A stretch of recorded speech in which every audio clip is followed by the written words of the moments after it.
Day 2 here at Blast Premier Spring 2020 Europe. Fnatic overrun VP 16-7, and it continues to be good for the Swedish nation here as Nip Demolish saw 16-7 in a similar fashion. Then we saw Mad Lions get their first game of the day, going up against a warmed up Virtus.pro, but Virtus.pro still couldn't get it done. It went 16-7, a familiar scoreline for this day, but then Vitality versus Nip, it went the full distance. It took us to a 15-15, and they both walk away with just a little bit of taste in their mouths. The final game for Europe was Mad Lions taking on Dignitas, and well, they made it easy, as Shush said himself, 16-5. EZ.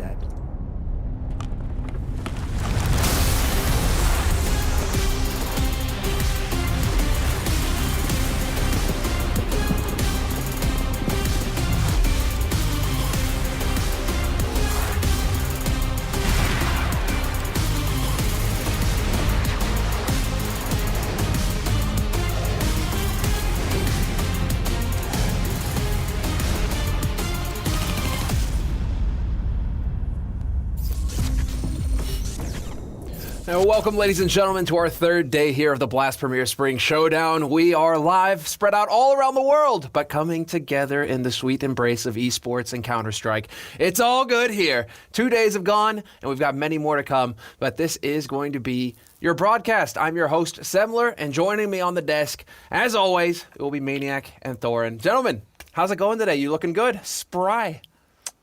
Yeah, it's going well. I was just thinking you guys are getting dangerously familiar for me. Like, it hasn't been that long since we were together last night, and now wake up, have coffee, and then here you are again. So yeah, part of my life, feeling blessed. It's okay. It's okay. Yeah, but the thing is, though, Maniac, it's like being in a team, though. This is the ideal setting. Like, you get to just do your work, log off, and have your own life separate. Like, if we were all in a team house or something right now, it'd be a nightmare, mate. So I think we've got the relationship just about right. We're looking for the balance still. I mean, it's right. It's like 13, 14-hour days, sleep for 8 hours, and then I get back at it.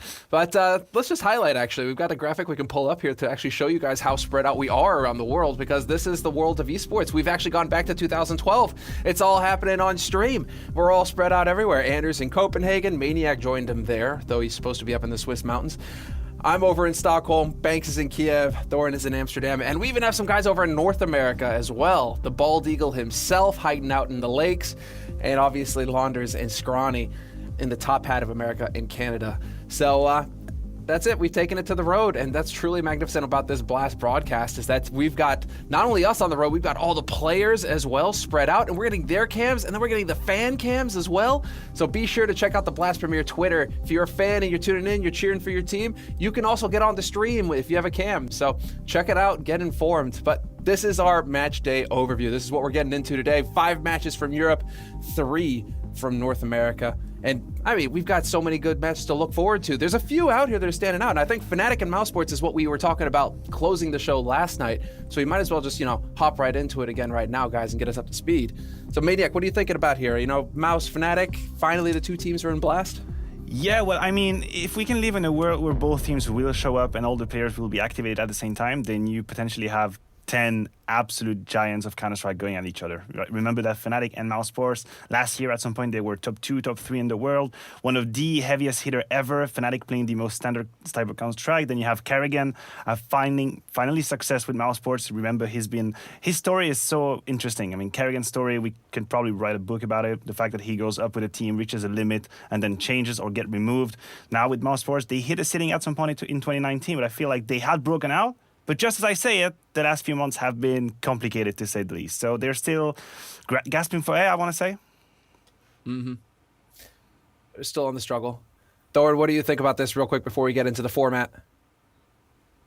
Yeah, I mean, this is basically like a redemption game, obviously. Like I said yesterday, even jokingly, but there's a serious element. Someone has to win the game. That's actually a good thing for these 2 teams. One of them's going to get like a big name win and hopefully parlay that into actually a deep run here, because both have kind of been struggling recently. Mousesports particularly, when you consider how long they've had the lineup. So I think both these teams are hurting right now. Whoever gets a win, listen, the quality's still there in either of those teams to potentially win the whole thing. I know that the fans are excited that they're finally here competing as well. So we'll have that to look forward to, one of the big matches of the day. But let's take a look at the format as well, just to get you guys up to speed on how this is all going. It's a round-robin format, but we have a video that will do the explaining for me.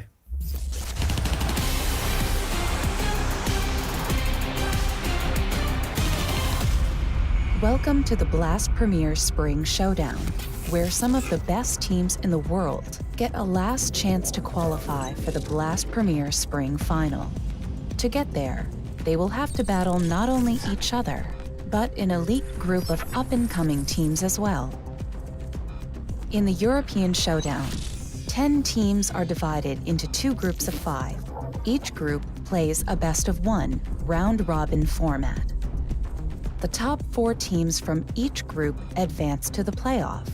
The 2 teams finishing 5th are eliminated. In the playoff, teams are matched up across groups. 4th place from Group A will play against 3rd place from Group B, and vice versa, in 2 quarterfinals. The winners of each quarterfinal will face the 2nd place finishers from the groups in the semifinals. Ultimately, the winners from each semifinals will play against the winners of each round robin. The 2 teams emerging victorious from this gauntlet will claim 2 of the last 3 spots at the Blast Premier Spring Finals. For the teams finishing 2nd in their gauntlet brackets, 1 spot in the finals will remain. They will have to fight it out one last time to see who will claim it.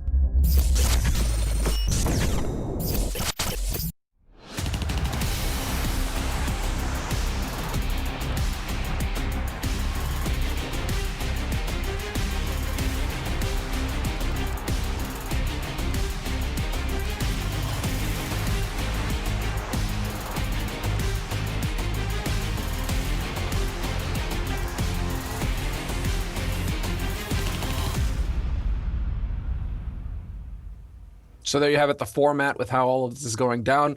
Long story short, W's are good, L's are bad. You try to get more W's, and you're going to be happy at the end of the day. So the teams right now are going to be competing. But first, we're going to take a look at some of our matches that happened yesterday. And already you can see that in the European side of things, it's been very tight. We've been getting 3 ties so far on this side. Well, 2 ties on that side, and then 1 at the bottom in NA. But Vitality, those are the ones who are really struggling right now to get results, and it's a bit of a back and forth. So I'm going to go ahead and kick it off here because I know that Maniac, you have access to the comms, you can hear what's going on the French team, and you also have experience with those players. So what do you think's happening with Vitality right now, man? Yeah, listen, this 15-15 really isn't great as it might seem, right? You might think, oh, 15-15, it was an equal game, blah, blah, blah. No, that's not the case. Actually, in my mind, Vitality and NIP, they're actually passing each other in opposite directions, right? You have NIP, who finally, they look to be at the end of a rejuvenation process. They've had younger players coming in the lineup again and again and again, and now they finally find their groove. And on the other end, you have Vitality, who at some point, not too long ago, were actually a team top 5 in the world. They lose Alex, they try and figure out new roles, and they're actually in the course of crashing. At least that's how I see them. Apex jumped in to be the IGL. So far, there has been some good moments, some really complicated ones. So you have a Vitality that, to me, looks to be finding their own identity, but can't really quite yet. They aren't really sure how they want to approach the game. The communications are quite chaotic at times. Some struggles to handle the very high pressure situations, and these are signs that worry me a little bit. And that's Vitality sitting with 2 ties as well. You would expect them to have some wins under their name, but 2 ties puts them in an awkward spot. Isn't that right, Thorn? Yeah, I mean, look, with the situation that they're in the group, like, they're still likely going to be a playoff team. I think basically everyone except last place makes it through the playoffs in some format. It's just the problem is you have to remember, as you saw in that format thing there, it's not just the old scenario of everyone goes to the playoffs. No one goes to the playoffs. Like, you go to the playoffs and it's staggered as to where you end up. So if you're at Vitality, you already wanted to go straight to the final, play 1 match to go to the European or the Spring Series finals or whatever it's called. You don't want to have to play potentially 2, 3 opponents where you haven't been that good a best of 3 team in recent form. So I think actually Vitality, when you consider that a guy like Zero is 101 ADR in these matches, like, they've got to convert some of these into wins. Like, that's one guy's taking care of his part of the job. What about the other people in the team? That's my question.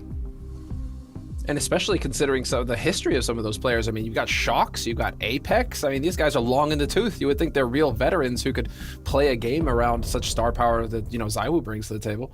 We're just not quite seeing it. So frustration there for Vitality, certainly. But now there's another rising star. Not only are NiP looking good, Mad Lions are just running through their group right now. They're looking fantastic. We saw them demolish Dignitas yesterday, 16-5. They went out, earlier this year, they took the Flashpoint title. And so Thorn, can you please enlighten us a little bit as to how Mad Lions, this new team, are really just coming together and taking the world by storm?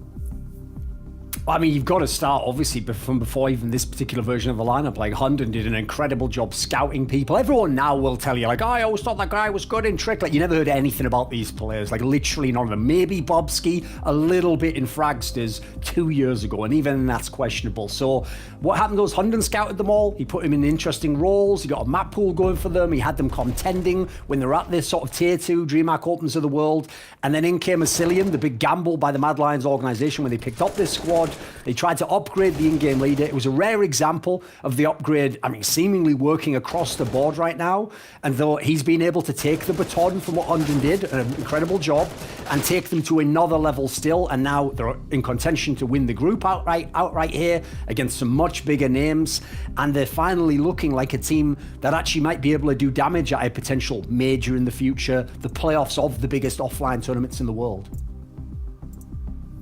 Maniac, I mean, do you think that Mad Lions right now, they could be the ones to really take the world by storm? I mean, what's going on with Denmark and just cranking out world-class talent?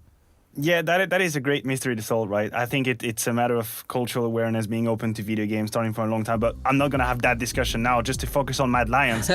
I mean, listen, to make it to the big boys table, there are tons of hoops of fire that you have to jump through, and so far, they are going through all of them, right? Not losing against team that you shouldn't lose to, check that box, they've destroyed everyone, they've been at Fnatic 16-10, that is all great, but Duncan said something yesterday that really echoed with me. How are they going to perform when it is playoff time, when it is crunch time, when the pressure is high, when everyone is looking at them, when they have to perform? These games, it's all good, it's all nice and good. I mean, you're home, you're having a good time, it's group stage, not too much pressure. Now I'm waiting to see if we're gonna witness the same kind of level when the pressure is high, because if we do, then we're talking about a potential top team. Exactly, and I mean, they also have some veterans on there. Cillian's been around, but Peacemaker also, curious to see if he's going to make the difference for Mad Lions, and it's really exciting to see, you know, how they're going to perform. They have one match left in Group B, and they could just sweep Group B. They could have a 4-0 run and just be feeling fantastic going forward. A team, however, that we've kind of kept our eye on, obviously, and that's had its ups and downs, and it's been at the very top, and they're struggling up from the very bottom right now, is MIBR.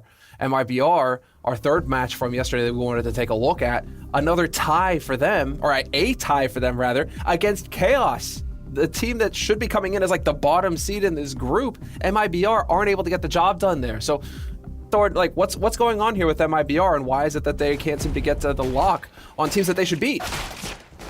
Yeah, I mean, you have to talk about the fact that the structure of the team looks a bit off at times. Like, they definitely have, like, in some of these games here, I would say both of them, quite frankly, even the win against Furia, they're making use of that advantage that they have in terms of experience, in terms of players who've been there and done it and played much bigger pressure games than this. But that shouldn't be what you use to just creep over the line in all the games or get to a tie in a game where actually Chaos was beating that ass. Instead, this is supposed to be something to dominate these opponents, you know. You're supposed to be so far ahead of them that then, even the few times they try to come into the game, you use your experience to just cast them aside and show that you're the superior squad. So right now, it feels like experience is primarily the main thing they've got over any of these squads, and then some fragging power, but not always channeled the right way. Yeah, it's a real struggle we saw there. I mean, we even had Zeppa going for the knives in the smoke, just going for the all-out play. But I like that you bring that up. Chaos themselves looked pretty solid yesterday versus MIBR. It feels like they let that match slip through their fingers. I mean, is there anything to take away from that match in particular, Mania? Yeah, you're right. I think all things considered, and we talked about Chaos and all the rosters change they had and how hard Steel's life must be, right? But considering all of that, their T-side was actually damn solid. That was very interesting how they approached that map, how they took long control, spot ball control even, and they made MIBR sweat. They made the team that is supposed to be structured and organized, they were the ones struggling to find solutions. So in that sense, for Chaos, that's half of a success, right? And then in the interview we heard after the game, pressure probably got to them a little bit, winning that 16th round. They had 6 rounds in a row where they could convert. They never really found it. Fur did have some amazing performance, but it shouldn't be the case. A more experienced team would have closed that game, but still some bright light for Chaos. It's definitely looking up, and I'm glad to see it for Steel's sake as well. I mean, he's in there finding the talent and not overcomplicating things, but getting results, and that's what matters there for him. So glad to see it, but let's go ahead and move on to what's going to come down today now, because we've had some predictions. As always, we're doing this day to day. We're keeping predictions, and we're keeping score as well at the top, you can see. But let's go ahead and take a look at our predictions for the day, because all the talent chimed in, as always. And, this is actually the match day overview. So we'll get to the predictions immediately after this. But match day overview, here are the European matches that are coming up. 5 matches for Europe. And ENCE versus Saw, that's a clear-cut one. I'd actually like to just bump straight into the predictions and we can discuss that, because then we can talk about, who's standing out. All right, here we go. So there's actually 2 of us that went with Dig over Virtus.pro. Virtus.pro over Dig? Okay. Who is going so hard against Dig that they're going to go for VP on that one?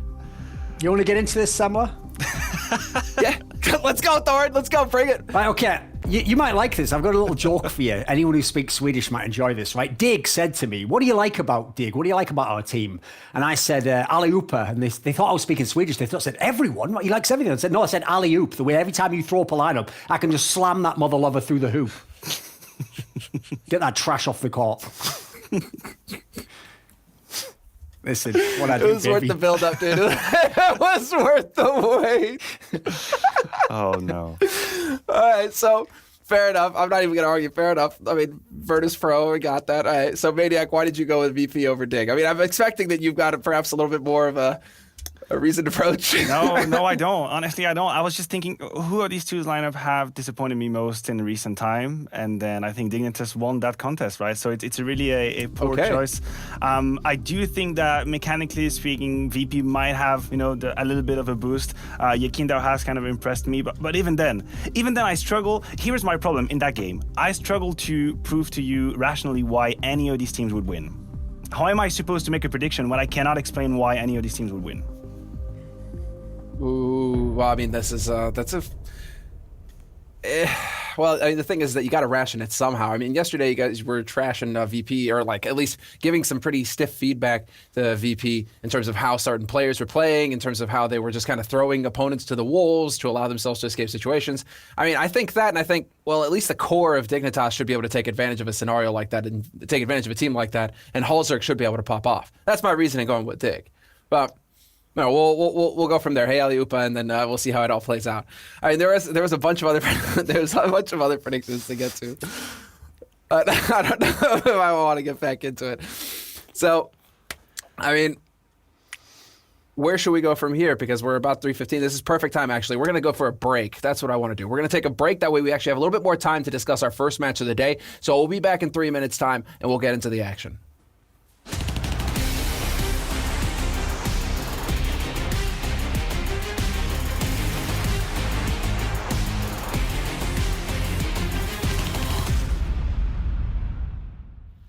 Welcome, ladies and gentlemen. We are kicking off the decade here. Not every day you get to say that. With the Blast Premier Spring Series. We do have the very best in the business, the best in the world competing here.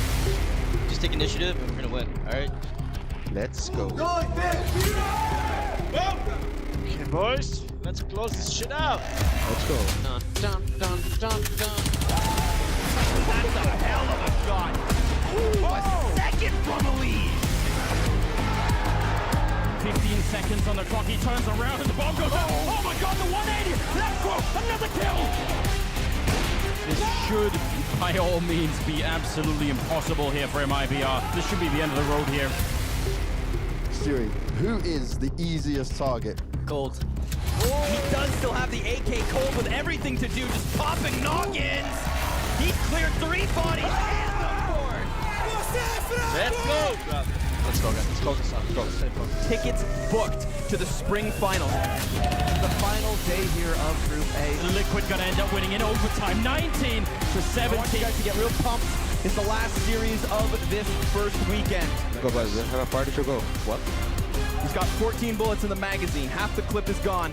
He peeks wide, and that's it. Good night. Ladies and gentlemen, Spring Series Week 1 comes to a close. Higher seating and a fat stack of cash for FaZe Clan.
Yeah, buddy. Gen.G fired up for today. He is going to be getting into it. He's got the hockey helmet, face mask as well. He's worried about those pearly whites, and he's got the headset on as well. Thing is, he's not the only one who's confused about which sport he's playing and where his team stands. The rest of us are too. ENCE right now still trying to figure out exactly what kind of level we can expect from these guys in this tournament right now. There's hitting highs, they're hitting lows, but they haven't given us anything decisive to work with yet. And so I'm going to hand it to you, Maniac, to kick us off here on this ENCE match. What can we expect from this ENCE match? Why are we not so sure about where they stand? Yeah, I think you prephrased it correctly. To me, ENCE is kind of foggy, right? I think that I might undervalue them. Objectively, I'm a little bit biased because obviously I was one of the most active voice when it comes to the removal of XCB. I completely disagree with that. And it took me a while to kind of recover from it. And then the first results they had definitely confirmed that I had the right idea. But then now it's been getting gradually better. They've had some interesting results. The game versus Vitality was a bit better. Recently, they beat Na'Vi in the BO3. They beat Vitality as well. They even beat Fnatic. So there has been definitely signs of improvement for that lineup, obviously. If you look at the individuals over here, Alu has been by far the best performing player. You have Sunny, who yesterday had a great game, but still trying to find his superb. Not exactly sure if he's ever going to find it. I'm talking about the Mouseports day, obviously. But now Yampi coming in, and this is a question that, we can even talk together. In terms of structure, who is going to take X7's roles? X7 used to be the shadow player. He used to be your ramp player on Nuke, your B apartment player on Mirage, all of these positions that are absolutely not sexy at all. Who is going to play all these positions? That's the one question I still don't have an answer to.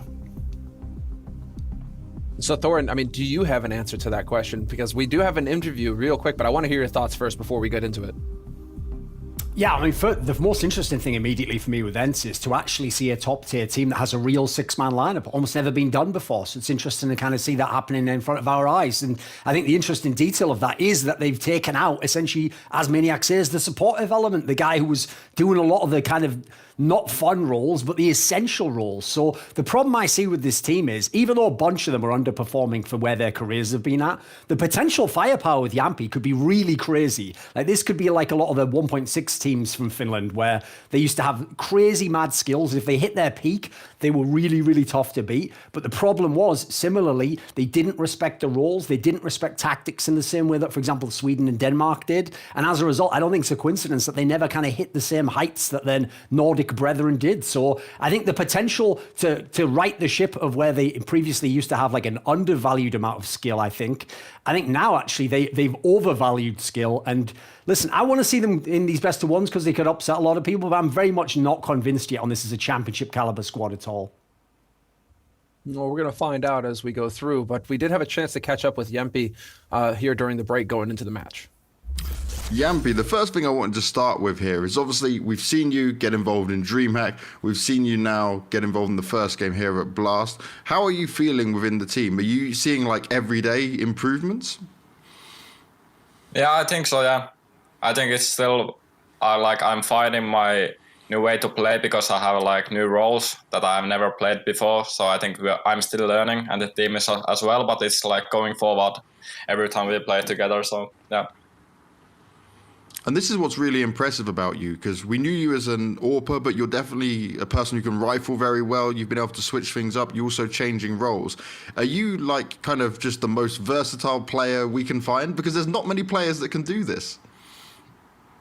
Yeah, maybe, but I just do my best on whatever like my team needs. So I don't like care what I'm playing. So I just want to play. So I like the rifle role as well, but yeah. So now we get to see whether the young star, the young up-and-comer here is going to find that role today. With the role changes, he needs to hit that level to continue collecting wins here for ENCE. And so we'll see what they're capable of. But now it's going to be time to talk about their opponents. The Portuguese saw. And they have been having a bit of a rough time of it here so far. I mean, kind of expected as the underdog team, let's say the lowest seed team. But this is a thing that they're going to have to go through. They've been in that tier 3, tier 2 kind of environment for a while. Now they're competing against tier 1 teams, and we're starting to see perhaps where the cracks are showing. And so, Thorin, I mean, as the architect, if you were looking at this building and you see the cracks, where would you first start to try and fix it? I mean, the big problem they've got immediately is nobody so far, even Mutrus, the highest rated player, has looked that sick in the games that they've played thus far. Then you've got to add in, like, even when they got to maps they liked, like, remember, Nip basically said, like, we'll play you on a map that you really like in Vertigo. Yeah, they had the chances in the game, but in the best of ones, everyone else, look at Chaos, look at Triumph, you're supposed to actually get the win in the upset in that scenario, like, not just have a few rounds. So the big problem I see is, like, I'd go the other way and say I don't really see what the defining factors are that would make them a team that could compete at tier 1. Like, I think for them, they should just take this as an experience gathering exercise. Maybe 1 or 2 players have some future. I mean, this guy Mutrus is really old. He's been around from way back in the day. So I doubt he's actually going to be the guy who 2 years from now is on like an international squad. But until Portugal upgrades its esports infrastructure, I think unfortunately it will have to be going to international teams that gives people a chance to be part of tier 1 scene. And so, I mean, Maniac, do you have anything to add on that? Because we're going to get into the pick and bans in a moment, and I do want to see like your opinions on where this map should wind up for this match. But as far as where Saw are standing. I mean, just in general, I think that when you're Saw in a situation like this, what they haven't been able to do in the first 2 games is force their opponent to respect them. And that might sound silly, that might sound very easy to do, but it's actually really hard. You look at the scoreline, they've lost 16-4, 16-7. And as soon as the challenger, I mean, as soon as the favorites start to feel like there's blood in the water and, you know, they're just going to destroy them, that is it. The strategies just fly out the window and it becomes individual duels, it becomes clutches that they win. So Saw were never able to force people into an actual tight strategical game of Counter-Strike. So now, in terms of maps, they've been allowed by NIP to go to Vertigo. Here, that's not going to be the case. I was going to say ENCE will probably not allow them that. So if you're Saw, tactically speaking, I don't exactly know how you can corner ENCE. I mean, I think potential maybe to end up on Overpass. Like, I'm hoping that the guys from ENCE, despite their skill, don't just go straight into a Dust 2 game. Like, that actually seems like the obvious move not to do here, but they haven't banned it yet. There's 1 ban left, and it's going to be on ENCE. So let's see if they choose to go to Dust 2. Well, there you have it. You know what? As my man Wesley Snipes once said in the great movie Blade, some people always trying to ice skate uphill. He didn't say people. Yeah, he did say people. I remember that. Sick movie, sick reference. But so they're trying to make life a bit harder for themselves here. Is that the takeaway before we hand it over to the casters, that life is going to be difficult for listen, Saw? the stats for the Saw guy team is they've played this map the last 5 times. They've won every single Dust 2 game. So listen, ENCE still has such skill. They should probably still win the game. But you've at least opened the window. Now you've got to see if the Thief's going to actually get in and get all the family jewels.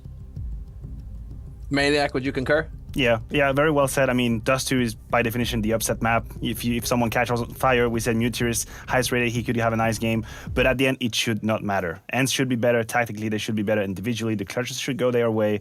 So I don't see the upset happening. Oh, they're looking focused right now. ENCE even has the wooden chair, Alu. No fancy gaming chairs for him. All right. Thank you, gentlemen, for the pre-show, and thank you for your analysis going into this one. It's time to hand it over to our commentators, Anders and Moses, for the first match of the day.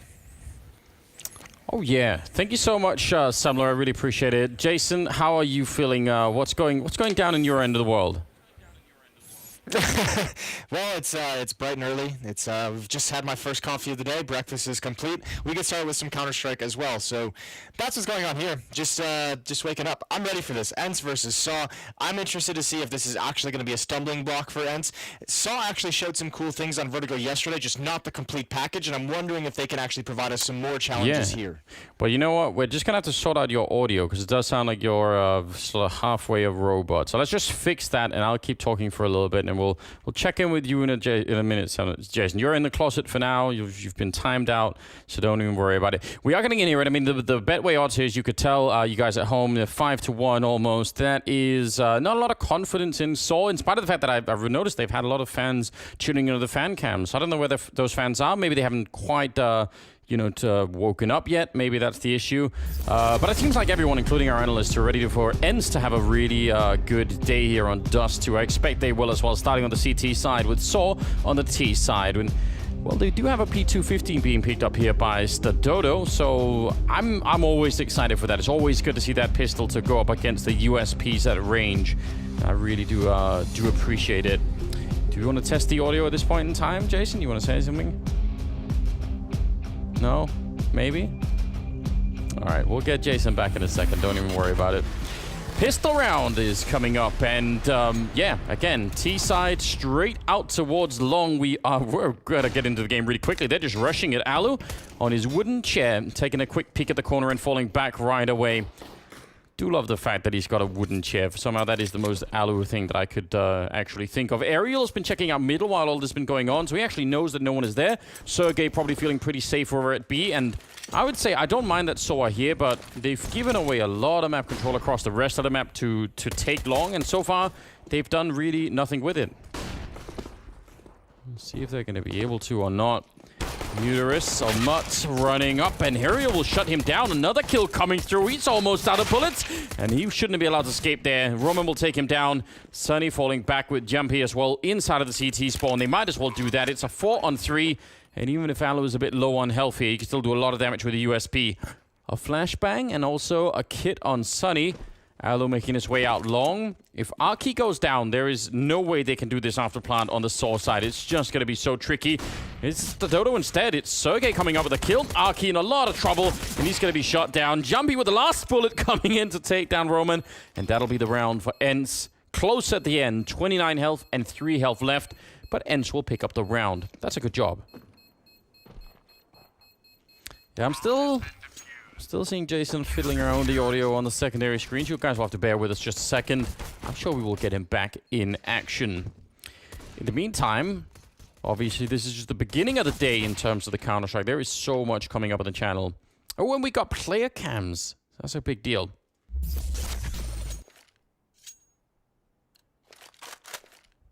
Let's see. Second round. We've got the Scout. We've got some AK-47s picked up. The bomb plant, it's become pretty common. I mean, we used to talk about this when we were doing the MR12 format, but even in MR15, it's crept in. Just the instant buy, the instant force up into the second round here. I don't really mind it. I think it's pretty powerful, especially if the CTs somehow have managed to not quite get as many rifles as they would like. And there are 2 M4s and an M4A1 in play, so I think ENCE will be fairly prepared. Alu and Ariel are actually pushing into the middle and being fairly aggressive about it too. Not going to continue the fight, but fun to see that little skirmish going on.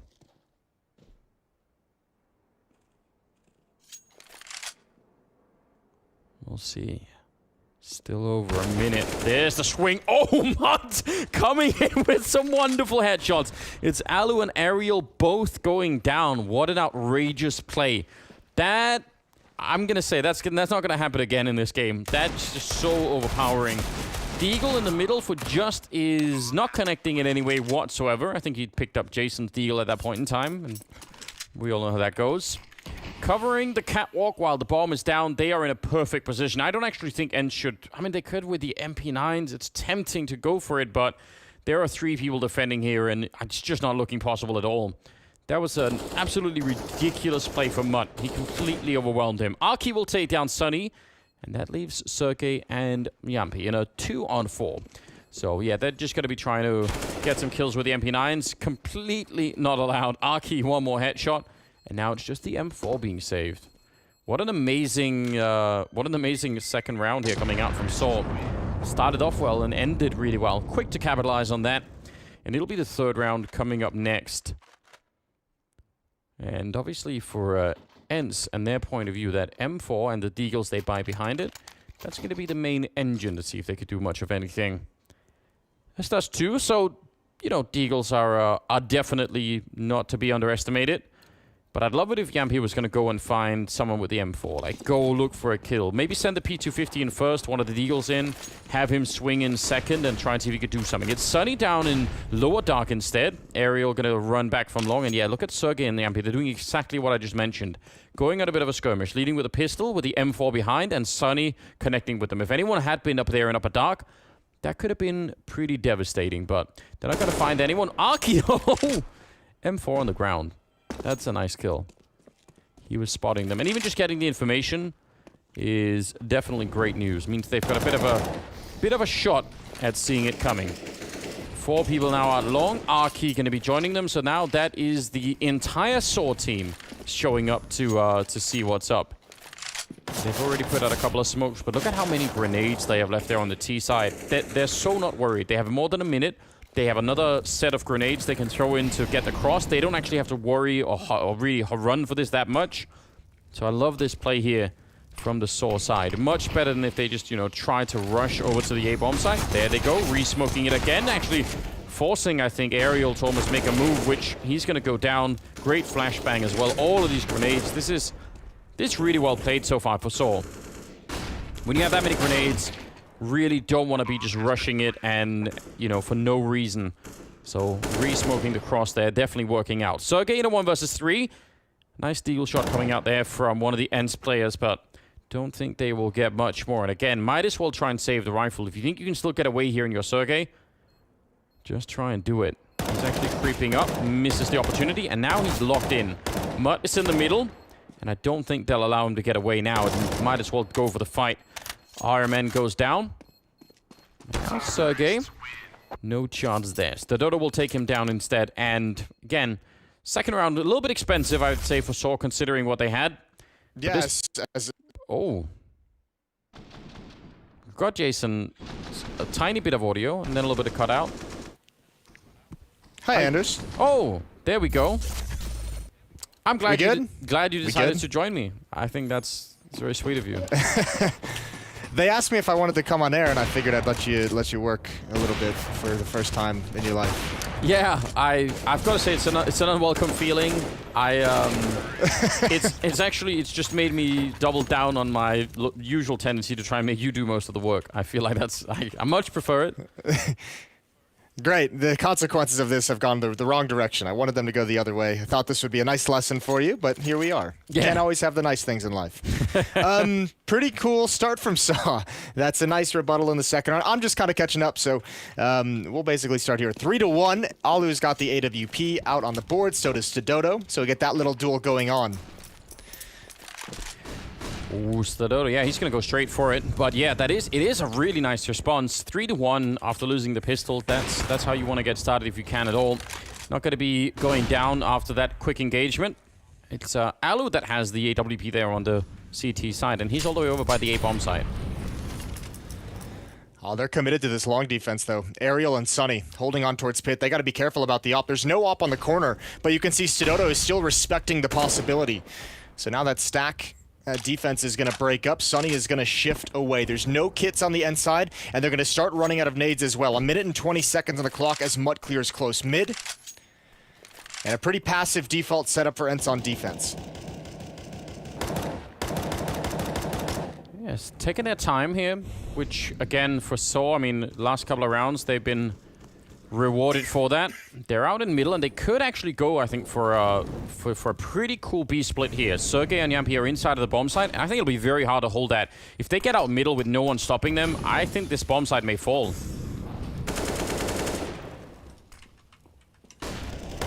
Ooh, he actually comes out fighting instead, but yeah, again, just that might have been the best choice. If they actually had both gone all the way through middle to take that fight, that could have worked out even better, but not quite so. Only RMN goes down, and time to save. I don't know why they're still moving towards this bomb site. Surely they're not that crazy.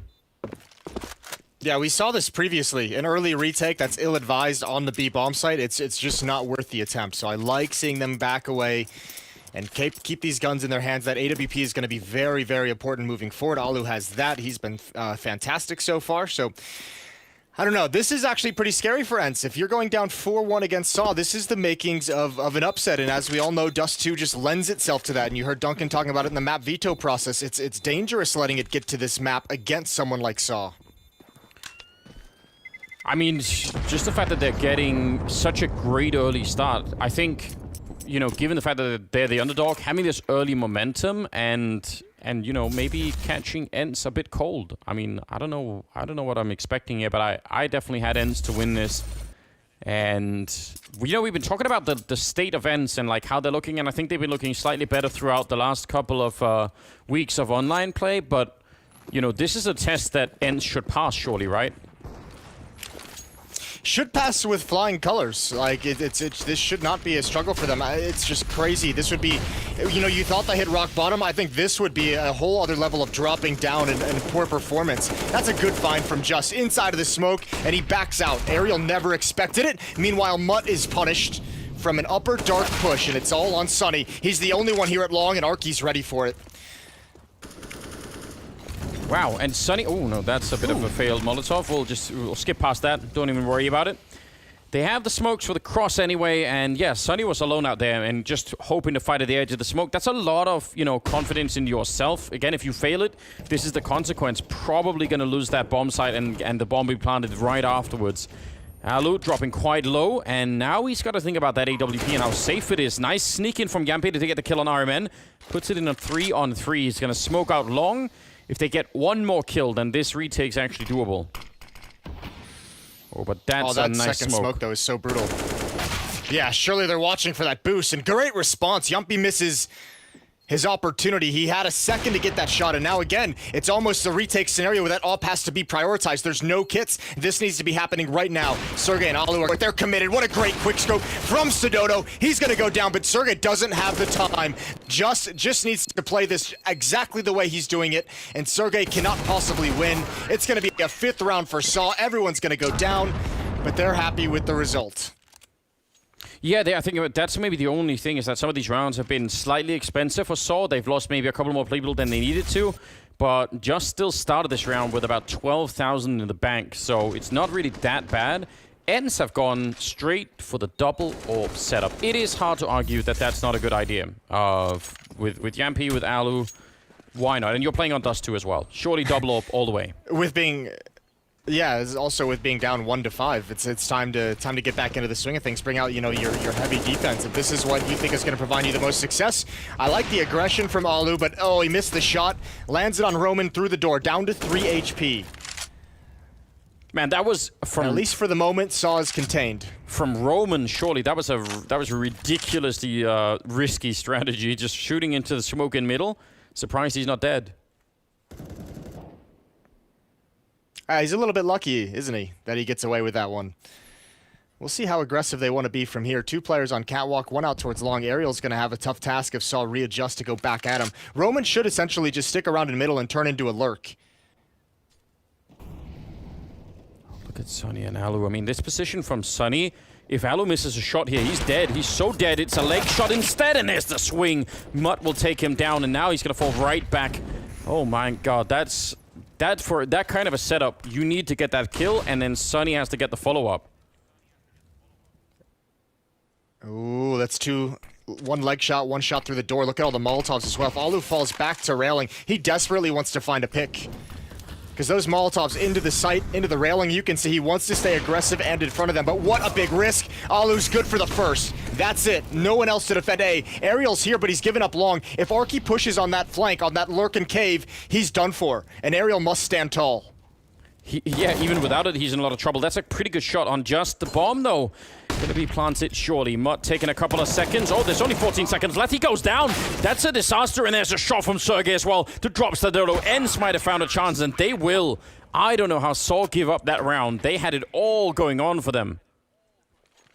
Yeah, well, a lot of it is Arky on that long flank just never worked up the courage to actually make a play and push out. If he had at any point, Ariel would have gone down, bomb would have been planted, and when you kill the other two defenders at the A bomb site, that's when the risk is most worth it. Either you find the player at long, and even if you lose that, at least your team has the information and they can play a post plant. I think that's a little bit too late on the flank long, but regardless, and still struggled and labored in a round where they were given some great opportunities. Roman very fast, Alu's blind this time, and he somehow gets away.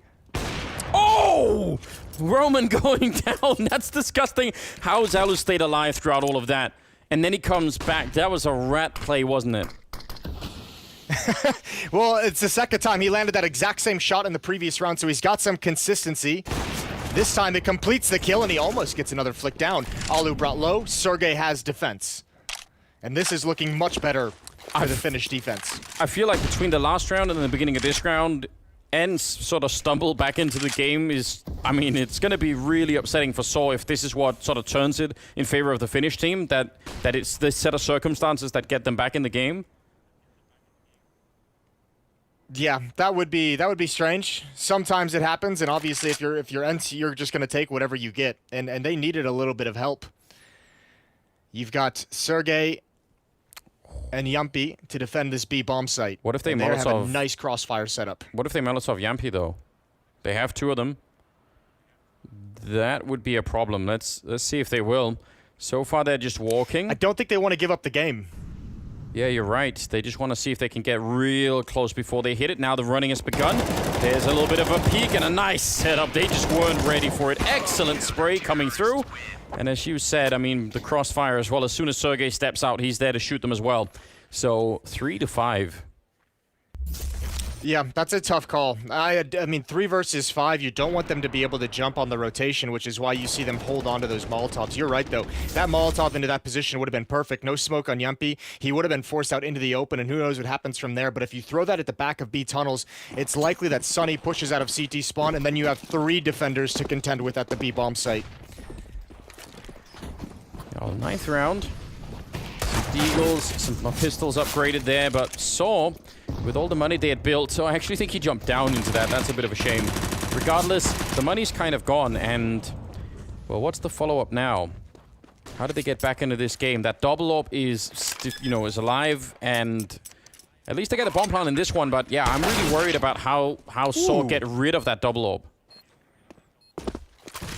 Yeah, that'll be the question. Well, this could actually be a great opportunity. If Stadodo can get 1, maybe even 2 more kills, that would be a good start. The best way to do it is to never let them buy it, never be able to afford it, and there it is! He's got a 1 versus 2. He might just, and he could have added 1 more. That would have been the final great kill to take the op out of the hands. Maybe you win after that, but at least taking one of the ops away. That's a phenomenal 1 versus 5. Even in not completing it. Beautiful work from Stadodo. Well, I think until we started, this Blast Premier season, I haven't actually seen Stadodo play anywhere at all. So I had no expectations, and he struck me the first time around as just being sort of a stable player, but nothing out of the ordinary. But a little glimpse like that, you think, all right, that's kind of worth keeping your eye on. That's interesting. It takes a lot to not lose your nerve in that kind of a tough scenario. Really cool stuff. Just going down over at long, it's Alu with one of those dreaded AWPs, and he'll take another one. Roman going down, Ariel in the meantime spraying, and they completely control long. On the CT side, we don't see that too often, but really well done. And I mean, ENCE, they're right back in this game now. right back into the game. Still need to build up a little bit of money. We'll see how that goes. Good shot from Yampi. Going back for more, and Arky is the last one left. Not having any fun. And he's flanked, so he's gone down. 5-5. And a flawless round coming out there for ENCE. So, you know, whenever you can do this, where you get the double AWP, you go on a winning streak, you survive with a bunch of members, it just makes your life so much easier. And so they're on the other side. They're back to saving. They didn't get the bomb plant down in that round. If they had got the bomb plant down, I'm pretty sure they would have bought in this upcoming round. But now maybe like some deagles or something is what's in store here. Yeah, and that's a painful way to lose that round, especially if Sodoto just did all that great work to take 3 players out in a 1 versus 5. The fact that nobody goes down in the next round for ENCE, that's Saw having to feel like they let one slip out of their hands a little bit. That would have been a great opportunity to close the gap and at least bring the money down for the ENCE's side. So the way that that's panning out, so much money built up for the defense, they can afford this double op setup for some time. They at least have 1 more purchase of it, and maybe even 2 if this trend continues. So this utility better be spot on. These Tech 9 and these Deagles better do some work here in round 11. It's the Tech 9. It's always going to be good.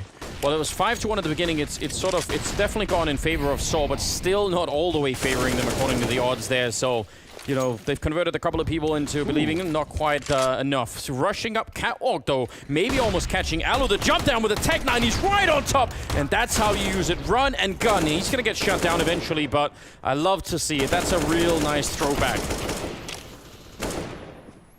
Yeah, that's a great kill. That's a great way to find the opening kill to allow your teammates a chance to get into the bomb site. The problem is Sunny was on point. Triple kill from him. That frag on Alu is just the beginning. That's what they designed to just build upon that, and unfortunately, the defense rotates in the great positions. Sunny over at railing. Yempi actually got the op kill on the player in spawn as well. You know, speaking of Sunny, give me your read. Like, how close is he to his best level? Like, how many percentages do we have to add? He's not even close. The way we've seen Sunny play so efficiently in the past, this is not quite yet his final form. But remember too, like he spent a lot of time off. Yeah. While waiting to join this ENCE roster, and on top of that, I think he's even I'm not sure how consistently he's stuck with it. But I know he took over the in-game leading duties for a while. I'm assuming it's still in his hands, and that is always going to neuter a player of his caliber to a certain degree. So he's got a couple things that are going to really slow the recovery. And especially if you take over in-game leading duties, your individual skill mostly rises when your team starts to feel comfortable with the way you call. And that's a lot of dirty, hard work that you have to do outside of officials. Yeah, and you're joining a team that's just embroiled in scandal because of how, you know, the player that you're replacing, like there's a lot of things working against him there. Sodoto going to be taking down Aerial. That was a nice peek, 3 people out long. And Alu, though, is ready to catch them if they're careless about turning this corner. So let's just see. He's up there over at the A bomb site. Sunny goes down, and so does Alu, and that's the round. Just leave it alone if you're Sergey and Yampi. Yeah, that's a really uninspired defensive round from ENCE. I didn't really like any of that. Aerial just dry peeking at the corner, which is always held by when it's being taken by. Here's the utility and flashbangs to create the space, and still just goes for it. That's the easy kill for Sodoto with the op. Alu as well, who's just peeking from the bomb site. That's a standard position. And just 1 pop flash for Catwalk, so no teamwork for anyone from ENCE. Yeah, you know, it wasn't even much of a defense at all, was it? And they were just literally going down one at a time. Yeah, here's the wild thing about it. It's like, if you're going to have Alu up long from the site, which is what happened once Aerial went down, why don't you just pull Aerial back and have them double up on Catwalk and have one person play anti-flash so you can't just get, you know, decimated by 1 flashbang like they just did. I mean, I don't know. It's nitpicky, but again, it's just weird seeing a team like ENCE who has all this experience shifting away from that. I don't know if it's nitpicky. Like, I actually think that would be a super fair question to ask at some point. Like, what is the theory behind it? Was he on his way somewhere, Alu, and we just, you know, he just got stuck there because of Aerial dying? Or, because surely, yeah, you're right. Like, Alu could have gone in and, you know, gone to the catwalk as well if he wanted to. Or he could have gone down long, but staying in between those 2 players that are further forward doesn't seem to make a lot of sense. It was questionable, but we'll move on. We'll move on swiftly. ENCE all tied up with Saw 6-6 and just barely misses that shot. Almost probably should have had it. Flashbang to give himself the angle again, but he's apparently not an opper and doesn't want to mess with the fight. I actually think if we replay that in slow motion, you'll see like just a panic jiggle coming out from him as the people turn the corner. He was really worried. Yampy, though, on the other hand, definitely an AWPer and definitely not worried. Just pushing all the way in. I think he saw that. Yep. He's alone pushing in, scoped up into upper dark. That's pretty bold. I like it. And obviously, nobody wanting that fight when you do spot the body push into upper dark. Arky is out towards long. He's got the bomb as well, right around on the other side of the cave. This is a fake on catwalk from Roman. Dump his utility to make it look like a standard catwalk take, but it's just the one player here. The questionable thing is the bomb out towards long, while 3 players push into upper dark. It looks like they would attack and end at B, but the bomb is just so far away, it's going to slow this down. So the fakes are kind of going to be self-neutralized in a way. Ooh, nice shot. That was mid-air. And again, this is the problem, right? Like, Saw need to get ENCE, and they're kind of almost out of rounds to it, but they need to get them away from not just one, but both of these AWPs, because they are so hard to deal with. And, I mean, it's looking unlikely. I don't think that's going to happen. No. Yeah, I was going to say, it doesn't look like that's going to happen for the rest of the half. They're going to be facing against this double up for the final, 2 rounds after this. So they missed the opportunity. The best chance they had was the impact that Sidodo had in a losing effort, but they couldn't capitalize on it. Here we go, back to catwalk. Smoke, standard utility, Molotov's down towards CT spawn. There is a counter Molotov as well to slow and delay, but it hasn't done a whole lot of damage. Arky gonna turn the corner right into the crosshair of Alu, who flicks over, but Roman's got him right in the head, and he adds another. The 2 entrants, but there's no time. It's already done. Sonny just lying in wait. It's a good thing Just gets that kill. Yeah. 7-6. He could have gone down after the time there as well. I think 7 rounds is actually starting to look pretty good for ENCE. I think it's, you know, again, they had kind of a rough start where Saw was starting to look really good. Yeah, here's this. I think this is where, okay, Just does fired a little bit early. There definitely was a moment there where Just was looking panicked. 14th round. I think it was like he got distracted by the jumping guy. He like desperately wanted to keep his crosshair on the corner, but his just brain wouldn't let him. Ooh. Close for Sidodo. He saw the shoulder. He's going to get the follow-up for sure. Now, they had a smoke down there, ENCE, and Ariel just pushed a second before the smoke actually popped. I know he wanted to get in the pit, but he really wanted to get in the pit. Yeah, he desperately wanted to be in the pit. It's like one of those people that jump out of the trains before they stop slowing down on the platform. It's not a good idea.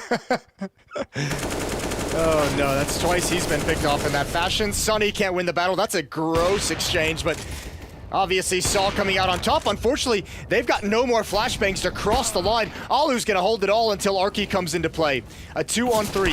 Yampy is here. Good reaction. Good flick over. And now he's gonna press up towards railing. But finally, Arky is coming in, or Just is coming in with his flank. That's a freebie. And that opens it up for the plant. Yes, it does. Sergey now swings for it. Definitely sees that. The smoke will help him a little bit on the other side. No bomb plant, actually. Arky, he's just pushing down. I think they might just try and double up on him. There's a Molotov, some flashbangs as well, making life tricky for Sergey. He's pushing through right as the plant comes in, and he's going to save the team. Close round there. I think if Sergey would have he had a little bit more vision, that could have been a nice one-on-one at the end. 7th round for Saw. Nice recovery to not just let ENCE run away with it. Yeah, they're fortunate. I mean, obviously that lurk finally comes in from long. They've had a tough time having that with the perfect timing, but it's good here to take out Yampy with the AWP, else they could have been in trouble. All tied up at 7. This is actually great. Again, we're seeing some very good fight out of Saw. The same way we did on Vertigo yesterday. It's the second half. It was the CT side on Vertigo that really failed them, and that's what they have to contend with here on Dust 2 as well. So I'm curious to see if they're going to be able to make it work. I mean, this is... I was going to say, Saw had such a powerful start, and the way that they got, you know, off, it just needed to keep going, I think. Now that they've let ENCE back in the game, I don't know. I mean, I think it's already quite tricky. ENCE has always just been one of those teams that, you know, even if they are under a lot of pressure, it doesn't really show in their game that much. It feels to me like most of the time they just kind of shrug it off, so... Already recovering in the first half. I think that's a great sign here for our Finnish friends. It's the Dodo 1 versus 4 with an AWP, but I think this will be an 8th round for ENCE, and yeah, that's a lot for the first half. There's surely no way. There's everywhere is death. It just doesn't even matter, does it? Sergey will take him down. But you were still holding your breath and waiting. Yeah, still waiting. Well, 8-7 in the first half. That's I think that's a good result. Good recovery. We'll see if they can continue that ENCE when we get back into the second half. Coming up right after the break.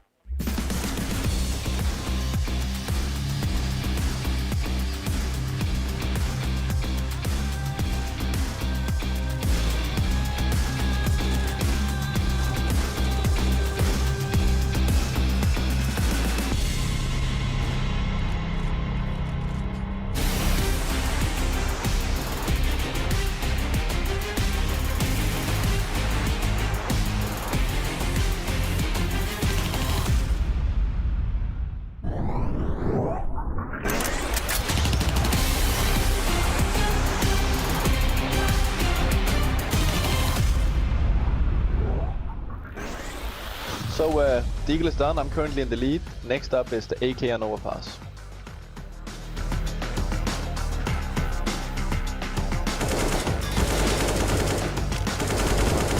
Is everyone?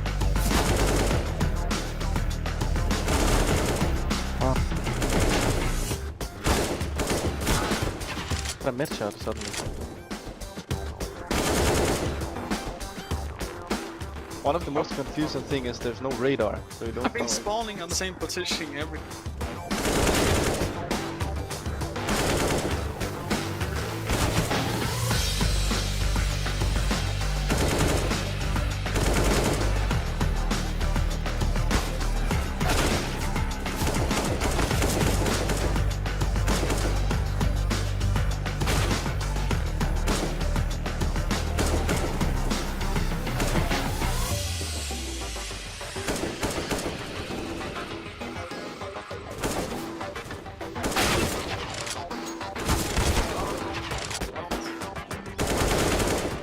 Oh, you come with a needle there?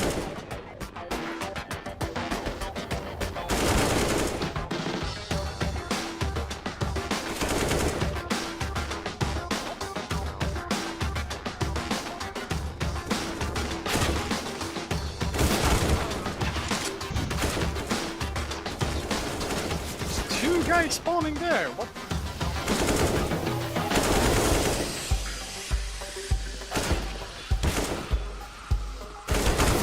Spawn kill. Can you?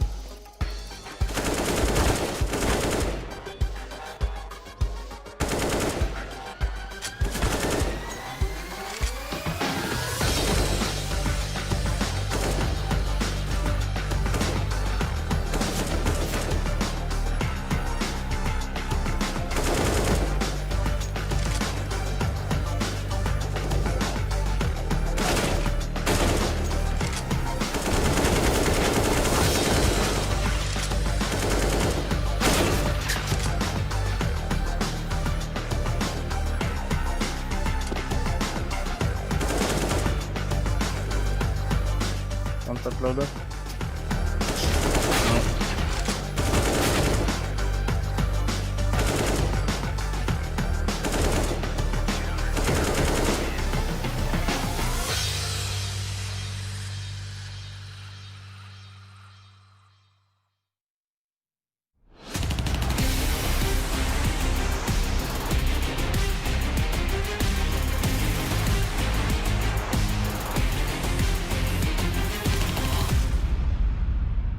And we are back once again. It's ENCE and Saw. We've got Yampy in the seat ready to take on Saw here for the second half. And they're going to be on the T side now, Saw on the CT side.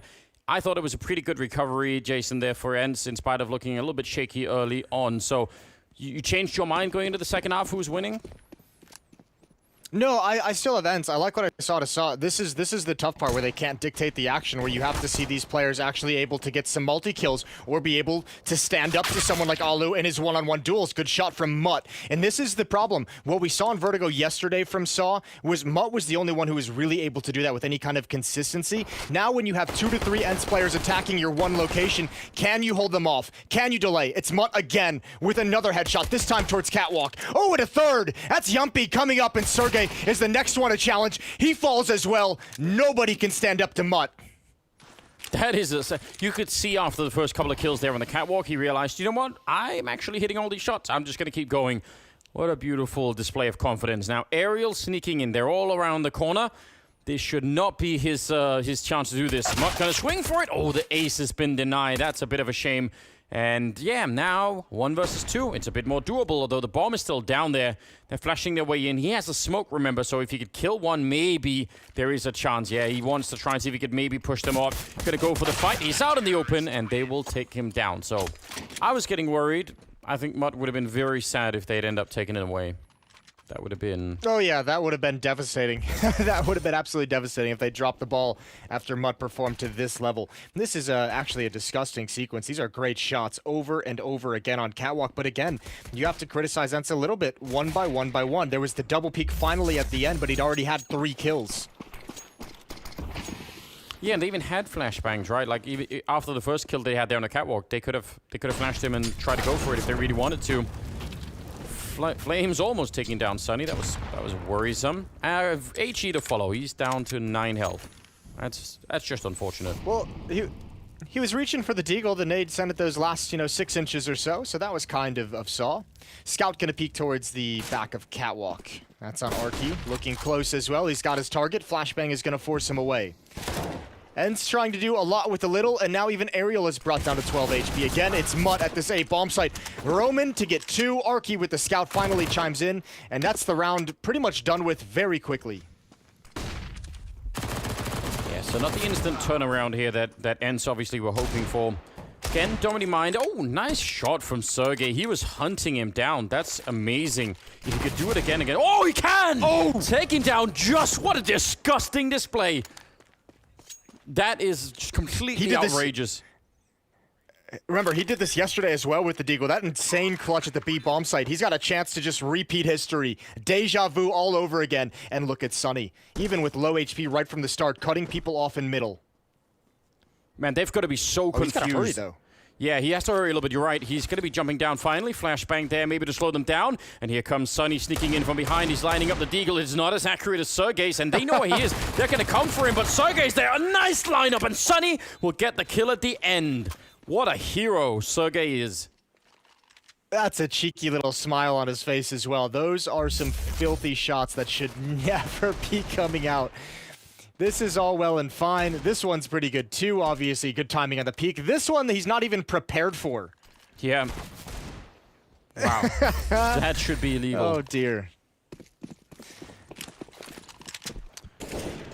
Well, what we see now, a couple of scouts and some deagles, and I mean, remember how ENCE got into the first half? And now this as well. I mean, we're adding like 3 or 4 rounds in total at the moment where you say probably Saw should have won those.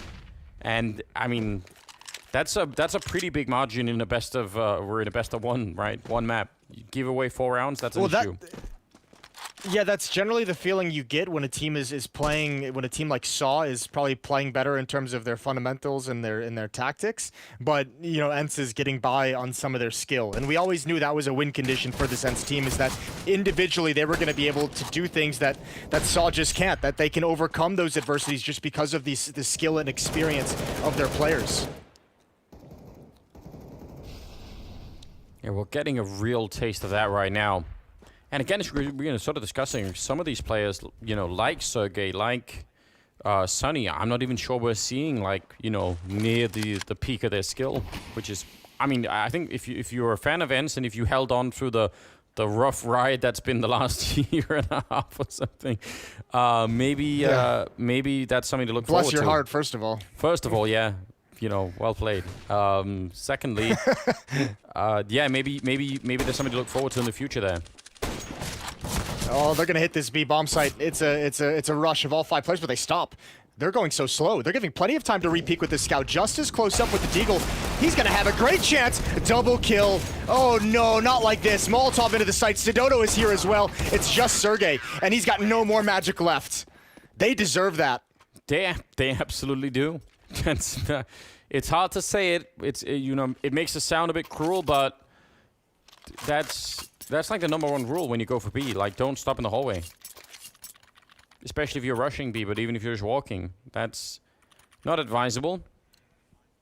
And they buy into this round, ENCE. They actually go for Deagles and an AK-47. So, don't know if that's like a tilt buy, but it's, you know, unlikely. I think they get a lot out of this round. Then again, they had Sergey in the last round. Maybe, maybe they don't care anymore. Yeah, maybe it's maybe Sergey's just gonna turn on his head again. Maybe he should just stop buying AKs. He should just use a Deagle the entire time. I mean, why be living in that world? Sonny, we're gonna get a chance to see what he's got, see what level he is playing at. He's got the Hero AK-47. There's what, a smoke and 3 flashbangs that ENCE can use for the rest of this round. And you have to imagine a Deagle would lead the way. And Sonny with that AK-47 comes in behind it, baits, grabs the information, and is able to respond. It's going to be a tough round from start to finish, but Yampi is leading the way. He's out in the middle. Be nice if he could find a kill before. If they want to go catwalk here, it's going to get almost impossible. There are 3 people out at long, and they should be winning that fight. So, yeah, if they could distract a little bit and maybe sort of draw someone back into CT spawn or anything like that would definitely help them out. I think if they go straight for this, it should be Saw winning the round, unless that AK of Sonny is gonna hit the peak level. Ooh, what a grenade! Yeah, there's not enough flashbangs. There's not enough utility to allow this crossfire to get busted up. There's a scope at long range. Oddly enough, nobody from Saw is watching long. Good shot from Sergey, and here we go again. The AK is still in the hands of Sonny as well. Good shot from Arky. And Mutt now getting a new angle. And the plant is what ENCE can hope for the most. Alu missing his shots with that Deagle. Nothing lands. There's the AK, but it's being put into play just too late in the round. And Saw is going to be the first team at double digits. Yeah, it's very hard when you're on that platform like Sonny is. It would have been great if he could have got another kill and managed to get back a bit so that he could buy some space for himself, but that wasn't really his fault. 10-9 though. Saw have actually returned to the lead. And, I don't know. ENCE, for all the rounds they've been stealing and getting away with and everything else, they've run out of money themselves. No bomb plan there. This could actually work out for Saw. Could be a cool little return. Ooh, Molotov into the cave. All the pistols are out already. Flashbangs work, but they don't turn the corner in time to take advantage of them. And Arky's got a double kill. He's going to add on to it with a third, and Sergey finally ends it. But Saw now with a 2-round lead down the stretch. Are you worried yet? Yeah, slightly. Not like a deep sense of panic. Not like that. Oh, I think I left something in the oven 3 hours ago kind of feeling. But okay. but just like a the little feeling like you left home and you're like, did I lock the door? I probably will be fine even if I didn't. But it could be an issue. That level, I think. I feel like that level's worse than leaving something in the oven. No. Mutt is the opening kill onto Sergey. That's way worse, Jason. Okay, yeah, that's fair. Well, tuna pizzas can afford to get ruined. Nobody cares about that. They're creeping up along the wall, and Sidodo is never going to see this coming, and that's very dangerous. They actually don't even need utility to turn the corner. Oh my god, I can't believe he's missed the information that close. Molotov is going to delay things, and again, ENCE hit the pause button. That's a perfect flashbang, and this is a dangerous hit, but Mutt is here again to hold on as much as possible. That grenade actually slowing him down a bit. Sonny's out in the open, just taking straight fights down the middle, and Sidodo will find the last kill. ENCE, did they not have the smokes there? They definitely didn't place him. Maybe they wanted to turn that corner and just be really aggressive and take those fights. The problem is if you don't win those quick and you run that strategy, you're in a lot of trouble, as we just saw. This is 2 rounds now where we've seen ENCE attack the A bomb site, but they're massing all their players either at long or catwalk. If they do a split, that can work. Saw is not being very disciplined with their third player watching the other point of attack, right? When ENCE is attacking long, that third player is not keeping eyes on catwalk. He's rotating to long to help. When ENCE is attacking catwalk, that player who's supposed to be in pit or supposed to be at blue box holding the long push actually rotates to car to help out with catwalk. So a split will work wonders for ENCE if they can ever pull it off. We'll see if they've actually got that in for themselves or if they somehow have the idea. They're back to pistols, including a Tech 9. Good job on Yampi. Big fan. But, well, they're going to go straight for B. They could. They got the rush, but I'm sure they're going to run into enough grenades to slow them down. Yeah, they bend off. They're not going to go for it. Alu over at long, just in case. But man, Sora, they're actually doing a very good job right now. Their money is starting to build. And ENCE are, I don't know, they're not finding the right rhythm right now on the T side. They could go out quick in middle, though. That would be fun.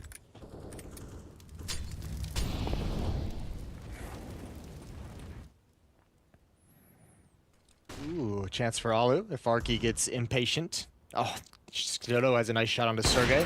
That puts the Danger Man out of the fight, which has got to make you feel more comfortable as Saw. They're getting so close to taking this map. They're going to be 3 rounds away if something disastrous doesn't occur here. This is so cool. Great shot from Sunny. And that is the start of the calamity. Yeah, could he land one more out long? It's going to be a swing of the AK. He does pick up the M4 now. He's a little bit more ready, but he's got to be careful he doesn't expose himself to middle, because that would be a disaster, even with the smoke there. It's Aerial getting close instead. Sunny does go down, but a 3-on-3. Aerial has a smoke, and now Alu with an AK-47. He's quickly going to be traded, but look at this crossfire. Even with pistols, this is absolutely lethal. Oh no, Stadodo actually getting the kill. I think Aerial may be swinging a bit too soon there. And that is the round, still going for Saw in spite of a scary moment. Quad kill on Stadodo. I don't know what happened to all the rifles that ENCE could have salvaged. Sunny got that M4 over towards railing. There was one rifle out towards long, but neither of them coming down the stretch get into those fights. They must have gotten picked off by Stadodo earlier. But that's pretty, cuz ENCE loses those rifles and they only have the Deagle and the P250. They have to take that close crossfire, which is much easier to deal with than a crossfire with someone far back in pit with an AK-47. 4-round lead for Saw and 3 rounds away from the upset victory. 3 rounds indeed. I mean, this is starting to look really good. Round loss bonus is building for ENCE, and that's something to work with, I suppose. But we need to see something that is replicable, something they, you know, some weakness they found that actually can work. They certainly got that orb on Alu, and, you know, could be a nice tool to find a kill, maybe.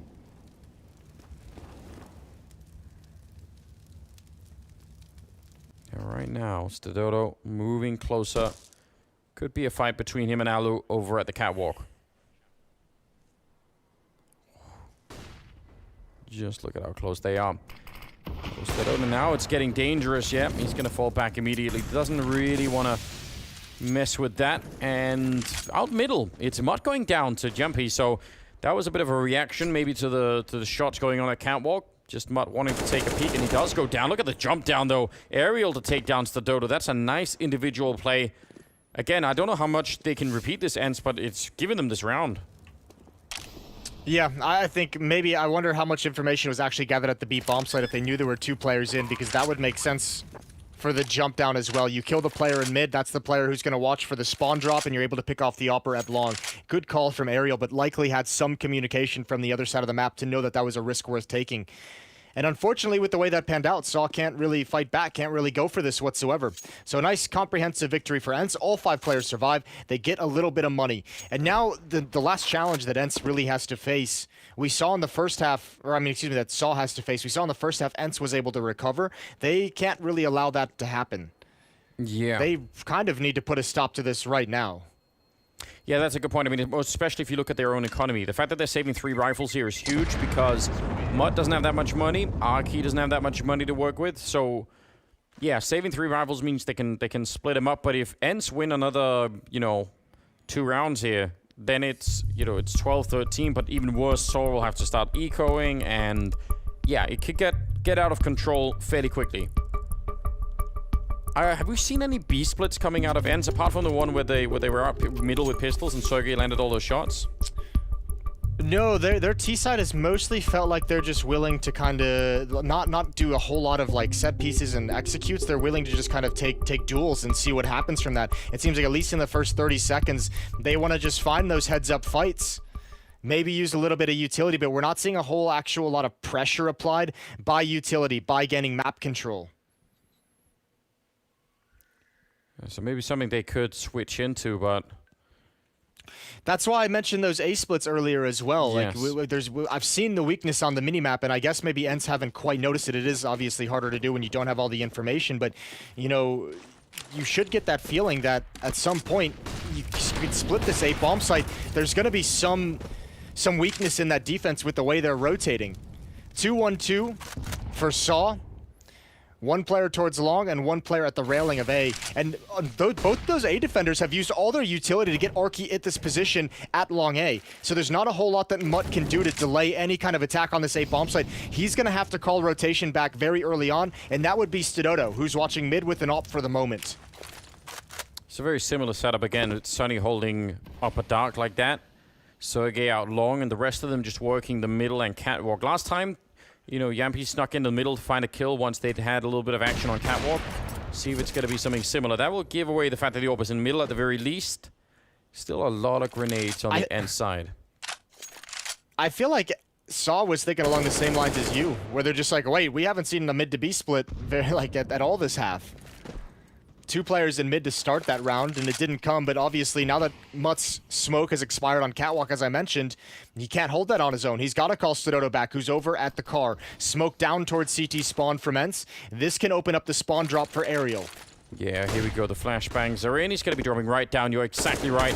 And he goes for the fight, takes down Mutt. And Stododo, he has to fall back. He can't stay out in the middle of long like that. Maybe he could try and catch them, but the bomb is still far back. I don't know what they're doing. Right now, Jampy's out in the middle with Sergey as well. They're running for the scaffolding, and RMN will take down one. A great double kill there. RMN, and now they're back at the A bomb site. What a completely confusing round. It will be a bomb plant. Aerial back to try and defend it. He's going to get the chance here, and Oil gets shut down. I don't know if ENCE even knew what they were doing in this round, and they might just have to pay the full price. Yeah, this was disgusting from ENCE. It's a horrendous round. Sunny going to take some shots towards spawn. He's in a 1 versus 3. Gonna go for the peek, and he's got to, but there's so many people here. He can't even hold the line. That's atrocious. I don't like it. This round, Jason, was a cereal. What kind would it be? What's the worst cereal? Like Corn Pops. Corn Pops is pretty damn awful. All right. It seemed like, so it felt like they made the call to do a strategy that would let them do a mid to B split with the spawn drop of Aerial. And some of them did do that. But they never, well, that's the problem, is some of them stayed committed to the mid to B split. 2 players went out mid to attack the B bomb site while Aerial was pushing up long and realizing the A bomb site was clear, while 1 player was coming up catwalk. So the hit was just so disjointed. It was like they were running 2 different strategies, and half of ENCE ran one and the other half ran the other. And that's the result. You have 2 players who die needlessly in middle, and then you have players hitting the A bomb site filtered in. Even the last player coming up catwalk with the bomb had all the utility to actually defend and hold for a catwalk flank, but didn't use the Molotov to stop it, didn't use the smoke to stop it, and then the player coming back who's not in position actually just gets picked off by said flank. So it's just disorganized and discombobulated all over the place. Yeah, I have a lot of questions in my mind about that particular round. Maybe we could ask them one of these days. Mutt, caught sleeping. I think he was waiting for more of a signal, maybe a flashbang or something, before he wanted to go for that peek, but he just gets taken right out, staring into the wall. And that is actually a bit of an issue. Stododo has jumped down to try and see if he can catch anyone, but they are back up catwalk. This, on the other hand, is a great swing. What a great call from ENCE. A little bit of chaos in middle. They hear the AWP going off. They say, fine, if the AWP's not going to be over at long, then let's go back. And that's the round 1. Jason, Stododo going to get picked off. Yep. If they can make calls like these, why are they making the other calls? It's always that's always the I mean, kind of the problem with the team like ENCE that is in this weird limbo place is you see flashes of what they can be and you see the good glimpses. It's just they haven't apparently gotten comfortable yet and consistent with those good calls and the good style of play. And I mean, that happens when it's part of the process of growth and learning as a team. It's just disappointing to see that they can't have the consistent good calls against Saw. I mean, this is nothing to take away against Saw, but ENCE should be overwhelming favorites in this game. And they should be able to run whatever they want. Well, it's getting towards the end here. 14-11. Remember, there's no overtime. They're going to be splitting the points. And, I mean, if you're ENCE right now and you split the points against Saw again, that might be one of the chances you have to start to make a couple of more on the board overall. And it's real important. So they don't want to give it away here. They've done a lot of damage early in this round, and I think they've got the right idea. There's a lot of people out long, and Surely they can get out without running into too much trouble here. Here's my question for you, Anders. Go on. You picked ENCE to beat NIP later on today. Do you regret that with the information you now have of witnessing ENCE in this game? I think what's going to happen is basically that they'll weed out all of the weirdness and all of the crazy calls in this one. Like that's where they just they feel a bit loose, like trying a new style, like just hanging out for a little bit. And then when it comes to NIP, it's going to be a different thing altogether. So yeah. I'm pretty worried, yeah. So to summarize, I am indeed worried. I'm real worried. Ariel has got them out of danger, at least in this round. Listen, he was postured at the lip of B bomb site for that whole time, and then eventually just takes it over. I'll tell you what. When we're playing this stupid prediction game, though, when you start to fall behind, you're actually just incentivized to go for more and more crazy picks, because otherwise you'll never catch up, right? So that's where we're at. Just Anders playing catch up, or I'll finish really far behind everyone else. Could happen too. I'm willing to We've admit. seen this play out in the past. It's usually the latter situation. Just doubling down on the crazy picks. Well, FAMAS's 1 AWP, limited grenades, no defuse kits. You can tell on the Saw side of things that it is starting to get a little bit tricky. Oh, Arky pushing in long. What an important kill. There's 4 people on the other side of that, but only one of them came through the smoke. Ariel, though, pushing up, could be walking right into this AWP of Stadodo if he's not careful.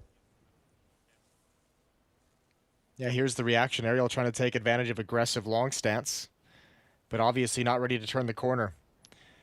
2 players behind him, and they're going to back away slowly. And ENCE is, they're all kind of bunched up in middle with control, but it doesn't seem like they know where they want to go at the moment. Still looking for a mistake out of the SAW team, and as long as SAW just doesn't peek anything at the moment, they should be just fine. They have a decent enough setup right now, playing retake at this A bomb site. Seemingly in this game, you can rely on Stadodo to get at least that 1 kill as they cross into the site. But this is everything for the SAW defense. They have no money after this, so they cannot afford to lose. Man, if any of these 2 long players go down, it's real trouble. Mutt has been smoked off. Oh, he's not yet. They're throwing the same one to try and jump down, but Mutt's going to be waiting for it. Yeah, he'll turn. Even with the FAMAS, he can win that fight. That's a great turnaround. I think they definitely saw it coming. Stadodo goes down over at long, so still a chance here. 2-on-3, 25 seconds. Bomb plant in route here. Molotov will force him to put it out here, but I think he's fine with that. Down and long, Sergey's picked up an AWP, and there is no smoke to cover the defuse here. That could be huge. That AWP and long could actually win them this round, and in spite of the fact that it didn't start off all that well. Easy shot for Alu. Flick comes in, and it's a headshot to take down Mutt, and he goes for an easy kill. What a triple from Alu. You're exactly right. SAW just did not have the utility to retake that bomb site. That is perfect work from Alu. Even waiting for that final flash from his teammate, getting an easy kill onto Catwalk. Man, that flashbang designed for that drop down did not work nearly as good as the smoke did the previous time they ran that strategy. And this is Alu just being fantastic, saving ENCE at the end. And here's the issue. Now that SAW's out of money, they can't buy anything here. Even the next round is going to be a bit painful for them in terms of what they can bring forward. They have a 3-round loss bonus. Actually, it shouldn't be too bad. They'll be right around 5k, so they can probably get mostly everything they want. Stadodo with the AWP might be light on armor or light on utility. But otherwise, that 14-14, that round number 29 is everything. That's where they're running out of runway, isn't it? And they saw them all cross middle, so they're just going to go straight for the A-bomb side. No surprises here at all. I mean, the fact that they didn't have the smoke and then the fact there was a great counter flash that came out, which allowed Alu to just pick up that last kill super easy. They're trying to hunt him down with a deagle, and they'll finally get the kill on him, which is a bit annoying. Can he throw away that AWP just? I don't know if it'll even make a difference. There's so much money on Alu. So he's just doing his best to do some more damage here. It will be 14-14. ENCE hard to get rid of in this game for some reason. Yeah, they are. They're like a toenail. I mean, a hangnail. They're just hanging around. Always just painfully sticking in your foot. Yeah. Had many of those. I kind of feel bad about that comparison. We've all been there. All tied up. Not the most flattering way to describe a team, Jason. Fair enough, I guess. Stadodo at 24 kills. It's Alu and Ariel at 23 each. Sunny down at 12. I asked you earlier about his level compared to sort of the maximum we've seen out of him, and you did say it wasn't really there yet. No, but I don't even blame him for that. I mean, we've obviously highlighted some of the disorganized rounds that ENCE have had, and I imagine that is Sunny kind of. I mean, I don't think he's probably ever had an in-game leader in the past, and now doing it with this team, you're kind of learning on the fly. Yeah. And more than anything, you're probably learning how frustrating and difficult it can be. It is. It's the worst job in the world, isn't it? 29th round. All right, here we go. This time, Stadodo with the op is up on catwalk. He wants an early pick as they turn that corner. They do have the utility to at least force him back to neutralize. They're going to go for the run boost instead. There's the flashbang. Oh, and they almost lost his life doing that. Look at ENCE picking up the pace. And I think this is them finally noticing something. To counter, almost a double. Sunny was dinked through the body of Sergey. But I think ENCE finally realized Stadodo takes that shot and backs up. There's no one else to defend that bomb site early on. Oh, Stadodo actually gets a kill on Alu. That's pretty impressive, and now that causes a real problem. Ariel is out in the open. If they fight him while he's still here, he doesn't get away, but it doesn't matter. Jumpy gonna pick up 2 big kills, taking down Stadodo and Mutt in CT spawn, and just like that, it may have swung back in their favor. I actually thought they were gonna catch Ariel, and that would be the beginning of the retake, but just an RMN, if they fall back, then they're playing to split the points. They just don't trust themselves. Hard to blame them, maybe, but wow, I think that was on a knife's edge. I think if they'd caught Ariel, then that probably turns. They probably catch Jumpy as well. Yeah, Saw was being very aggressive on that retake as well. That's unfortunate. Jumpy jumping up on the box, a great individual play, but look, these individual efforts out of ENCE is what's bailing them out of this map. The triple kill from Alu in the post plant, now Jumpy. This is a nice shot from Stadodo, but sticking around for far too long. And look at this from Jumpy, even the transfer over to Mutt coming out of spawn. That's a thing of beauty. So a lot of really good rounds. The Sergey Deagle round, the Alu clutch. Now the Jumpy play here. Ariel's opened things up solo on his own a couple times. And now we've got 3 ops and an auto sniper to spam down mid. No damage is dealt. What a shot. Blind as well. And now it's all over. ENCE, they get the full weight behind him, and now they just push to the close. Just right outside, he's going to take the face off Sunny, goes for another fight, dropping Alu, and that's such a brave performance. But Stadodo is alone with a scout in CT spawn, and I mean, they have been so close to winning this game for a while, but this is just too much. 16-14, Sergey will get the last one, and ENCE will survive the scare, just barely. That's harsh for some. They play this season like yesterday elite game. They challenge ENCE on the road, and you have to really admire Saw, but ENCE just a bit too much into individual play. Not a great game, but they'll points. They'll take them, and sometimes you just Either way, we're gonna head to a break now. We'll send it off to this capture this and next map right for you. So stay tuned.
Welcome, ladies and gentlemen, to the second week here. Got the best teams in the world and complexity. But Flamey is his kryptonite again. Oh! This is it. It's a bulldozer. We have fun, we're going to play good. We may lose some shit rounds, but you just brush it off, and if we win some good rounds, we cheer. That's all it is. The best team in the world going up against a team who, you know, hasn't even been able to qualify for the major yet.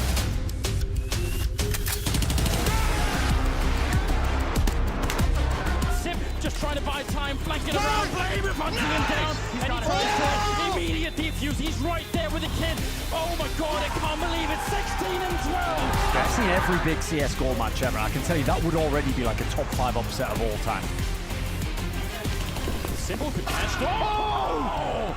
The shutdown! This isn't the Astralis that I know. Really trying to get in the pit. Can he stand tall one last time? He lies. Oh no! A beautiful spray! Electrons him! 16-14! Now he do it! Who's ready for vitality versus complexity? I introduce you to North America's newest juggernaut. 16-6 as they take down vitality. Complexity have one last beast to challenge. They wanted to kill Juggernaut, but we gonna destroy the Juggernaut. Of course. 16 rounds to Navi's favor, victories on Train and Mirage. And the Navi Storm has come and conquered today. It's an exciting, you know, couple of days that we've had here, and it doesn't feel like we've had any losers other than maybe Astralis. Dois. Outro. Dois. Outro. ¿Cuánto? Tiro. ¡Vamos! ¡Es sí mismo! 4 tiros que dejé filha da I'm glad that we've got the chicken there. He's always making his appearance in these clips, but you can tell good energy and clean comms there from the Portuguese.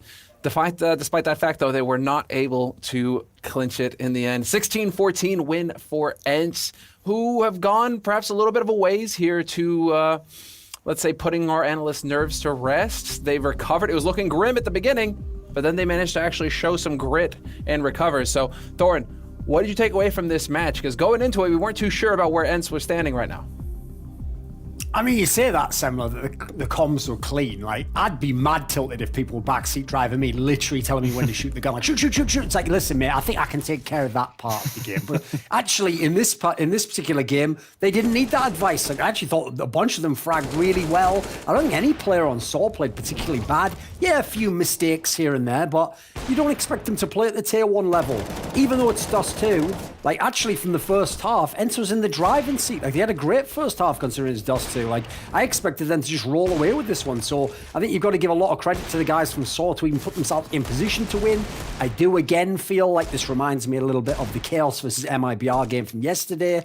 Once you reach that finish line, it's very, very different from actually winning the game. You start thinking about the win, you start playing differently. You don't play the same way you would if you were in a 14-15 down position and you had to win that round to win the game. So I feel as though they probably did mentally have a lapse there. Then again, though, ENCE is what basically barged their way in and forced that to happen. Aloe had a bunch of big clutch rounds. Sonny had a few nice deagle shots here and there. Like, generally, listen, for ENCE, you stole this one. You got away with this is daylight robbery. Yeah. But whatever, they all count. You got away with the Dust 2 pick. It's fine. I mean, Maniac, would you concur with that? It did feel like at the end of the first half, you're thinking, man, ENCE not looking too good, and then Saw take the lead. They get even further ahead. Do you feel like ENCE kind of got away with robbery here? Yeah, I agree with Duncan. I agree. And I was looking for answers before that game, and I have to say I didn't really get them. I'm not really more certain or more calm about ENCE than I was before that game. Sure, they win the last 6 rounds, and as Duncan said, it was probably a case of the Portuguese being a little bit scared, a little bit anxious of winning that everlasting round. But there is one thing that I got away from that ENCE performance is that the double AWP is going to be a threat for sure. We see Yumpy bringing up, we see Alu having it on the other side of the map, and if this can be a mechanism that they use on every map, then that is one strength that I'm going to accord them.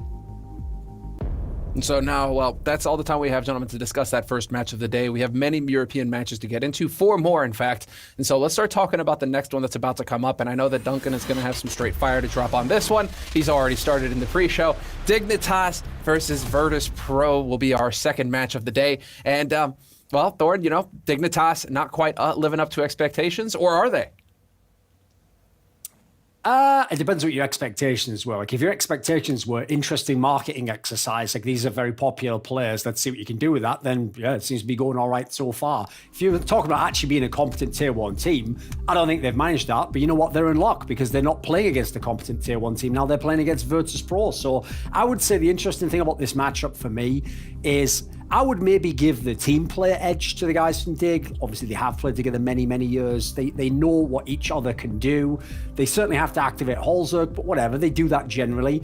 The big problem I see in this particular matchup is I actually feel like map pool-wise, which we'll get to later, VP has certain little edges they could sharpen and potentially make dangerous for the guys from Dig. And I also feel as though, we've talked about this in some of the past Dig games, right? First of all, even Holzerg being a monster is actually in the last few months, it's not necessarily a given. And that was basically condition 1 to give you some Dig wins.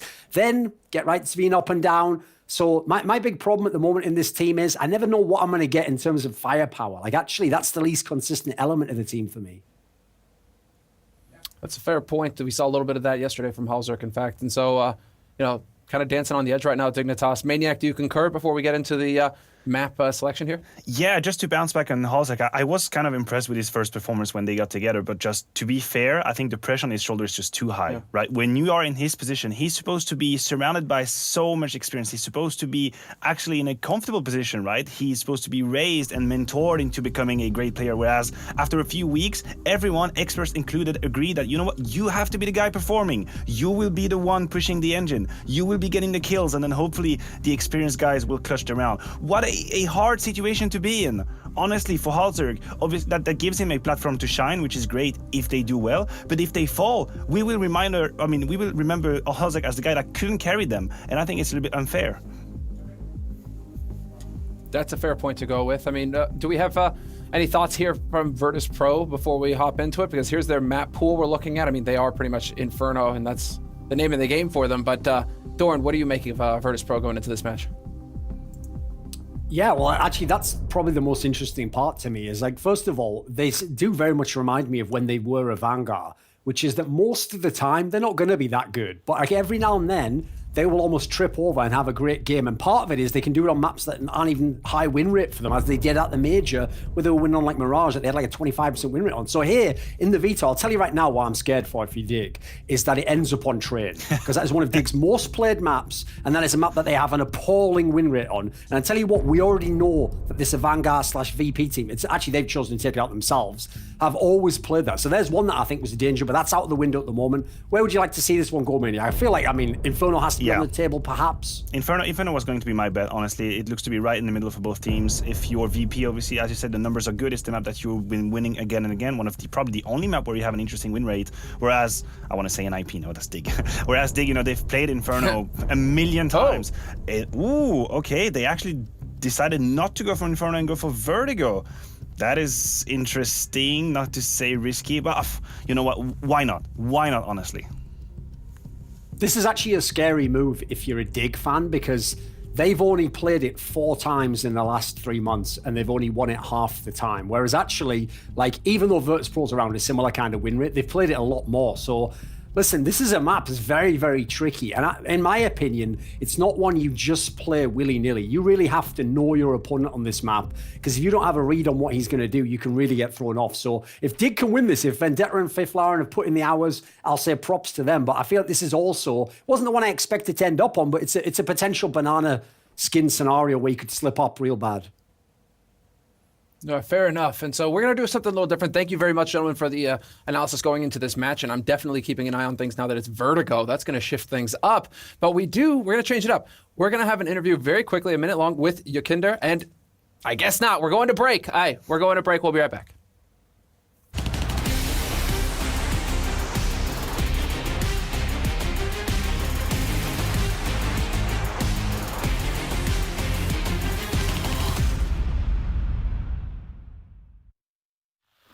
Welcome to London for week 3 of Blast Premier. We've got some top tier Counter-Strike coming your way. The 100 Thieves and G2! Finish!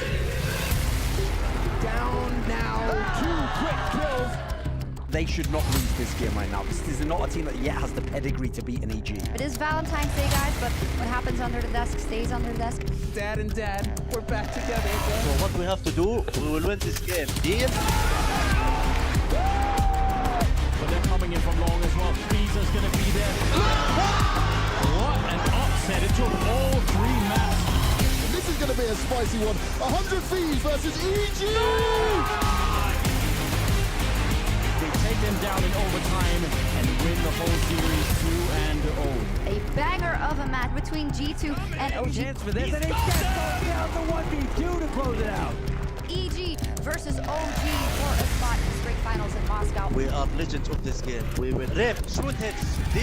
Let's go, Alexi.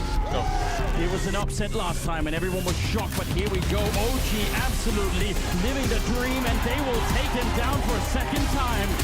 Let's focus, bros. Let's focus like we played first time against them. They've done it. They've bounced back on Dust 2. We're going to the final map of Blast Premier Spring Series, baby. Let's take it just like this. And G2, 1 frag away, 1 HP away from shutting down the dreams of OG. There we go. G2 Esports first place in Group C. Fantastic stuff. We'll see you in a couple of months, of course, for the showdown. And for now, enjoy the rest of your evening. There we go. Bye.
Yakinda, the thing I wanted to start off with here is you get to join VP coming from the Pro 100 lineup. What did it feel like to you when you first got this offer, and were you surprised that it came your way?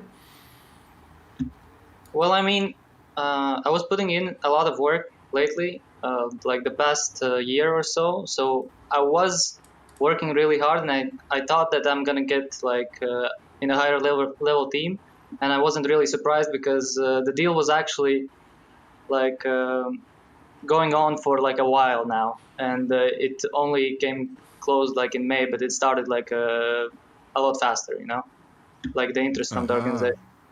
Yeah, and but I'm glad I joined. I wasn't surprised at first. Maybe the first time I heard that it could be possible, I was maybe a little bit surprised, but it was nothing like special, I guess. I was ready for that already. All right, not surprised, hardworking. I think that actually shows. I'm actually really surprised in a good kind of way watching Yakinda play. So what about you, Jason? What do you think? It was all right. I have a tough time getting over how I don't know. VP looked really not good yesterday. I didn't enjoy anything I kind of saw to the game. I was actually so amazed this morning when I woke up and I saw the prediction tweet from Blast that had so many people predicting Virtus.pro to win this game. That was incredible to me. You could see Hulzerk here for NIP, Jame for Virtus.pro, the two Oppers going head to head. Not great, but overall not too shabby. Oppers generally will have a lower ADR, but we'll see how they do in this game. I really like what I'm seeing at Hulzerk, and I think the dig that we saw earlier in this year is so much different when Hulzerk is in the lineup. Game time. Someone is on point with the memes. I like it. I don't know. I think you're right about VP, but I think Yakinda and Kicked were the two standout players. And actually, look at the odds though. The Betway odds there. It's definitely still a lot of people on the VP side. How does that make you feel, Jason? Just doubting yourself? I don't know. I'm so confused by it. I like even though this Dig lineup, I'm not necessarily thinking that this is going to be any kind of a world-beating team. I don't think they're ever going to get back to the level they were at previously, even with Halzerk. I don't know why they are considered like they're so many people are going against them for VP here. So this will be interesting. This is going to be fun to see what they can bring to the table here on Vertigo. We know this is a team whose prep generally goes well. Vendetta obviously does a lot of work. We know him and how hard and how much he puts in and what he can bring to the table. Fifth Laren as well, bringing some cool strategies. I thought Dig yesterday on Train had a pretty cool T side with a few smaller mistakes, but I didn't see anything out of VP that was really redeeming, except for Kickert's individual performance. Listen, Vendetta is the whole reason why I picked VP to win this. He betrayed me last time. I trusted him. He said they'd beat Mad Lions, and so now this is what happens. You know, I'm just gonna say that right now. That's my main motivation. I just, you have to teach him somehow. So we'll see how it goes. Maybe the crowd is tough love out of Anders. A little bit of tough love, yeah. Well, Yakandar going for a really quick jump. That's actually showing quite a bit. That can be dangerous. They could have been there, I think, to maybe shoot him right in the face. But they're just going to show themselves and start to walk back. Halzerk is going to have some advanced notice, though. And again, the range down this ramp, it could be dangerous if he just swings for a quick peek. No, he's not going to do that. He'll fall right back. A little bit of utility to delay the hit that would come in. All 5 players from VP are here, already moving up down the hallway, now going to attack into the bomb site itself, and this is a very passive, very retake-oriented defense from Dig, and maybe a little bit too much. They would love to get just at least 1 kill. They've got 2 smokes, they've got 3 HE grenades for this retake. There's 1 kit on Freiburg, a lot of utility, and James taps the plant and backs away, so the nades don't do their job. Yeah, only the last one landed, but the first 2 absolutely went out of his range. That was a very, very smart play. Just making sure he didn't get completely bombed. Now the bomb's down and it's a 5 versus 5. Here's a Molotov to buy some time, a little bit of a flashbang, but no one really peeking behind it. So Dig, they have the initial setup, but now they actually need to move and get those kills. Exist will pick up 1, get right in. There's Exist again, and they're mowing them down. Wow, all within the space of a couple of seconds, and a 10-second defuse here, but that is a very cool retake from Dig, in spite of actually failing, I think, some of the early grenade setups there. Yeah, obviously the HE grenades didn't do nearly as much as they would have liked. A bit of damage on a James. It's just fine shooting from Exist and Get Right. The nice thing is, no one made the mistake. Get Right was in a little bit of a tough spot before the retake begins, with the Molotov into his position, a flashbang as well, and he almost got forced into the open, but nobody from Dig dies before they can actually execute that retake, so that was a big helping factor. Kickert has an AK-47 in this round, the hero AK. I believe that was dropped over by James, the Alper, so he won't be able to get that weapon out for some time. And 1-0 for the moment. Single AK-47. I'm excited it's on Kickert. I still, that was like the one takeaway that I had from watching this team, was like, Yakandar playing pretty well. Kickert hitting some amazing shots, which obviously, when you say it like that, you realize that's not going to be enough to actually have a whole team. But I don't know. Yeah, the other side of that takeaway is not just Kickert with amazing shots and amazing impact, but the other takeaway is, man, where's Sanji? Where's Adren? These guys were revelations towards the end of last year. Yeah. Yeah, when we talked about James and how we had whole rounds where he didn't even fire the AWP even when he had it. It was all a bit lackluster, wasn't it? But this round, solo AK, we've seen it work before. It can work, but it's putting a lot of eggs into one basket here. And he's already got shot in the toes down there, so they know what's coming. It's actually a nice early engagement for VP. Force Halzerk away. He's got 3 health. That's going to make the defense a bit more passive at this bomb site. So actually, VP can maybe be aggressive here and get a plant down. 2 smokes and a flashbang. Yakandar challenging Freiburg over towards B.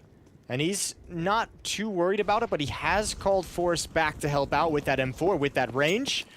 And all of VP is now rotating back. 18 seconds on the clock, and they're going to come join up with Yakandar. Forrest is here as well. Yeah, smart from Forrest, not moving out. He was tempted, he was running back, but this is some heads-up play from Dig, just not showing that many nerves. I really appreciate that. There were a lot of smoke thrown into the A bomb site, and there was about 20 seconds, so, you know, if you're a little bit panicked there on the Dig side, you think, oh god, they're coming and a Halzerk's already low, let's just rotate, a 4th guy in here. And they didn't bite at all. I like seeing that. I actually really like the defense that they're going to have set up at this bomb site with Freiburg as the anchor and Forest rotating over. Freiburg just being the pivot point, allowing Forest to play off him and basically deathmatch around wherever Freiburg is peeking. If Freiburg peeks left, Forest is going to cover his right, and that keeps a lot of space for the aim of Forest to have an impact.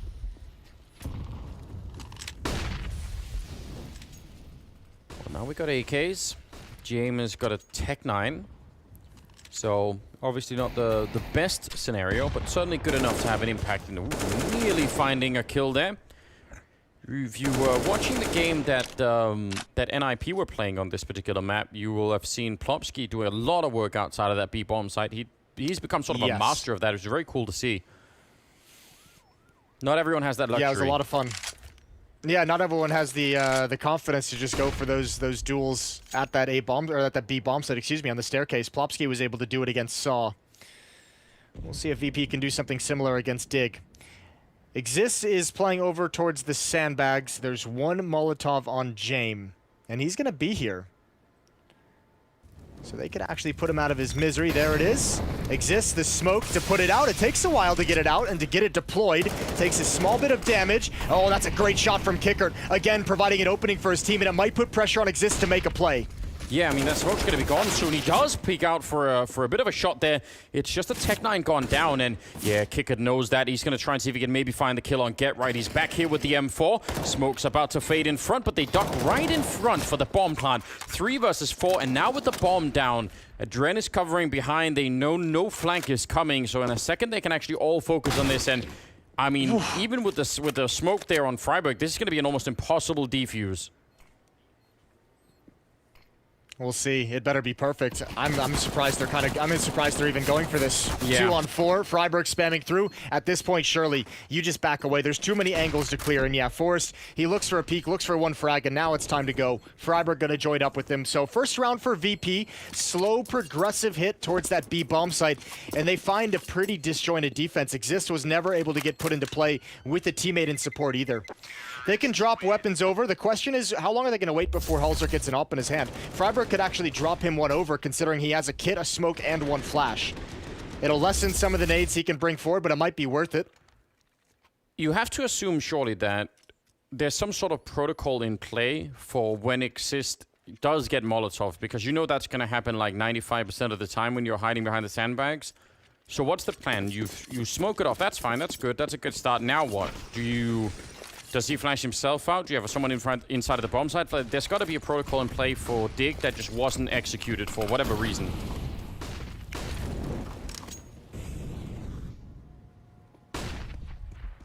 Get Right stuck on the Deagle. He's been given pistol duty. And he's the one guarding mid. So this play can be huge. No one has eyes on this so far. Dig is really kind of gambling that nobody from VP is going to make this kind of a play too early. Get Right's going to come over, and if he swings too wide for information, the nades should give it up. And now he can call it out. Forrest is on notice. Molotov is out. Freiburg holding the line. He goes down. Forrest to the right. They're not going to clear it. He's got a double kill and the bomb, and he's looking for one more to come over on top. But they're already up the staircase, and there's one more flank from James. The defense crumbles. What a confusing round. Forrest basically defending the bomb site on his own, but then a third man, James, comes in late. And we've got to give a shout out to Sanji even getting the early kill with the AK stumbling into the site. That looked absolutely ridiculous. Now, ENCE and Holzerk, they're both in position. They could retake this if they're quick to make it a 2-on-2. But now they've revealed themselves, and Kickert is going to start to come in and join the rest of the team. So he's on those stairs back there. 1 HE grenade left, which is not going to kill anyone at this point in time here. How do you defuse this, though? I mean, you're going to be so exposed in the middle of this site. And yeah, they're going to maybe try and boost on the other side. Could be dangerous. Tapping the bomb once. And there's the shot coming over. James with the 1 kill and Kickert with the other one.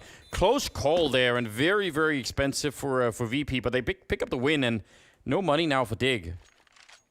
Yeah, that's a nice boost up over the smoke right at the end, just as it's starting to fade as well. That could have been dangerous if it fades at the wrong point, but Virtus.pro makes it work.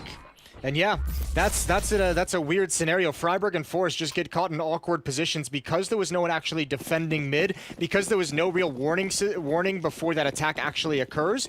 Freiburg and Forrest don't have any chance to readjust themselves and make them safe to at least the main choke point, to the staircase towards that A bomb site. They're just stuck between a rock and a hard place. Even the double kill from Forrest was pretty fortunate. Get Right gets caught trying to be sneaky. less sneaky there, Forest and Exist. Standing on top of each other. Here's the kind of fun part about this. The way it's playing out with last round mid not being covered by anyone at the start. Obviously, Get Right had a deagle. He was supporting over towards A. This round as well was an easy walk-up for Virtus.pro. It almost feels like Dig is just expecting VP to respect them and not make these kind of plays. It's still early going. We'll see if Dig can put a stop to that or if VP continues it. But if Dig think that Virtus.pro is just not going to walk into bomb sites, they've obviously proven that they're going to be wrong. Yeah, I mean, you know, we brought up the term protocols, which I'm kind of stealing from Potter a little bit. I think it's a good idea, a good concept to have in the back of your mind, but around that A ramp, there are like 10 different ways of dealing with that, you know? Like, you can have a set timing where you flash your way in to take a fight at the ramp, or, you know, again, like, there are so many ways to handle it. You can have a set number of grenades, you throw, like, 3 of them all at the same time. Like, there's so many ways to do it. So I'd love to see Dig try something else, because it does feel like when they get pushed far enough back in, VP are just going to challenge them. And again, AK versus M4 from us, I mean, that's not a fight that you're going to come out on top of a lot of the time.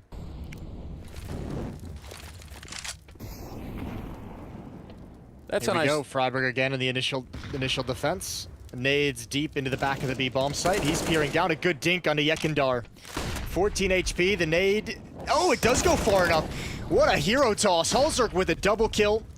And the Dig defense looking good this round, number 6. Yeah, I mean, especially with those 2 kills over at the A-bomb site. That was very well done. CSGO will take out Get Right.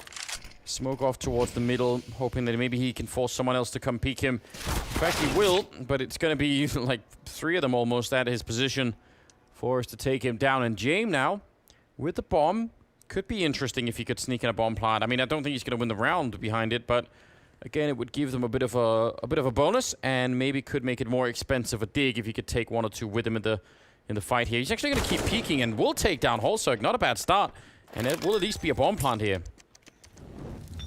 I guess Dig had the wrong idea, maybe a wrong communication, but that's a really tough time for Hulzerk to be all on his own.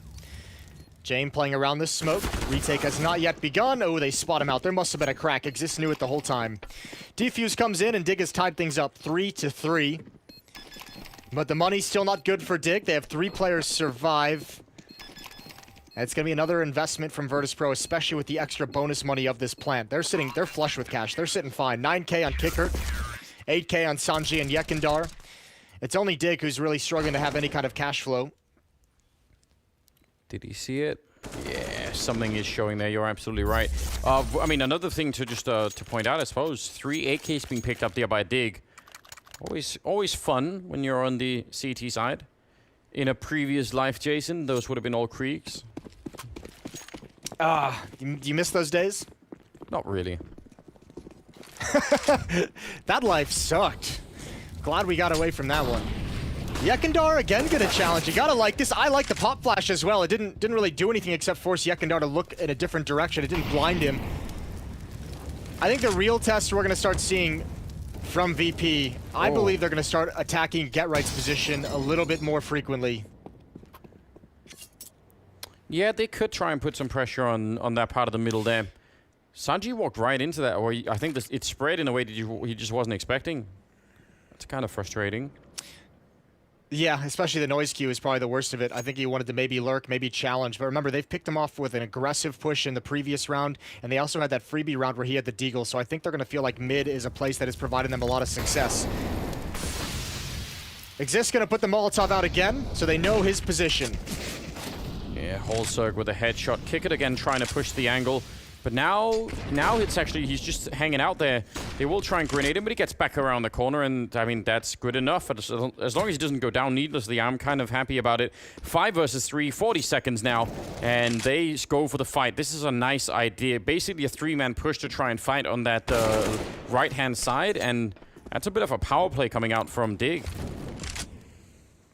Exist now in the position. Oh, James got another one. He's going to jump right up. It's Get Right who's next. Knife is out. Get Right's caught. One player pushing into the A site. That's Get Right who comes back for it. 22 HP, and James is left on 9 with the bomb in only 15 seconds. He's going to try and institute some James time, but Freiburg puts a stop to it. Yeah, wasn't getting away from that one. I like them going aggressive instead of just falling back into the bomb side. Even if they had the lead, 5-on-3 like that, they were like, we can either all wait really far back here and just continue to have fights, or maybe we just go and catch them. That worked out pretty well. Oh, James time. He's not letting go with the memes, is he? That meme will never die. It's around forever. I don't know. That round is actually much closer, I think, than it seemed. This is what's going to be interesting. I think this is what might catch Dig off guard, but this is the worrying sign for me is Exist even puts that Molotov out, but Kickert just walks up knowing Exist isn't going to peek out of the smoke.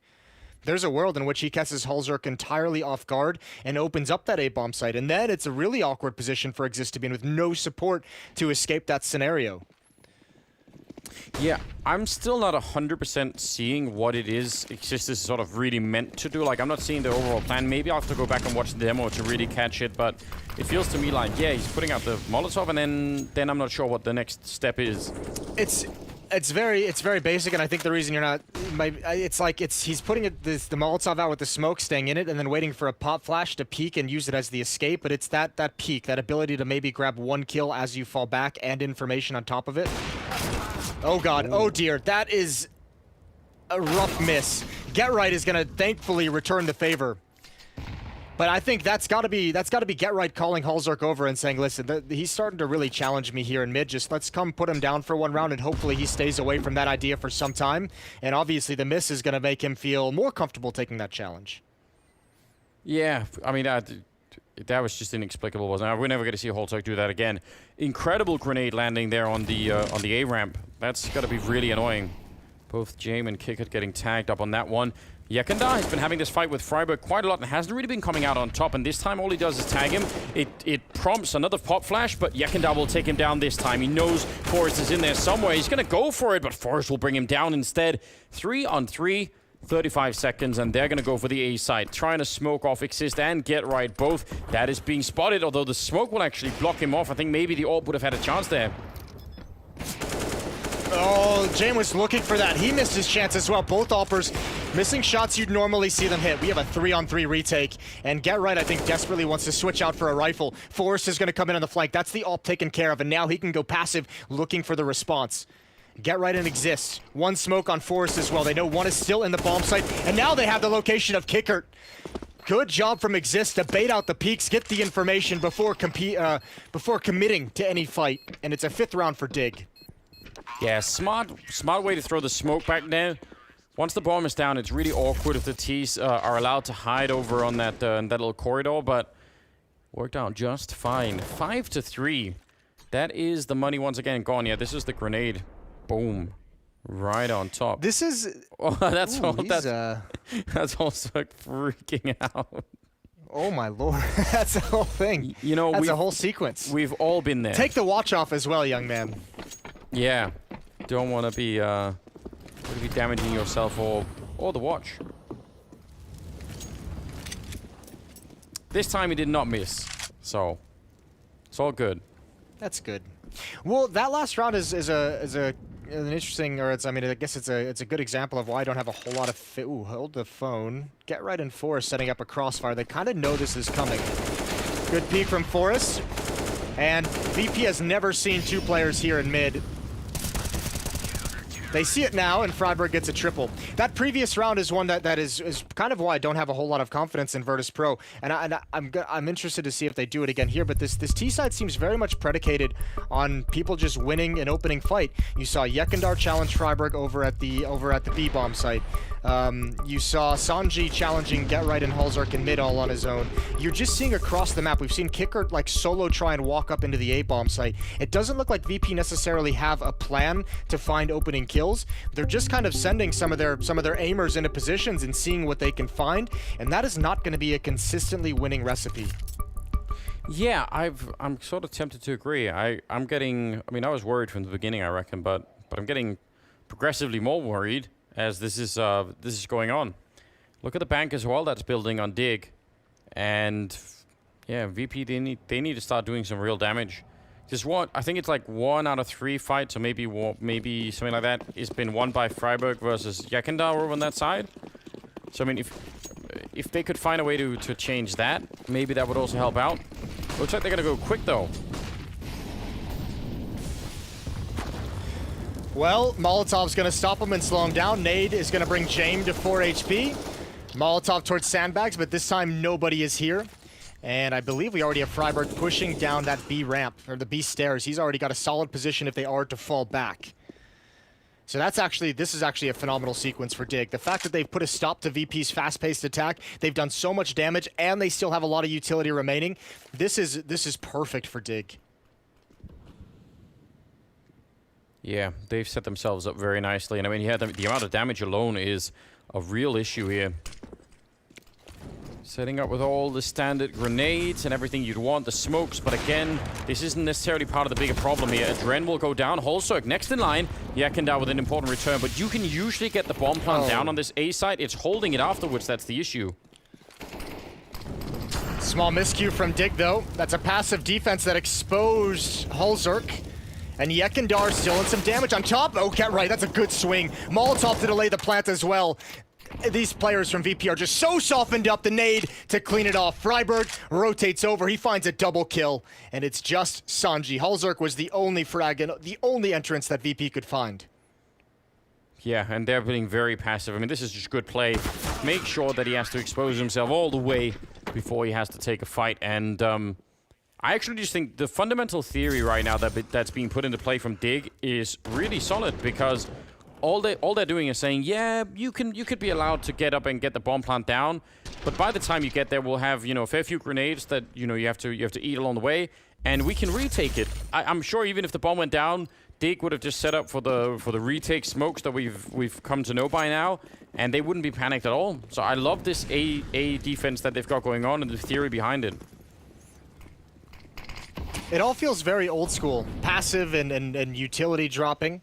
Yeah. Onto those bomb sites. Virtus.pro not looking good in the odds. Dig still with the favor. At least in the odds, not so much in the hearts of the fans and of the analysts. No, but I mean, it started out the other way, right? So it's kind of swung a fair bit, which is no surprise given the fact that it's 7-3. Well, we've got 3 AKs been stolen and kept for a long time now on the Dig side. We've got a lot of Tech 9s. I'm excited. 4 Tech 9s. Remember, it's easy. You have to run and shoot. You have to do both. No stopping and strafing and like, you know, any kind of like, you know, smart play like that. Run and shoot. Tech 9 lessons with Anders, trying to really teach the masses to bring in his Tech 9 era, the resurgence. If you can, while you're doing it, it is perfectly permissible to do like a choo-choo sound as you go, but that's about it. There's the run and gun. Sanji taking down Get Right. They're still moving and shooting, and it's Yakendar with the Deagle picking up the second kill. Now they're going to get a quick bomb plant, and Yakendar's moved forward here. Now they're standing still, and that's not what you're meant to do. He will get the kill on Forest anyway. The Deagle's actually doing a lot of work right now. It's a 2-on-2 with still a pretty good chance. Holzerk with a nice shot to take down Kick It, and now it's Adren standing still on the ramp. It's all the things we don't want to see. 2 Molotovs. They're going to clear out positions. Nothing peeking there. They have 2 smokes left as well. Another HE grenade is going to land close to Adren. There's the smoke on the bomb. They've tapped the defuse. Adren's going to peek up. I don't think he has a single kill in this game. That's the first, and he's going to look for the second, but it's not connecting. Knife is out. He's looking for the stab. It's not connecting either, and Dig wins the round. Just a half second too late. And 8-3 is your scoreline. Oh man, that is it's not funny for VP, but from our point of view, it did actually look kind of funny. Close round, the Tech 9's nearly working. He's stabbing everything but the Holzerk inside, and we got Fifi Cam. That was and Forest Cam. He's punching the cam. Very excited.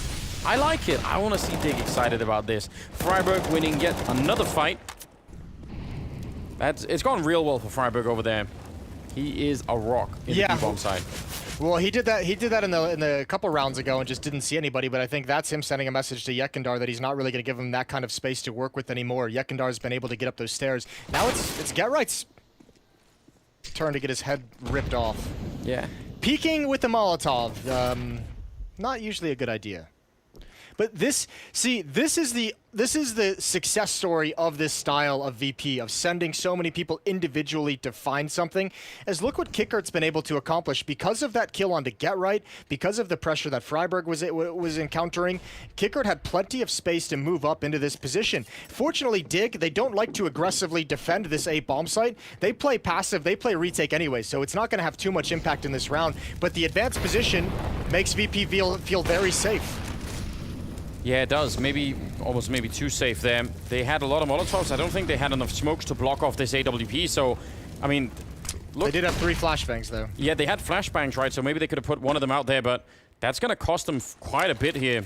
Grenade comes in on top of the bomb planter and blows up Sanji. So again, yeah, they can have the bomb site. I don't think they care at all. 2 smokes, 2 flashes for the retake to work with. Man. Here they come. Jame with an angle. Oh, he's flashed. He's going to be smoked off. Can look under it, but when Kickert is dead, it doesn't even matter. I don't think Jame could do anything at this point in time. They're just going to run through. They know they've got him no matter what.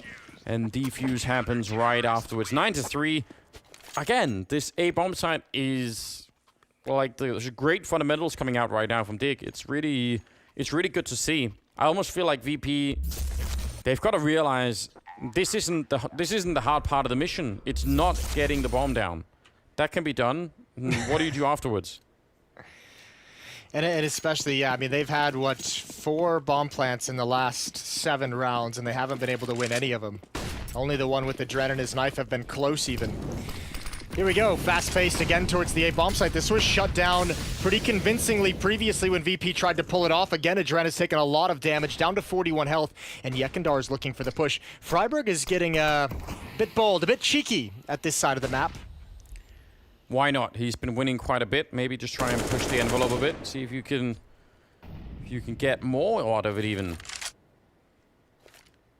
He's re-smoking that position. That's really pushing VP quite far back on the map. That's got to be frustrating. Well, and it's occupying time because VP doesn't want to make a move if they think someone is aggressive behind this smoke because it gives so much information over to Dig. Are they going to come through the smoke with 3 players? There's the... Oh, there it is! And Freiburg just gave up the angle. The timing of that could not have been worse for Freiburg. Not even a flashbang through it. But Get Right can still hold on. He can still find 1 or 2 kills. Jame going to peek slowly. Oh, no. He turns as well at the inopportune moment. Yeah, I think he thought that was a flashbang coming right his way, so spinning for it. 3 versus 4. Pretty quick bomb plant coming in here from VP. Nice shot from Get Right, but Jame is quick to return. And Holzerk missing a very slight chance there, but this retake is looking very, very difficult. They have the money here to lose the round, Dig, and I think that's probably fortunate. Holzerk going to be running away, and a 4th round being found here by VP. Now, if they can win the next one, it's actually going to give them a big chance to have a real comeback in this first half. Yeah, they would be able to scrape together a first half that was admirable, even with the majority of it looking like a complete disaster. So 9-4, this is VP's last opportunity to have a pretty decent half. If they can get it to 9-6, that's not too shabby, especially considering how most of this half is gone.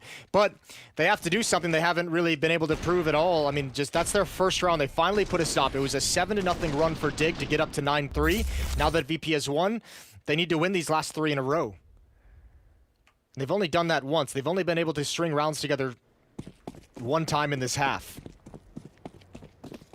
Yeah, so now what you're saying is it's got to be now, Jason. It's finally got to be red. Can't just keep locking out or striking out on in this fashion. Also with the 1 AWP still. Obviously saved that from the last round, and Jame has got the other one. Are they gonna... Oh, it almost looked like they wanted to go for some crazy boost over there, but I think they're just moving forward. Again, very much sort of reliant on sending some aimers in to take these early fights. They double nade the back of the sandbags instead of molotoving it, but no one is there. And here we go. The swing is in. And again, they could probably get the bomb plant down, but I want to see what happens next. Nice shot to take down Get Right. Exist will trade it immediately. And bomb plant not quite being attempted yet. Yeah, that's Adren with the bomb as well, and he's stuck. Exist has him blocked in, and Forrest has found it. Bomb drops as well, and Nexus needs to be careful with that peek. It's being held. Molotov just now fades. Look at all the nades that Dig have left for this retake as well, though.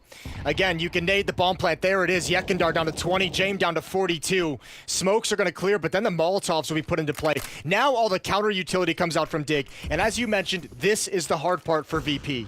Yeah, this is all part of the plan so far. They love it on the CT side. Another kill comes in. Yekindar going down.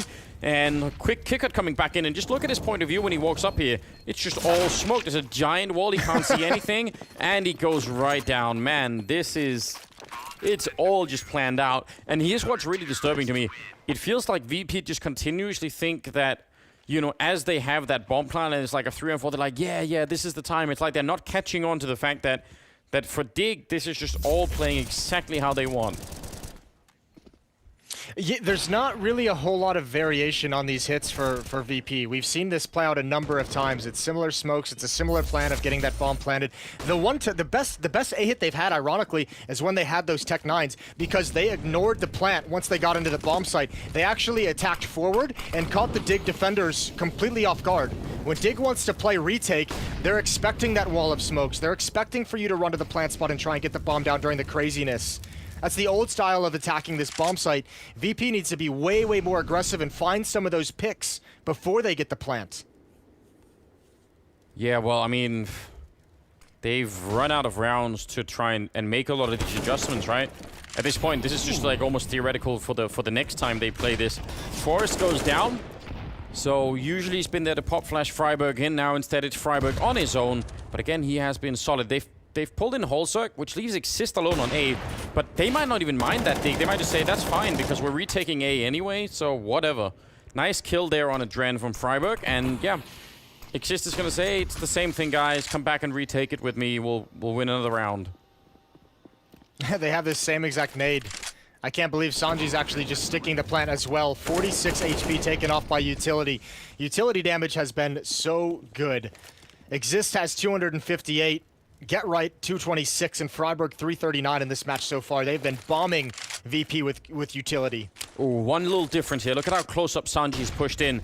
They have to remember to check that. That's a little variation here from VP to try and deal with the afterplant. Kick it and Yekindar getting a couple of kills, and they don't check the corner. That should have been a kill for Sanji. A big giveaway. It might work out anyway here. Holzerk in a lot of trouble in the 1 versus 2. He's going to stick the plant right inside. 2 seconds left, and they spam him down. Man, that was close. Real close. 10-5 at the end of the half. What a great performance out of Dig. That was really enjoyable. We'll see if they can finish what they started in the second half. That's going to be coming up right after the break.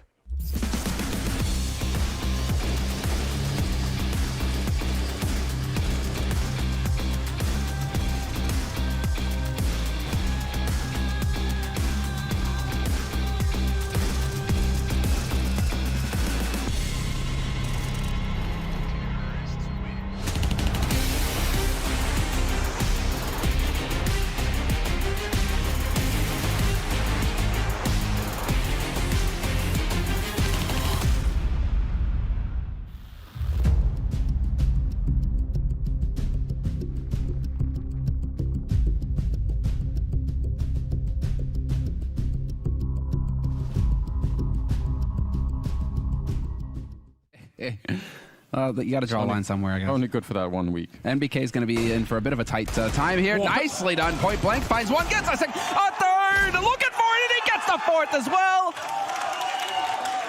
French CS. So they'll have to wait that one out. Clearly G2 looking to just split this B site at the 30-second mark, but a D from JKS. Corner. And Kenny's going to just have to hit some heads. He's hanks for them, and it's just the first. He's able to fall back. He's got to put his weapon back together. And he will. It's a good time flashbang, but he knows the magazine's low. Now he's got the knife out. It's a stab onto Issa. Oh my God. And the headshot onto Valda. Hunter's going to help him out from pit, so Alexi B is all alone in a 1 versus 5. Nobody gets out from porch. Nobody gets footing close to that site.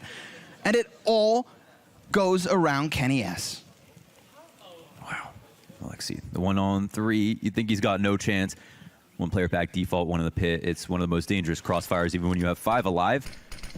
Saw they struggled in that situation. Headshot through the wall. Alexi's out of the round. What a round from Kenny S, though. He's getting back around ramp. He needs clean kills, and he takes down Kenny.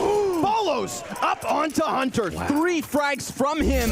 Let's see if they can get out mid.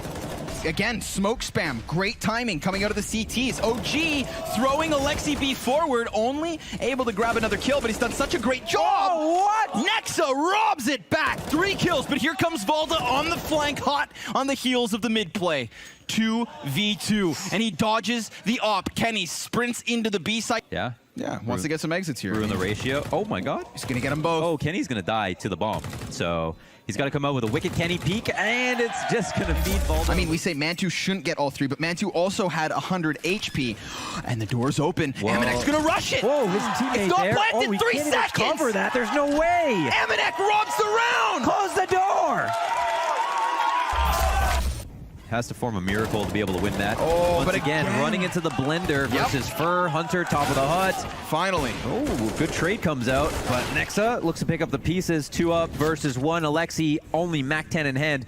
Better guns all over the place if he can find them. Don't know how close though. And quite... Kenny is now moving in for the kill. Wait, Interesting though to make it a 1v1. He drops off, and Alexi, he loves to take this fight. We saw how patient he was. In this moment, Jax pops up behind him. Given the chance to, just slightly. You know, Kenny, he might try to end this round early. Yeah, he's going up through the window. He just has Bomb's to hide. not planted just yet. Liaz just wants to stay alive, and Kenny will commit. Bomb goes down in time. He's got the op. All he needs, that one shot. Kenny, he goes high.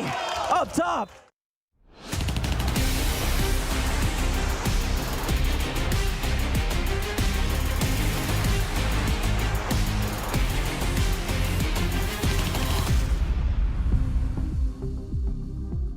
We are back, and so is Fifi. Staying hydrated, it's critical, it's important.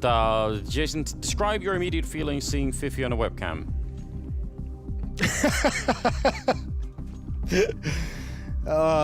Just like every Saturday night.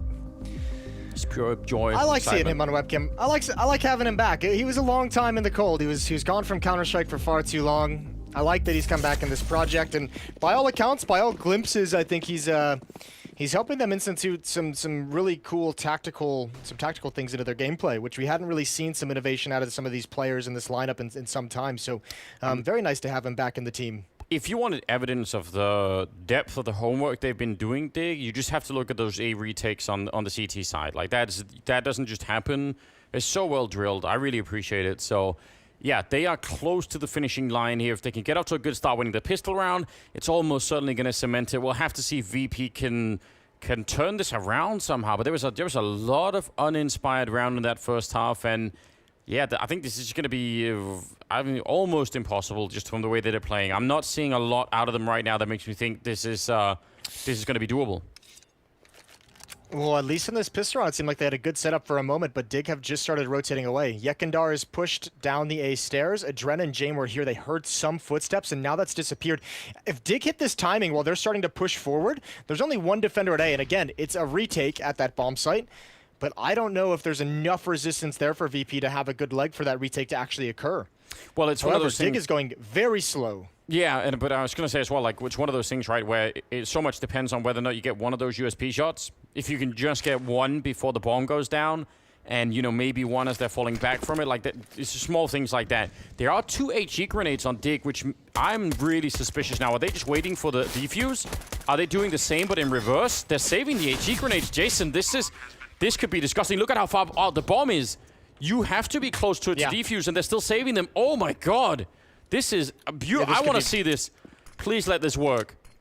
Just hold the phone. They're going to smoke the bomb and think that will save them. And look at how, oh, this is so disgusting. They're playing right into the trap. The only thing they maybe do it is the flank, but that's already gone. Now they're up. No one's tapped the bomb yet. They might not even get a chance. They might die beforehand. Kick it with a kill. Jame now the only one left. And we're not even going to see the double grenade, but that is such a great strategy. What a cool idea. Yeah, it's I appreciate the fact that you were so excited and you don't get anything that you want in this round. The hard part of... I was going to say, that may in fact expose me as a complete nerd, but that did make me really excited. You were so jacked up for that. Good pistol round for Digger. At least they get the victory. VP not able to find any kills, any successes after that plant goes down. So just, I mean, this was all standard. This was basic. This was nothing creative. You could see Forest there. They know exactly what they were able to do. It's tapping that bomb, faking it, putting it elsewhere as well. It's cause think of the level of mental destruction that would happen on VP. We're like, oh, at least we're not gonna get bombed, you know, putting the bomb down anymore now on A bomb side. Now that we're on the CT side, like that's in the past. And then they go and defuse, and the same thing happens. It would have been just, would have been hard to handle, wouldn't it? You're like, can we stop getting grenaded around this site? Yeah, right. It's kind of unfortunate though for VP because they had the right call, right? They had 4 players at that bomb site. They had Yekindar on a quick flank, and just none of it actually got put into play by any means. Yeah. Freiburg is gonna back off due to the aggressive stance. It's 2 Deagles defending the staircase over at the B bomb site. Yeah, Holzerk making a move out here. He's got Exist kind of close by to try and cover him, but he's checked out so much of this ramp area, so now he's going to go and fight, and the rest of the team is right behind him. So even if he goes down here, it's not like VP could just pick up a rifle and start fighting back so easily. I don't know. I think actually that was a slight risk there from Holzerk, but not an outrageous one, really. Would have probably preferred to still see one of the UMPs lead that charge, but I'm all right with it. Not going to be too critical. Well, you can see where Dig's preferred plant spot is. That's the second time we've seen them run into the site, fake it at default, and move over to the corner to dodge any kind of nades. Run through the smoke is not going to work. Full investment for VP goes to waste. They have not gotten a single kill in this round. It's a 12-5 lead for Dig. Anders, you picked Virtus.pro to win this match. Explain yourself. Well, you've heard of the counter curse, Jason, and I'm kind of a master of it. Yeah, so I figured this is my contribution to Ven, you know, doing a lot of hard work, to Fifi as well. I wanted to help them out, so I thought, you know what, gonna do them a solid here and just pick VP. Okay, and it's worked real well. We'll go with that for the moment. We'll go with that. In fact, I probably deserve a little bit more credit than even Dig. I think I'm probably the main reason why this is working out. The main source of this success. Yeah, I'll be taking 10% of the prize. Nice shot from Freiburg. The follow-up as well takes a dink for his troubles. Ooh, that's a good third frag. And James is rotated over. James here, and he gets the gift of going up against Force. And I'm not sure why they're not just pushing forward and finishing this round, but they're playing it, let's say, extremely safe. Knife him. He hasn't reloaded yet. Well, that isn't really the Dig way, I suppose. Very respectful. No, Swedish players. they're not a team that likes to go for knives. That's mostly Fnatic. It's the evil Swedes that do the knifing. It is funny, isn't it? How, you know, we've got the opposites just within Sweden like that. It's great. 13-5. Got some rifles back in the hands of VP. It would have to be just you know, a landslide of positive news coming VP's way for this to work out. Like a whole bunch of rounds where they, you know, get great pickoffs, maybe jam on that AWP, and just like it's gonna have to be just a long list of things here before it's even worth discussing, I feel like. Yeah, let's not even go down that road just yet. 3 players with 10 kills for VP, Sanji at 7, Adren at 4. And I think all 4 of those kills came in like the last 4 rounds of that first half. He had a really dreadful start to this game. And again, Dig, all 5 players just marching together towards the A bomb site. It's Kickert as the sole defender. It's weird. We haven't seen ever, I don't think, on this map. Maybe it's due to the changes, but Yekindar and Adren are 2 players fully committed to defending that B bomb site. Normally, it's just the one anchor. Bomb is going to get planted here. It's going to be a full retake strategy, and it's not in that corner spot. Not in the no corner. Molotovs, no nades for Dig in the post plant. Yeah, now we get to see VP have a similar kind of protocol for retaking this, because, I mean, they have some grenades, they've got a lot of smokes, they can set up a whole wall around that bomb. Let's see if it's going to be possible here. Yekindar and Adren with some good kills. Forrest coming in with the UMP, charging them down in the smoke, swapping out for the M4, and continues the spray for a long time before he goes down. Now it's Holzerk back here, low on health, and oh, he still gets it. That would have been a 10-second defuse anyway. James, I think he might be out of time already. He's hunting him, and Holzerk is toying with him. He's going to get the kill, but not the round. Can he live here? There's no way. Ooh, No. he does. Just 15 damage. What an absolute troll. I like Holzerk more and more. What a win. This is great. Okay. You're a big fan of Holzerk? Yeah, that's a good win. And obviously the comfort of sandbags helps out. I think when you come with prepared memes to a match, that's going to give you a couple of points in my book. I like them. Definitely could be more elaborate memes in the future, but I don't mind. Man, Forrest really gets stuck in that round, helps save the day. VP not looking likely they're going to be able to make this comeback happen. Dig just 2 rounds away from burying them. 14-5 at the moment.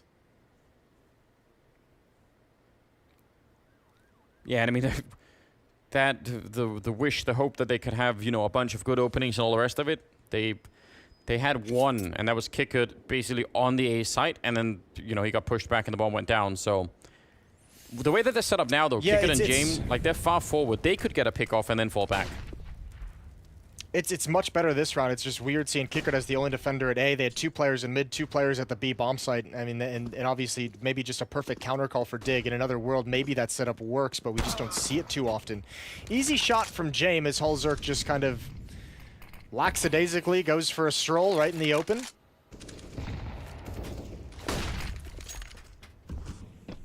Also, dropping is a big deal. Yakenda, good if they come the one way. Yeah, he's going to have to push forward. He's hearing them right behind. Quick trade and no one checking for it. But again, another nice trade for Exist. He was the right place at the right time there.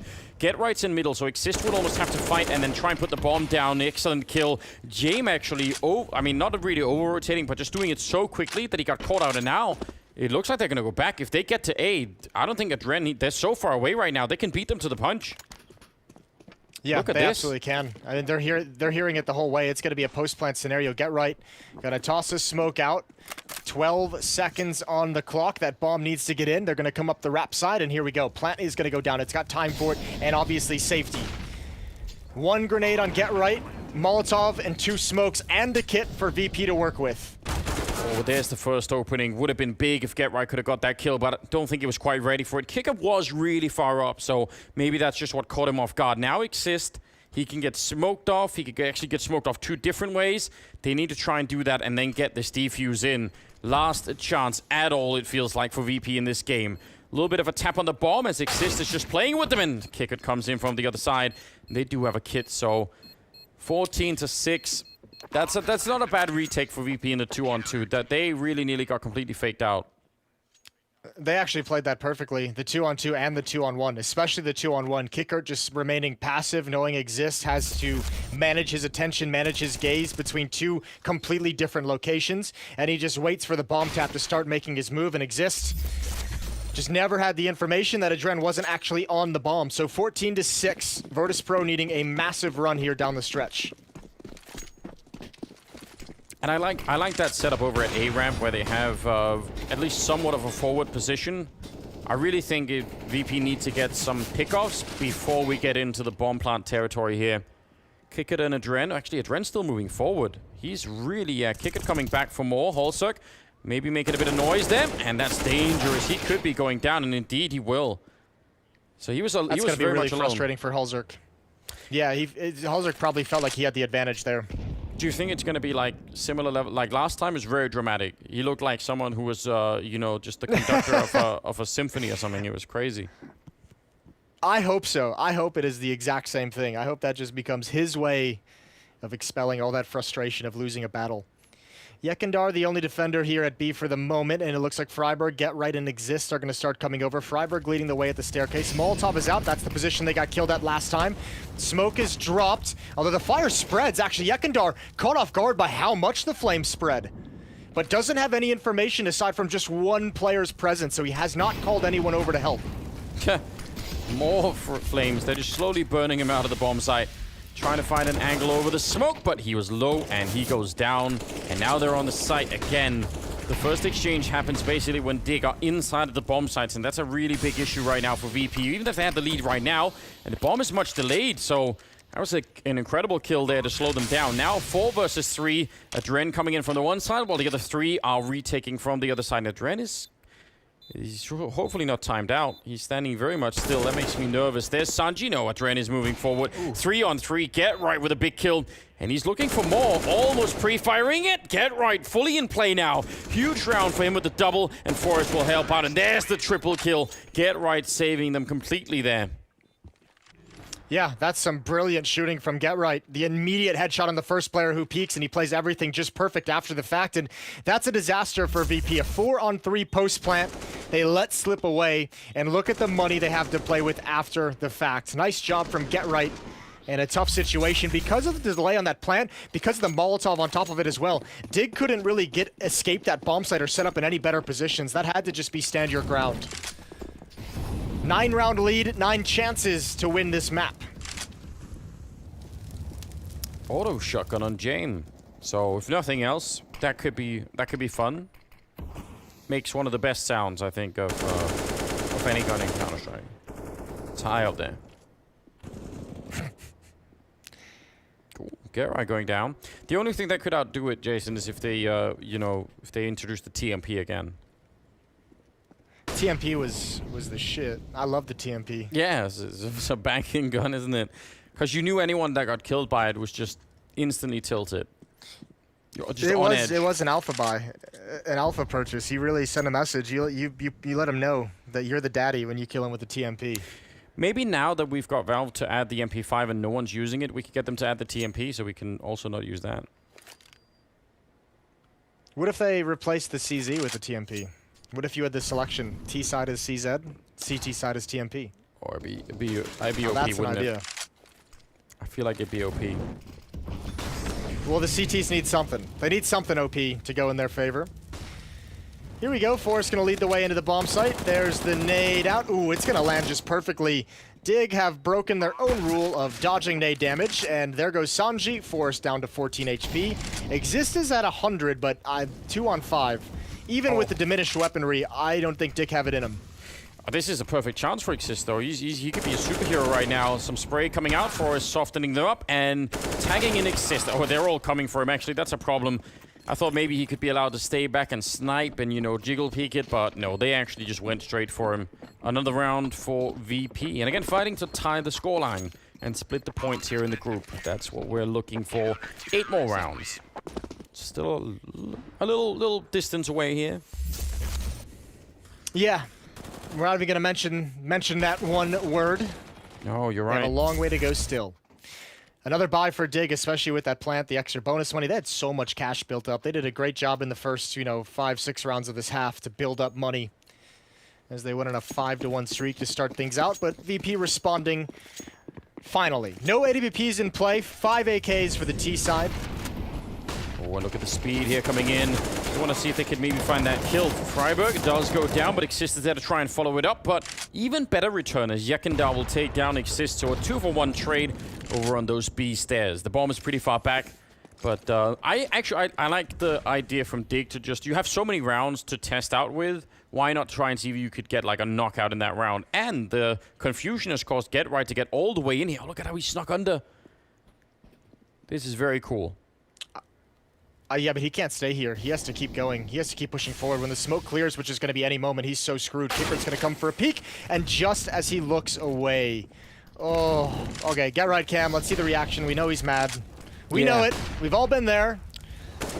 Yeah, that was upsetting. I actually loved everything about that up until that point, but Holzerk now on top of the box. That is a pretty quick flick with the AK-47 down through the smoke to take down Kickert.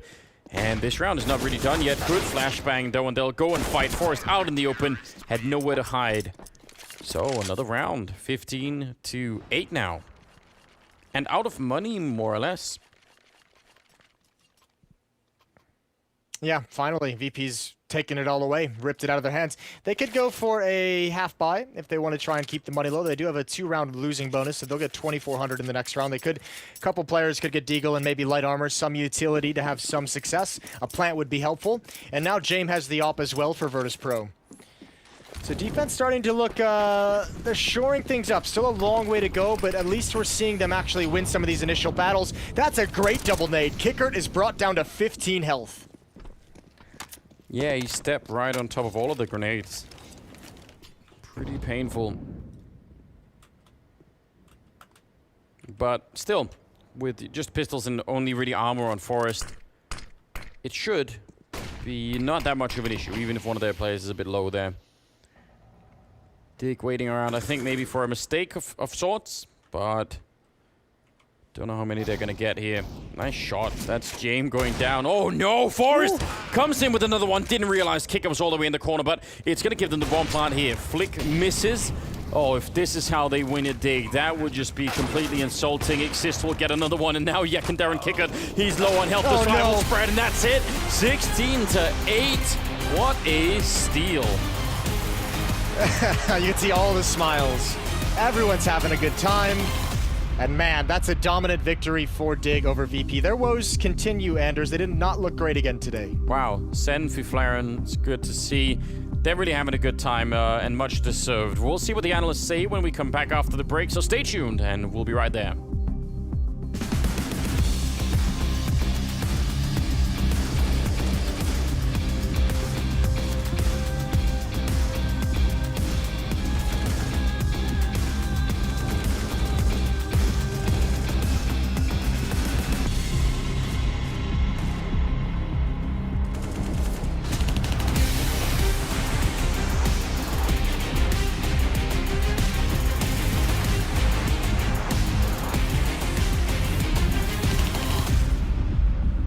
All the while, we have a player walking up, and now he takes that kill. The question is, can he land another? Flamey, there he is, straight in front of the crosshair on the edge of the smoke, and he's gonna work closer. No kid, the spam is his! He's gonna walk right through this, and it's gonna be an easy two-piece, because he knows the scope is there. How about another? He's got an ace, man. That's an easy kill right there. Vitality are starting to clear things out, so if timing is correct, yeah, they have an opportunity. Alex, he'll end up dying. Perfecto gets the first kill of the round. Yep, too many players to handle. They all come at him at the very same moment. RPK meant to be slain, but he connects three! USP taps, and Zywoo only gonna get one more. Still, Perfecto in a 1 versus 3 clutch. Yes. They're gonna start sprinting, and if he doesn't pull that trigger, he's got all three! He sprays down the back two of the caboose and can't finish it, but my goodness, has he primed his team. But Flamey is his kryptonite again.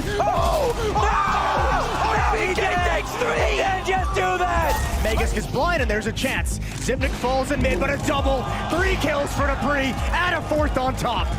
5-0. Close to middle, they know they are no one catwalk. They're gonna take the fight right away, and Config will land a parting headshot, taking down Device and Megan, and he'll follow it up, taking down Dupree. That's 3. That's a whole arm of the attack gone, and the follow-up is amazing. A quad. Yeah, just knowing that, because they know what Device is. He's been there all along, so that's amazing. Smoke goes up, and Dupree just trying to buy time. Device, he's making his way into middle, but he can't even just rush it. They don't know if someone's in there waiting for him with a rifle, so he can't just book it there immediately. Dupree has somehow wrapped around them with the Deagle, and he's tapping away and taking down Poison. And here comes Device with an M4 instead. I can't believe that Astralis are back in this in a 2-on-1 now. Oboe alone, he's got 30 seconds, and he's picked up a Galil there. Not really sure that makes a big difference right now. I think that bomb plan is going to be what's really tricky. And he goes straight for it. Dupree almost catching him in the middle of it, but that at least gives him a little bit of space. He gets that headshot immediately. That's very quick. And now does he know? Device pretty much can only be at this angle. He's out in the open, so if he doesn't win this fight immediately, Device will take him down, but Obo will do it! That's a triple kill. A little smile at the end. Complexity 2-on-2. They have a slight health advantage, but against these weapons for Astralis, it might not matter. Magus, he had the health for it, but now he's been taken out, and Sip just trying to buy time, flanking around, Blame hunting him down, and he turns for it. Immediate defuse. He's right there with the kid. Oh my god, I can't believe it. 16 and 12. Complexity taking down Astralis 2.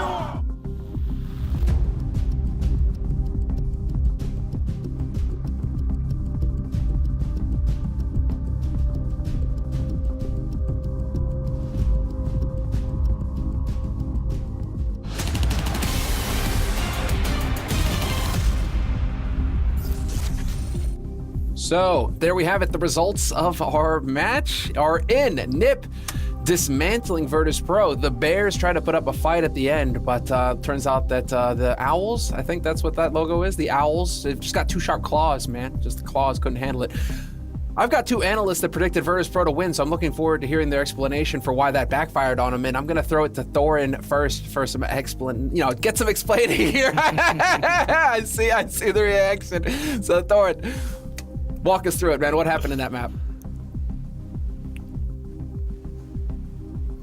Can you actually hear that good? Because maybe he actually just muted his microphone not to talk about this. Actually, wait, there you have it. There we go. One thing I will say is, if you've ever heard me critique the Dig players, basically every single time they play it, one thing I never say is that they don't put in the hours, that they're lazy, that they're not trying. Like, actually, the reason why I'm under one with them as a general squad is I think they are putting in the hours. I think they really believe this is their career revival. Anyway, putting that to one side, the reason why I bring that up is they clearly have done their homework on Vertigo. Like I said, Fiflaren and Vendetta have been in there. Looks as though they've worked on things in practice. It's not a map they play tons, but certainly looked like a great game against Virtus.pro here.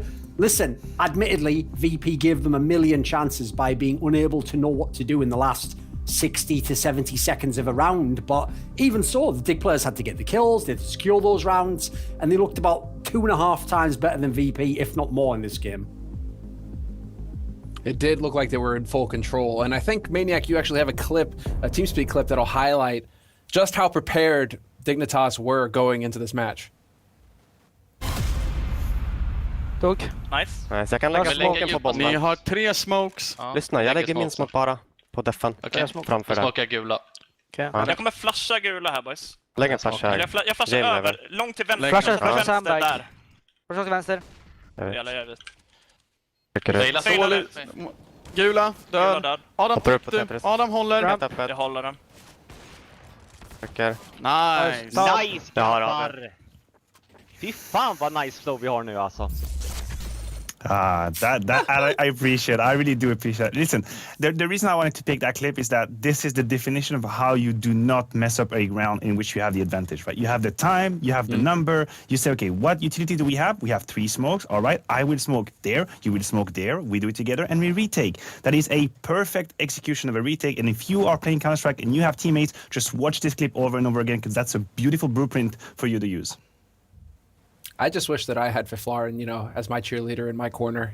Whenever I did anything good, just have Fiflaren going, Fiflaren, yo. No, just, hyping it up. All right.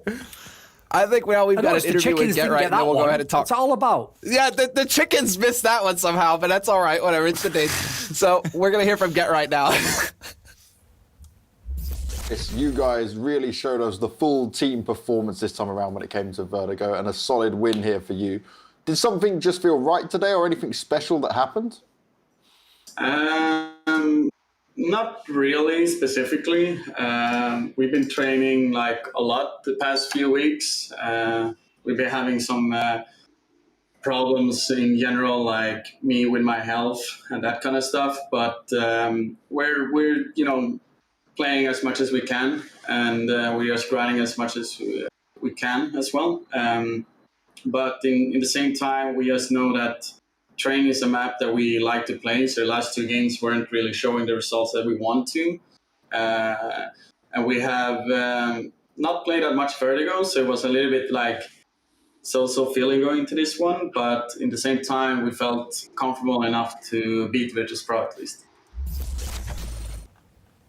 Well, having the communications on point will certainly lead to comfort and will certainly lead to a win. And so Dignitas, they managed to lock it down. And what's great is that, now we're actually going to get to move on into our next match. So congratulations to them. But now we need to actually talk about Ninjas in Pajamas versus ENCE. And NIP, we just saw Dignitas. This is the guys who built the brand. Now we're going to move into the young guns who have taken it over and hope to rise to new heights with the Ninjas in tow. So, guys, what do we take away from this first match here? And I'm looking for it from Maniac. Can you kick us off, please? Well, I think this is going to be a true test for ENCE, right? Because NIP, what they have shown us so far, although not being absolutely mind-blowing, was actually good. I think this is and I've said it yesterday, I think this is the fiercest NIP lineup we've had in a long, long time. They destroyed Astralis, they destroyed. So that 15-15 versus Vitality, I'm not exactly sure what to make of it. That was a little bit of a mixed bag.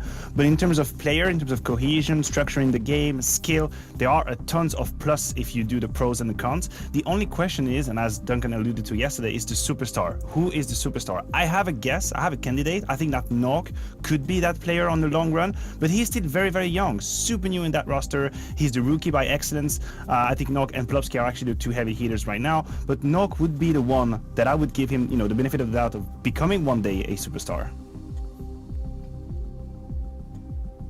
And Thorin, I mean, here we have it. We have Nok, who's right now standing on the screen. But right now, this is a match where NIP can truly benefit and set themselves up for dominance in their group and going forward in the tournament. So would you like to outline that for us, please?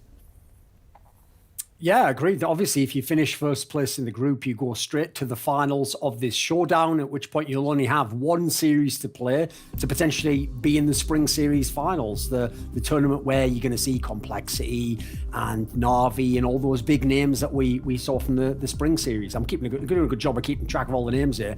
So obviously, NIP, the interesting thing is this group on paper doesn't look as crazy with the names, but I actually think this group is far more dangerous than the other one. So for NIP to be the team coming out, listen, yes, it's not the real Astralis, but even so, like those are other squads where actually NIP, even earlier in the year or the end of last year, even with the Old Forest lineup, like they would have been 50-50 or even beat some of these teams, if not an underdog. So I think they've put themselves in a very good position right now. They could have even won the game against Vitality, but whatever. They don't need to go on ifs and buts. They did win the other games, and I think they're actually set up in pretty good position from the way that first game went today to beat ENCE. They had the right map pool to do it, and if so, topping the group, I think it'll be big time vindication for Threat, for the organization generally, and particularly for the new guy Hampus. Maniac, I mean, do you concur? It looks like we had a head-to-head there between Twist and Jempi. I mean, Jempi showed up in the match earlier today for ENCE, so it looks like your FC's firing on all cylinders. I mean, is that something that ENCE can count on, his performance going into this match? Yeah, absolutely, and I'll do you one better. I think that we could have actually a four-man, head-to-head, because both of these teams have the ability to run a very potent double AWP setup. We have seen it from ENCE. They had Jempi and Alu, and now as we switch over to NIP, you have Nok, who used to be an AWP, now the secondary, and you have Twist. So you can actually have potentially four very capable AWPs go at each other. And Duncan, I don't know if it's going to end up in the veto, but we could see an overpass, we could see a train, such as these maps where you can use that double AWP setup. Yeah, train is obviously very much on the cards. Like, I think if actually it's available, NIP themselves will be willing to play that. So it looks like they're going to get the choice at the end. I think we're probably going to see train. I think that's the one. It was going to be that or Inferno for my money. So they do pick it in the end here. Like, we've already seen them play this map. Listen, this is one where the old ENCE used to be amazing on train, but that was Alexi B, and they do not have that in this particular team. So again, you've just highlighted it there. Let's see those ops. Let's see the double ops setups. Let's see who can lock down this CT half.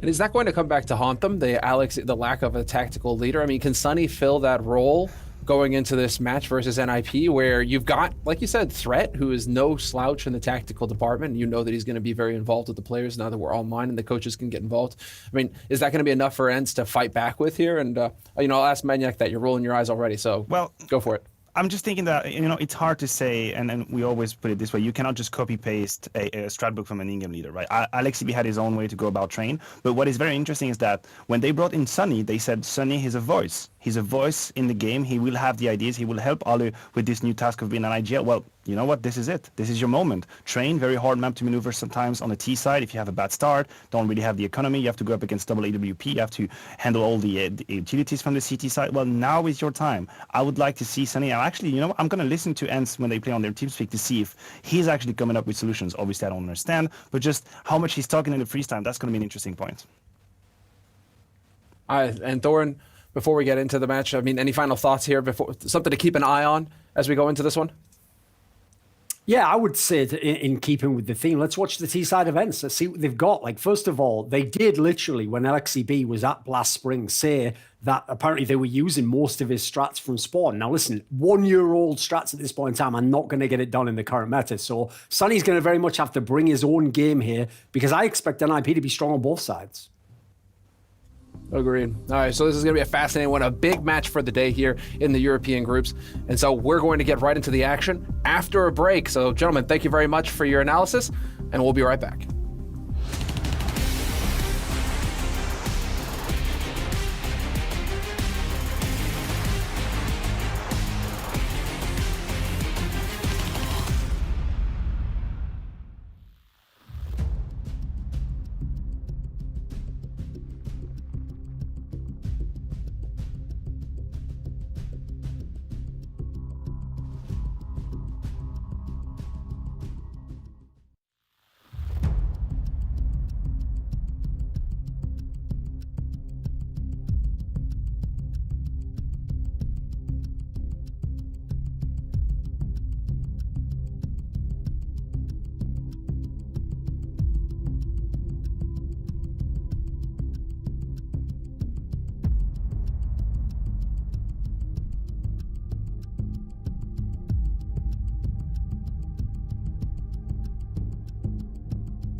I want to talk a little bit to the esports world, but especially to you CSGO pros, about the Mamba mentality. I'm sick and tired of some of the things, some of the talking points that are coming out of these pro players. Like people saying, oh, well, I won a major, so what is there left for me to accomplish? Think it through. 2 majors, 3 majors.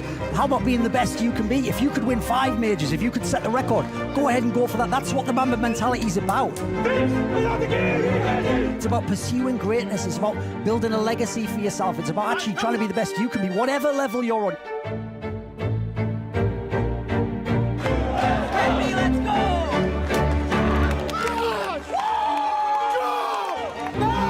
How about you actually try and develop your game, master your craft, leave a legacy? One day that money will be spent and all that will remain is your legacy, what you actually did and how you lived your life. How about competing to take what's yours for yours so that you can get that money, you can secure that career, they have something to look forward to in their lives. I die for people who are mine. Will you live for yours? That's what I want to say. Mamba mentality, carpe diem.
Big game coming up. It's ENCE and NIP on Train, and I've got Jason with me here. The odds say slightly favored for NIP, but it's pretty close to even. How does that make you feel?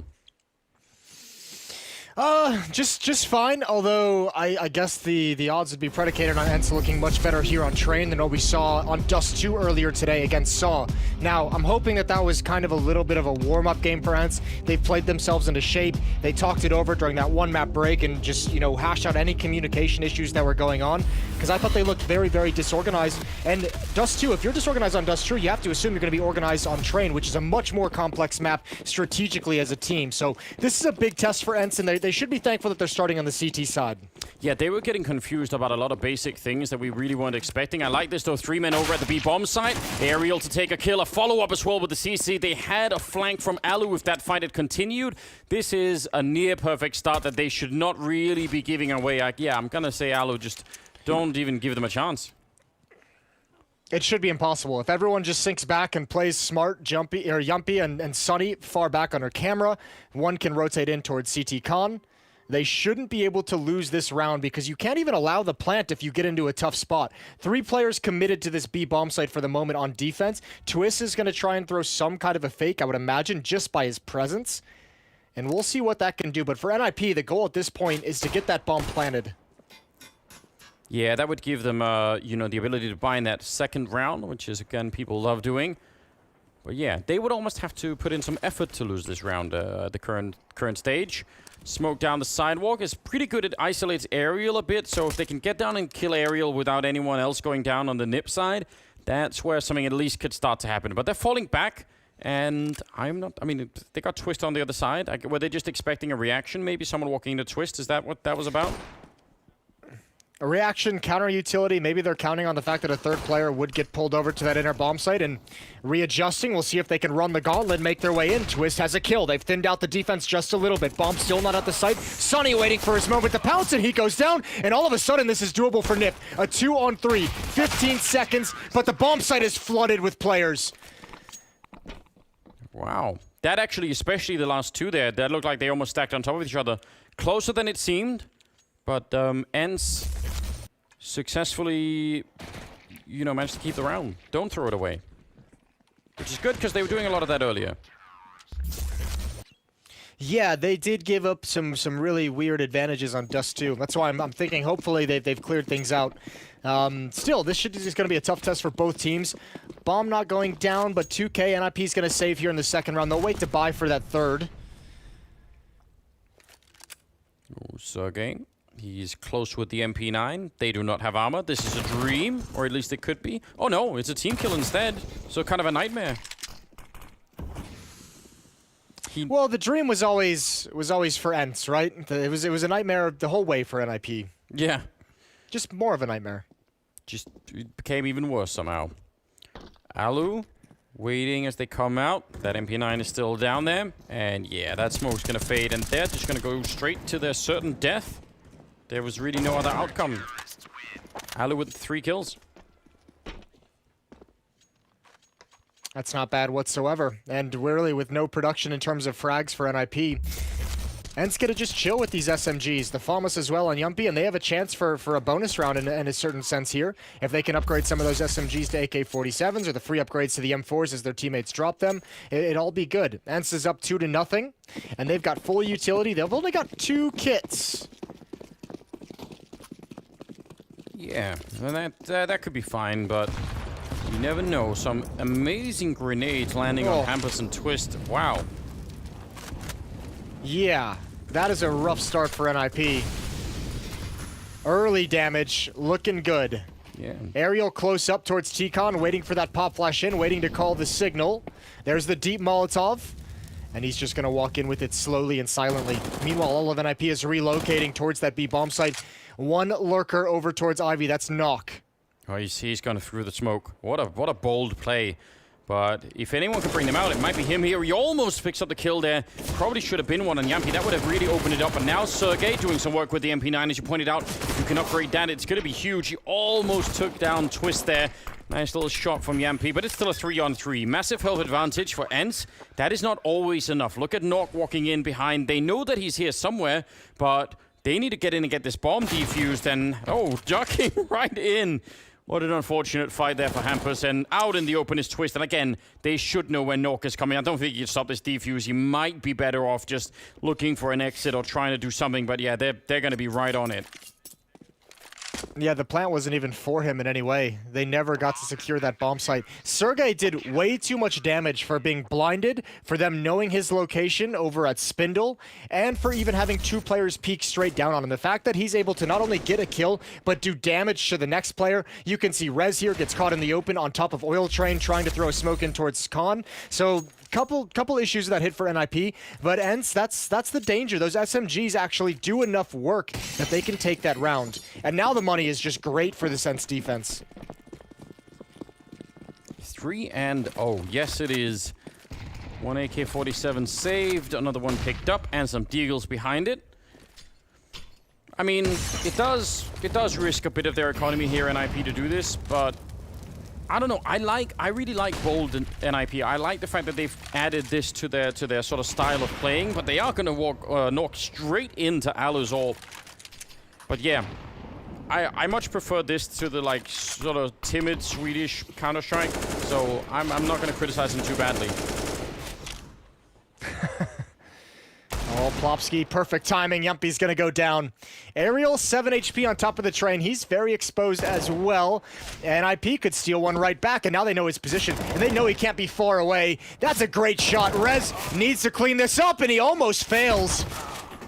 2 players cordoned into the bomb site, and Sergey. Hampus turns the corner, nade in hand. Now they know his position, his location as well. Isolating the 1v1s. Sergey is still fighting back. And Plopsky's about to shoot him in the back. There it is. What a great round from Plopsky. 2 big kills coming out. Actually 3, I think, at the end. And that's, again, not the best start to the round, but a good finish. NIP, pressing the issue, buying behind the AK that they had saved, and making it work. Job well done. Double Up comes out, to no one's surprise. Yeah. And this is a great chance for NIP, oddly enough, with the double off coming out for ENCE. Look at how much it costs. Look at all the money. $0 on Alu, $50 on Yumpy and Sunny.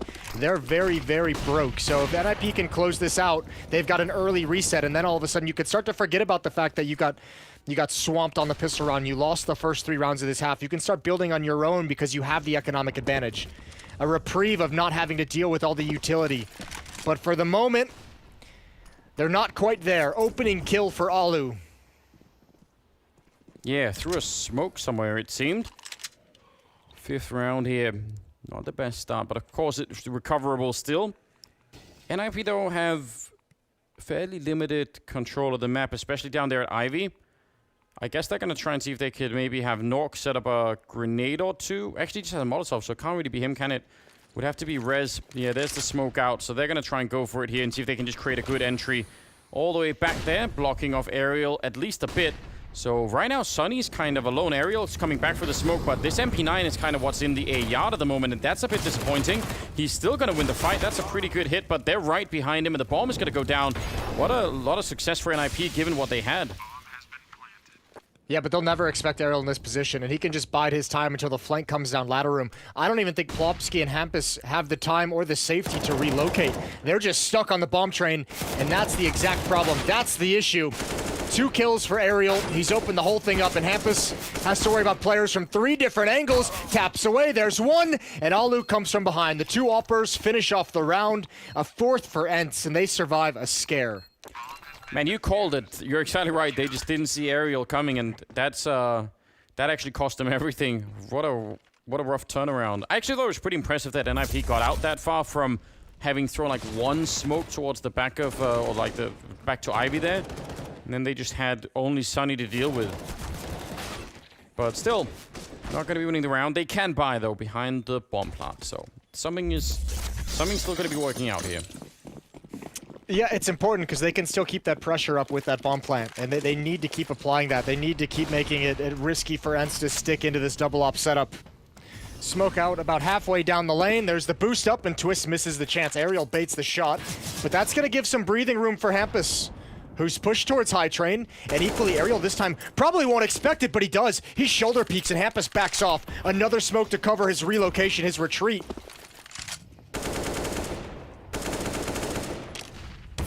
Not catching anyone there, but Alu will be finding Hampus out by the E-box, and they have got 4 people, almost 5. I mean, Sergey is not that far away from being able to rotate out here. Plopsky, close to the smoke as it fades. He could catch just a kill. I don't think they're expecting him to be here. There's the swing, but immediate return, and Alu with the other AWP. And yeah, this is where the reign of terror begins from these Finnish snipers. They are really on point. Good return from Nork, and again, if they can take one of these orbs away from ENCE, that is big news for NIP. Oh, Nox looking for it. He spotted the head, looking for the rotation in, and he just unscoped at the wrong time. It happened twice. Alu's got the kill from Bomb Train. They only saved 5 to 1. Yeah, that's okay though. I mean, look, there's no money for NIP, and that pretty much allows the pressure to subside. That economic problem that ENCE was having, it's going to be a timeout from NIP. They have to go for a half buy, but at least ENCE can be comfortable even with just the 1 AWP. Yeah, that is maybe the one thing, isn't it? If they can clean up this round nicely and start to make some of that money back, it would certainly improve how things are going. But 5 to 1, yeah, out of money. I don't know. They could probably buy some deagles, couldn't they? There on the T side. Here's the tough part. Alu is on point to start this map. He's 12-2 for the moment. Aerial as well has had some great impact. We saw him with that triple kill in the pistol round. I think he had a double kill 2 rounds ago, and they had to go for that defuse. He snuck into hell. So he's playing a good, smart game as well, and everyone else is just kind of solid at the moment. But Alu coming out early with the hot hand, and usually when Alu's firing on all cylinders with the AWP, things are really, really rough for his opponents. Some diverse weapon selection, Tech 9s, P250 Deagle, and a Mac 10. So I actually spent quite a bit of money in this round. I just thought Deagles with no armor. They run into a huge grenade, and now they're coming through the smoke, and it's ending very badly for the Swedes. We're all going down to Yumpy so far. 3 kills like that. I mean, the grenade plus running through smoke combo usually doesn't have a happy ending at all. No, and you can see why there. Right at the end, Yumpy's going to finish it off. A quad kill for him in the round, and a 5-round lead for ENCE. So, NIP had 1 chance, or 2 chances, to break the economy of ENCE early on in the first stages of this half. They're going to be desperate to get another one of those opportunities as we get down the stretch here.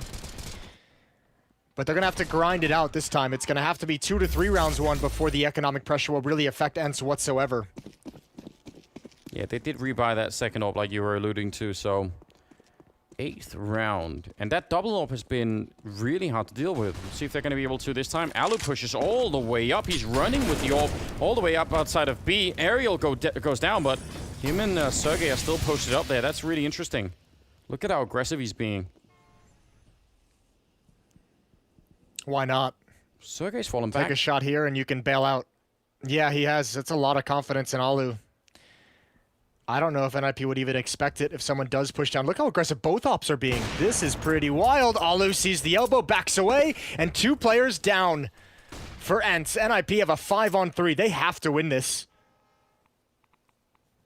Well, they've got it all set up. Some kills happening early in this round. Still a minute on the clock.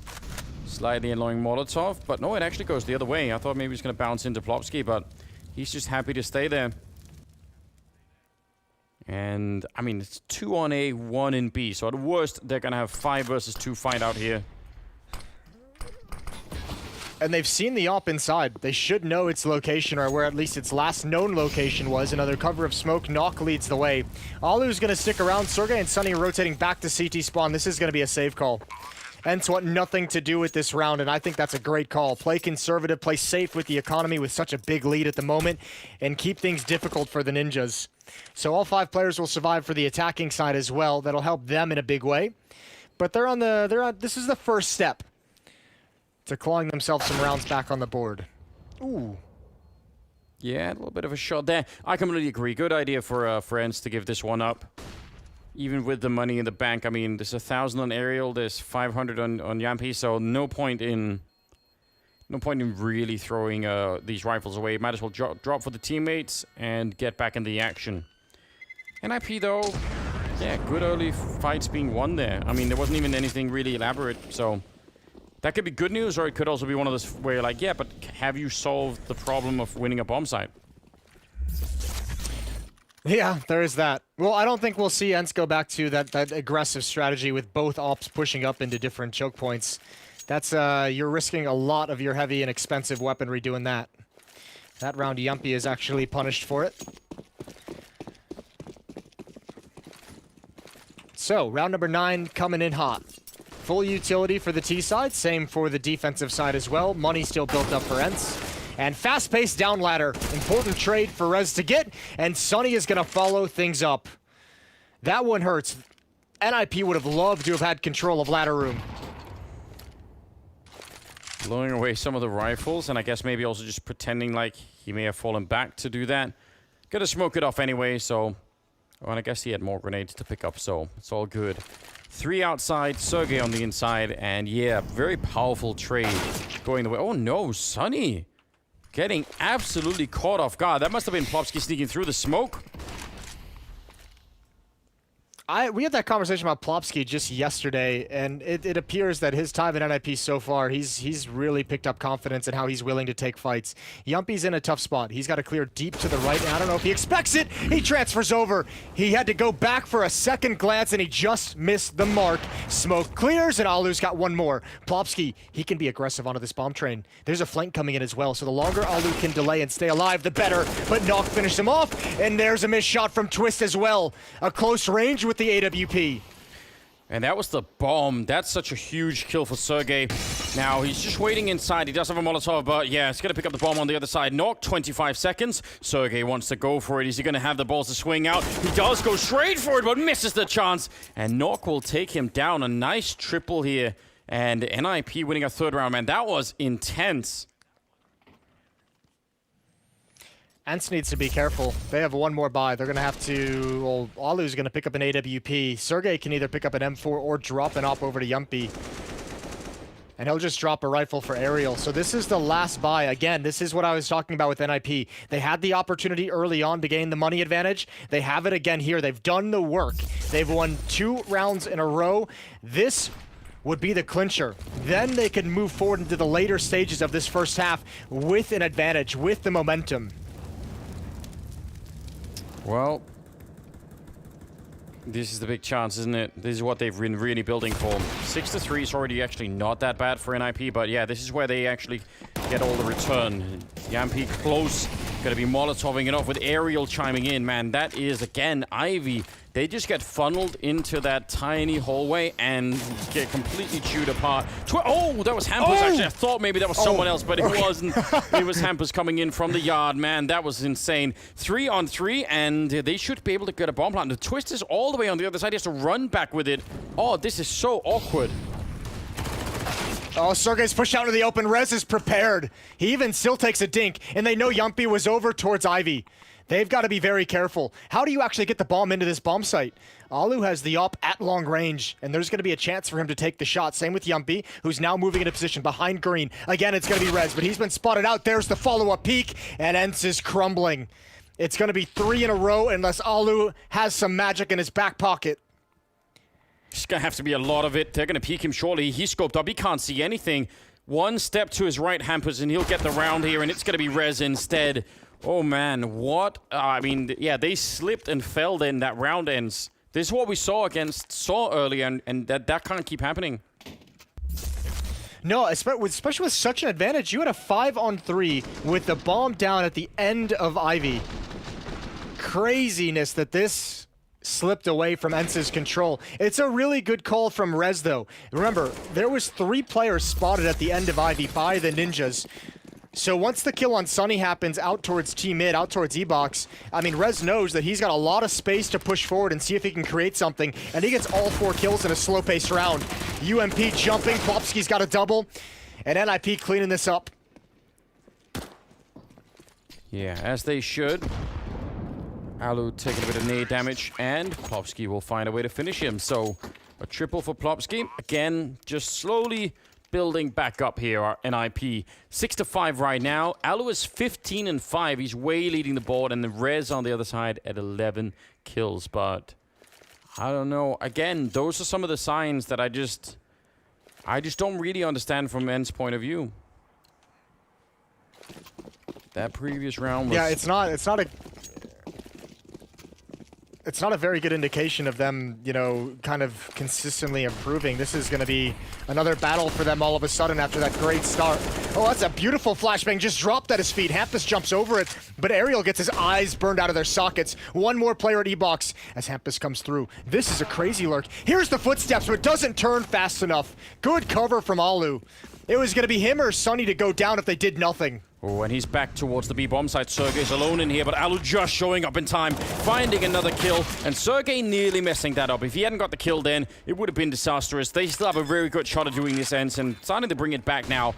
6-5, but if they can win this after plant, they should be in a decent position after all. A little bit of a challenge there. Rez realizing, oh no, that's blocked off by a Molotov, so he has to stay forward, hiding on the other side of that smoke. He just missed the chance spot. Twist won't. Taking down Sunny, and now that smoke's going to fade. If they miss the shot with any of these orbs, they're going to go down and lose the round, and there's the chance. Rez knew. AK-47, close range, shot in the back, and now it's a one-on-one. And Alu, he has to fall back. He knows he's out of time. Yeah, no kit, so, man, what a round. Alu's just hoping and praying for a little bit of help. Anyone who can actually get multi-kills on his team. The next closest player is Aerial. Let's go! He's 10 frags ahead of him. And that is the sound of Happy Ninjas fans. Yeah, there were, you know, a little constellation. I'm sure we must be able to get more NIP fans on the fan cams. Step it up, guys. Or the ENCE fans. Remember all the ENCE fans we've had over the years? Yeah. Been rowdy. There's got to be some Finnish people drunk at this time of day. It's 5 o'clock somewhere. Yeah, well, in Europe, it's even more than that. It's like 6 o'clock, Jace. I'm sure they're already on it. That's a good point. Nice. Maybe too drunk to turn on the webcams. Maybe that's the issue. It's past the time. A lot of people can learn that lesson, Anders. Oh, yeah. 6-6 here. 5 in a row for NIP, and that is slightly impacted. Well, actually, ENCE is still, yeah, it's slightly impacted the odds. I think they were favored in the beginning when they end, slightly, maybe. Regardless, NIP are not that far away from catching up to them. And I mean, 6-6, NIP are doing better right now. They're on the T side, remember. Oh, my dear lord, he's dead. He's dead. Oh, no. What's that about? He got trapped. He didn't think they would spread in those last few ticks. And he had 2 Molotovs, nowhere to go. Now, Sergey's Deagle has been on point all day long. Yumpy blind out in the open. Alu is going to take a shot. Oh no. Oh no, not like this. Alu's back in it. One more on top of the train. He saw the shadow, missed his chance. Knocking a 1 versus 2, and it's at least a 1 versus 1 in the outer yard for the moment. Sergey's got a long route to fall back, but he's picked up the AK-47. And he just got tagged with a scout as well, so he's pinned down behind this. Very, very hard to get out. Yeah, he needs a mistake. It would be great if someone would walk right into this crosshair, but that's not looking likely at all. And now he's sneaking a little bit closer with the AK. Actually getting the kill really quickly there. No chance for Sonny to even reply, but Sergey's waiting for him. And that's a good double. What a round. That's ENCE finally getting a round back. And that's in spite of Aerial. Yeah. Knock was way too committed to Sergey on that flank. That was, the last known position was Sergey at that upper ramp, and it's obviously hard to tell, but he was convinced the whole way that Sergey was going to come from ladder room.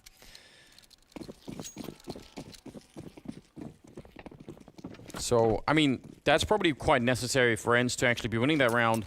7-6 doesn't make me particularly confident in anything that's going on here. Sonny, right outside. I've actually thought maybe they were pushing out behind him, but not quite so. Early kill on Twist. Well, once again, set ENCE off on the right path at the beginning of this round. What a big chance there. I can't believe Hampus is alive. How's that not a kill? I can't believe Alu is... How is he not burning? I can't believe Alu is keeping ENCE in this game in the fashion that he is. 21-6. Another opening kill for him in this round. Hampus down low. Plopsky down low as well. Plopsky's going to be an easy cleanup for Aerial. That was never going to be a winning play. Surely Yumpy saw that. Yeah, you got to think so. It's always a bit nerve-wracking when people look like maybe not.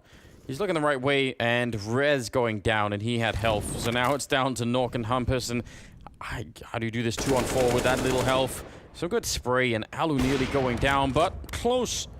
Just swinging for it, and I don't think there's anything you could really do here.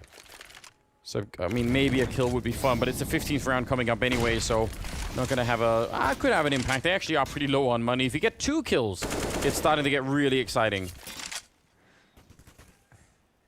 I don't think he's got one in him. Not even a single one. Sergey is ready and waiting for this play. 8-6 for ENCE. And as you said, final round and a half coming up. NIP's a little bit busted. A little worse for wear in terms of their own money.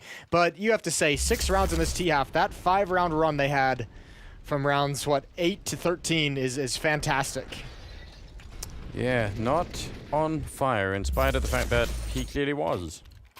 Hard to know how those shaders and sprites and whatever else work. It's all very confusing. Round number 15 here, as you said. Tech9, UMP, Deagle. Orb on Twist. I haven't seen Twist do much with the Orb, but just as we say it, he picks off Alu. Good job. He's had a pretty quiet game. That was just his 3rd kill of the half so far. He has not had a whole lot of success, but remember, it has been a double-up setup he's been going against. Like, it's not been easy for him to find his fights. Well, NIP looking for that 7th. Look at the rotation. Already 3 people here. ENCE putting everything on this bomb site. And that might have been a genius move if they can get the kills. There's one. Quickly traded. Rez running and gunning with the taste. He's going to keep going all the way into Yampi. He actually overextended maybe slightly there. Good shot from Sonny. And now Hampus 1 versus 2. Slightly more doable round, but walks right into the AWP. And a 9-6 finish at the end of the half in favor of ENCE. So they recover it a bit in very large part due to Alu ending the half at 21 kills. Let's see how it goes coming back in the second half. That'll be coming up next.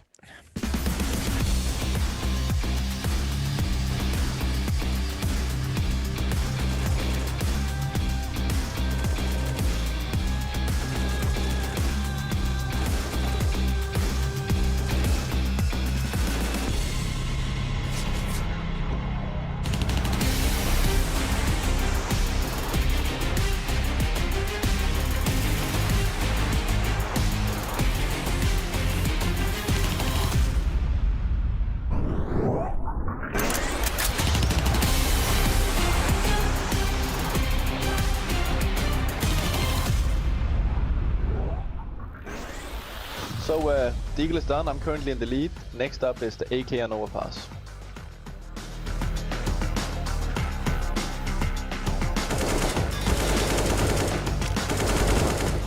everyone. Oh.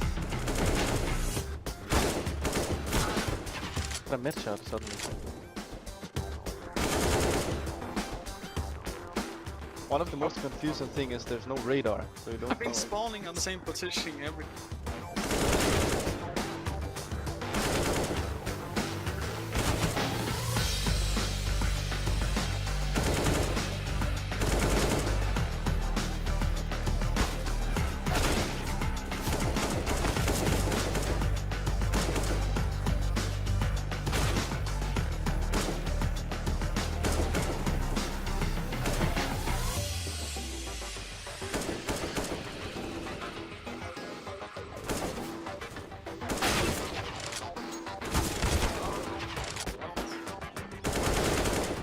Oh, you come with a needle there?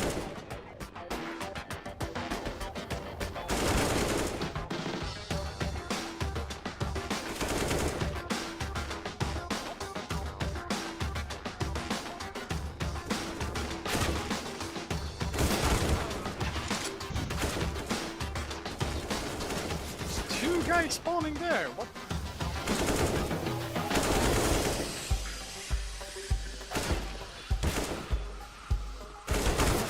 Spawn kill.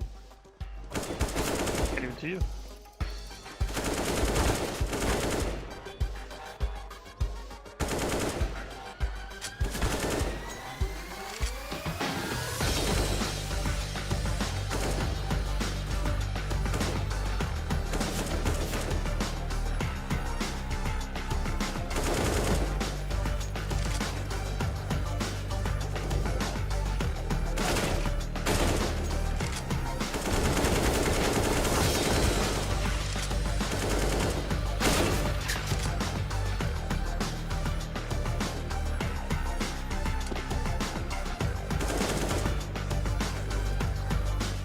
Uploader.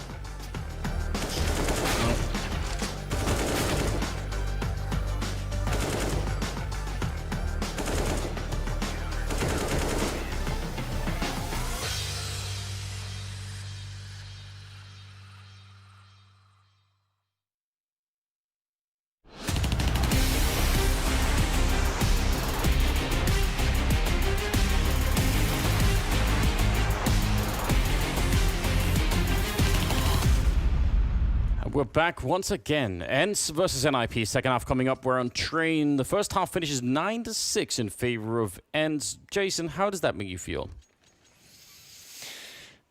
Why are you a therapist all of a sudden? Oh man, it's fine. It's all good. I mean, I have NIP taking this one, so on the CT side, I'm seeing a big comeback in my future. Okay. Is that your mom used to tell you that? Is that something you want to talk about? Any lot of talk about the future? You open the game. Okay. So it's all right, Jason. Don't have to hold it back. You can share with the rest of us. So almost certainly won't mock you for it. Nork inside of the bomb site. I like this aggressive push from Hampus and Rez. It allows for the rest of NIP to be ready in the B bomb site, and that is about to be of critical importance as all of ENCE are going to go right now. They have 2 HE grenades that they haven't used yet, and I'm kind of curious about where they're going to go. They're all sat on the ramp waiting, and they need to start moving right now, running up the sidewalk. The Glocks are getting really close. Nork sneaking in. Twist with a headshot, and another one. Great double kill for Twist. He didn't do much in the first half, but he did it all in this pistol round, and Nork with one more. What a shutdown. Yeah, way too many people in that inner bomb site for ENCE to handle. They had no idea where that was coming from.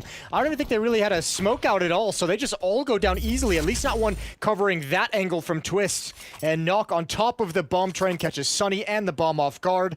That is a well-crafted pistol round, and it works perfectly. I think you can get away with running down the sidewalk without any smokes in the pistol round, because sometimes, you know, if people come out of the C connector with a USP and they peek you and there's like 3 or 4 Glocks shooting at you, that actually can work out pretty well. But yeah, they just weren't ready for that angle that Twist was holding. So nothing like what they were expecting. And now they have Glocks and no armor. So Hampus, what has he got on him currently? The MP9 and Nork also there. They could be having a little bit of a cleanup here. Especially that MP9 could be making some cash. It's all about this first contact from Nock. If he can shut that first player down, if someone actually makes it to the ground, then it gets sketchy for the M4. Oh, he's got to be careful, taking a lot of bullets, 22 HP, but it's safe. Aerial's made his way out Ivy and into the back, and Nock is low HP. He might be the first point of contact. They don't have any idea. Now they know. He's going to go down. Nice job. You're exactly right. Hampus and Nock clean it up. All 5 kills between the 2 B defenders. No plant as well. Yeah, no bomb plant. Gonna be AKs, gonna be... This second half. Yes.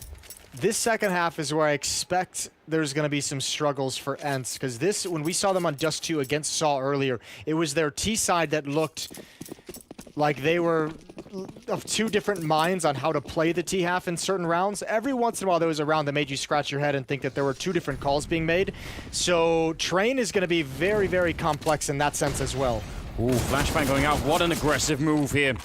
Actually, Alu has the AWP, but no armor. It's gonna go down right away here. Aerial and Jumpy, and Alu is quickly taken out. That's the lack of head armor. Plopsky instant dinks him, and Sonny couldn't make it out from behind the E-box. I love the flavor of that round from ENCE, just trying to do it really quickly, but I mean, and even in the beginning, it looked like they were going to be trading their way in nicely enough, but there were so many people there from NIP ready, and that's usually the problem with rushing A, is that a lot of the time there's going to be 4 people there at the beginning.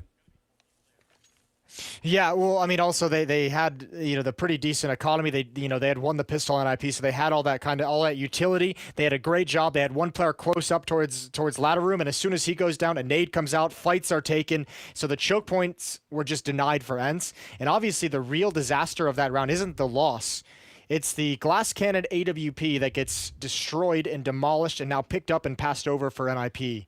Yeah, Alu never even had a chance to get involved in the round. So now you want to talk about a bonus round coming in with 2 SMGs on the NIP side. They've got 1 AK-47 upgraded and 1 AWP that's free. Yeah, what a great return. And I think it's a headset issue on Rez side. So hopefully he can. It seems like he's back already fixing things. So fantastic job doing that. I don't know if he's got a box of headsets lying around. Maybe he does. Maybe he was really quick. Maybe just unplugged it and plugged it back in. A lot of maybes. 9-9. It's all tied up.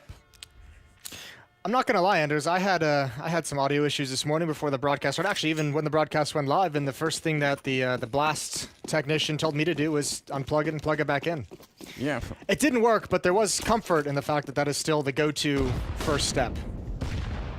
I used to slightly work in IT support. It's shocking how many times I've done just that. The other skill that actually just makes you an IT supporter basically is being able to Google things. So once you could do that, you could pretty much fix anything. So, yeah.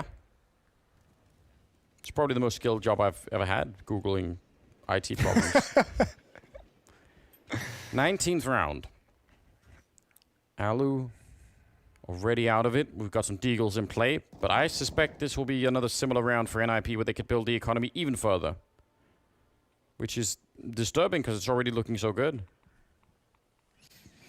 Yeah, they do have a decent amount of money building up. Hampus is rich. $8,000 for him. And even more so than what they have built up, it's the money they didn't have to spend. They didn't have to spend $4,700 in that AWP. Twist doesn't really need to watch behind him. His teammates are handling that. He needs to watch Ivy. He's got the kill. Sergey oh! Gee, I don't know why he's buying an AK-47. Yeah. I don't even know why he's messing with rifles when his Deagle is working this well. It is really disgusting, isn't it? He's trying for it one more time. Not going to find that headshot, but yeah, you're right. He does have a certain knack for it. Anyway, 10 rounds for NIP, only losing Hampus, which, as you just said, has 8,000 in the bank, so I don't think he cares that much. And now the question becomes, how much can they run this economy down in? Because until they get rid of it, they're always going to be just, just a little bit behind. They need to find, even in losing rounds here, even if they go on like 2 or 3 rounds here where they don't win, they need to make it real expensive. I think the real problem is you can't just like accident your way into resetting a CT economy on Train, especially not an economy that's this robust. You have to prove that you know how to win rounds on the T side, and I'm not entirely confident that ENCE has that capability quite yet. So even if they win, it's about not just winning 1, right? It's now 2, 3 rounds that they have to be victorious over NIP. Aggressive towards Ivy. It's Plopsky. who's going to move into action as the flames clear. Yumpy staring into the wall. He hears the sound cue. The pre-fire's not there, and Alu is blind. And with that man advantage provided, Plopsky, don't be too crazy. That second smoke picked up is just perfect for him. He can drop that in about 10 seconds and then back away. And that'll be a lot of time chewed off by this aggression. Yeah, definitely will be. Looked like Sonny wanted to play inside of the smoke, which again will give you a slight advantage. But Plopsky just slowly backing off that corner. What a nice start. If you're NIP, looks like a double drop type scenario right into Rez, who was even looking the wrong way. He was dead at least 2 different ways there. Well, there's a cool idea. If you wanna build upon that idea of will ENCE actually be able to know how to get entries and win these rounds, that's a pop flash for a mid peak that takes Rez's attention away from ladder room. Double drop wasn't even necessary. Double drop is always super necessary, Jason, as we say over in the MMA space. The Moab drop, weren't we calling it that for a bit? We were, I think. We had a couple of different names for it. Twist and Plopsky outside, Nork and Hampus inside. That's, 2A, 2B, which means that it's going to be a light defense no matter where they go. Good kill from Twist, dropping the bomb, 15 seconds. Oh, and Plopsky with the kill. That might be the round. 13 seconds on the clock. I think ENCE left themselves too little time to have this kind of an issue getting into the site. 7 seconds, and Sergey getting the kill, but they're not even going to be able to get the part now. And they lose the round with NIP staying alive with 3 members. Wow. And now it's a free double op setup as they pick an AWPF Alu's dead body once again. And it's a good thing they have a lot of money because Rez just accidentally bought a Negev.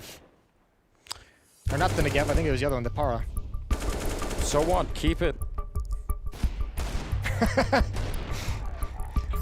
That would be some next level BM, and I'm all for it. Yeah. I think people underestimate how powerful that weapon could be in the right hands. I think the reason that round goes so very late and they don't leave themselves any time, you could see once they're eventually making that move at the end, there's no utility being used, there's no flashbangs being thrown for other teammates. I think without utility, they're kind of trying to piece together the best way to win a round. And when you're in that kind of a situation, especially on train, you're sort of hoping for a peek or a mistake from the defense that lets you get a pick. That means you don't have to use a flashbang to clear an angle. And when those don't come, you end up just kind of looking silly because you are indeed just waiting and doing nothing if ninjas aren't going to provide you with that opportunity. Sonny's got 6 kills. Sergey's got 10. Alu's doing fantastically well, but where are the young stars that are supposed to be right up there with him? I just...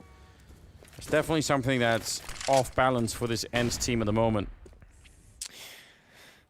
Oh, yeah, obviously. I mean, that's been the conversation ever since Alexi B left, and it's, it's not just the focus on Alexi B, but it's the fact that if you don't have a decent game plan or a leader that's strong enough to be able to execute on a game plan that you do have, that is going to neuter your players on an individual level. And now you have to imagine with players as skilled as Yumpy, as skilled as Sergey, there's a little bit of that occurring.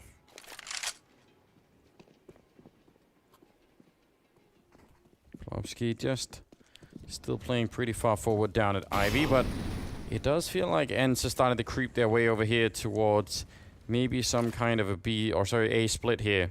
Sergey and Ariel, I imagine they might just try and sort of provide a bit of pressure. 45 seconds. The bomb is over in main still, so when is it time to go? Ariel going down, and now the game is kind of given away here. Yampi goes down in main. Yeah. Alu getting picked off from Twist. I mean, I don't know. It's like it's like this whole thing was just based on the idea that Ariel would 100% be able to get a kill.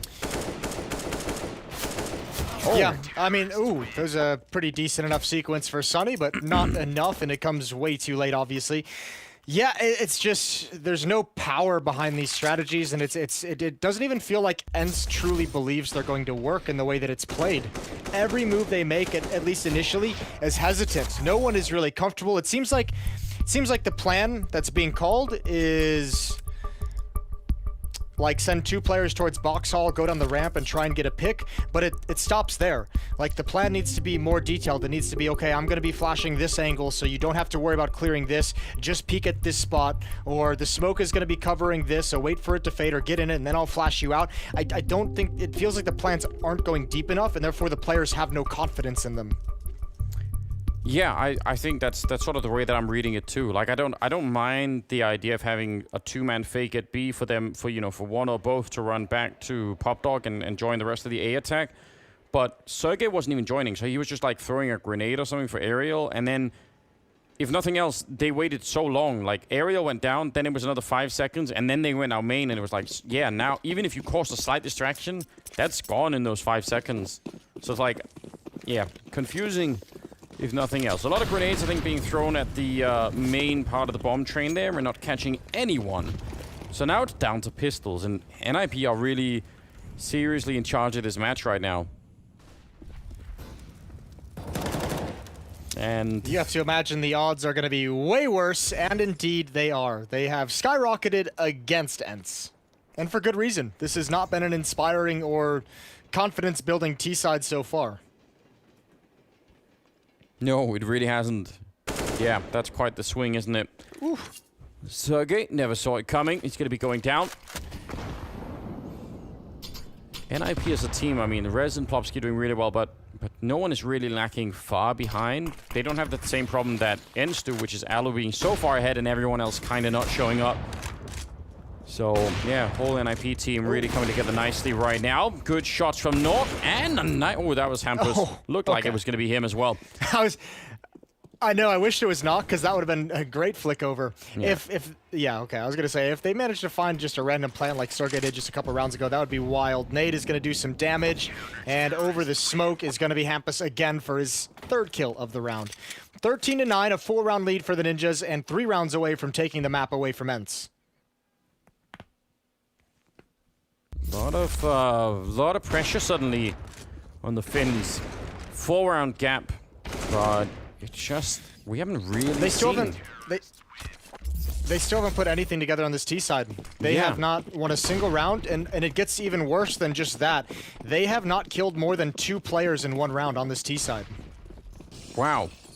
Yeah, that's a disturbing They have 8 statistic. kills total. 8 kills total in the 7 rounds played. We're gonna go quick here. Sergey with a good opening. Nice pre-fire towards C connector. Nice Molotov to force back Nork a little bit. And actually, he's gonna burn alive. I'm not sure he even realized what was going on there. Plomsky will get a return. But the opening is here, and they're now back at the B bomb side with the bomb. This is a nice call in the middle of all the chaos. Alu even picking off Plomsky. Yeah, this is their round, finally. Yep, they've done it. A nice little fake off that insane aggression, this time not going towards Team Mid. The aggression came out of ladder room. Hampus and Twist just going to save. Even with all that money, it's not worth going for it. And they should start looking to try and pick up the AWPs that have been dropped in this outer yard. ENCE doesn't have the money to hunt, so they can feel relatively safe. But they're going to lose 1 more gun. I mean, and all of this matters, right? If you're on the end side and you're dreaming of a comeback, then every single rifle you could take away. I mean, look at the stack of money there on the NIP side. That's what you're fighting at least half the time. So, yeah, 4 kills, round 1, and now they need to find a way to continue it. Well, now the question becomes for this defense, are they ever going to let a fast strategy like this be effective? I imagine both ladder and Team Mid will start having either someone's going to push into ladder room, or they're going to drop a Molotov and make sure that they at least have those, first 10 seconds to set their feet in the defense outside and just prevent ENCE from ruining you with fast contact strategies. Because they haven't proven that they can win a slow-paced round yet. Yeah, we've really only seen that last round out of them that made you think that something could work. And it was quick. I mean, it was quick up Pop Dog. I actually liked everything about it. But we need more depth than just a single round so far in the half. I can't believe Hampus hasn't called anyone back just yet. He's heard so many footsteps. That is a phenomenal grenade. Yumpy caught it with his teeth. They're coming out upper ramp right now, though. Hampus is close up. He's got to be careful. Knock goes down. It's all on the young player. Here's one drop. They're wrapping. Aerial is going to be a free kill inside the flames. Hampus has to do more, and it's just not there. ENCE have changed the pacing of their attacks, and it's working perfectly. Yeah, it really feels like that's what's happened here. They've just said, you know what? We can't be waiting around like this. They're just picking us off. Let's really just go. And I mean, when you are out on that high ground on B so far that you could shoot all the way into C connector, it's actually kind of hard for the CT side. And you see the people down on the bomb side itself can't really find any kind of safety. So, yeah, powerful round. Starting to look a little better. Yeah, supposed to be held by Knock. He obviously, I think he missed one shot and then just got his head blown straight off. So tough times. NIP now losing 2 in a row. ENCE trying to fight back into this. I can almost envision the conversation that had during a timeout or between rounds. You know, there was someone who just said that they're playing scared, I mean, they're using a little bit more colorful words, obviously, but that they're playing way too scared and they need to just step it up and stop worrying about the NIP players and just go get the frags. And that's exactly what's happened these past 2 rounds. It's been no questions asked, 3 players out ladder room for the first win, no questions asked, 4 players out upper at the B bomb site, and they've won both of them. Well, if they could do it one more time, that's gonna not quite break the NIP economy. We look really, really close. So, yeah, they need to continue. They're not out of the woods yet. Nice quick reaction from Sunny, putting out the Molotov, not taking too much damage from that, but the following grenades will completely decimate him. He's down to 7 after all. That's unfortunate. And now they're slowing it down. It's a lot of utility sent his way. Yeah. It's a lot of nades sent in his direction that don't get the kill. That's got to be tough. Sergey's going to walk out into the smoke. Rez has to be careful. This is going to clear pretty soon. He's looking for so much. He's got way too much going on. He's paying attention to so many different angles, and Plopsky's going to have a big challenge. On top of the bomb train, Twist helps him out, alleviates some of that pressure, but Plopsky taking shots through the smoke, and now ENCE has completely infested this outer yard. It's a 2-on-2. Or it looked like they had even more control than that. I mean, some really, really swift return kills coming in from NIP. Yeah, Hampus is down there, and Sergey, he's got the right idea. Alu far away, and Hampus still winning the fight with the M4. That is almost ridiculous. Looked like Sergey had the right idea. Now Alu has got 40 seconds for this 1 versus 2, and they are both down here. I mean, he can go and pick up the bomb, but he can even put it down safely. He just doesn't know that. So how long is he going to wait? That's my question as well. How much time is he going to let eat off the clock looking for that second player? If you assume one is an Ivy, oh, he's so bold. He went straight for it. I mean, he probably knew that if someone was going to be there, he was going to be dead either way. Now he's inside of the smoke. Talk about bold with an AWP. Are they going to read it? Where do they think he's gone right now? They're not quite sure. No one's looking at the smoke at the moment. He's walked up behind him. 1 kill right there. Oh, what a clutch coming out. That was fantastic. NIP played it so perfect the whole way. They had the op watching the smoke for the walkthrough. They had Hampus investigating, and they take their eyes off just when the smoke is fading. That is a brutal clutch for Alu. And we were wondering how hard can he carry this team, because he was the only one delivering in the first half. He's done it again. A miraculous 1 versus 2. Classic Alu looks completely disinterested. But that was really quite something. 12-13, and look at that economy on the Swedish side. It is crumbling really quickly. They forced into this round, and it's not exactly it's not everything that you would hope for. Actually, it's a little bit more. Double AWP. I thought maybe it'd be even worse. I don't know if there's something on the ground for Hampus. If there is, then it's a lot better than I was expecting. Man, that is if they do it again here, Jason, that's it. Then they're really back. Ever since this pace change, NIP hasn't been able to handle it. They need to get a grip on this match again. Knock, an angle. That's a great kill from Sergey. And actually, Plopsky blinded by Rez. And now look again. They're going to take the advantage. They're going to press it. Towards the bomb train we go. Rez is out in the open. He's got to be so careful behind this smoke. He is so close to death, and he's taken down for free. Even a shot connecting with Knock at the end of that spray. It's returned. But man, NIP's in a really weird place. They have a 3-on-4 so they can fight for this round to a certain degree, but they don't want to risk the AWPs. They have no more money. Knock and Twist have to fall back and save. Yeah, they really do. Hampus with a really, really long flank, which is kind of being watched by Alu here. He's not going to be quick enough. Hampus with a nice headshot. Really would love to do more again. I mean, maybe not saving a third up, but whatever. They'll take it if that's what it requires here. That ends tying up the game 13-13. I'm with you. If I'm Hampus, I'm going for every kill. I'm fighting everything with this hop until my death, trying to take as many players down with ENCE, because 3 AWPs on Train, maybe it works against this fast pace, but I would be kind of surprised if at any point ENCE gets a bomb plant. The AWPs, there's just way too many of them to ever dream of retaking a site. 13-13, ENCE is showing incredible resilience. I think this triple AWP is exactly the key. You would think that. Maybe if they get 2 auto snipers as well, that would be the dream. Just the worst weaponry I can think of. Here we go. Plopsky with the Mag 7, 3 ops, and a deagle on res. Mag 7 could be fun. Is it? I think it's someone from Mad Lions that usually plays it over at the ramp or at the ladder over in Pop Dog. Ooh, trying to come through, but caught by Yampy. Is it Roy that does it? I hate that play. I hate that play when you have 3 ops. Yeah. Well, good pick from Twist. He steps up. He's gonna take some fire damage as well. Yeah, he's trying to get away. 3 ops are still here. I think this can definitely work. They've got the right. They're in the right position. Nort could fall back to help out maybe. No, but you have to think, Hampus is going to get smoked off, right? And if they aggressively attack towards the bomb train, you have Twist with an AWP who has to respond quickly. Rez is there with a deagle at the very least, but there's just so many ways in which it's going to be tough to react. They've got the players to do it. Molotov, Ariel's already out. He's blind and flashed. See if they can clear the corner. 40 seconds.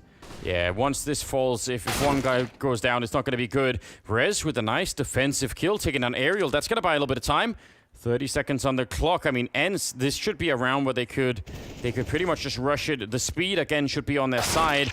Peek into Twist, and that's Alu gone, and now it's getting scary. 20 seconds in a 2-on-3. Sunny with 1 good kill, Sergey with the other, and they got Rez trapped back there, and they'll isolate him and take him down. Sunny with a nice triple, and now 14-13. Man, NIP, what is going on here? They've lost the last 5 rounds in a row. Yeah, everyone boxed in at the bomb train. No one could actually take any kind of aggressive swing. With those ops, everyone's just letting and giving, and so much real estate to work with. They now have a 1-round lead, and they've got money to back it up as well. That's the hard part for NIP. They're on the other side of the coin. Now they have to deal with just a constant buy from the ENCE attack. Utility towards the choke point. Yumpy gonna go for a challenge so quick, and he just takes a blind shot, backs away. I'm impressed that NIP could actually get the double AWP here. Has cost them a lot in utility, so some sort of afterplant could be tricky. Not that much damage there, a little bit. But, yeah, 3 men inside of the B bomb site. Twist kind of alone on A. I mean, Plopsky's a pop dog, but he's got a lot covering. I'm not sure about this from NIP.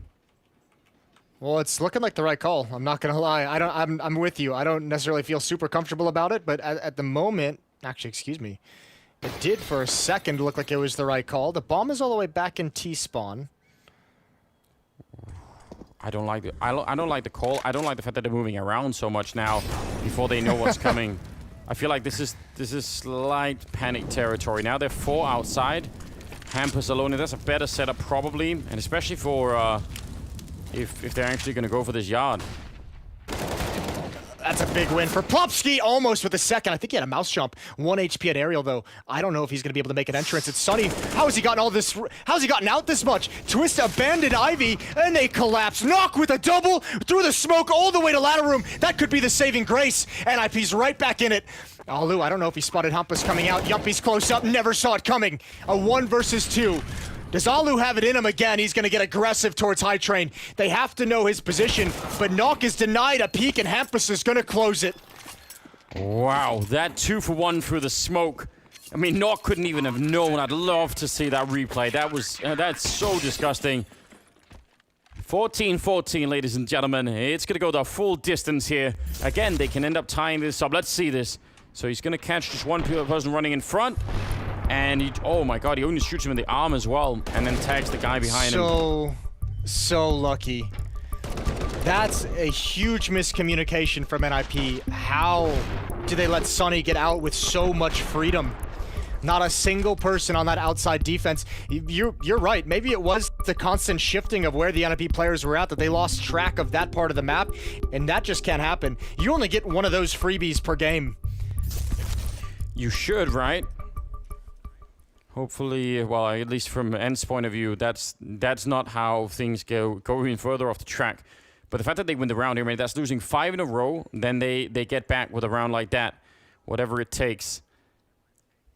ENCE, of course, can still buy, but you don't want to. Nobody wants to split the points here again. You want to walk away with the full amount.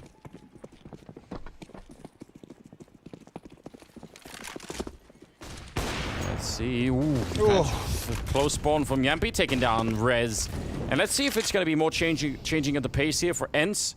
I'm always worried now when they slow it down. I like the rock and roll style that they were bringing out earlier. I'm fine with them slowing it down now that they have the opening kill. You have to think that they're actually going to keep 3 players outside, and you're going to challenge Hampus one more time.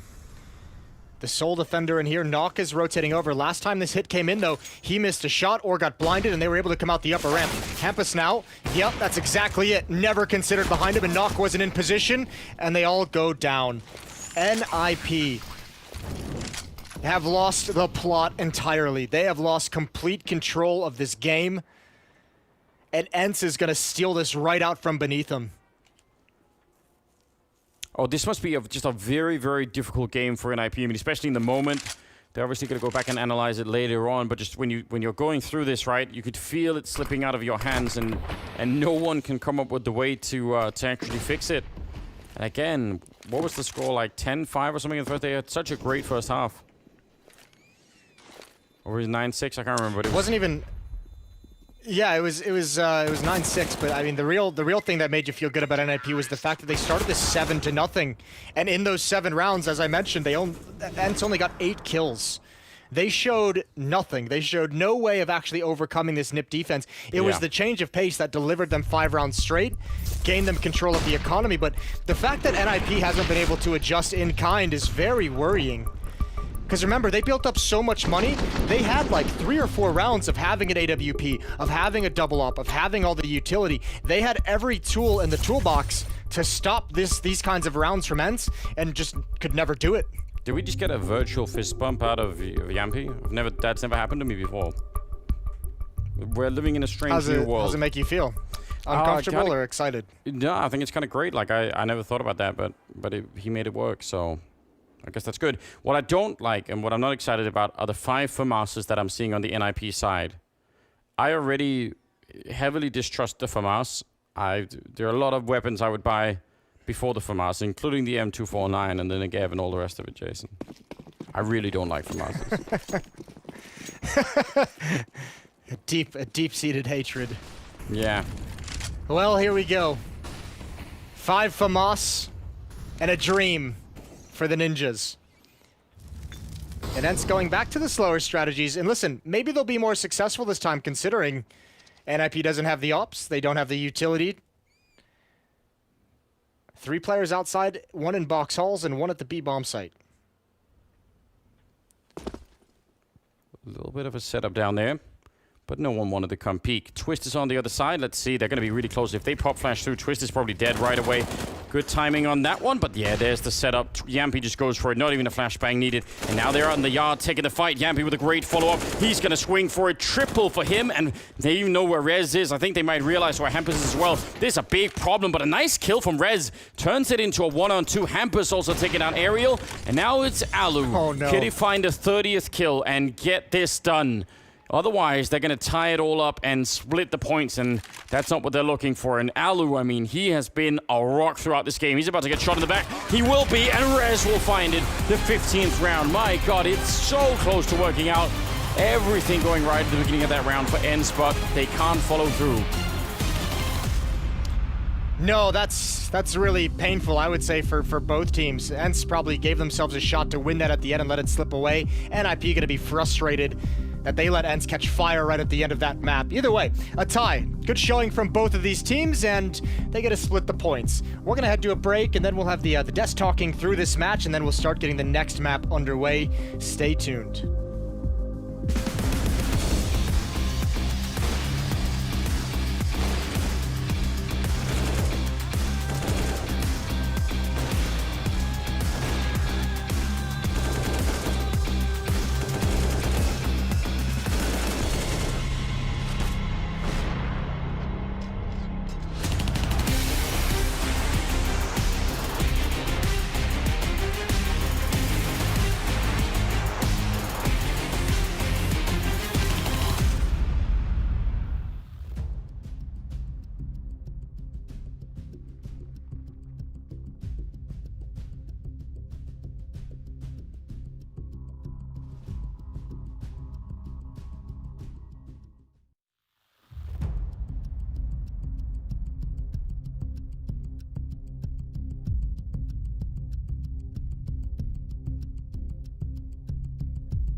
I want to talk a little bit to the esports world, but especially to you CSGO pros, about the Mamba mentality.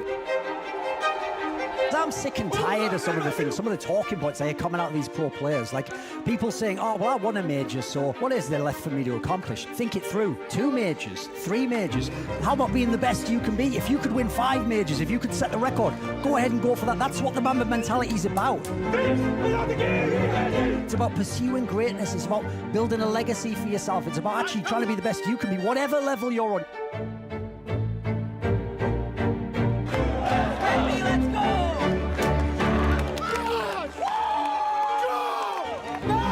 How about you actually try and develop your game, master your craft, leave a legacy? One day that money will be spent, and all that will remain is your legacy, what you actually did and how you lived your life.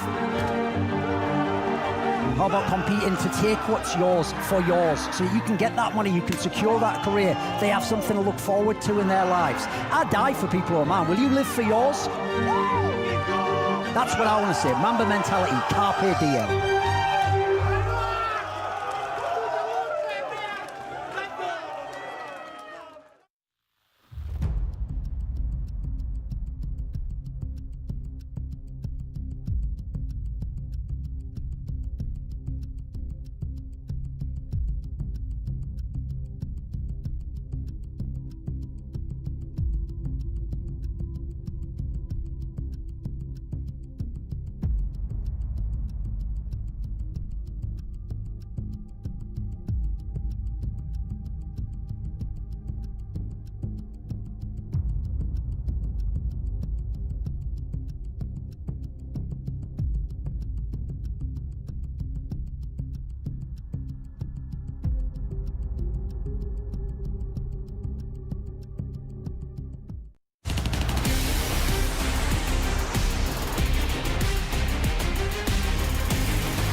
Da, da, da. Welcome back, ladies and gentlemen.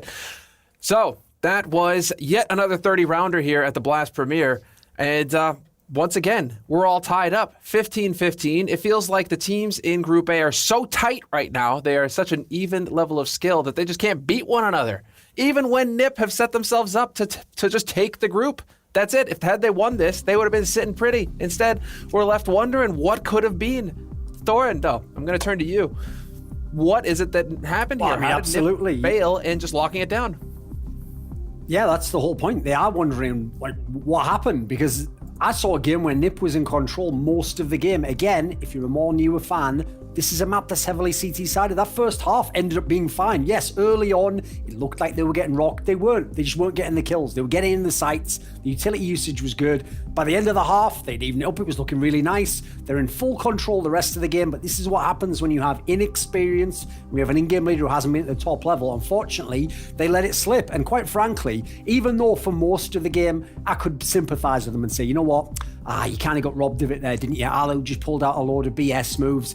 I'm sorry, if Nork doesn't do that absolutely ridiculous accidental double, I don't even know that this would be a tie. This actually probably would have been ENCE stealing it away at the end.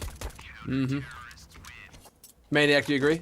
Yeah, absolutely. I mean, we have to say that Alu had a monster performance. I think Alu played so well that he gave time for his teammates to actually show up, because for the longest time, he was a one-man army. I tweeted it. He was the only one fighting, and the main reason why they did have a good start, and then they did that comeback on the T side. But I also agree with Duncan. That collateral from Nork, this was just mind-blowing, and the only reason why NIP can get away with 1 point here. So we're just going to jump right into it. I mean, this was Alu's kills. I mean, it seems like today has been his day in terms of clutch plays and in terms of leading it for ENCE. I mean, we saw that on Dust 2. We just saw that here on Train. But Maniac, real quick, I think you had a clip that you wanted to show us that highlights some of the strengths and some of the weaknesses of ENCE. Yeah, absolutely. It's a clip that shows that a small difference in terms of timing in Counter-Strike can have a huge impact, and it's actually a 5v4 that is a 15 round that ENCE is going to win. And after they got the kill, you can see that they will go outside A ramp, and Hampus thinks he has a cover, but he doesn't, because look at this. Nok was 1 second away from having Hampus's back. This is Counter-Strike in a nutshell at the highest level. NIP, I can tell you from the TeamSpeak, they had anticipated and they had analyzed that the B side would be the hit, but Nok is 1 second away from covering Hampus. He doesn't. Hampus falls, then Nok is out of timing, and that is it, round number 15. And it's all done. It can just finish just that way. I mean, Thorn, you can talk about these fine margins till the cows come home, but now it leaves Nip in a real awkward spot when it comes to the groups. I mean, listen, you still expect them to be a contender in this tournament. They've already gotten some nice wins under their belt. But this is 2 games they've let slip away now. Both times looking really good right until they weren't. And the moment that it turns for this team, that's what really worries me. Like, once they get to the playoffs, which I have no doubt they're going to be in now, I want to see what happens in those best of 3s, because they've lost a lot of close games over the last few months. So while on the one hand, listen, Threat looks like coach of the year at the moment. The problem is, and in this game, everyone's turning up inside the server. There's not the same structure. That's what they're still building up, unfortunately. They don't have those players that just know what to do in these scenarios. So they need a bit more time. It seems like when you look at the roster now, you are wondering, okay, very young roster and still getting experience. And then you see Threat and you're like, okay, there's the head on the shoulders that's kind of bringing them through. But that's all the time we have to talk about this last match between ENCE and NIP. We need to focus on one of the big matches coming up, and that's going to be Fnatic versus Mouseports.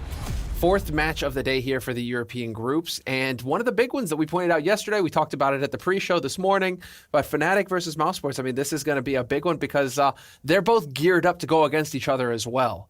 And so, you know what? Actually, I'm going to kind of change things up here, and I want to try.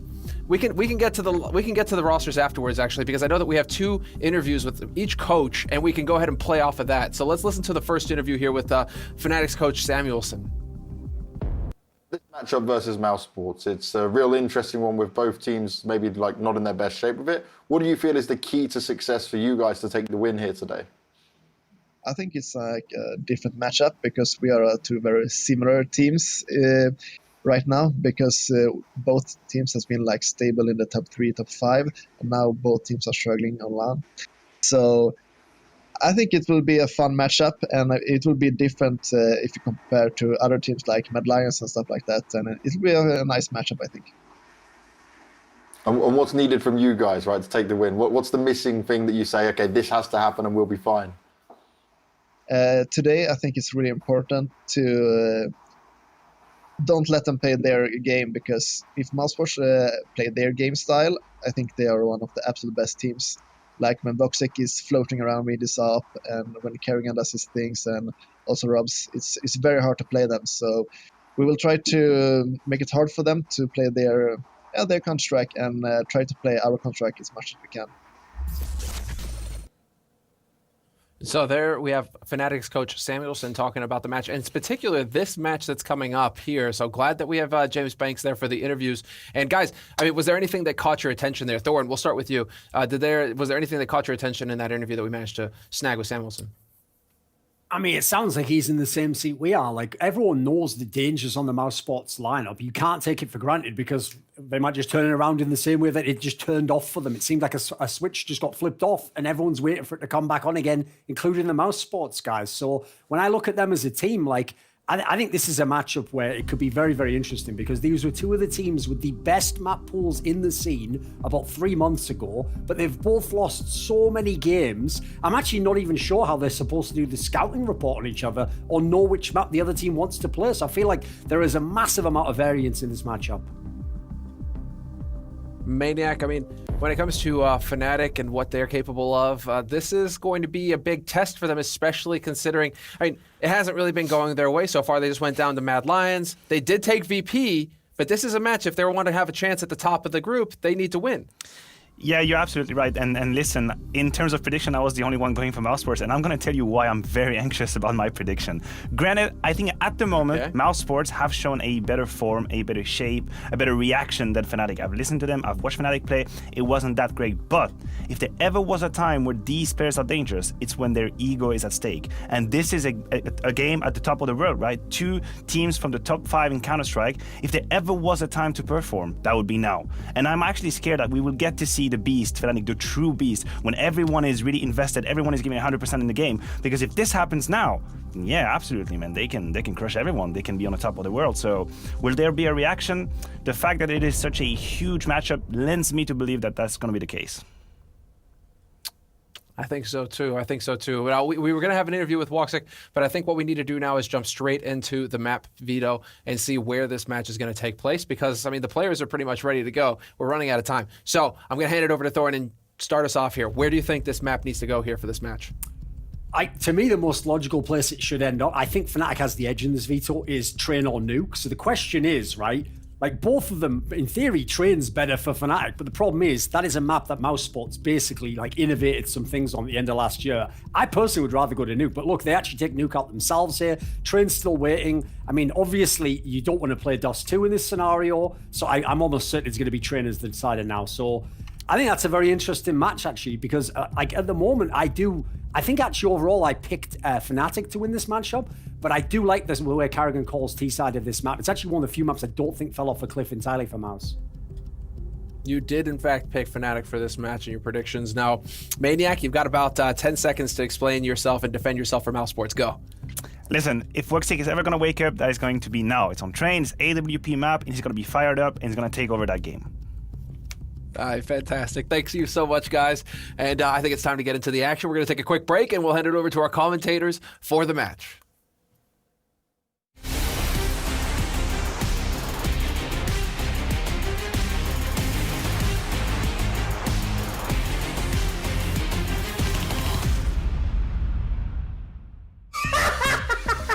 Please knife him. Hey, how's it going, everybody at home? Hello, everyone. Welcome. For those of you guys who are tuning in, I want to give you a gist as to what this is. It's an interview about games inside a game. I've got 2 more victims this week, and I can't wait to introduce them to you. Yeah, you called me a noob. You called me a noob in 2016. Maybe it was just a joke, and then after that, I liked him again. Jonas Gunderson is joining me today on the Hot Seat, the show where I'm going to ask very tough questions about NIP. I'm a bit frightened by your intro there, but it's all right. There's an internet cafe owner that paid me in Snickers bars to help fix people's PCs. I usually have 20 to 25 minutes just stretching out the body. Lige, it's good to see you, man. You're looking happy, you're looking healthy. Are you as happy and healthy as you look? Yeah, I'm feeling pretty good. I'm gonna take some questions from the chat. So there's a lot of guys out there asking you some specific questions. What would you say Rocker have brought to the table as a coach? If Issa was in my chair right now, he would say, nothing. So is everyone happy the Creed got taken down? Oh, yeah! Of course. This volcano has yet to have been explored on any episode. Living life on the edge, brother. Oh! Does Issa go to the gym with you guys? I'm gonna leave Issa out to dry here. Like, he's terrible at joining me and Alexi and Manso at the gym. He's been lazy as fuck. Sorry. And then he walks past me, and the entire back of his shirt is unironed. The whole back of his shirt. If I keep it up, I might become the captain of the Valorant team, you know, so holding my fingers crossed. Mindset. I think for us it's a huge psychological thing. And then you feet in the middle every single time. Let's go. First time at Lobby, I actually insulted him in game. I'm sorry, Nico. Did you call him a noob? I actually did. Okay, so I'm gonna... I go first. Okay, you can do it. I'm right behind you, man. I'm right behind you. Oh dear. I just need a sip of my chocolate milk. Maniac and Scorning. Hello, boys. You're back. Yeah. What's happened to Lourdes? Oh, he's back. He's back. He's absolutely fine. No, Lourdes. Scorning. I'm so sorry. I have forgiven you already. Oh my god, it's beautiful. That's all you needed, man. Good night. All right. See you, dude.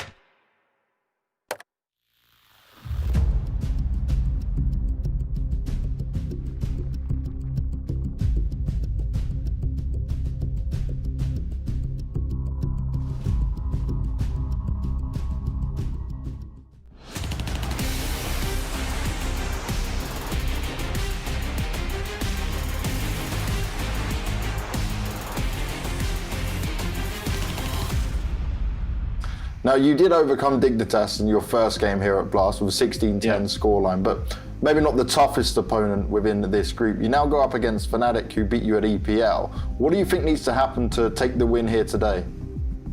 My opinion, like when we play against Fnatic, it's always close games. It's changing the result. It's only if you win the clutch rounds, when it's like 1v1, 2v2. This kind of the mid rounds, if you play better today, we're gonna win, because like you don't have that much round, like best of 3. So if you win the pistol round, if you not lose anticos basically against them, and if you win the like some crucial rounds, it's like 1v1 situations, we're gonna win probably. Well, here we go. Fnatic versus Mousesports in best of 1 on train here for Blast Premier. Who did you pick for this one, Jason? I have Fnatic taking this one, and I'm not afraid at all. Especially, listen, there's nothing less inspiring than we're going to win probably. That is not a statement that makes me think that he's actually confident in a victory here for Mousesports. But listen, it's up in the air, Anders. Both these teams have had some underperformances. Both these teams, it feels like, have struggled to kind of reach their peak form. They're going through a little bit of a period of some lesser gameplay. But I still have to just put faith in the craziness of the Swedes, especially with Brolin playing the way he is. He has been a bit of a crazy person on this team, and I think, was it Train that we were seeing one of these days where he was really kicking off, or was it Mirage? I can't remember, but he had a game suddenly where it was looking really, really good. So yeah, I expect some cool stuff coming out from Fnatic. So Mouseports, definitely not to be underestimated, and it is a best of 1, so that there's room for some real madness, and we're on Train, so the potential double up coming out from Mousesports could be pretty terrifying too, I expect.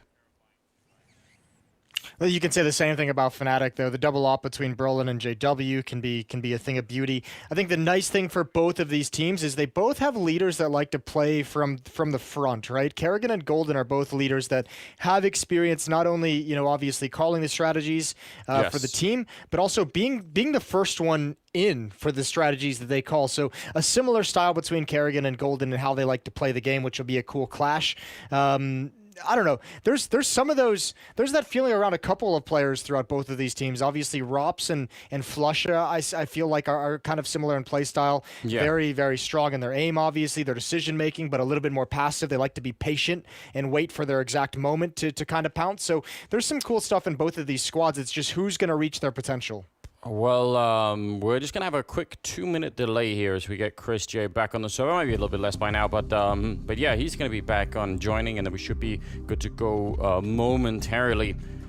This is an interesting potential head-to-head here. Woxic, yeah, he's been one of the people we've seen some good stuff out of him, but not consistently, I would say. It's not been throughout like the course of a whole game yet, anyway. He has been probably the most quiet from where we expect Woxic to be to how he's been performing recently. For me on Mousesports, he's been the one who, him and Frozen actually are both kind of like, I know you guys are way, way better than this, and I'm not sure what's been going on at the moment. And obviously Woxic is just a game changer. When you look back at that run that Mousesports had at the end of last year with all those championships and all those finals appearances, Woxic was a monster. So you look at how this team, how the nature of this team and the danger in this Mousesports team changes when he's playing well, and we need, or Mousesports needs to find a way to get that back. Yeah, and I mean, it could well start with Woxic. That would be a cool story if it was him, you know, personally, individually starting to step it up. But I mean, yeah, there's definitely a couple of things that need fixing on the Mousesports side. Speaking of which, they're going to be starting on the CT side, Fnatic on the T side, and here we go. I'm seeing 2 smokes and 2 flashbangs being picked up by Fnatic. So I mean, that's not a clear indication of anything in particular, but it's a fair amount of utility to be used on a pistol round here, and a lot of smokes. So 2 smokes on the Mouseport side as well. Want to make sure they can get a defuse if they need to. Ooh, JW and Crims. That's a big fight for Golden to win. They go head-to-head, the in-game leaders. JW as well, picking off Frozen. This is fast-paced. And can Mousesports recover in time? One is crossed. There goes Chris J at the bomb train. And Fnatic is ruthless in this pistol. Yeah, I like the dedication to the cause there. Golden just charging that pop dog position. And picking up the kill too. Woxic and Robs isolated from each other, unable to actually, do much of anything to work together. There are no grenades to be thrown anymore, so you could do what you can here, but it's probably not going to work out. JW catching Robs, and Woxic back here. Nice mid-air shot. He turns for it. A brilliant follow-up. It is starting to look cool. It's not going to win in the round, but looking cool is still pretty important. Don't underestimate it, kids. He's trying to get a little bit closer and trying to see if he can do more. Nearly another one, but it will be Fnatic to pick up the round. Yeah, that's a nice pistol, and I mean that didn't even feel like it was anything super coordinated. That was fast-paced, aggressive towards box holes. Golden pushing down ladder room right off the bat. Everyone found their fights, and it's when they win their fights that you start to see the really cool cohesion between the Fnatic players, when they're all kind of exploiting the same weakness in the defense that they find. 1-0 for Fnatic. Scout on Woxic, Famas on Chris J, and 3 Deagles picked up. Yeah, so I mean, could be dangerous here for Fnatic, but I think it's one of those rounds where, again, if they're not given the space, Mousesports, to slowly take fights, if Fnatic just sort of set up and then go for it, probably not going to be able to stop them, I expect. And they have a UMP and a Mac 10, so they could send those in early. Ooh, there's a nice... That's what I'm talking about. The slow pickoffs that sort of dribble in one at a time, that's what they need. There's a good kill from Chris. Yeah, not even taking too much damage for it, even with the weaker weaponry. And Fnatic still spread across the map. They can't take advantage of anything anywhere. And a Khalil now picked up from Kerrigan. This just goes from bad to worse for Fnatic. A lot relying on JW at the moment. He's at the end of Ivy with the UMP, but he's not convinced he actually wants to make a play quite yet. Crims is going to wrap around down the stairs and meet up with Golden in T-mid. You have to imagine Flusha as well will come to this direction. 50 seconds on the clock. Timing is everything for this. It looked like maybe that could have connected with someone.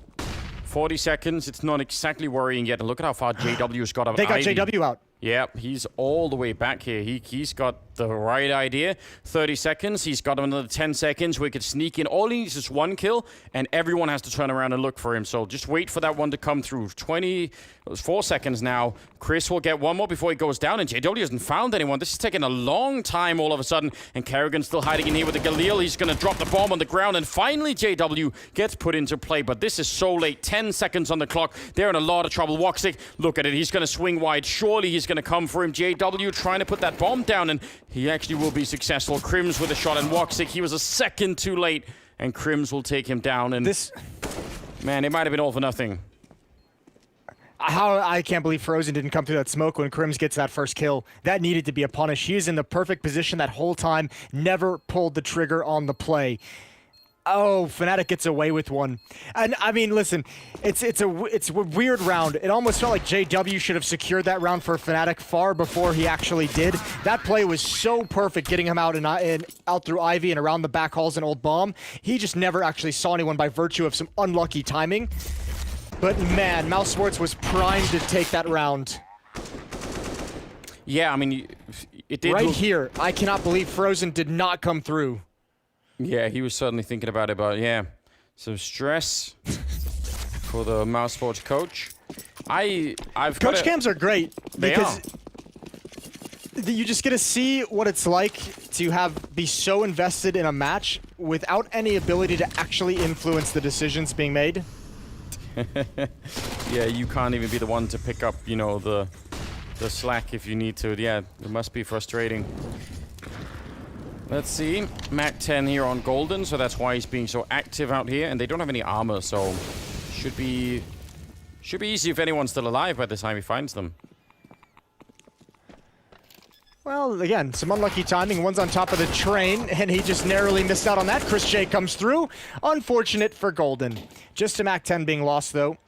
And they know where Woxic is, so Smoke's going to clear. He's going to go down 3-0 for Fnatic. They've got a good start on this T side so far. And the first real test coming up. Instant double orb. Buying right into it on the Mousesports side. Again, somewhat predictable like it was with ENCE. You know, there's some of these teams that just... They have the firepower. It's hard not to pick it up. All AKs on the Fnatic side. And, I mean, yeah, Fnatic off to a good start. Odds are favoring them, as you could tell down at the bottom center there. Still not that far apart. I think people are remaining a bit agnostic about who actually is going to be picking this one up. It's too soon to tell. Double orb, though. Does look at the grenades. They've already used all of them. They've got 2 smokes left. Oh dear, Crims about to turn this corner. He knows where Rops is. Gonna back away, but that gives Flusher the perfect opportunity. Even Chris J with the op was starting to look towards upper ramp because Crims had made his presence known. How do you recover? Crims not looking. Good aggressive play. The cover of Fnatic's own smoke allows Chris J to get a leg into this bomb site. That's actually a ridiculous kill. And now Frozen taking out Flusher through the smoke. But JW, could he sneak in over at Ivy? He's got the right idea. If he keeps moving, he'll probably catch him with the scope being up there. A little bit of a chance, but not quite. And now he might be in a bit of trouble. The grenade won't take care of him. The follow-up, and he legs him. JW low on health. 3-on-3, but at least they're going to get a bomb plant here. Kerrigan wants to go for the swing, and he'll stop it. What a play coming out. And now Frozen and Chris... Look at how low Fnatic are on health. They'll still get the kill. JW there with the AWP. Ooh. This is a crazy round. I can't believe it. Chris running up. Can he stop the bomb one more time? No, this time it's going to go down. And now he's in trouble and he's going to get dropped. I can't believe what happened in this round. I'm so sorry for the noises. I cannot believe Chris J just missed that shot out of the plant. Brolin hops over it right after getting the bomb down. And again, just crazy aggressive plays from JW. It's a perfect lurk in towards Ivy. Man, that is so close. Leg shot doesn't connect. If it does, the round is over. Good trading from Fnatic because it felt like Mousesports had the answer to so many of the problems. Yeah, I mean, I just actually can't believe it. When Kerrigan gets that first kill, you know it's trouble, and then somehow they still bring it back. Nice shot from Frozen. Golden not making any headway out there. And Woxic, I think he did just spot someone there. They're being pretty active about it. Mouseports he actually did Crims as well. Oh, did he? Fair play. Yeah, 1 tap to 53 HP. That had to have been a dink at that range. So, 4-on-4. The weapon is not recovered on the Mousesports side. It's just the scout on Rops. And that's over towards the inner bomb site, playing very passively. Fnatic is just going to head there straight up. 4 players going to find their way in. Should be relatively free, unless there's some craziness from Rops. Although, we did see a pretty good scout sequence from him on Mirage the other day. And now Mousesports hears no noise, sees nobody outside. So they've rotated everyone in towards the B bomb site for a stack. Now it gets really dangerous. Yeah, it does. Frozen inside on the actual bomb train with a deagle. That could be scary. I mean, it could be hard checking this if you just get close. You just want to put the bomb down. So far, no kills coming out from Mousesports. A quick trade as Robs will get a headshot there, but yeah, they found Frozen. They knew where, or Kerrigan, they knew where he was dropping down. So Robs all the way in the back with the scout, and it will be a bomb plant. I think that probably turns it in favor of Fnatic quite heavily. The Molotov on JW, but oh, that's a good find.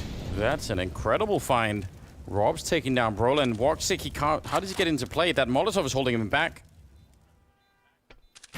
And there's another one. Rob's. Oh, another one. Another headshot. This is just brilliant play. JW forced to come back down for a little bit of action. He's going to catch Woxic. And now the problem for Robs is he doesn't have a kit or anything to sort of force JW into the fight. He also has no armor, so you have to expect this going to be tricky. Throwing it out, and Robs! He actually picks it up anyway. What a beautiful round that they're still going to lose, but that's magnificent. Yeah, I don't think actually JW's got to be careful. That blown towards Rops could have been an awkward situation, but yeah, he already knew he had the win. He knew as soon as he swung, either Rops is going to get off the bomb and take the fight and win it, or he wins the fight and Rops goes down anyways. But he knew there was no chance for the defuse to come in. Fnatic get away with one there. That's some good shooting with the scout from Rops. But 5-0. Mouseports responds right now. They need some kind of a rebuttal. Got the Fnatic fan cam going on. People are rightfully excited, and it should be. Brolin now starting to warm up a bit with an early fight here. And again, this is finally a buy round out of Mousesports. It's been a long time coming. They got the double up. If they lose this round, that's going to be such a punch in the face. Brolin is just dueling everyone at the moment. He's fighting. There's no smokes down at the range. He's going against Ops, against AKs, and JW again is just being a nuisance at the end of Ivy. I love the way he plays this Ivy position from the T side. That's another kill for Golden, and they have just slowly crept up. Based off the success and the positioning of Brolin, they have felt so comfortable getting down all these lanes. Rops finds a kill. That's JW again pushing the envelope at Ivy, but he's in a 1 versus 3. Could make it a 1-on-2 quickly there, tapping. Oh, but almost letting go of Golden. That's kind of a little bit of a risk there. Flusher will take one down. I don't think Fnatic care about losing the 3 members. I think they care about taking away all the guns, including the 2 AWPs there on Mousesports. 6-0 in their favor. Man. It's a bit of an uphill battle right now for Mousesports. Yeah, it's not looking good. This is a very flat-footed Mousesports. They've got a decision to make as well. Frozen has bought up the FAMAS. AWP is picked up over for Woxic, so Mousesports is going to buy up into this, but they're finding no way to contain anything that Fnatic is doing. It's incredible how much space they gave Brolin to work with. Yeah, he got that first kill. That's a player trying to be aggressive towards ladder room, but he could sit over towards E-Box, and he was going between E-Box and the train, and nobody was able to pick him off. He had free reign of which fight he selected. 7th round coming up. They fought another AWP. Again, the round loss bonus obviously kicking in really nicely for Mousesports, but I don't know. How do they stop this? I find this to be a very risky force buy. Yeah, I know you're down 0-6 and you want to start putting rounds on the board, but you even have Chris J not fully investing. If Rops goes down here, it's all over. They might have to save. I don't even think they should go for this. They're way too invested in this round to sacrifice everything. They need to back off with the op. This is straight up disrespect for Fnatic. I love it. It's the best kind of Fnatic, isn't it? Like, you could tell that Flusher had that idea in mind the whole way through, like the flashbang, the full-on follow-through. He just knew, I'm just going to catch this guy at the corner and keep going. And yeah, 1 kill to win the round. Boom. Mousesports quick to realize, to their credit. I mean, that's at least something, right? Kerrigan was coming over like he wanted to try and create an entry point for the retake, but as soon as that Molotov hits the choke point, there's just no point. Especially, as I mentioned, I think even Mousesports realized the significance and the implications if they were to lose that force buy or lose all the weapons in that force buy. Yeah. 7-0. What absolute madness to begin this game with. And again, they're on the T side of train. This is, I mean, if they were on the CT side, at least we could sort of say, yeah, but you know, Mousesports, they could just get a 4 rounds, maybe find them somewhere, still have a chance here. But this is starting to look really grim. More double up though. Yeah, and weirdly enough, Chris J dropped the op over to Rops for the double AWP setup, but Woxic has 3900 and didn't drop him back a rifle. It's still just Chris J stuck on a deagle. That's a nicely timed nade, and I feel bad. Frozen probably deserved to win that fight, and it just goes the other way. Flush is gonna push up, and this is the problem. You ask how they can win this map, or how they can start putting a stop to Fnatic, is you cannot let them have this much control of the outer yard round after round. Yeah, they're just going for it. JW catching Chris, he saw him already. He knew. Robs with a 1 versus 3, and again, I mean, percentage-wise, not worth going for. It's different if you can sneak in a bit of a surprise and get a kill and make it a 1-on-2 quickly, but they'll know before he gets even close to this bomb. So, wow, 8-0. It's unfortunate for Mouseports this round because they actually did the right play. They, putting utility. Oh my god. Well then. What are you supposed to do about that? They actually put the utility in the right place, right? They had the nade towards ladder room, a Molotov to follow it up, so if anyone swung into the nade, they would burn. And it's just wild that they still lose that fight. Frozen can't win that duel of, I believe it was Crims fighting in the flames. And then once you have that much access to the site, it's just, like, what are you going to do as the defense if you're constantly being pushed back? Your ops are stuck behind smokes. You had Chris J with just a deagle as one of the defenders out there. There's not enough strength in this hold outside. Well, doubling up down towards Pop Dog in case there was a quick fight. They did throw some grenades at main this time in an attempt to stop Fnatic from doing what you were talking about, fanning out on that bomb site. And Woxic and Chris have a setup down at Ivy. So again, they've left Robs alone inside, but now Fnatic are not going too aggressive. So some of those early grenades, not doing as much as they would like, and they don't have that many left. And definitely that's an issue.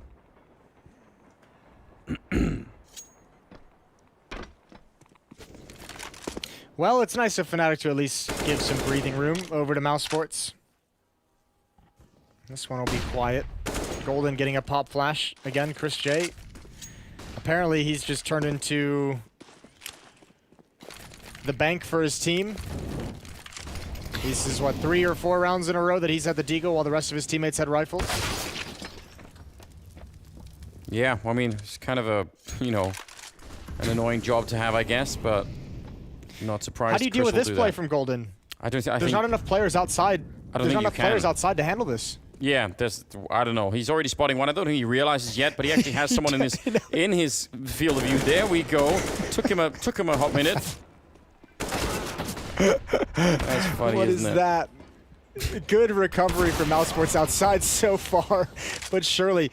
Imagine outplaying a team so much that you can just stand there and have a glimpse of your opponent without realizing it for like 10 seconds and still find the kill at the end of the day. Crimson Flusha in a 2-on-1 against Rops, and it goes without saying that Mouseports need this. It was the old T-Rex trick, right? As long as he didn't move, he just couldn't see him. So that apparently works on Golden as well. Robs in Flusher in a 1-on-1, and it would be huge for Mouseports if they can finally pick up a round. Well, now he's seen him. A little bit of a flashbang to do something. I don't think Flusher really cares at this point in time. And he does have a kit, so he can find a kill right now. That would be it. He's going to pick it up and fall back down right on the bomb, and I think he just has it. That is a huge win here, and I again, did look like Fnatic were going to run away with this round, so 8-1. Yep, that's a nice little clutch. That was a clean shot onto Crims that gave him the time to deal with Flusha. 8-1. Fnatic running away with it, and this is Mouseports. This is basically where they have to put a stop to that. They have to rattle off so many rounds in a row. They cannot afford to lose here because they're going to invest everything. All their cash goes into this round. Well,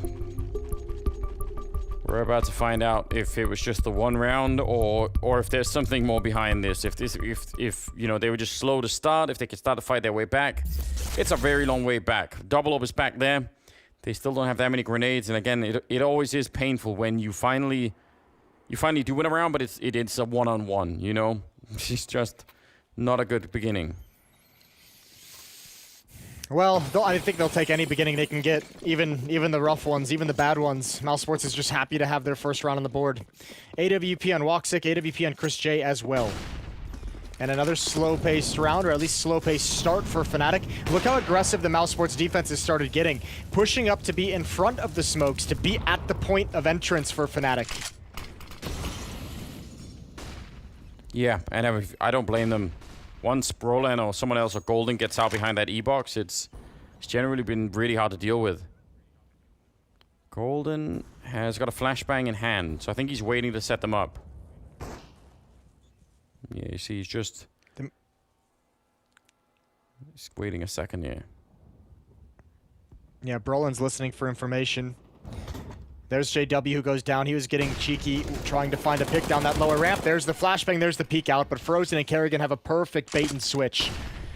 Now just hiding behind the E-box and the op at distance. That's Woxic peeling his eyes away from Ivy, and they know where Golden is.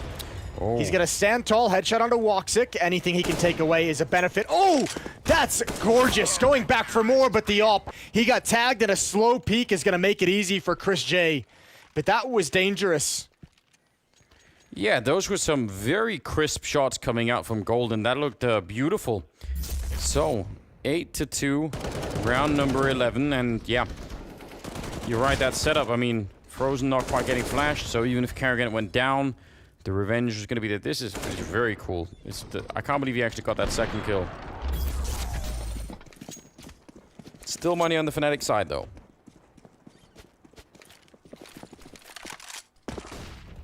Ooh, JW takes a little bit of damage, but he's fine with it. Just wanted the angle quick enough. This time it's a passive Mousesports defense. There's an op trained from the end of Ivy towards ladder room as well. If JW tries to make a play, likely get picked off. That's Woxic keeping an eye on it. Waiting for a long time, not getting anything. And not getting the timing either. Woxic moving a bit further forward. Harder to get him smoked off from here, but also way more risky if they actually decide to try and run him down. And I don't know, dropping the bomb again. Still too early to know, but it could be another kind of main and pop dog type play coming out here for the Swedes. The nice thing is because there's a double op setup, Woxic's been peeking pretty damn deep, and Chris J's out in the yard as well. They're peeking into these choke points. It's allowed Mousesports to keep their hands on, or keep some of the utility prepared for the late stage.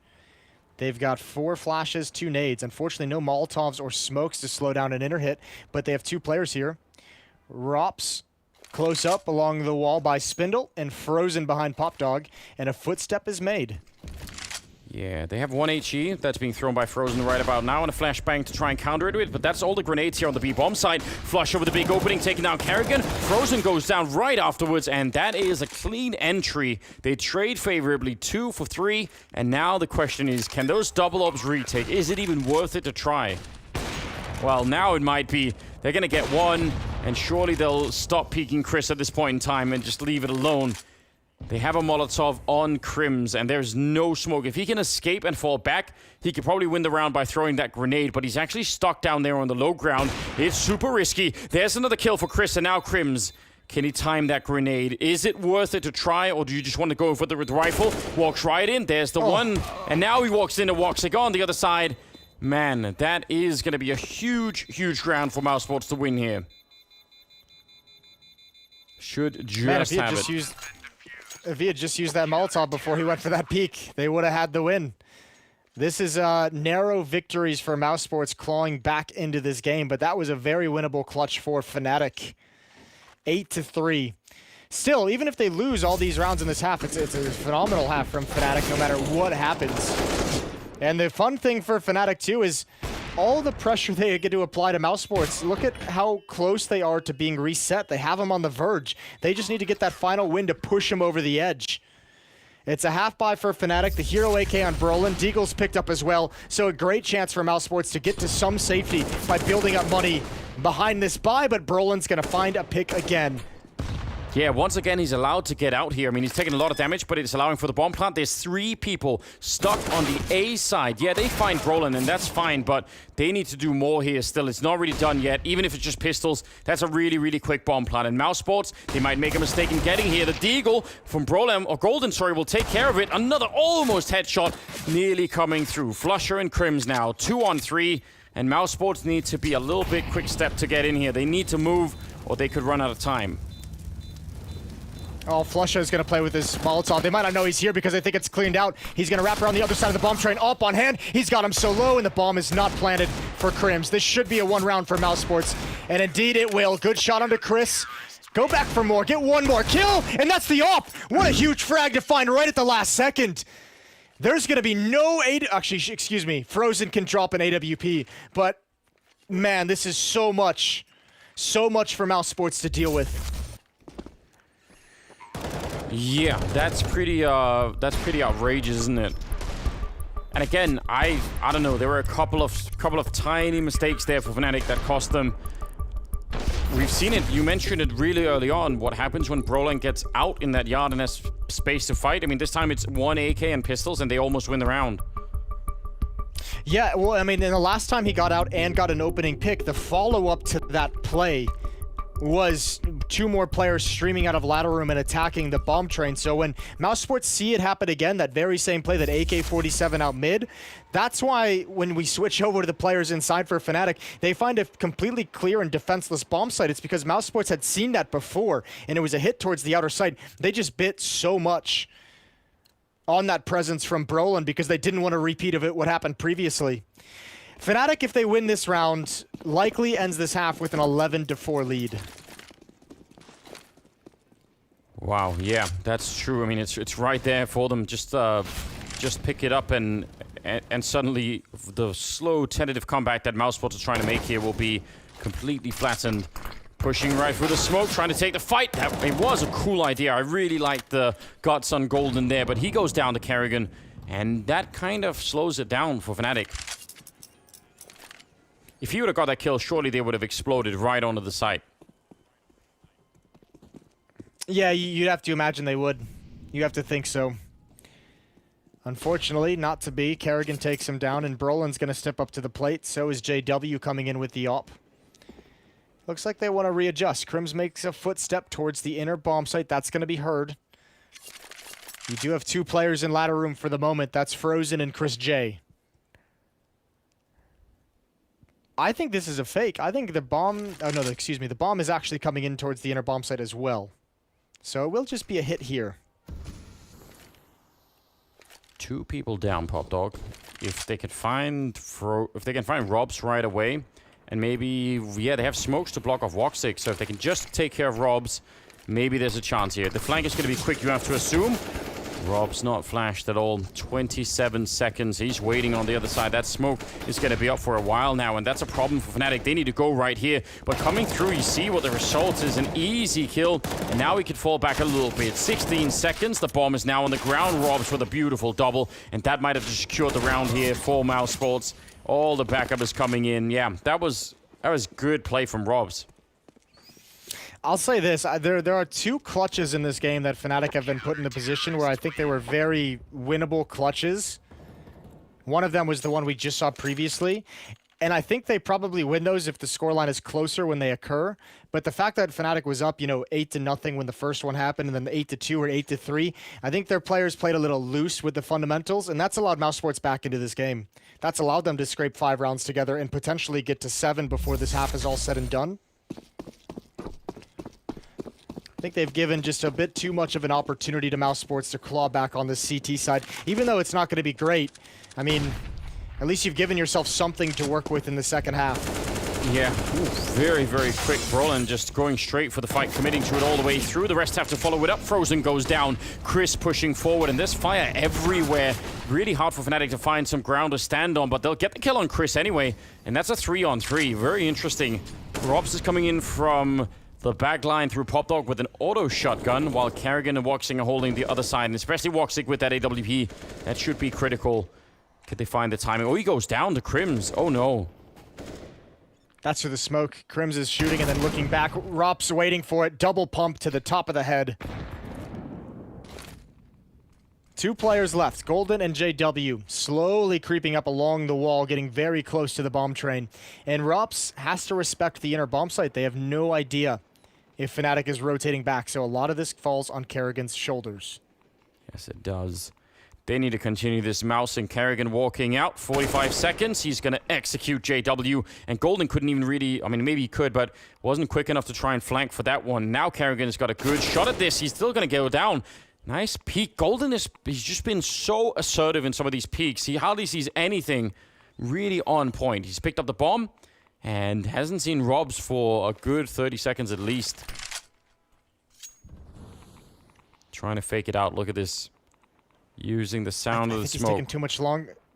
I think he's taking too much time if he wants to go for the fake. He's going to have to start running, it feels like. Yeah. Oh, but Robs has been pulled outside. That fake just works so well. So well, even though he does slow play it. And now a perfect plant position that won't give away the game. He can go pretty much anywhere in the bomb site he would like. All the pressure is on Robs. The sooner he could spot Golden, if he could see him at all, that would be huge, but he's going to have to get back in here, and he's got no smokes or anything. Again, that's one of those tools he could use to force Golden into a fight. Now instead, he gets caught. Nice play from Golden. Fantastic 1 versus 2. We'll give him a 9th round. You're right. Golden has been peaking with some ridiculous confidence in this game, and he has hit some very precise shots. There's a good reason why he's playing with confidence, because I think he can feel that he's on point. He's hit some very, very nice entries, some nice, solid, quick peaks. And Crims is, I mean, we only see it there. We don't have the context. He did spam like 2 magazines into that smoke. He got a little bit lucky, but he certainly put the bullets in, the efforts into being that lucky. And here comes that economic ruin for Mousesports. Just only late enough to really give Fnatic an advantage in this final round of the half. Yeah, and again, I mean, I think as well there's a psychological advantage. If Fnatic can win this one 10-5, right, then yeah, Mouseports going a 5-round run, but I mean, it certainly feels very different from if they could have had all 7 rounds and really like built that huge comeback. It's going to be falling just a little bit flat if they can't pick this up. Smoked out from Pop Dog and trying to escape the smoke to help fight in the yard. We'll get at least one of them killed. Nice enough shot from Woxic and a lot of damage. JW nearly down. He's holding his own out there. What a setup. Ooh, good double kill from Chris J. Yeah, coming right through the smoke. They never knew there was 2. Flusha set up the play so that they could actually punish the player in ladder, but they didn't know there was a second. So Mousesports have done just enough down the stretch, winning 6 of the final 7 to give themselves a chance. We're heading to the halftime break, and we'll be right back with the conclusion.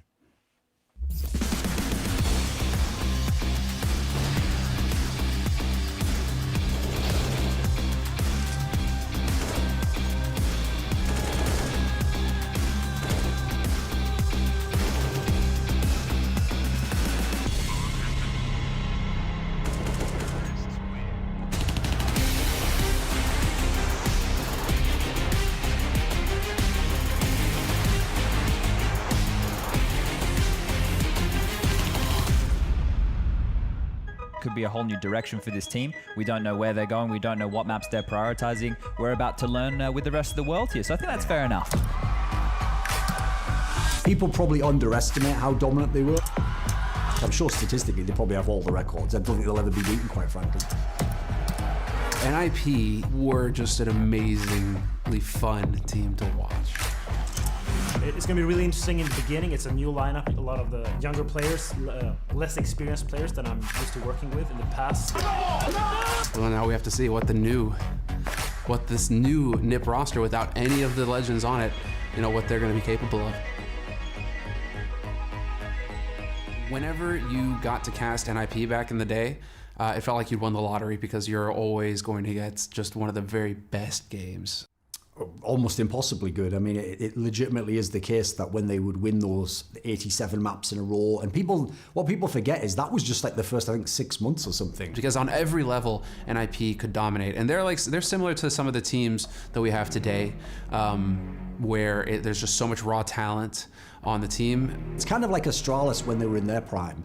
Yes, someone could beat them, but that was actually the unlikely scenario. And in fact, you knew if they played that team in the next tournament, they'd just go and get revenge immediately and be right back on top. And they had a bit of that hive mind Swedish element, the way that Fnatic had it in 2015, somewhere around there, right? It wasn't like there was a fixed strategy to it. It was just, oh, look, Get Right got 3 kills because he somehow managed to sneak all the way onto the opposite B site and then backstabbed everybody. And you could expect that every game. It was the meme where, oh, where's Get Right? Look behind you, because that's where he is. And 9 times out of 10, he was shooting you in the back. Forrest is Forrest. He could just do it all. He was a god. Freiberg, fearless, he had the trust of his teammates, the king of banana, coming up with the big plays, opening up bomb sites, taking over entire sections of the map. But what was great about that team was that you could always tell that it was like a brotherhood in that team. In terms of how important NIP's era was, so I actually thought it really established CSGO as a game, because at the time it was considered an inferior game to CS Source and CS 1.6, and most people thought it was a joke. So I think actually to have some big legends from 1.6 come in, dominate the game immediately, therefore showing there's something to this game. There's a reason it's not just a different team winning every event. I think it actually legitimized the game, and then even though they were very, very dominant, they were only dominant for the first couple of years. So then finally, once the game had built its way up, then other people got their chance and we got to have more of an open scene. They were such a special team, and they had that magic around them. You almost can't overstate how dominant they were.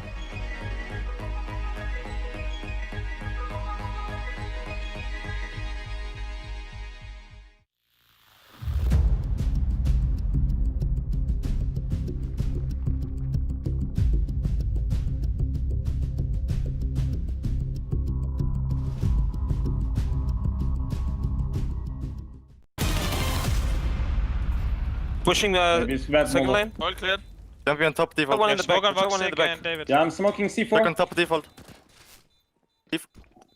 Default. Defusing. Shot in the back. Shot in the back. High. Upper. Last one. Yeah, really? Yeah, okay, man. Money. Classic. Oh, that's frustration. I mean, rightfully so. He did get needlessly killed for just by Crims being really great with the deal. But yeah, you could sense the frustration there on Mouseports, even winning that round. Well, you can also, that's also a frustration probably building up over some time, as they probably haven't been playing up to their own expectations. But that was a really frustrating comeback for them, considering they were always just on the edge of not having any money to spend and not even being able to fight. Fnatic did a great job of applying pressure throughout that whole half, even while losing. But Mousesports did an even better job of hanging on in a half where it probably felt like they should have been buried. 9-6 is the score going into the second pistol in the favor of Fnatic, who now switches over to the defensive side. And okay, that's a decoy. I was worried. Yeah, calm down, Jason. If that had been a smoke, I would have felt really bad. We're gonna have to see if Mousesports can pick this up. If they can win this pistol here on the T side, I mean, that's gonna surely re-energize the team a little bit. If they get swatted here, I don't know what's gonna happen. I mean, it's all on this round, I think, a lot of it anyway. I like the fact that they have the P250 on Robs. I mean, they go for a little bit of a long fight. Frozen is holding over at Ivy, so I guess he's going to be going really late in. So here's my question. Are they going to plant so that Frozen can actually use that for something? If they plant default, then this flank for Frozen is not going to be that great. I think it depends on how much success the Fnatic defense has. It looks like they want to plant on the right side of the bomb train, but if Crims or anyone is to get a kill or two on the entrance, then all of a sudden you kind of just be in a situation where it's get the bomb planted no matter where it is, and there it is, it's planted default. So Frozen has to be very careful with how he executes this flank. Good nade from Flusha. Yeah, the problem is if he's the last one left Frozen, yeah, he could be in a position where he can't even stop the defuse. Woxic missing a lot of shots. There's Golden going down. Frozen, a couple of more seconds, and he needs to be there. They're all running up, but it's a 5-on-3 for the retake. Crims is going down. There's Frozen, shooting them in the back. Robs as well chiming in. Chris will drop next, and they'll clean all of it up. Brolin has a kit, and he's already on the bomb, so that will be the round in favor of Fnatic. Good retake. Yeah, that flank was actually coming in pretty fast, all things considered, and it was a good thing, as you said, because the bomb planted at default, but not enough. It did cause a distraction, did allow a little bit of a window of opportunity for Mousesports to win that pistol, but Fnatic just get real aggressive on the choke points, peeking into Mousesports, 10-6. That's both pistol rounds won from Fnatic, and we'll see if they can build this into a hot start, but Mousesports is going to challenge. 2 AKs picked up, one on Frozen, one on Rops, a scout on Woxic as well. I mean, they have the weapons to do a lot of damage here. Those 2 AKs are actually better than almost everything there. JW going down. That was Woxic with the scout, no less. Bringing him. And, I mean, Brolin has an Orc, so that we know he's really good with that. He's proving that that still has a place in the game. Yeah, but these AKs are scary. It looks like they could be lining up for a double drop. Golden waiting patiently. Nade in Molotov to ladder room. Golden's gonna burn. What a great find from Mouseports. Good entries. One provided by Woxic, one provided by Utility. That really is a classic setup. And Crims being cross-fired right outside of main. He was going to go down either which way. So now, I mean, not even a fight being put up here. Fnatic just get taken down. Now Brolin will finally find a kill. There's one, but Woxic will find him with a scout right afterwards. And that just leaves Flusher stuck in here. Yeah, how did this happen? Mousesports didn't even have to really do anything to get those kills. Didn't even really have to be aggressive. Oh dear. For Fnatic, this is rough. Flush is going to go down at the end. There's no way he wins this battle against Rups. It's 10-7. That's a good rebuttal, a good response from Mousesports. Truly is. I mean, it's not going to make up for the fact that they had such a terrible first half, but losing the pistol round, you're going to think, yeah, it's all fine. We're right back in action. And I mean, with the experience of people like Chris and Kerrigan, and maybe even Robs at this point has been playing for a while, you have to assume that they will have been through these kind of comebacks very many times. So they'll probably have the confidence to tell the team, you know what, we're right back. Don't worry about it. Pistols, CCs picked up there, and an MP9 on Brolin. And this is going to hurt when Fnatic is able to get out the big guns, the AWP, all the utility. If they're to lose this round, it's going to be a while before Fnatic can have a decent fight. So that lead will dwindle. Here we go. Execute. Set piece. Everyone's coming out. We'll see what these pistols can do. Brolin is out in the open by E-Box. He's blind, and the shoulder is showing, and Kerrigan's got a freebie. Yeah, with his own AUG, no less. That's just spiteful. Bomb getting planted inside, and no one there to stop it. JW's been waiting over on this side of the bomb site for a while, hoping for a free kill, but no one wants to move up. And I mean, why should they at this point? They already got the bomb down. They can all see it from where they are. Golden will find a kill on Kerrigan, and here's JW going for the swing. Oh, he's a second too late. That is some unfortunate timing. Good counter kills coming out from Fnatic. I mean, they're doing so much here. Surely they can't bring it back. No! Unbelievable. Oh, they've done it. I can't believe that has happened. Mousesports giving it right back. That's actually hard to deal with. Why did they do that? Yeah, I didn't even see that coming. That felt like it was all Mousesports all the way, and then it just wasn't. What, again, Golden with these impact kills. Headshot onto Frozen. I think that's two players that actually ran out of ammunition. Rops had to reload at the end, and whoever was in old hell ran out of bullets as well, and Crims made easy work with them with the MP9. They're not out of the woods just yet. It's another buy from Mousesports. AWP on the field, 2 AKs, 2 Galils. But this is getting rough. Woxic committed with the up. He's got the first and the second like a shotgun. Gonna peek wider into the bomb site. On top of the train, misses narrowly. And Golden goes down as well, and Woxic has made his presence known. Man, I just want to see this Woxic every single time. This is beautiful to watch. What an aggressive play. And surely this can't go bad now, but it can anyway. What? Flusher gets the kill on Chris. They just had it. They just had a 4-on-2, and it spun around in a second. He misses the chance through, but they could find him. They could go and find him at the E-Box. Woxic wants to continue. He's already got the 4 kills, and Flusher will take him down. This is a stupid round. What just happened? Again, it was all Mousesports all the way until it wasn't. I cannot believe that. First of all, Crims has some fine work. Some fine shooting at the back of the bomb train. That is some excellent precision. And we thought we'd seen stressed out Coach Regin face. It's going to be worse after this round.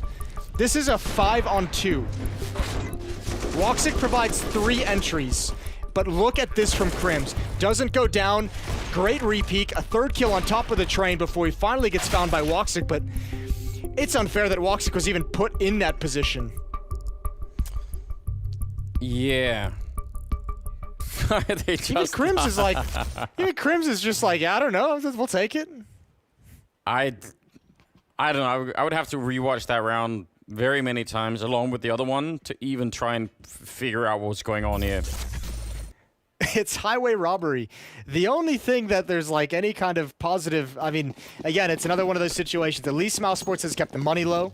At least they're getting those plants as this losing bonus build so that they can buy these weapons. They have 3 AKs and 2 Deagles to work with. But this is just weird. Yeah, it feels like we've entered the Twilight Zone here. I just don't know what's happening any longer. It's like we've gone back to the past. Fnatic has always been able to win rounds where it's just like they have no business winning it. Yeah. They're doing it again. They've done it twice in a row now. I think every single one of their opponents hope that that era never comes back, where suddenly they win around and they're like, giggling their way back into the game, and you're like, what? Oh, man. The classic Fnatic timeout. Yeah. Yeah, those were... A lot of players probably still have bad nightmares about that. It was impressive, though. JW about to get snuck up on. Mousesports is taking so much... Oh. Scratch that. That's a weird side swipe. Yeah. Oh, my God. I can't explain any of this. I don't know how no one was holding that. That can't be JW's job when he's all the way back there.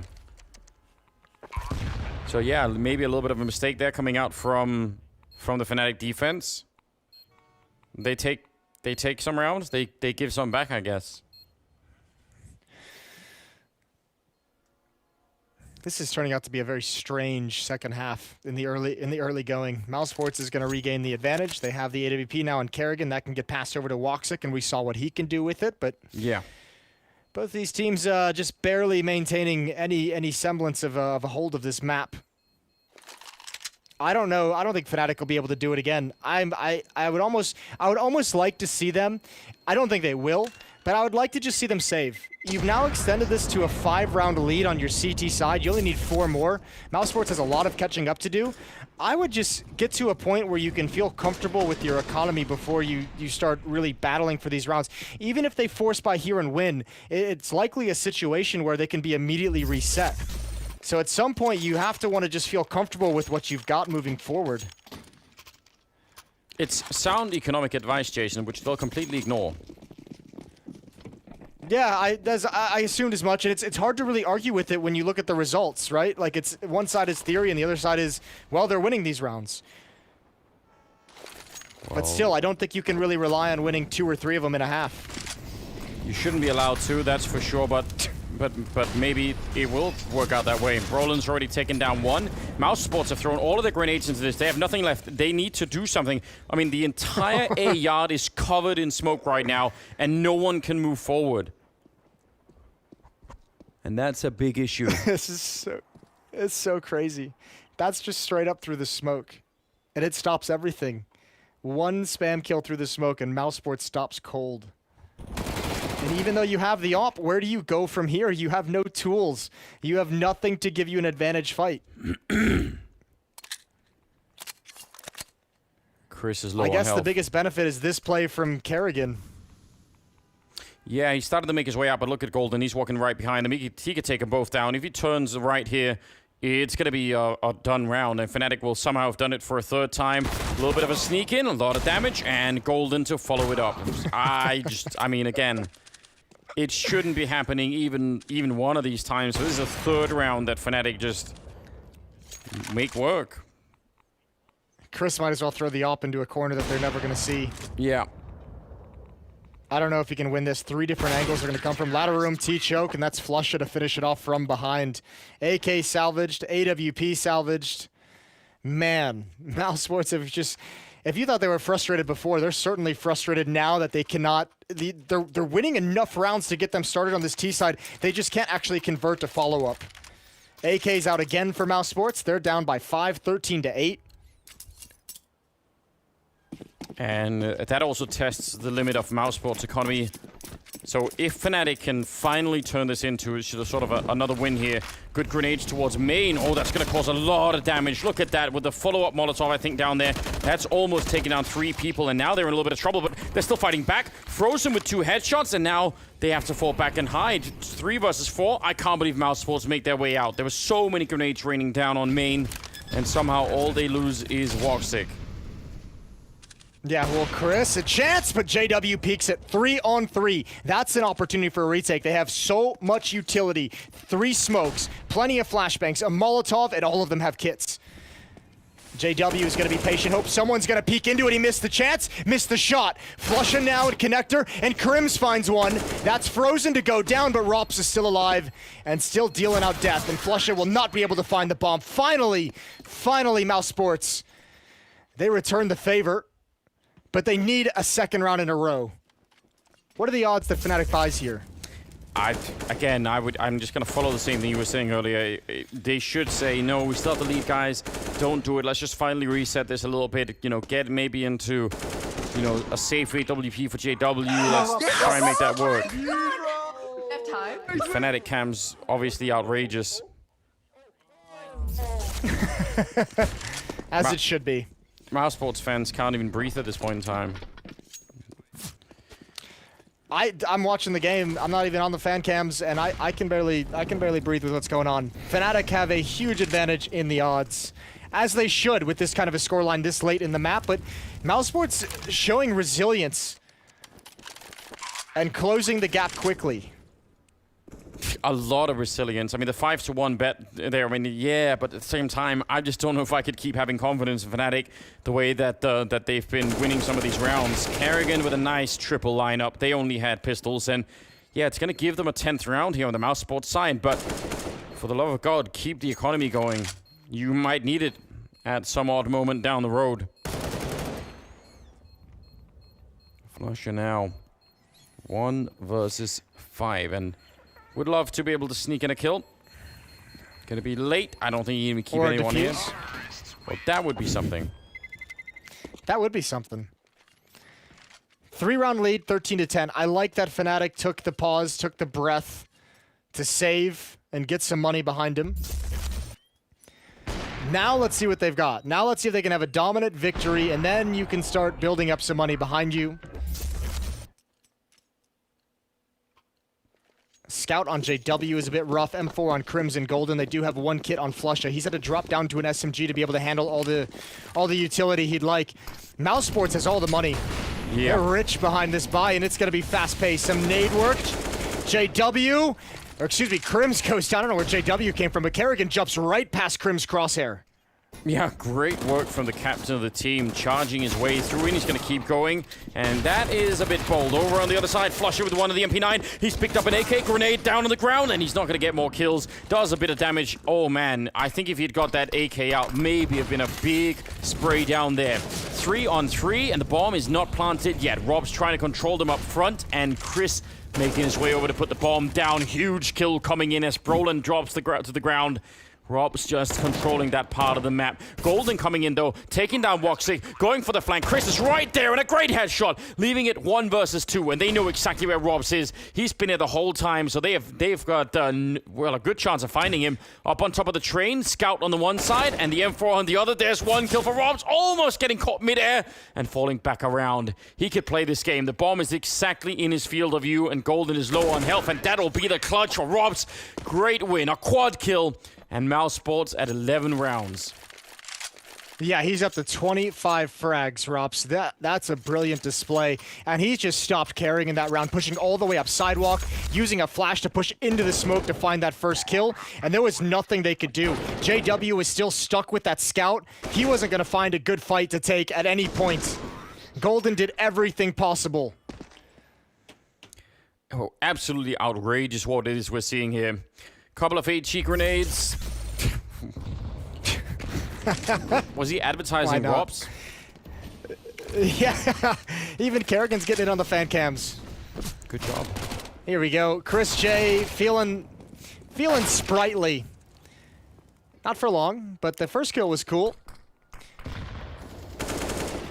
Fnatic finally can't continue the circus. Finally, they actually lose a round that they're supposed to lose.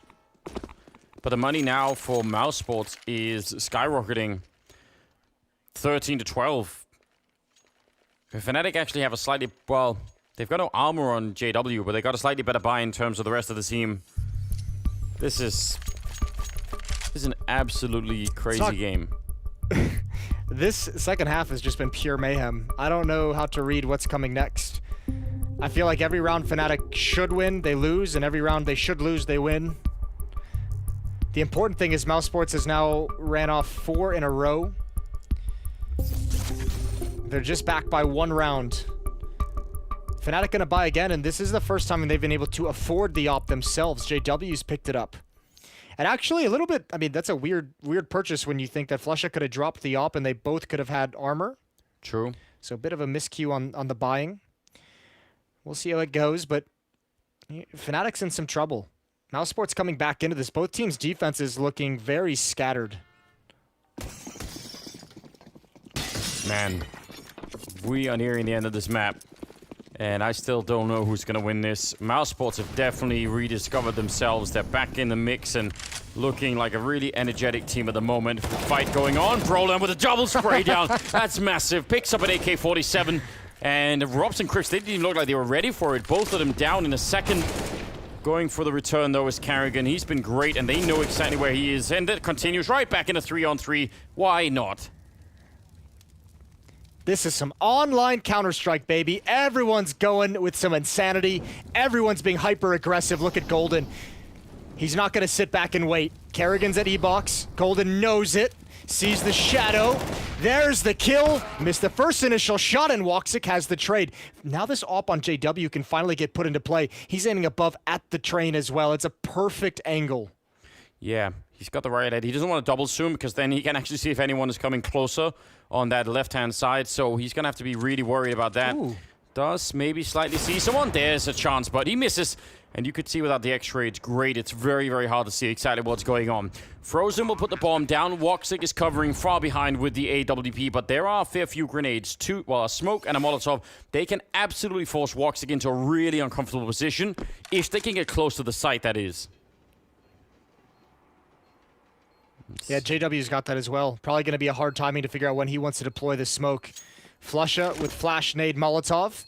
No utility used just yet. The kit is there as well. Oh, he spots the shoulder. Now they know. Nade is going to come out for Frozen. Molotov as well to that position to force him into the open. But the smoke is actually going to let him escape. And JW's blind, and JW's gone down. All that's left is to stick this bomb. He's got to get it. Woxic with the up. Can't miss once. And he has. It's a quick scope. The Deagle's got it. And Woxic goes down as well, but in victory. 13-13. My God, that is close. I almost wonder if they would have gone off anyway there with the bomb, but I don't know. He came off it to go for the kill. He almost had to. It is down to a very, very narrow margin in this game right here. Carrigan bringing it back early on in this round with double kill after Brolan almost took it all away. And now the excitement has started to really kick off there, as you could tell. He's got every name written down. Carrigan is taking it to the next level. 27th round. And here we go. Golden with a headshot. No, not again. It can't keep happening. There has to be an end. Yeah, don't tell me. Don't let this happen. Fnatic, this is too much even for you. Frozen's going to wrap around the bomb train, and that should be the winning kill. That should seal it. Uh-oh. Here we go. Knives are out. We've got a stab. Now we've got JW with the knob. Oh! I cannot believe it! He's found Rops, and we have a 2-on-2 scenario. I mean, there should be no way. Winning this round with nothing but pistols, 2-on-4, knifing and then shooting someone with an AWP. It's 1 in a million that they could actually bring this one back. They have none of the utility needed. No smokes, no kits, no armor. This is just, I mean, it almost might be worth it for Fnatic to just save this AWP. Even though they just hit such a great shot, it probably is the smarter choice. They've got the right idea, but Carrigan is about to walk in and kill JW. It's a second away. Yeah, there we go. And Frozen taking care of Flusha. And they live through the round, Mouseports. Man. Utter madness. The fact that that's even realistic is wild. Absolutely wild. What a sequence from JW. Woo. Should never happen, should it? I mean, 14-13. Listen, Fnatic, like, as crazy as it's been, Fnatic is getting bodied. It's going kind of under the radar because they've been able to pull off some miraculous things. This is 6 in a row from Mousesports. Fnatic has no fight in this, really. No, you're right. I mean, if not for some of these crazy rounds, this is already over. Mousesports have already made the finish line, so Yeah, they're gonna have to step it up some way. They finally have a real buy. It's been like at least 6 or 7 rounds since they've had this kind of a buy. So let's see if that will actually make the difference. I don't think Fnatic has had this kind of a buy in the entire game. Even the last time JW had an op, it was a glass cannon. Look at Flusha, he's alone in there. That's good tagging, some good spam, and Flusha, 2 kills for him. It's just him there. I mean, Golden was all the way back in Crims as well, but it really was just him. He'll find one more kill for the triple. Oh dear. How has he managed to do this? He keeps going. He'll continue with a quad kill. He's looking for the ace. He didn't even bother the reload. He just wanted to keep going there. Finally, probably will have to. He's got 3 bullets left. Come on, Flusha.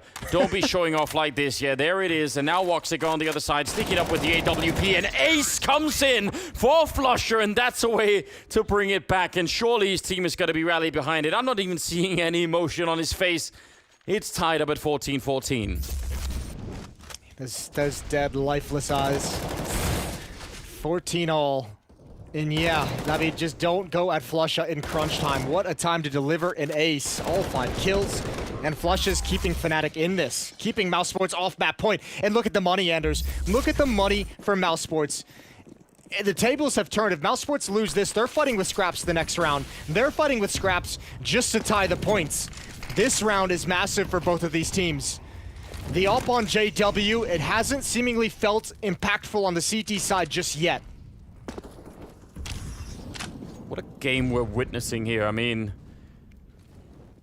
I feel like we've been blessed here today. This level of game, you did say this is the marquee matchup for today, and I think that's on point for now. 29th round here. AK's AWP, limited on the grenades on the Mouseports side. They could definitely get into a bomb site with what they have, but they're not going to have a lot for the afterplant, which could still be a big deal. There's Broland picking off Rops with the Org down in Pop Dog, and he's going to be sticking around. Crims is there with him. Oh, but Kerrigan once again bringing it back. A swift shot with the AK-47, and he wants to keep going. JW hits the ground, and now Kerrigan jumping up. He wanted to take that fight, but Broland and Flusha will follow it up with a kill on Frozen. 2 versus 3, and Mousesports, how do they help each other out here? For the moment, they don't.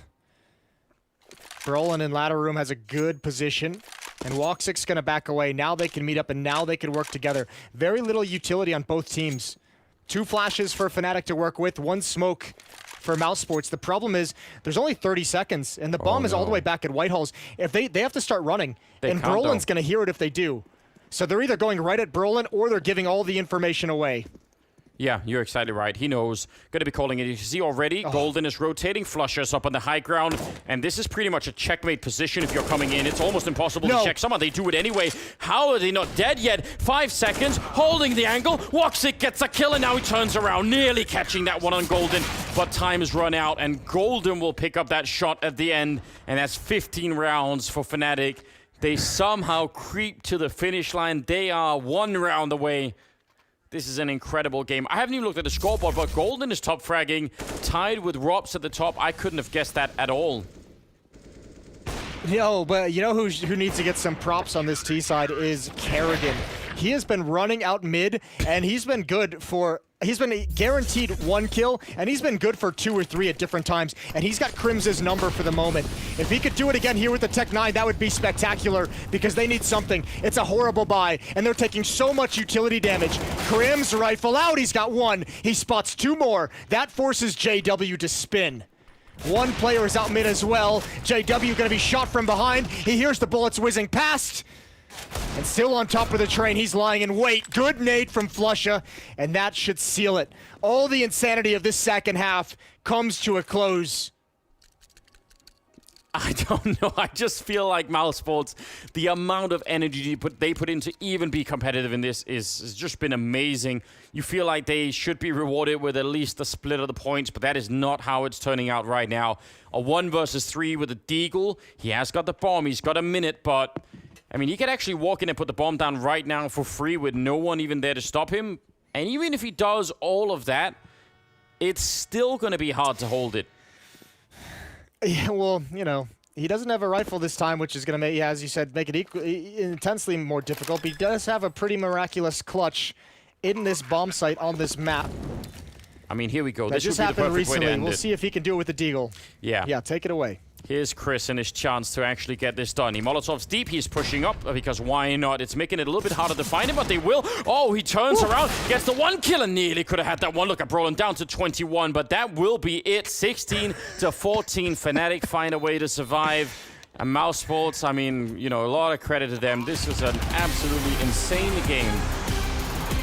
Yeah, that was a wild experience. Fnatic have to be pleased that they pull up a victory somehow, some way. But good God, both teams fighting back. That was not beautiful Counter-Strike, but it was certainly a beautiful match between the two teams, and Fnatic is going to take all the points. That's it for the day from Anders and I. We're going to get Scrawny and Launders in here for the rest to close out the afternoon. Thanks for tuning in, and after the break, we'll have the desk to break it down.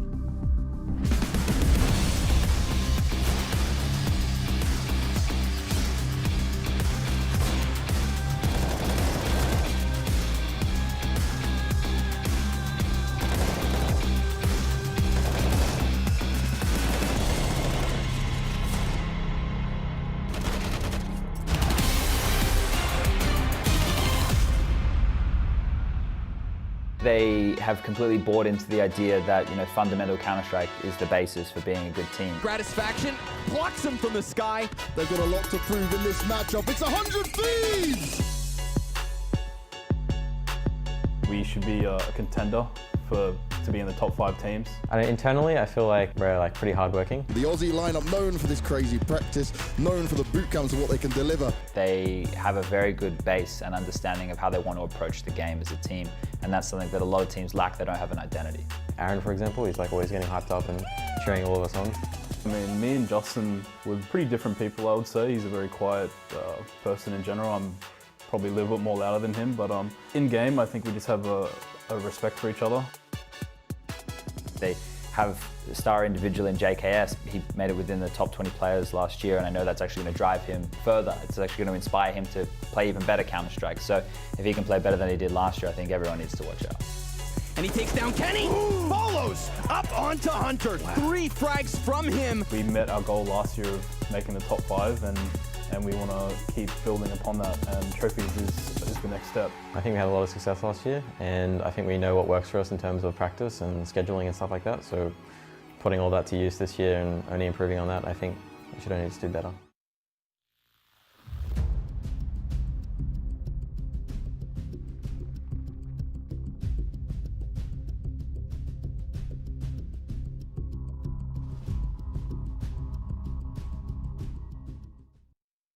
I think the standout characteristic of Evil Geniuses is probably just being super hard hitting in the game.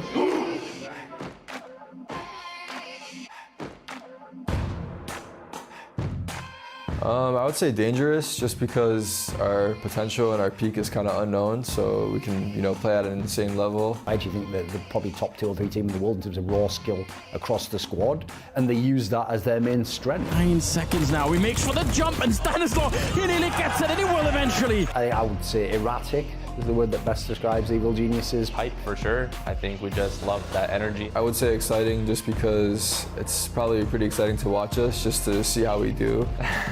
Who knows, if somebody wins a big round, then it might jump over the glass. He's now trying burst fire mixed in, he gets a headshot at the end. I think the most obvious player to look out for in EG is Breeze. He's just on another level right now, and he's constantly hitting shots, and he's always the danger man. He's always going ham, and he's always having sick games. But if he does well, that's almost always the barometer that the good EG is going to turn up and could maybe win the tournament. 10 seconds left, and he's going for the fight out in the open. Breeze will win it. I think we're definitely on course to reach that level that we reached last year, and we're hungry to reach it again. Top 4s on a consistent basis and reaching finals on a consistent basis. So for me, it's EG all the way. It's going blue all the way.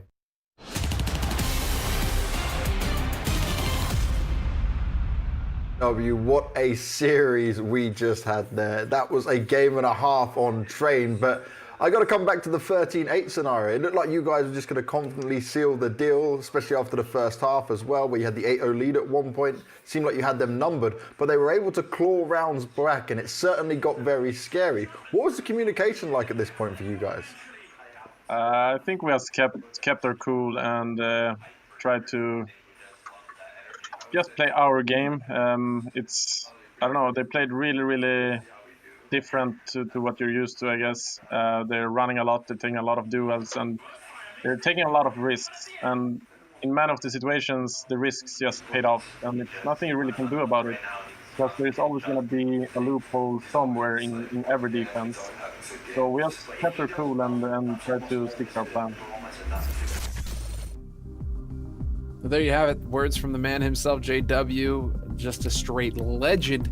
And major champion. You can see he knows how to exploit the defense. Flusha himself, they've managed to step up today and come through for Fnatic. But all right, let's get right into it, because we do have another big match coming up right after this one, but we need to talk a little bit about this one right now. So Thorin, first take from this match, what was going on through your mind?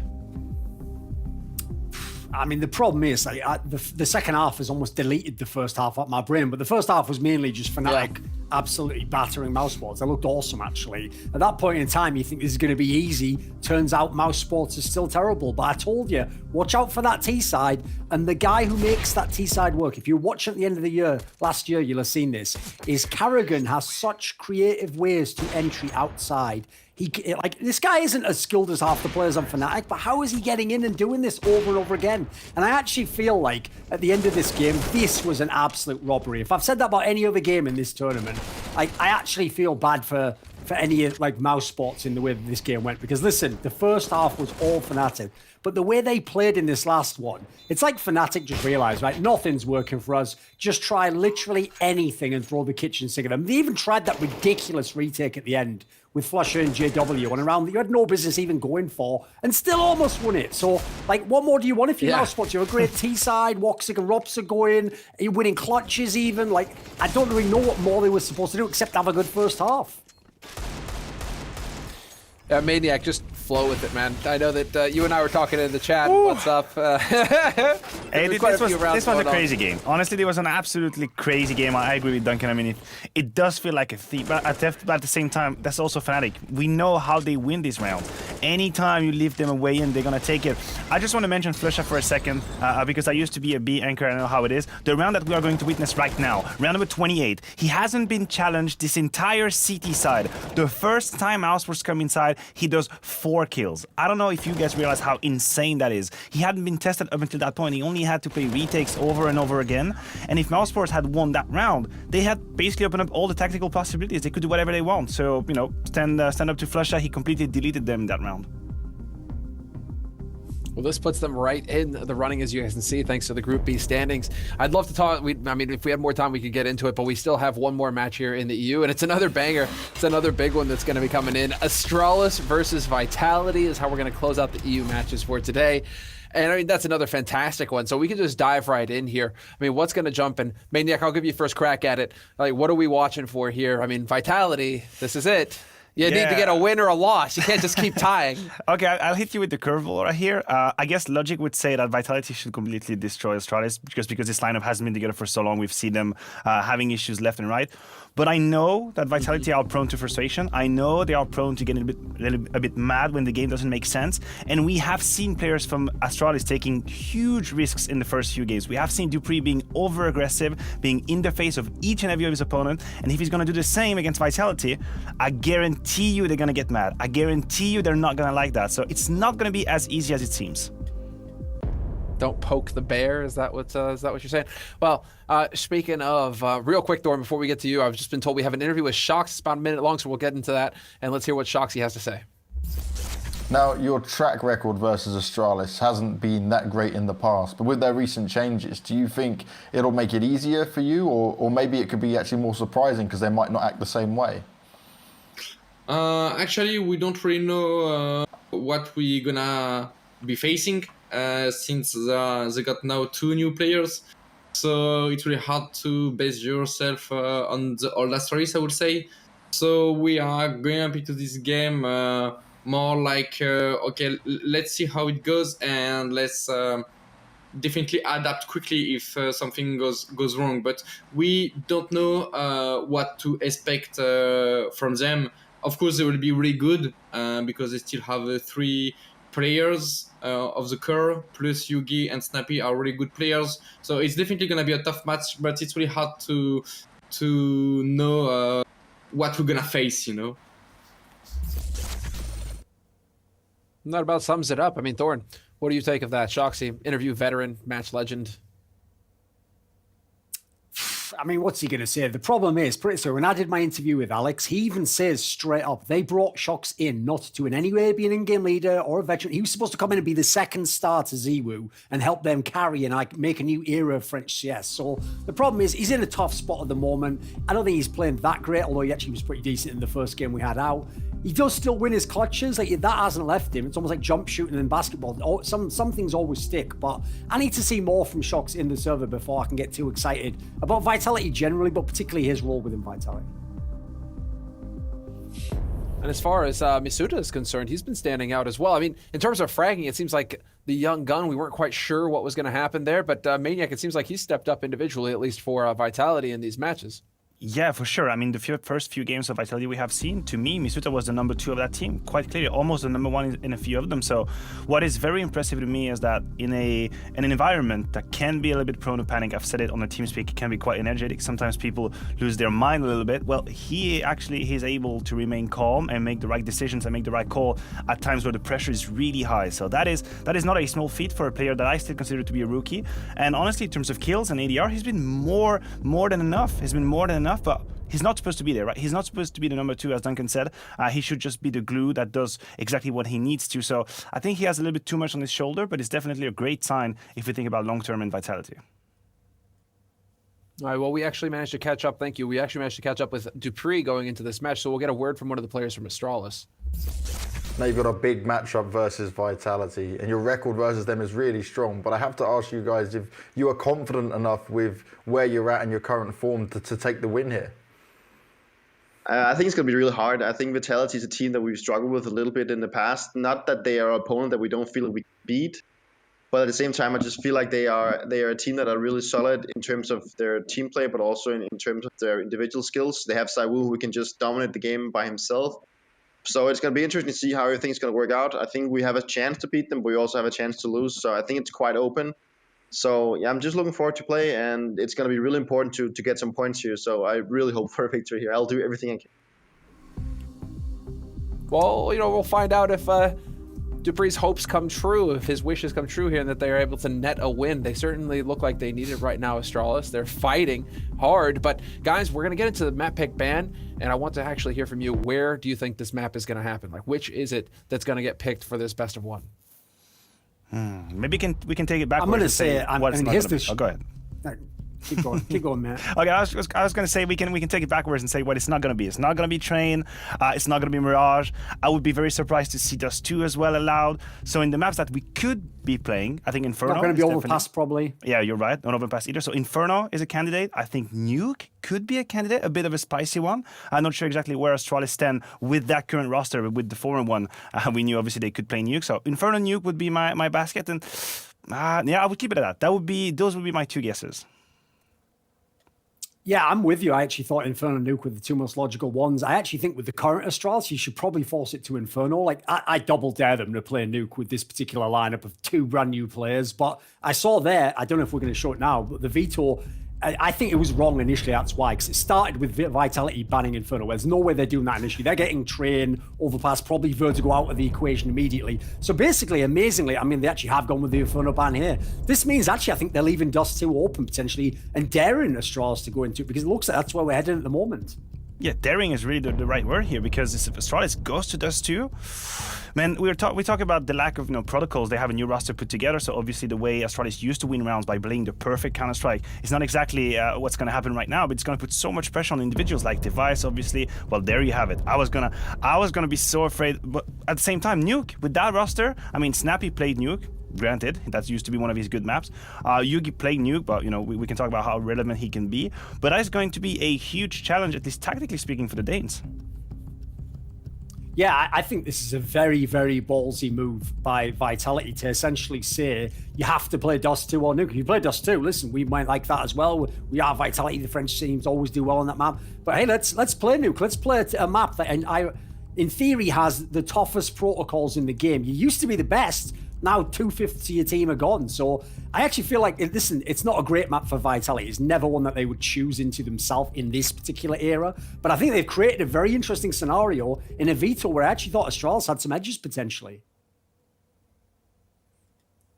Yes, well, in the predictions, I'm the only one who thought Astralis had enough edges to actually get the win, so we'll see if that pans out. Thank you very much, gentlemen, for your analysis. We're going to take a quick break, and we'll hand it over to the commentators to get us into the last match of the European groups today.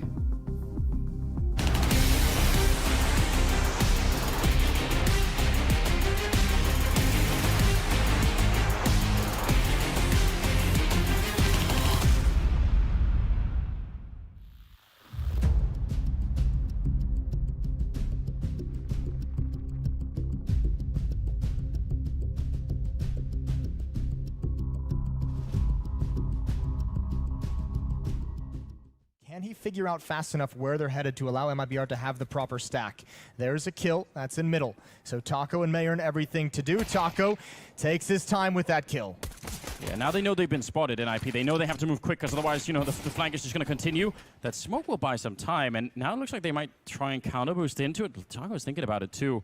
Oh, this is a wild round. He's going to jump up and try and catch one. That's Twist very low. Yeah, that is the bomb. And oh, the cone almost landed on his face. I don't know if that would have been enough. 55 seconds, but now they're running back. And they're basically running on top of each other. They know exactly where this is going. Lecro's already got the angle. What a shot from Taco. Turns that corner with the quickness. He can add another. Plopsky, narrow angle, another headshot. And Taco's pulled MIBR right back into this. He's got just one more kill to find, and it's 15 HP on Twist. See, he's running quickly as well. Twist, this is going to be a close corner. He's just going to run right into it. And Taco, he just needs one bullet to connect, and he will have done it. And Twist is very nervous. You can absolutely tell. Oh, he somehow gets it at the end. That's what he needed. And right now he's scared enough that he can't even flank. So he's a very far rotate from B. You touched on it, gets basically bored enough to play back on site, and that's the one time they go all in on this, but keep your eyes on Nitro. He decides to peek. Doesn't want to fancy them pushing past him. Elige continues the spray. Okay. He does grab that second, but Nico, 1v3, has a player in the open, jumping, hoping, was Napfly, and there's the head on display! Oh, he takes it! FaZe Clan winning a round! Sketchy. This is still sketchy. It bewilders me that Team Liquid didn't even look like B was a possibility in that moment, but they're not going to put anybody on tons. They flash through, they sprint in, and Rain, well, he has low health, but he does still have the AK cold with everything to do, just popping noggins! He's cleared 3 bodies and the 4th! Mayern's still alive, but on the other side of the map. And seeing as he doesn't want to give away info, he's just going to wait. KNG, a bait, and a difficult position. He's stuck to the fight. Fur down, and now it's all on Mayern. But they still don't know. And they're going to tap that bomb. Solely focused over on ramp. He gets them both! Mayern picking up a clutch! Okay. He still comes in just in the nick of time to win the round. Point being, we've moved into another crucial round, but Twist blasts Mayern away. Hold on. Where'd he come from? I don't know. That's a very big question. I think that may have been a boost. That may have been a run boost from T-Spawn, the top of T-Spawn. They just threw him onto the stairs, but it doesn't matter because Taco throws them back up that A site. They already had a 5 versus 4. They tried to go one better, and suddenly this round gets turned. He has all 4 kills thus far, and Taco, he's gone to the other side, so Twist is going to take the ace. Oh my god, the defuse.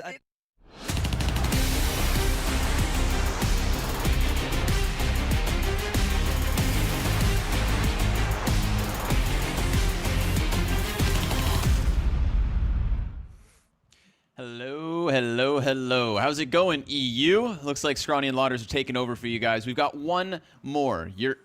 That's 2. One more European match between Vitality and Astralis, and it's going down on Nuke. I've got to say, right out the gate, Mohan, this matchup falling onto Nuke, I think this is a big message for Vitality, and I'm worried for Astralis. You know, what's interesting, though, is we've both casted maps with Snappy calling on Nuke and have lauded his ability to call on this map as well. So even though there's a bit of overlap here with the IGLing, Snappy could bring some good ideas, and I think he'll know his place in his roles, especially on the CT side for the team. And I think, you know, this head-to-head couldn't be more important because for Vitality, they're not extremely excited to play Nuke, I would say. I think they're more excited to play a weakened Astralis on Nuke, but I think it's going to come down more to the individuals than ever before. I think that's all fair points, actually. I think you're coming into this with tempered expectations. I don't think we can go all in on the Vitality picks, but it's going to start now. So without further ado, let's just let this speak for itself. Astralis, Vitality, a good old BO1 boiling down on Nuke. They're wasting 0 time. Astralis already just barraging their way out from Hut. It does get stopped by RPK as he picks up a couple of kills here. And now it's Device in the middle of the site, removed from this one. Ooh, frag back from Snappy though. He's trying his damnedest, absolute damnedest, but nothing more for him. As much as it's a shame to talk about Astralis now with missing 2 very important players, it makes it even more interesting to watch them. I mean, I'm sure we knew as much as we could about Astralis's Nuke, with their original lineup.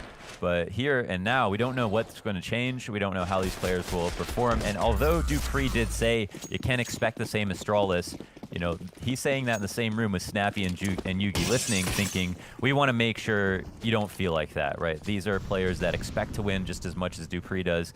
And I'm sure they're going to be trying their hardest and preparing for matches like these. And as clear as it was on the desk that this could have come down to Inferno and Nuke, I'm sure it was no surprise to any of the players that they could have ended up on this map. So for all those reasons, I want to be excited about this match.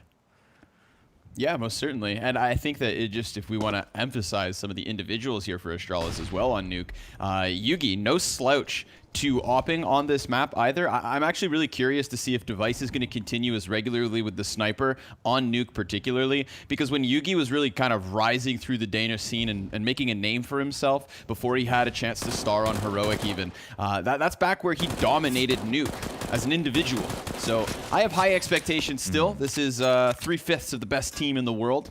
And although with their pistols, they'll be cut down like any bunch of noobs would, well, they'll still pull up a little bit of a fight. Dupree single deagle headshot, Vitality 2-0 start. So far, everything's normal. Yeah. It is interesting to look back on the video and think like, wow, this could end up on like a map, you know, Astralis would want to play. So in any other circumstance, it might be a bit more rough for Vitality. But again, they're not through it, right? We don't know that they're going to win. I mean, I think a couple of us predicted that they might, but mostly because they're in full strength. But let's see what the CT side has to offer. So far, it's the 3 FAMASes, a UMP, and M4, because there wasn't much damage done on that last round. Whereas Astralis already have the 5 AKs up, and Magisk, who's a centerpiece of the T side, who is the entry god into lower, has already crossed into secret. And Shox, well, he's looking to perhaps push past smoke. Be very cautious, Shoxy. There's a body raid on the other side in Dupree. He's got the grenade out. He dunks that down. Dupree pushes past it. Dupree, for a matter of seconds there, was just waiting for the most opportune moment to go for the strike. And he, sure enough, susses it out to a T. But Masuda, well, he's already on that lobby flank. So just as quickly as Shox was trying to push up on ramp, we've got that flank coming in from the CTs as well. Magisk has been left to his own devices, just happy to clear out some of these lower halls. And eventually, we are going to see Astralis turn their attention back towards ramp. It's just a matter of timing. Do they catch that flank? Everybody has moved down into this B site. Everyone from Astralis with feet on the floor. So Masuda, he comes down to the base of the ramp, but he's still hasn't seen anyone. I guess the advantage of this is he calls 2 more CTs over, but, oh god, the disadvantage is Yugi's on point. Just shoots down 2. Masuda trying to come in with some trade frags, but the last remaining members of Astralis are shoulder to shoulder inside dark. And Masuda, well, he's gonna have to look down if he wants to clear this. Bomb ticking pretty quickly. It's already so far gone, and there's no way Apex can win this round. It's Vitality giving it up, and Astralis on the board. I like the round from both sides. I think considering how clean Astralis had, how cleanly Astralis were able to get downstairs, Vitality do well to bring it this close. The fact that 2 entries go perfectly well, or Magisk making so much room outside without any nades coming his way, any spam coming through the smoke, that's a lot of credit to Astralis. And yeah, Vitality, it's Masuda to make this round possible, I'd say. You know, big individual performance by Yugi in the post plant, but Masuda makes sure that they can get down ramp a lot faster on the flank.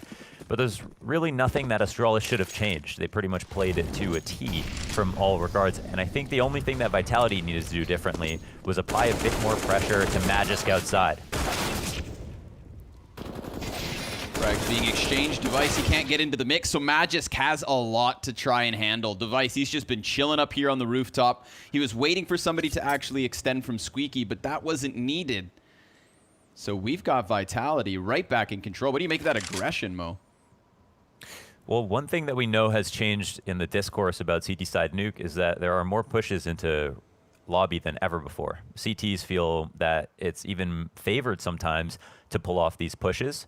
And for Ts sitting in there on these close angles, if there are coordinated attacks via ramp and via hut, that some of these angles are very CT favored. I mean, sometimes pushing an op in there can win you the duel. Here we see the Fomuses be just enough, and for Astralis that's a bit worrying. So you might get diminishing returns from sitting in lobby to hold for pushes if it's not your prerogative to try to rush upstairs, for example. So maybe, you know, holding back with one might be enough, especially if you get lots of information on CTs that have pushed, because that can open up other parts of the map. In this situation, you know, Vitality score all the kills. They put Astralis on the pistols. Yeah, they win the round clean. They've upgraded to 3 AKs or 4 Tech 9s in the hands of Astralis. Nade lands at the feet of Yugi as he's got his eyes set forward on the hut, looking for somebody to push, but there is nobody here. Nope, they're just going to try to flood out where it's met by a smoke right as half of the terrorists get out. RPK can't turn back fast enough, but ZywOo, he's in from above. He's gotten himself a couple of kills, and Shox will seal the deal. 2 down for Vitality, but 4 up on the scoreboard. I think the big question is that if you do pull off one of these lobby takes, or you're going to try it again, are you necessarily weak outside? And I don't think that's that is 100% true. I think there's a little bit less pressure that you can have outside. Maybe your mini guy is not just sitting in mini holding for the cross, but it would tell you that Astralis probably want to try to poke around on that part of the map if they think that Vitality are going to try one of those aggressive strats again.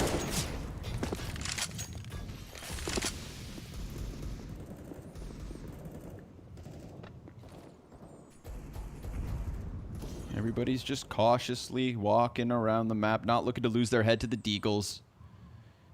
Hoping that there'd be somebody back behind blue, but Apex, he's going to find the timing on the secret peek. It seemed he holds it off. No rush. Well, the aim looks... Everything's fine. Oh, or so it was. Apex, he's going to peek up as Magisk, who wasn't there originally, actually gets into position. But obviously, these Ts moving their feet past the blue box and starting to take heads. Snappy finding great timing. It's all on Shox. He gets softened up, but still able to take 2 kills back really quick. Oh my god, that is not at all what I expected to happen. Shox now, the 1v2 situation is definitely a winnable one, and although guns have been upgraded, Magisk and Snappy, they don't have head armor, from what I can tell. Nade will be perfectly placed, leaving Shox in a one-on-one. Extremely high clutch percentage in contrast to Snappy. Can he pull it off? Well, he's going to close the double doors, focuses solely forward. Snappy just on the other side, lines up the spray. Oh, line of sight not needed. Snappy looking happy as he gets Astralis their second. That was 4 Tech 9s in the round, and they make it work. No, it was 4 Deagle. No, sorry, that was the round before, right? Yeah. Yeah. It was all of these. Okay, well, I guess it's basically Device outside. 2 very important kills to bring it that close, and you know, Shox almost pulls that back, but what a travesty for Vitality. They lose a round to only Deagles after surviving the force-up to try to bring back the economy in favor of Astralis. So we've officially got a game on our hands already, and it felt like Vitality were about to walk away with this one, at least this half, from what we could see. ZywOo has $5,100. We'll just invest in, it looks like, a Deagle and half armor. And his teammates, you know, he was looking for the op this time around. It doesn't seem like anybody else in a position to buy too many things. So yeah, that's a straw. I mean, yeah, this is how it goes sometimes. The economy swings back in the favor of Astralis. They pick up 4 AKs. They look healthier than ever, and they have a eco cleanup round to try to steal back from Vitality. And unlike their eco, Vitality have much worse guns. They have 2 USPs to work with. Betway odds flying in. Vitality still favored. 4-2. But I wouldn't be shocked if those numbers were calculated previously to that last round, because, as you said, a lot hinges on this. we're going to have Astralis coming in with real form, real advantage, and already an opening kill here. Device yet again outdoors. He'll be met by pistols at a distance. And not just one, not just two, but almost all of Vitality trying to find this fight versus him. So it's a nice little test, you know. If he didn't warm up this morning, this should be the round to really make sure he's on point. But they do a good job of just offsetting the lineup slightly. And ZywOo has something more to say. That's an M4 picked up. That's 2 rifles in the hands of Vitality. A 3 versus 3, but a bomb plant on the lower site with full armor and strong post-plant positions. Yeah, unlike that round previously where Astralis make things crazy, Vitality, they just simply have to save. Yeah, not a terrible situation for both sides. Keep a couple of guns saved, a relatively clean round. Majority alive here for Astralis as they clean up on the eco round. Device, I mean, when does he not look in form? He's not the player that you go, oh, he's having a great game. He is playing like he always does. We saw that on the Deagle round. We see this in this anti-eco round with the 2 simple kills. And I just want to know what Astralis are going to think about for this following round. And because sometimes that lobby control can be hard to stop, even if you have a lot of players there, you know, will Astralis try to double down on it and hold for pushes? Or are they going to try to bait that aggression, squeeze out to somewhere else? That's what I'm most curious about. Well, we'll have to keep our eyes on it. Snappy should have a gun on the ground, but seeing as how much he spent, I was curious for a second, maybe double sniper setup, which would be wild. But he just drops like $6.9 thousand on the round. And it seems like Astralis are going to head back outdoors. Snappy all alone inside of the lobby, and we've got the boost up from Vitality on ramp, so that's going to enable them to move a player back. Shox no longer getting aggressive, no longer playing on the face of the smoke, but will that extra CT player come into fruition? They're going to be presented a lot of targets here. ZywOo close on the smoke. A second headshot, but he can't manage that third one. Magisk is able to stay alive. Single man advantage here for Vitality, but Masuda finds the lineup through the door, and that's that lobby player. The solo lobby player for Astralis goes down. And yeah, we've got some of that more of that presence outside from ZywOo. I mean, I love that he didn't move after his first shot. What a unique situation to be in, and of course, he gets the 2 headshots versus rifling players. Just ice out Astralis in this situation. 2-on-4, Magisk has Heaven control for what it's worth. But so they have enough CTs to kind of watch all spots at this point. RPK, eyes trained on this peak. And he's going to find the headshot. Even despite being made uncomfortable by the flash. Oh, and Apex just sidelines Yugi pretty quick, so Vitality right back in control. You know, there was a moment where it seemed like that Device outer Deagle play was going to just allow Astralis to unravel all this, but Vitality's defense is looking good, despite being here on Nuke. I know what you mean. I had the exact same feeling. That this is okay. Vitality going to toss this one back a little bit. But yeah, ZywOo's looking great outside. And I think the outside is looking generally a bit weaker. And I would say one of their more successful rounds were when they tried to when they had Magisk in that first rifle round cross outside off the 2 smokes and just hope that no one spammed through. I mean, I might test the waters on that one more time. But we also know a focal point of Astralis' T side is getting Vents control. And I don't know if they're willing to try that this time around, but I'm certain it's in the back of their heads. It's one of the things that they do that appears to be the most difficult to replicate, but they can get away with so many times in one half. And we know the value of having a T drop down the vent in the first 20 or so seconds of the round. It throws the CT rotations into absolute chaos. And we see that lurking and timing battle in the lower bomb site. And I think, you know, that's, again, what kind of takes Astralis' T side, Astralis' T side across the line in some of their matches. Laying down the second smoke once they get into position. And finding a route to the secret stairs. But ZywOo, he warns them. He knows exactly what's going on. And poor Yugi is wounded. As he does get closer to that B-bomb site, it's Masuda with the one and done. Apex, great grenade, but he's gonna have to try and hide. Snappy gives chase, goes down as Apex swings out the door and adds another frag to the tally. But Device, he's got 2 kills to his name already, and he's got a couple of other players to find. All the time in the world, bomb on his back. Talk me through how he wins this. Yeah, I mean, at this point, again, in the first part of a clutch, you always see the silence, and it comes down to trying to get the CTs to spread out, and then figuring out where they're going to spread out to. And it's partly a gamble, partly a read. RPK, top of the hut, will know by Device's crosshair placement what he expects, and he does find the first kill. Op is inside the hut, waiting for Device to peek, but now downstairs has been opened, and he's doing it quietly. So not only will he be offered up a bomb plant, but ZywOo will be a little bit late to the call. Device, he's going to prioritize plant. ZywOo's trying to close this distance, but does not want to give away his position. Device still playing into the dark. And here comes ZywOo knocking on the B site. ZywOo easily could have gone towards decontamination as opposed to double doors, and had he done that, then Device would have slipped into the double doors first before ZywOo would have line of sight. Then we would have had Device, you know, just kind of cutting off the possibilities and potentially figuring it out. But ZywOo, he makes the gamble correct, and that right there is another for Vitality.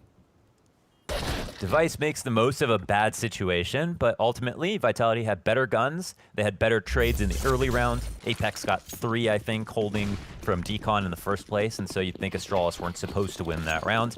But there's been a lot of rounds that weren't supposed to be won in this game already that we've seen come close or go the other way. Whoa, Shocks about to throw smoke, but because of the sheer aggression here from Astralis, it was kind of put onto the shoulders of ZywOo instead. He fades away from this though. You know, the sheer numbers of Astralis can be a horrifying challenge. Shocks gonna manage it. The first peek goes his way. Dupree drops that bomb, so even further information gained here from the CTs. Go ahead and forfeit the ramp room. What are Astralis gonna do about it? They can't really fight their way out. And they're slowly losing numbers one after another. Yeah. Well, ramp is kind of like mid on a map, you know. It's useful, but you can't plant there.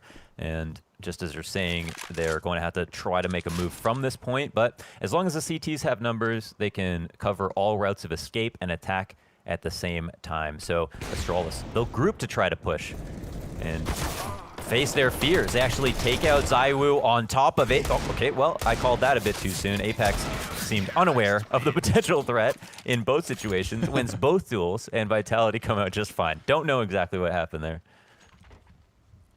Yeah, minimal losses all the while, so nobody loses their head just yet. Astralis gonna be coming back in with a nice strong buy. No op though, still no op in this equation.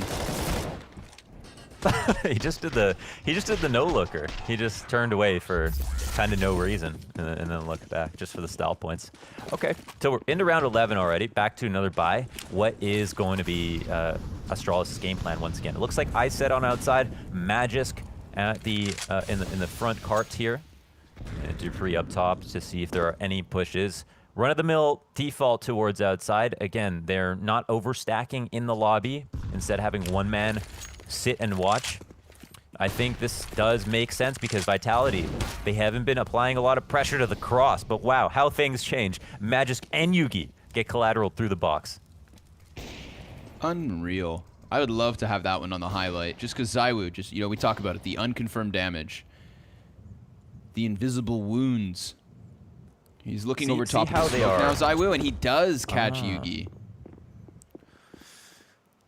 Yeah, it's kind of a quiet cross, but they do get down. But now that it's known, because they mistimed it with how they cross and the smoke's coming up, Apex is going to unleash. Yeah, he's going to start sprinting inwards. All the while, Shocks, well, he holds on sight, but Device turns his head back, and that's a big kill. It opens up the possibility of rotating up towards A. Shocks realizes this. He tries to stop it. And he's going to have to go all the way outside. Masuda, he comes back from ramp fast enough, and I think because Astralis are aware that this isn't a surprise to the CTs, they stutter step it, and now they've just gone ahead and lost the bomb inside of Mini while they did still remain downstairs. This is going to be really hard for them to claw their way out. It looked like they had that open route. They could have just all flown up the ladder and nobody would have stopped them, but now it boils down to just Dupree. He's stopped by Masuda, who wasted no time getting up into heaven, throwing himself down onto the A site and shutting down what could have been the rotate from Astralis. Yeah, I think I see it the same way you did. It felt like communication might have been a bit cloudy at that moment where they could have potentially committed downstairs. And as Vitality made the immediately immediate gamble rotation up to heaven and to overstack upstairs. Astralis give them just enough time to get into perfect positions to stop the vent. As a team that's lower, you never want to have to come up the vent. You'd only do that in a situation where you know that upstairs is completely clean because it's such a disfavored battle. And they still make that decision, and they do it a bit late. So the cross comes down once again. Astralis are getting this far, so you have to understand why they're trying it. Trade comes out, but Vitality's still in the power position with the guns. It's a weird one. You know, there was a moment there where Apex, because he threw down his Molotov and interrupted the smoke wall, he would have seen 4 players just jumping, literally jumping over top the gap. He peeks back into Mini for a moment, and now Yugi has body bagged another CT with just the Deeg. It's a 3v3, and it's slowing down as we hit that minute mark. Apex, he's going to be creeping and crawling into the B bomb site. He finds the back turned of Magisk. That's the 1 bullet tap to drop the AK. There is still a rifle in the hands of Snappy. He has Kevlar to go with it, but Yugi doesn't. Yugi, with just the Deagle, has gotten himself this far. Yeah, he is believing in the heart of the cards right now. Channeling all his energy. But will they fall into his trap card? Find out next episode. Well, Apex swings the door. Bomb gets planted. Now Snappy's very much pinned into old toxic doors. There's no way for him to run. He is committed to the bomb site. Curious to see whether Yugi draws the attention away from him. Maybe we get that M4 coming in with a wild trade. Yugi, he's gotten another Deagle headshot. That's the 3-piece, but he's going to have to just go for the entire ace or boil down the time long enough to deny the defuse. He's going to start spamming the smoke. He's got 4 bullets left over. ZywOo sticking this bomb down to the 2-second mark. Yugi, imagine a world where that last bullet just somehow finds his head. Vitality take their 9th. But hot damn, that Deagle from Yugi. Yeah, we missed one. I feel terrible. You know, 3 headshots there, 4 kills in the round. The damage is great despite not winning the round. It's well handled, though, for Vitality. Could have definitely got scary, especially, you know, giving up control room here. And Yugi, I mean, he's dismantling every single part of the site. Absolutely no problem for him. That was a spooky spot there for Vitality, and a T timeout will be called. So here's the thing. The way I look at this, Astralis, they're getting across outside with minimal losses, but Vitality, although they're not throwing a lot of utility at the problem, they are seeming to find 1 pickoff or some good damage, unconfirmed sometimes on the cross, and from there on out, they've been winning the rounds. So I think as far as they're concerned, they don't need to risk it anymore or waste utility that they could potentially use on a retake. They want to try to get some damage in and continue to win rounds versus Astralis crossing outside. But how can Astralis turn down the offer of crossing outside if they're going to get all the way down to the secret of 5 players alive? Only a fool would overlook that, right? Like, that's a huge amount of map control, and so you can see why Astralis are continually trying it over and over again. Little change up, though. This time they're going to emphasize the lobby already with a bit of footwork outside on the A site, but Shocks. You know, we saw a couple of times where he was being boosted on top of the ramp. He decides to get aggressive yet again, plays around the smoke, and hits them from behind. But it's still the 3v3 with feeble outdoors. Dupree. Oh, man. He's going to be feeble with only 10 HP left over. But so far, so good for Astralis. ZywOo, he's going to creep up into the scope of device. It's all on the tank. And these last 2 Ts have such little HP to work with. They're going to fear for their lives. They're going to run as the Sherman, the Panzerschreck of RPK, doubles back towards Secret. I don't know what any of those things... I imagine they're tanks? Yeah, something along that. You know, Sherman, okay. Abrams. Yeah. World of Tanks, bro. Yeah. It's RPK's second favorite game. His most favorite, still Counter-Strike. Let's see if he can clutch this. Last player right above him, both working with minimal HP. And RPK goes one better. 13 frags, 7 deaths, 8 health for the 1v3 clutch. Le Tank. He does it. He pulls out the 13th, and it's another round. Astralis lose by the skin of their teeth towards these lower hits. A 1v2 that doesn't go their way. And RPK, he obviously had the health advantage in this spot, but still, you could very easily lose. I know, I would give that to the T's every day of the week because they have the ability to get, you know, a free bullet or a couple shots off considering RPK is that one-man army, but man, he does well to get both. Astralis, 3 rounds looking for 4, and Vitality, 10 rounds and not looking like they're going to slip. 2 ops here in play, Shox and ZywOo. A great adjustment to do when you're feeling rich, and also when you're winning a lot of rounds, just to add a brand new problem onto Astralis. If they avoid one up and run into a second one, it was worth it. But Device, he finds his opening outside. That's Apex down. A lot of ground gained here for Astralis. Let's see if they can close this out, this 5v4 advantage. They're going to walk around a bit. ZywOo, he's not going to waste any time. Just runs right in. Doesn't see it coming. dupreeh. Whoa, a second. Okay. Finds Shox deep inside of the ramp. He's going to go with a little bit of a missed flash, but still successful as he catches RPK inside the hut. That's 4 survivors for Astralis. It's 4 rounds for Astralis. One final attempt coming up next. Yeah. Device, 14 frags on the half so far. Everybody else is really lagging behind, but dupreeh's entries have been heard around the world. He's definitely had impact that we remember, and here he's showing us what that looks like. He's had a pretty fantastic tournament so far, despite, you know, the team not playing up to snuff, and that's a good sign. Vitality, well, yeah, vital signs are low here as we have 2 MP9s, a UMP, but at least the op on ZywOo. So the double op does not work out, but the opening kill does. Single op may be enough here for Vitality. Shox, somewhat aggressive, but also tempered off angle. Wow. Snappy with the robbery. He has 3 health left over after the MP9 takes him down, but little AK snapback. It's enough to equalize 4 versus 4. Now RPK trying to find a little bit of comfort here, trying to find the right angle. He hears the door open. ZywOo with the op finds one. RPK is going to be empty-handed on the hold. ZywOo's now going to have to double back and try to play into the heavens. And Masuda, well, he's got the chance to come up ladder, but what kind of a distraction can his teammates create to even give him a chance? Maybe he flashes his own way out now that Mini's been blocked off a second time. Remember, there's nothing to lose here. Final round of the half. Oh, that's big.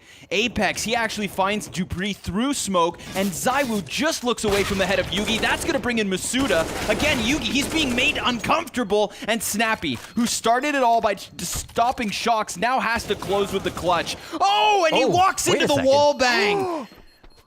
No time. Okay. No time. Astralis, they take their 5th round. Vitality, they double up the score here on the defense, but that's that. Time is the burden. The 14th and 15th both going to the Danes. Oh, what a half. Look at all those defuses as well, deep in this first half. Ladies and gents, please join us after the break for the second side of Nuke.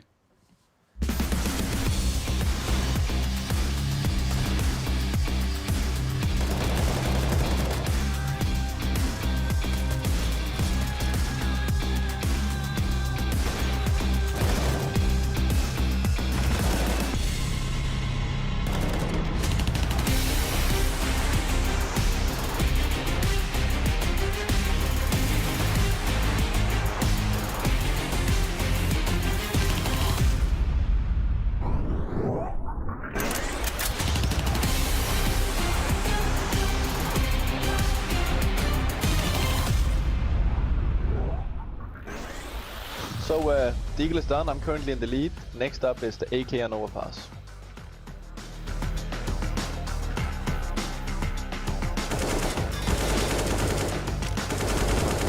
Is everyone?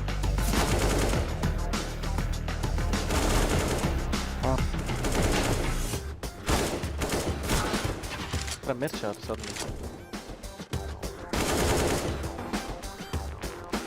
One of the most confusing thing is there's no radar, so you don't I've been know. spawning on the same position every...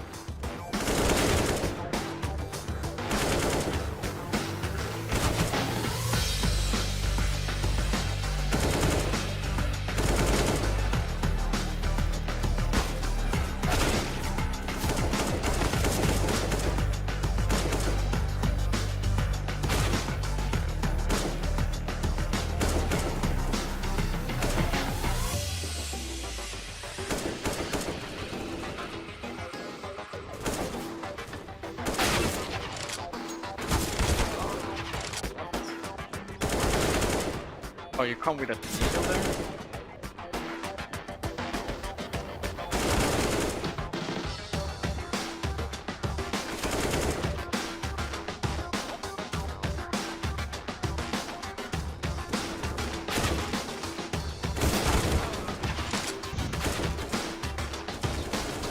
There's 2 guys spawning there. What?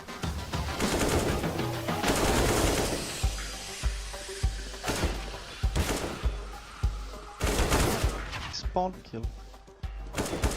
Can you do?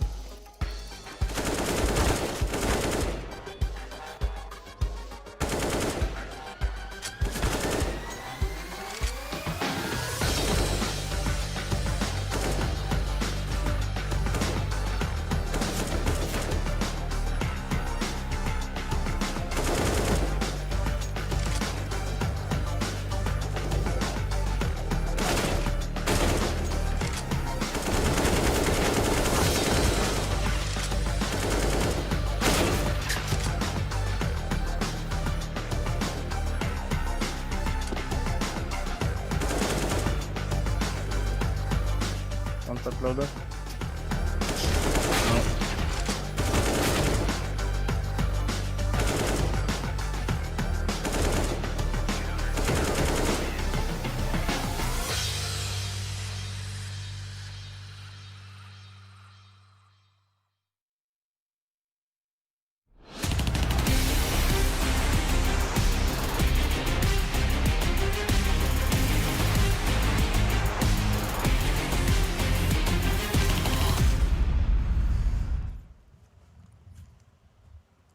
Four kills, 13 deaths, 53.5 ADR. It's a tough day in the office for Magis, but it's not the end of the day for Astralis. They now switch over to the defense, and tell me why the likelihood of a comeback is high. It's not. I would say what's interesting is that, you know, Magisk is calling. Can't sugarcoat it, man. But what's interesting is that because Magisk is calling, you know, it puts undue stress on his T side, but it can't be understated how important he is on the T side for his entries. I mean, this has got to be one of his worst new performances today, but I imagine it's because of the IGLing. Yeah, extra responsibilities for Magisk. Apex, he's holding off this lobby flank. And Device goes down. Another heavy hitter out for Astralis. Man advantage back in for the T's. Bomb planted. Magisk, he's trying to tap away. They've brought it back to just Shox. Shox looking for the clutch. Looking for the 1v2. He hears that bomb tap. Goes in for the challenge. He got the player off of the defuse as well. So now he tucks. And Shox, a masterclass in the clutch. He's going to finish this one. That's Vitality with the second pistol. Despite his form, you know, we see good clutch players win despite their form all the time, and Shox is one of those players that, you know, historically I think he had the most 1v1s, if that's not still true, versus any other pro player. And I think that 1v2 percentage is quite high as well. So no surprise to see that he's able to win this one. It makes it look good. Vitality, we're good enough, honestly, with just the bomb plant there. Would have tried to pull out a buy. And instead, it's one step better. They get the round, they put Astralis on another save, and it's a quick rush upstairs to maybe ice him out. Yeah, just looking to flex the weapons advantage here. Molly towards Heaven. That would have completely prevented Yugi from getting into the mix, but he died already. So problem solved before it was a problem. And what's left of Astralis? Well, knowing that they won't be able to buy back in the next round, knowing they've lost 2 players and the bomb plant, let's just go ahead and save this one, boys. Keep that scout, move it forward, try again in the 18th. Yeah, they'll give it their best try. I think last half we saw Astralis pull that off. They lost the eco round, but then they lost the force up, but saved a few guns. Won the round to follow with just the Deagles. So, of course, you've always got to hold your breath for Astralis, but so far Vitality looking good, doing their part, and not overcomplicating the issue. I think one of the easiest ways to lose a round like this is to try to go outside slowly, let Device have many opportunities to get kills or do damage, and slowly get whittled apart to the point that your team is low on numbers and confused about where the flanks are coming in. So Vitality, yeah, that's one remedy to that kind of issue. Rush upstairs, and it works out beautifully. So what is there going to be any kind of reinvestment from Astralis? It looks like no. Their money is levitating around the 2K mark. Device in a pretty comfortable position. Astralis not in a comfortable position, but yeah, Vitality can once again try to prey on this, and we'll see how they approach it. 2 Zeuses. I feel like the Tech-9s, we've been getting more and more Zeuses as of late. I'm 100% on board. Yeah, Zeus-Eye, Magisk. Ooh. He's ripping him to shreds here. Redbox was the first hurdle, and Vitality have traded that one, but they're going to have to try and control the weapons around here as well. I mean, now's the time to do it before any other CTs actually encroach any closer. Looks like Astralis are making moves here. They've moved that scout towards Hell, so they hope that these rifles try and go for the cross. And I mean, it makes a lot of sense. If you have rifles versus some sort of half-buy, well, the distance tends to be your advantage. But that's only if there is no scout in play. So looking to avoid Device at all costs. Dupree could be called into action, but with the Zeus, he just wants to wait. Here it is. Challenge outdoors. And that's what I'm talking about, man. ZywOo walks right into it. And now if they start playing closer corners, look, we've got 2 Zeuses prepared, but oh no, Yugi, he weapon swaps. That's going to give them another chance back in. It's still not undoable for Astralis. RPK is going to have to give cover to the bomb plant. That AK's been picked up, but RPK drops it, and the Molotov helps by denying any heaven presence. Surprised they even managed this, despite, you know, that quick switch that ends up losing HUD control. They still were in a 3v2. Dupree walks through the smoke. Trades are coming out, but the CTs are in untradeable spots. It's just Device now with this scout. Shocks immediately, eviscerates him, wipes the slate clean, and allows Vitality to move in the next round. Forget that ever happened. And Magisk's Deegs were apparently completely in vain. This is a round they definitely should have won despite him getting traded out. And yeah, I mean, you hate to see it. Don't know what the value there is for Yugi to switch. Even if he doesn't think there's someone there, he would have been fine to have the Zeus to peek that angle. So I'm going to assume it was just a mistake. But in CSGO, sometimes with timings this tight and this much pressure, those mistakes can mean the world. Yeah, I agree entirely. And maybe with Magisk finding that success last round behind the red, well, Device tries his hand at it. Snappy's going to throw that grenade deep, pops back up, and he has done such a good job already of softening up Vitality here. Device called into the action. Snappy's going to retreat, and Apex, that's not going to make it any easier. RPK has been one of the heaviest hitters for Vitality, and he's taken out by an ally. A so-called ally. Apex, 14 health, gonna walk forward on Snappy, gonna take the headshot even. Smoke down bomb plant maybe. Wow, they're respecting it. That was a free kill from Beacon, but they just want to play it carefully. It's a Magisk too, to partake in the restraint. He heard the door open. Oh my god, and he's gonna take another headshot. Now the bomb's actually planted for him. Connor. No way. They smoke him off, he double flashes out. Oh, come on. Let us believe, but as it should have gone, Apex, he was already way past his expiration date, and that's Astralis with a 6. 2 survivors. So, I mean, in hindsight, I think if anything, you know, jokes aside, that's actually huge damage for what is a feeble economy for Astralis. And it feels like that's been a consistent storyline for Astralis this game. It's like even when they win, they take too much damage. They're dropping too many bodies, unfortunately. Yeah, and Vitality are putting their chemistry to the test from that perspective. It's a really great round, you know, despite losing. So T timeout will be called to try to find the problem areas, stop the bleeding, you know, bandage it up. And but yeah, the early to mid rounds look good again. I mean, Astralis, Snappy does great damage with his HE, doesn't overcommit on his spray, falls down, baits them into the op shot. This is exactly what you want your ramp player to do. Snappy plays his role to perfection. But look at Astralis on this round. Don't even have that op again that opened it up last round on Device. Already down the vent though, Shock's wasting no time whatsoever. How fast is that rotate gonna scramble down here? How much, you know, pressure does Vitality want to apply? Maybe just give Shock some time. I mean, there's the minute 30 mark. It's gonna be real difficult for Astralis to do anything about him. Let's see. he really, yeah, I mean, no matter what, his presence alone is enough to affect and influence rotations from the CT side. And so recognizing that's his job, he's not going to overcommit. Yeah, they have pulled players down. RPK, double entry upstairs. Masuda looking to help him out with the third, but it's 3v3, and Shox is still up. That can flank Heaven on top of everything else. What a push into the lobby. That is a huge read. Yep, that's the big one. Big one indeed. Device and Magisk. Oh, they've already got Shox looking for them, but Shox, he's going to get tunnel vision towards Magisk, and he misses. Oh, dude. Bro, this is all of a sudden Astralis back. They've got the 2v2, they've got the health advantage, they've got the utility for a retake. Oh, but Masuda, he turns his attention around, and now it's Device down. Magisk, last man up. Smoke, frag, doors swung wide. He's going to go ahead and block off the right side of the bomb site, and then he's going to have to swing into the stack. RPK up close, execution style. That's a 14th round for Vitality. A huge lead for them to just rock Astralis through the rest of this CT side with.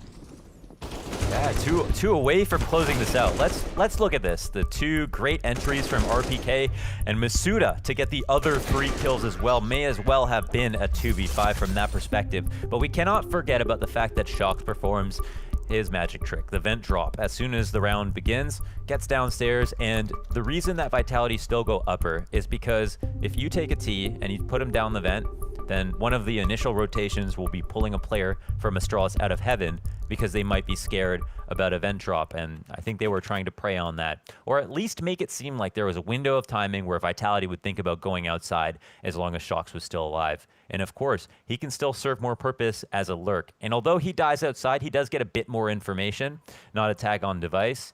But then that shot, or that kill obviously comes as Masuda picks up flank. But his awareness throughout that whole round was quite good. I mean, he was one of the 2 players to push into Hut to catch the ramp push from Snappy. Little preemptive grenade towards the squeaky door, but Shox isn't there barreling through it this round. I feel like Vitality, they realize they've got Astralis pinned right now. Minimize your mistakes. Yeah. Let's play a little structure. Yeah, some structure, yeah, definitely would be great. But again, it's like it feels like just a amount of time before the round like slightly deteriorates for Astralis. Is the start seemed quite strong, and Device has found his way to become the forefront. You know, when it comes to these opening kills, he'll once again have an opportunity to deliver on behalf of his team. This is one of those incredibly safe positions for him, but remember, it's a scout, not an op, so unless he's cracking headshots, it's not going to be too easy. And now that they know he's back there, they're going to try to hunt him out. I mean, Dupree, he was supposed to be that that helping hand. Maybe a player that deep in spawn actually is kind of too daunting of a task to go chase, so they think it may be easier to just avoid him. I mean, think about it. Device, he can't help anybody if he is pinned in that CT spawn. Yeah. He doesn't want to rotate, so as long as they believe that he doesn't want to move from there, he's pretty useless.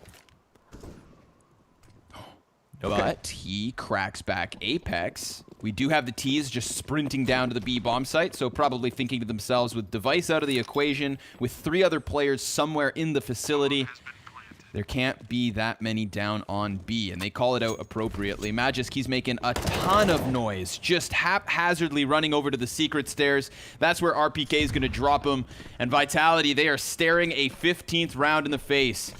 Looking to secure 1 point off of this at least. And you know what? If we look at the group in general for these 2 teams, it would be huge for Vitality to actually win a game because they're currently sitting on 2 ties, which gives them less points than Astralis' current 1-win, 1-loss record. So they need a victory, a legit win, to just push them up to like the 5 points in the group. That should put them 2nd or 3rd. And remember, it's 4 of the 5 that go forward into the playoffs. So this is a big one for Vitality, especially versus another team who's in the middle of the pack. Yeah, well, we know V is for victory, so Team Vitality would say. So, yeah, they've got a clear route to it. They also have a great round differential off of this series, if that is what's relevant to them towards the end of the group. Device, he's trying his damnedest. dupreeh, he's put up some rounds, but overall, yeah, there's just, it seems like the problems are just far too great, and Vitality are far too consistent right now to be able to drop a series of rounds to allow them to come back. But yeah, Magus, wow, he's trying to go get that kill. You have to praise the attempt.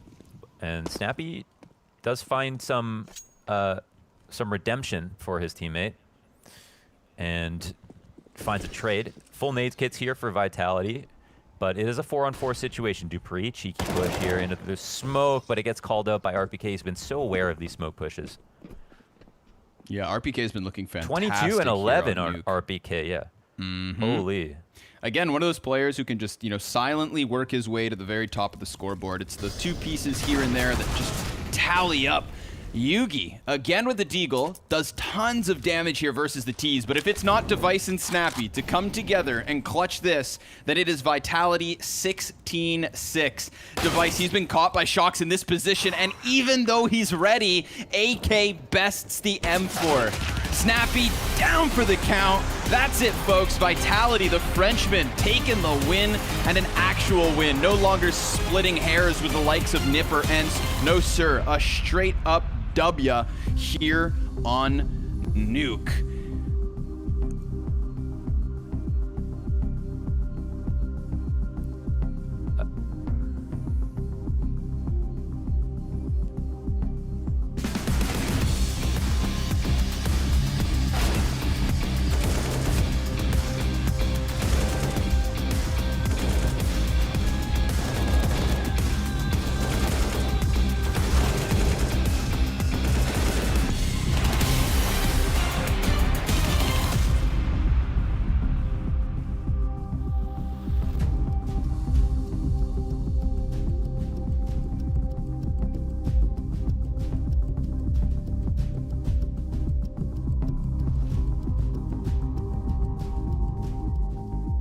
Figure out fast enough where they're headed to allow MIBR to have the proper stack. There's a kill, that's in middle. So Taco and Mayor and everything to do. Taco takes his time with that kill. Yeah, now they know they've been spotted in IP. They know they have to move quick, because otherwise, the flank is just going to continue. That smoke will buy some time, and now it looks like they might try and counter boost into it. Taco's thinking about it too. Oh, this is a wild round. He's going to jump up and try and catch one. Twist very low. Yeah, that is the bomb, and the cone almost landed on his face. I don't know if that would have been enough. 55 seconds, but now they're running back. And they're basically running on top of each other. They know exactly where this is going. Lecro's already got the angle. What a shot from Taco. Turns that corner with the quickness. He can add another. Plopsky, narrow angle, another headshot. And Taco's pulled MIBR right back into this. He's got just one more kill to find, and it's 15 HP on Twist. See, he's running quickly as well. Twist, this is going to be a close corner. He's just going to run right into it. And Taco, he just needs one bullet to connect, and he will have done it. And Twist is very nervous. You can absolutely tell. Oh, he somehow gets it at the end.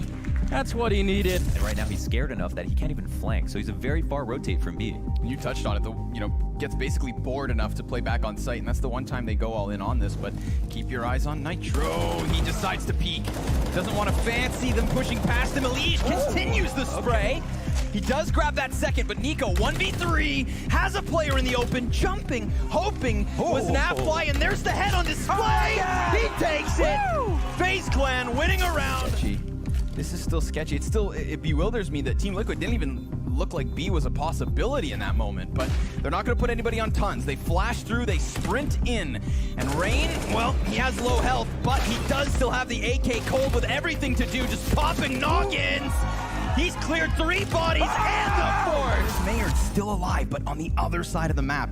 And seeing as he doesn't want to give away info, he's just going to wait. Gen.G, a bait, and a difficult position. He's stuck to the fight. Fur down, and now it's all on Mayern, but they still don't know. And they're going to tap that bomb. Solely focused over on ramp. He gets the both. Mayern picking up a clutch. Okay, he still comes in just in the nick of time to win the round. Point being, we've moved into another crucial round, but Twist blasts Mayern away. Hold on. Where'd he come from? I don't know. That's a very big question. I think that may have been a boost. That may have been a run boost from T-Spawn, the top of T-Spawn. They just threw him onto the stairs, but it doesn't matter because Taco throws them back up that A site. They already had a 5 versus 4. They tried to go one better, and suddenly this round gets turned. He has all 4 kills thus far, and Taco, he's gone to the other side, so Twist is going to take the ace. Oh my god, the defuse.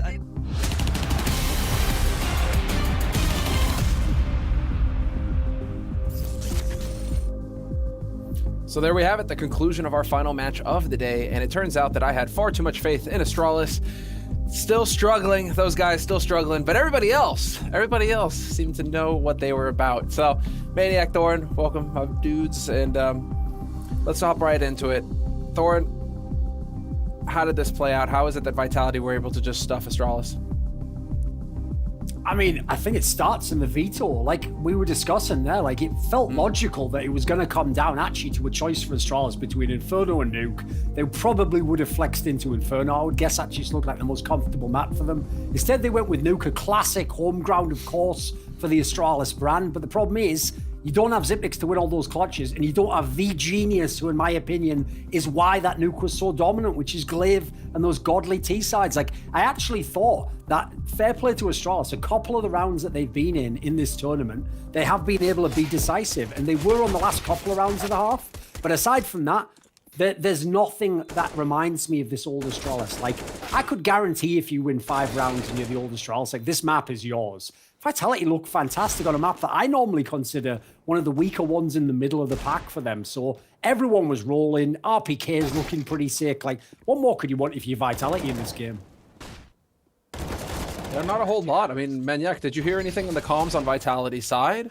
They really did seem like they were put together. Yeah, I mean, I think they approached this game in the absolute right mindset. You know, at the beginning of every call, at the beginning of every round, they tried to make Astralis' defense move around. And I think that was the key. Obviously, we talked about it's a new roster. Yes, Nuke might be CT-sided, obviously, but only if you have all these protocols down. If you know how you're going to rotate, if you know which part of the map you're going to retake and how you will do it. Obviously, that's not the case for Astralis yet. So Vitality, at the beginning of each round, they try and trap them. They try to make them move, and honestly, it just worked like a charm.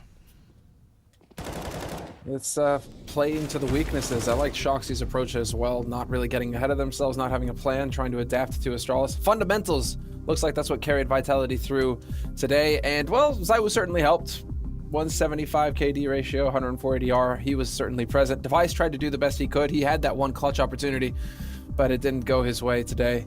So, unfortunate turn of events here for Astralis. Puts them at the bottom of the pack, nearly. They're in there with Saw, but they've still got ENCE to look forward to tomorrow. So, it's going to be a tough one here for Astralis. But can I just say that one we last have an thing? interview with Apex now. What's up?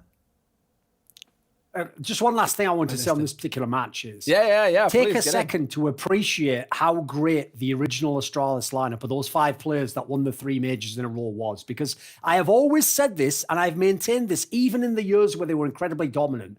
Do not imagine they ever had the 5 best players in the world. Not even close. I'll give Device status as like one of the all-time GOAT-type players. Everyone else is just a very good, at times a peaking player at their role. Like, what you see here is you still got 3 of those players in the game, but they can't dominate like that. They're not a FaZe clan. So just don't take it too much of this as like, oh, wow, these players suck. No, look at what an amazing structure they created in that original 5-man. It's a fair point. It's a fair point. Maybe they read Coach Jackson's book, 11 Rings, on how to win championships. He talks about how to gel teams into superstructures that win championships. Maybe there's that. You know, I wouldn't put it past Zonic. But now we actually have a quick interview. We're not done yet with the match, but we have a quick interview here with Apex. So let's hear what he had to say about it. So a 10-5 first half for you guys, but they did pick up the final 2 closing rounds on their T side. Now we know how Astralis can be in terms of coming back. So what did you say to the team going into the second half, Apex? Well, to be honest, we used to have a great T side, so that was all right. I mean, we improved our CT side overall, so 10-5 was a good one, even if we didn't win those last 2 rounds. And what did you say to the guys that are going into the second half? Were you keeping them all boosted up? Because we know what Astralis can usually do. Playing like that, we're just in the right mood, we're just playing good, so let's keep it up, and if we keep it up, we're going to win. That's what happened. Now, it was a much-needed win for you guys, and with only 1 game to go as well. So you had a full team performance in this game. But as we know, right, with Astralis, they're definitely not in the same state as they were. Could you sense that in their gameplay? Yeah, obviously. I saw that they changed a few positions, like Magis playing outside with Device, and The Yugi is inside, so yeah, I think it's pretty different for them overall. They play in position that they don't get used to, so it's not really easy. But yeah, that's life for them. I think they have to deal with that. So there we have it, Apex. I mean, now in charge of Vitality. He even knows how to do interviews in that way as well. You know, quick, concise, get it over and move on to the next one. But that's all the time we have to talk about that match, unfortunately. Now we have to move on to the talent predictions and then close it for the EU day, because we've obviously got the North American matches coming up after this. But group standings for A, that's why it was such an important match here for Vitality as well. They're sitting on 2 ties. This is their first win out of 3 matches. They desperately needed this result. Yeah, this is actually insane. If you look at this group right now, you have so many ties. I mean, there's no better way to say that this was a very tight group, very close group. Tomorrow, I think, could still decide a lot. It does seem like so. Mathematically, I'm not exactly sure, but they are obviously at the bottom of the pack at the moment. But the question is going to be, who will have this spot number 2, number 3, and number 4? Because obviously the playoff is a gauntlet, so the higher you place in the group stage, the fewer match you have to play to make it to the spring final. So it's still wide open as to the rankings. And as far as Group B is concerned, Duncan, is there anything that stands out for you here apart from the fact that Mad Lions are sitting at the top of the pack 3-0? Yeah, and plus 26 in round difference as well. So you can really see how they feasted upon these other teams here. I think the interesting thing for me is that despite everything that has seemingly gone wrong for Dignitas, they're still in with a shout here to battle Mousesports for that 3rd spot. So, I mean, interesting enough how that will play out in itself. It kind of shows that this group has been a bunch of kind of wounded people. And Mad Lions are the ones that have obviously had all the success, but the rest of them have sort of shared wins amongst each other. So this one's still wide open, not only in terms of who's going to go to the playoffs, but where are we going to see them seeded? And as a result, what matchups we'll get. It's very close at the top of the EU CS. And now actually let's take a look at predictions real quick, because I think we've updated the bracket and we've actually got everybody involved. So Launders and Scrawny, you guys are in the mix. I thought that I was going to net the lead today. I thought I was going to get it on lock, but then Maniac, he came right back. I screwed up with that Astralis pick at the end. Almost a perfect day. Almost a perfect day. How was it casting that match, guys? You must have enjoyed it. Yeah, for sure, man. Clean. It was, I mean, Every time. Delay. I'm going to get idea it was a 6-person box on a delayed broadcast. It's always so scary to talk. It's so scary to talk. You couldn't tell by the profile. You're right. Cams, but we're not all in the same place right now. It's actually great because, you know, I thought that Doran's lag was real, but then it's obviously you guys are on the other side of the planet. So I really do have to go. Scrawny, tell me, how has your day been so far? Very good, Semler. Thank you. Back to you. Thank you.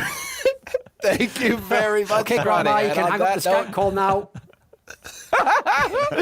On that note, I'm going to let you guys get a quick break because we're going to hop into the North American matches in 20 minutes time. So not a lot. Got to get some food in, and then we'll be getting ready for some more CS. Thank you for joining.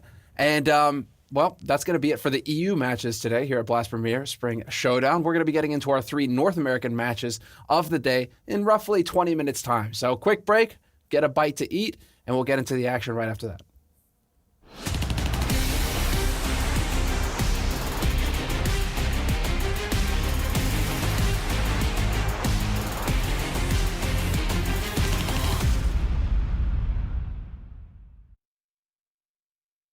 The old nip pleasure. It does do something to your identity, I think. But Twist is still here, and he is keeping NIP alive. I would describe my team as legendary. He takes down Twist. How is this happening? They have none of the original members. I'm more interested to see what this team does now.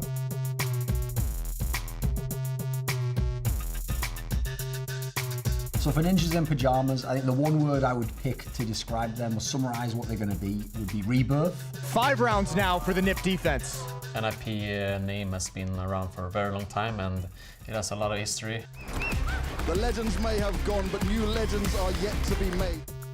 I think the player that other teams need to look out for on NIP is probably the newest member, Nork. The potential, if the team understand how to use him, he could be the kind of the tip of the spear, as it were, if they're going to become a top team again.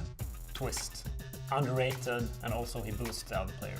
2-on-4 with AWPs versus rifles. Rez is in quite a difficult role to be the star player for him, and quite frankly, everyone knows how good he is. Me. I'm the best.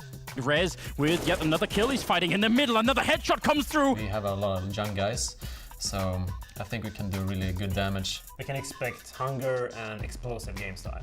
They've got all this young talent in the squad. I would say it's just the raw skill. They've actually got the potential.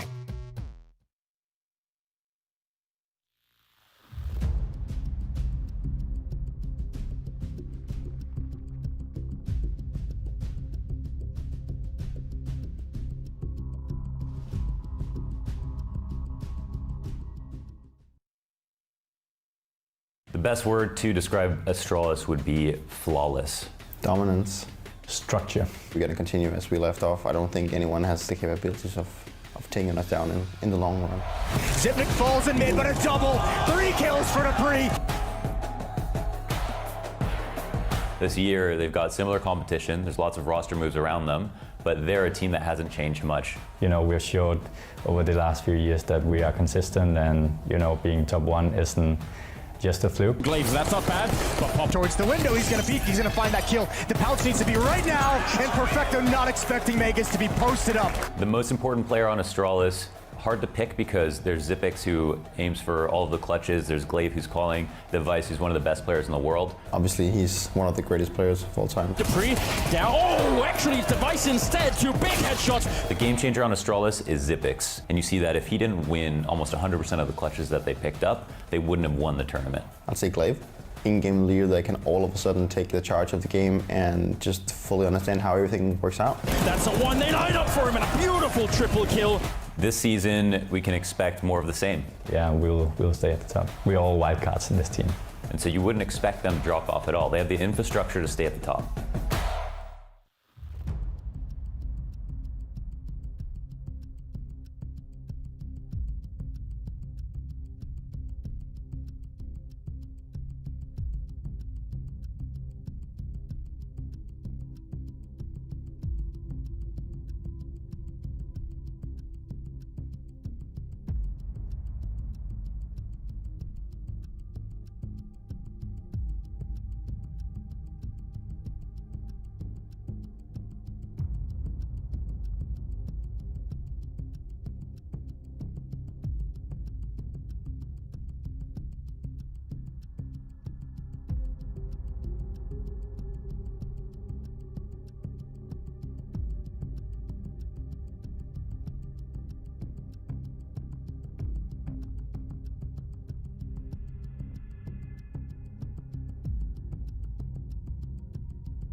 Yes, ready and awaiting.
Wild West when it comes to the Blast Spring Showdown, as we saw Triumph start strong on Dust 2 against C9. C9's strong map in Dust 2 didn't pay off for him. It was a 16-13 loss.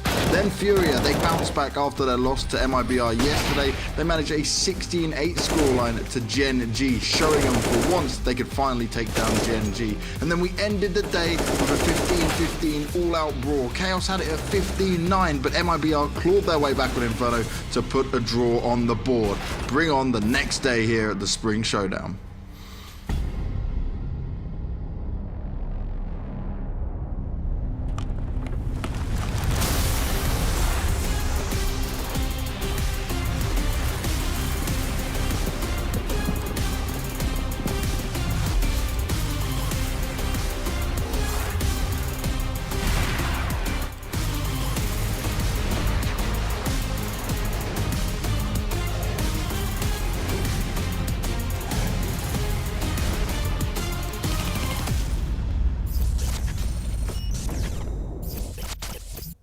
Welcome, ladies and gentlemen, to the North American division here of the Blast Premier Spring Showdown, voiced by our man James Banks, who's been handling the interviews here at the broadcast. Once again, this is going to be it, the third day, and after an exciting one at that yesterday, going the distance, all 30 rounds, kind of living up to the European side of things with all these long maps.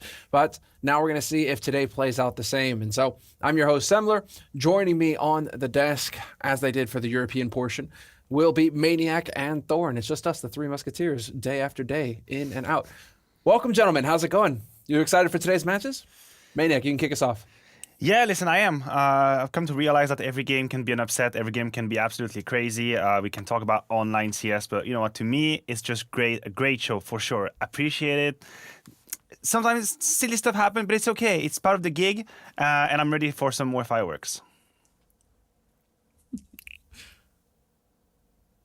Thorn, please feel free. What is it that I don't know? We need to just after how that ended. Now I think I just have to. We literally have to go. What? All right, Thorn. So, listen, I keep it 1,000. You know the way I do these things. So listen, I care about the top Counter-Strike in the world. So we've just had the main course. We've had the meat and potatoes and the vegetables of European Counter-Strike. Now it's time for some dessert. Now listen, I'm not going to lie. It's not like a 3-layered gâteau with all like icing around it. It's mainly ring dings and soda. But you know what? Whatever. It's cheap, easy fun. So let's have some fun. The sweets that are going to rot your teeth if you eat too much of it, I guess. Coming up next, the three matches that we have for North America today. Cloud9 versus Evil Geniuses. 100 Thieves versus Triumph, who triumphed over Cloud9 yesterday in a big win. And then to cap it all, Gen.G versus MIBR. So we've got some solid games here. I'm definitely looking forward to seeing some more Triumph playing here. But before we get into discussing them, we're going to go ahead and take a quick look at how the format works here for Blast Premier, and then we'll hop into talking about the matches.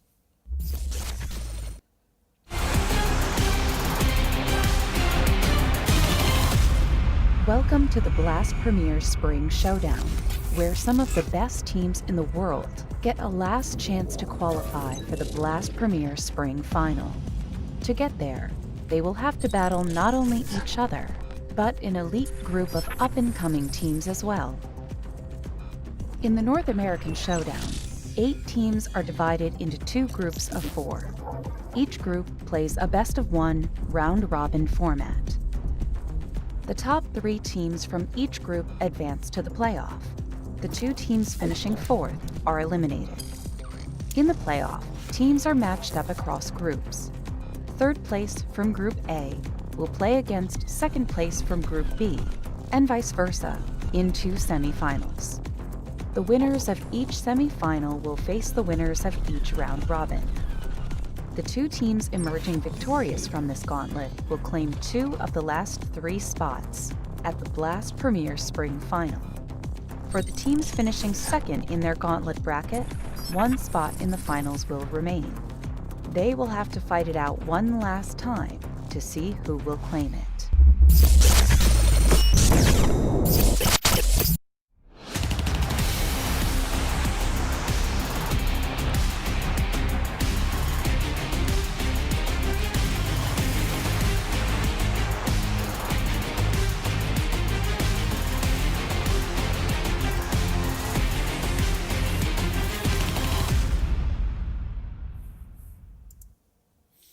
So there you have it. It is going to be essentially a round robin format. Get more W's. That's usually a good thing. Losses usually wind up with you sad and feeling lonely as you no longer have a team. So North American predictions have also come out as well. I saw that on Twitter. Give it a retweet, and I'll use that time to plug. Also, if you are following the Blast Premier Twitter, be sure to check it there because you, as a fan, can get on the stream. You've been seeing this if you've been watching the stream. You can get your picture up there with everybody else and cheer for your team and be a part of it all with us here at Blast. So go and check out Blast Premier, the Twitter. So now let's discuss the games because we do have some bangers tonight. Two of them really stand out for me, but I think the third one could sneak up on us. EG Cloud9. Cloud9 are certainly going to be looking for redemption here, boys. I mean, they've got to get something. Yeah, listen, I just want to preface that just the reason why we have so many upsets in that scenario is that when online CS, sure, pressure might be a little bit level field. There's a bit less pressure, you know, with home, it's your chair, it's your table and all that. But motivation, on the other hand, that changes a lot. And I think the differential between the teams, it actually dictates the motivation. We have seen it. If you go up against a team that you want to take down, maybe you'll put that extra push. If you are the favorite, maybe you just go a little bit easy. You won't give that extra 5%. So in that regard, I think that's one of the mechanisms behind all these upsets we've seen.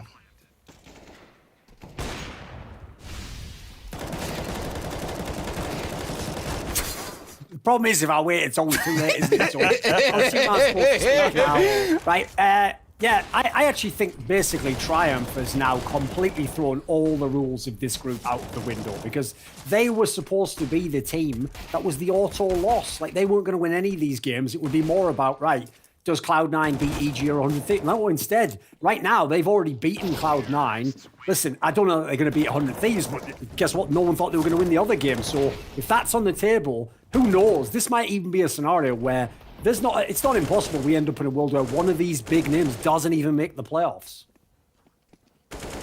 Exactly. That is what's going to throw it all out. And that's why today's match is going to be specifically important because EG, they've shown that they're mortal as well. And I believe actually we've got an interview with Sonic as well that we can listen to real quick here before we dive into more of these matches. So Sonic, you guys had a tough loss versus Triumph yesterday. Now we often see the favorite teams lose these kind of matchups, but even though you guys are definitely a great Dust 2 team, we know the struggles you've had on the CT side. Do you think that maybe you should have gone elsewhere with the map pool, given that it can be kind of a 50-50 map when you're playing lesser teams? Yeah, I think Dust 2 is a really good underdog map. You know, it's a map where you see the most upsets in Counter-Strike, I'd say. But I feel like we are pretty strong at the map, you know, and I don't think, regardless of who we played, we should be losing it to lesser teams. Given so, Triumph did play really well. They did kind of catch us off guard with a lot of the new stuff. They came out pretty hot. We just kind of slipped up on our gameplay and what we wanted to do, but we went back and we fixed a couple of things. So yeah, it's just an unfortunate loss, but not taking anything away from them. They played fantastically. Well, there you have it. I mean, we did get to hear as well, Sheikh Zula, that they were actually getting a lot of training versus the top tier teams in North America right now because those teams happen to be home due to the lockdown. And that could be what's going here for Triumph that's allowing them to get this big win versus Cloud9 to kick off their group phase here at Blast. I mean, that's a huge start for Triumph and really sets them up exactly to be those topplers of Kings. And so we're going to have obviously a bit more time to talk about Cloud9 going forward because that's going to be one of our, I don't want to be wrong about that. Yeah, it is going to be our first game of the day. Obviously, 100 Thieves Triumph is the second one. But we also need to touch a little bit on Group A. And so we can bring up the Group A's graphic now and take a look at it because, I mean, Chaos, Furia, they've also been the ones who have kind of thrown things out of whack. Chaos showing, that they can actually, push teams at least to a tie. Indeed, and honestly, the tie versus MIBR is actually one that they could be frustrated about. They could be disappointed about. I mean, they had 6 occasions to win that famous 16 that you're looking for. At the end, 50-15, we talked about how Ferd completely took over that game. But there could be a disappointment on the side of Chaos. And based on that, I mean, it's still wide open. I'm doing the math in my head. And anyone could potentially finish last. I mean, not MIBR, but Furia, Gen.G, and Chaos. There could be, Gen.G could finish last, Furia could finish last. So it's still wide open. Yeah, I would also point out as well, when you look at the North American region, you are going to see generally more upsets because, first of all, people are more geographically disparate in terms of the same team could have a guy in Western Canada, Texas, and then on the East Coast as well. So the average ping, that's going to add a bit more variability. And then I'll also say, once you get below the top teams, and quite frankly, even EG sometimes play into this whole scrim culture of playing really risky, aggressive Counter-Strike. Like, there's not even really anything like that in Europe, unless you're counting like the sort of lesser CIS teams. Like, you know, you've got like the 4th and 5th best Danish teams are still running execute Counter-Strike and having traditional roles. So I think actually, like I said before, both of these groups in theory are wide open as to who can win it, as to who can come last place.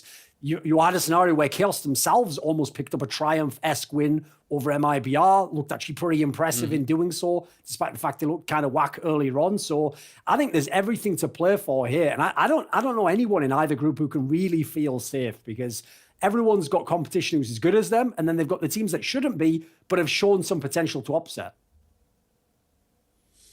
Actually, before we get into it, I want to actually, if possible, I want to bring up the predictions for North America because I thought I saw something earlier that jumped out at me in terms of today's predictions.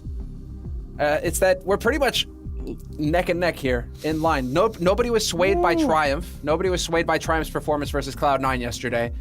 And so that much, you know, EG, 100 Thieves, we're going with the favorites there. But then we get into the last one and it's all over the place. Everybody's got a different opinion on this one. And Maniac, you're the one who stands out here on the desk at least. You've gone for MIBR over Gen.G. What were you thinking? Yeah, it's me against my old pals at the desk, and I'm either going to be left smiling or I'm going to be left crying. We're going to see. I'm going to say the reason, the rationale behind it. I've been listening to Gen.G's com, and I've been watching the game versus Furia, and I know and I can see that they're uncomfortable versus crazy plays. They're uncomfortable versus aggressivity, you know, mindless peeking and all. And MIBR, they can do that. I'm not exactly sure if that's the playstyle they will do, but they can, and that's a card that they definitely have in the deck. And so if we can see these insane fur plays, the push through the smokes and stuff like that, Fallen being also very aggressive, that could be an element that completely throws Dabs out of the loop because he likes to predict what his opponent is going to do. He likes to be one step ahead in a chess game, but if you MIBR, sometimes you just throw everything out the window. Yeah, and it can get a bit out of whack. Actually, one thing going on here is that we've got James Banks, who's available to weigh in on this. James, how's it going over in Kyiv? Yeah, not too bad, mate. I can finally hear you all. I'm still here. You've heard my voice the whole time, but now you get to see my face. I wanted to weigh in on this whole EG versus Cloud9 thing because I know we've all gone for EG with it, but I've seen a lot of these plays recently from EG, and I don't know what the analysts think, but it's like, for me, I need to see a lot more from Cirque coming out here and a little bit more from Tariq as well, because we've seen so much from Breeze, Ethan doing it over and over again, but it's Cirque who's had that so many times, just too much of a drop-off for me. So I'm hoping he can deliver in this game and take the win. But you know, these best of ones, they keep on delivering. That's it. It's always got us on the edge of our seats. And I'm looking forward to hearing, you know, how it goes with the post and pre-match interviews, if we can get anything good out of them, because I'm sure that these guys are going to be getting geared up for this match. It's an opportunity for EG to snuff them and get rid of them. So thank you very much for the work you've been doing with the interviews, my man. And we're going to get more of you involved here. But Thorin, what did you make of the predictions going into this, man? Third day, it's going to get a bit spicy. Yeah, absolutely. I mean, I think this first one is the one that is, it's interesting that everyone went for EG because there's definitely a world where Cloud9 can win. And in fact, I would say if you want stability in a team, Cloud9 is probably the more stable team. I think just most people, it's still hard to get past the illusion of the EG players and think that, come on, are three of these players going to have a bad game? But I'll also add on that last one where we're all kind of split on the Gen.G versus MIBR one. That's where Moses is basically in some kind of like Sophie's Choice type scenario, because on the one hand, he's been told by the Brazilians to stop predicting them to win because they never seem to win when he does it. But on the other hand, he can't pick against Kusta, can he? Like, Kusta's actually good. You know, it turned out eventually, if you wait 4 years, the guy actually might be able to play Counter-Strike. It turns out he comes through in the clutch, and that's what Gen.G have really been benefiting from. I mean, Maniac, you agree with that? I mean, Kusta's been a guy to watch.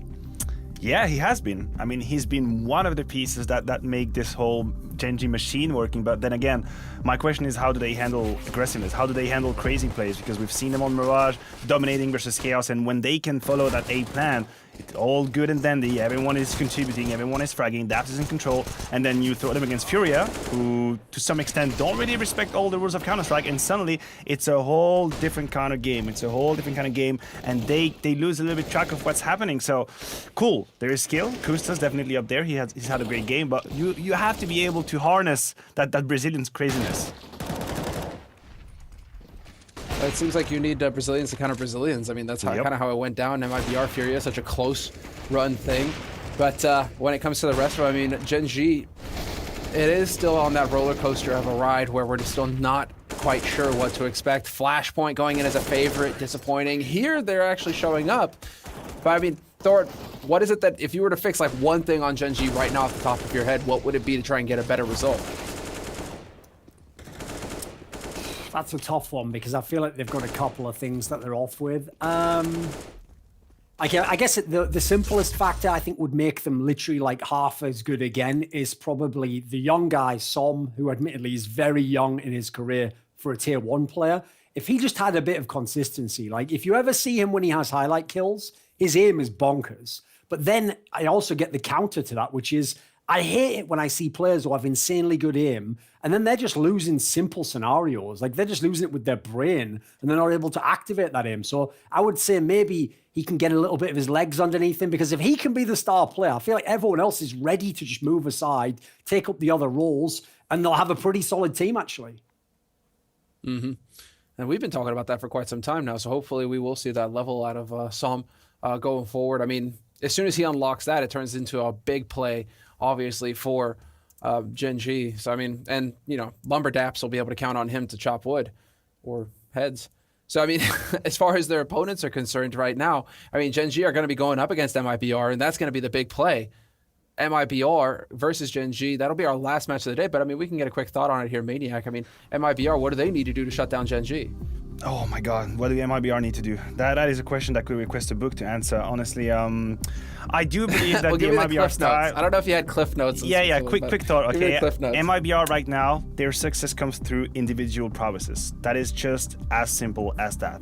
And it always used to be the case, even when SK was at the top of the world, they were not the team with the best protocols, but individually speaking, they would almost always make the right decision. You know, every erratic, every chaotic situation, they'd win all the clutches. Fallen would be a magician with the AWP, with Nuclear Zero would be Mr. Multikill, right? But these are not the times we live in anymore. And I haven't seen a strict progress from MIBR in terms of game plan, in terms of structure, so they still heavily rely on individuals. TRK, what I have seen, isn't so bad. I'm not going to get too excited, but he seems like he's able to, you know, hold his ground on his positions when he's tested. We know Fur can still do crazy things. K&G is a little bit, you know, on and off, but it still remains mostly individual prowesses, and there has to be some limits to that kind of Counter-Strike. It seems like Fallen has really been stepping up or trying to come through for the team, but that's usually what they count on, him coming through in the big clutch plays. I mean, Thorn, I'm pretty sure you've made that point over the past couple of days watching these games that MIBR, it's still a lot going on Fallen to pull them over the finish line. Yeah, and the problem with that is, like, if you are the better team, and especially if you've got two hard hitters like Fur and K&G, you don't really want that to be what's deciding these games, because if you ever wake up one day and you just put your left foot where you're supposed to put your right foot, the game's over. You've lost already. Whereas the thing about this team, when they were at their prime, when three of them were the two-time major champions, they had the best fundamentals in the game at the time. They understood every scenario and what to do correctly. And I feel like they've never been able to get past the fact that the game moved on without them. And they keep trying to go back and recreate that formula again and again, not realizing what brings the other teams up past you is they would never get past what you've set as a standard if they didn't innovate the next thing. So I think Fallen himself is the epitome of that. I always thought he was a little bit overrated as a pure AWPer. Like, I wouldn't put him like a Guardian, a Kenny S, a Device, where you could just put him in a team on his own and say, right, just lock that site down, kill everyone. No, he was the guy where he was doing it as an IGL. That's what's amazing. Everyone remembers on Train those CT peaks where he would be aggressively peeking into the T connector area. Like, he was doing ridiculous stuff. So part of it was how he worked it into his framework, into the system. And as the system's dissipated, I feel like he's kind of lost his place. And that's why he's even given up the AWP at times. So unfortunately, in this sense, he's going down with the ship as the captain. But I'd like to see him kind of just transform it and make something new. Because I don't know that he can go back to being the old Fall at this point in time. Well, on that note, I mean, we're going to be figuring it out here. They're going to be one of our matches, our third match of the day. So if you're the MIBR fan camp, and there have been a lot of you guys in the fan cams, you'll be sure to tune in then. But we're going to take a quick break before we get into the analysis for our first match of the day. So we'll be right back.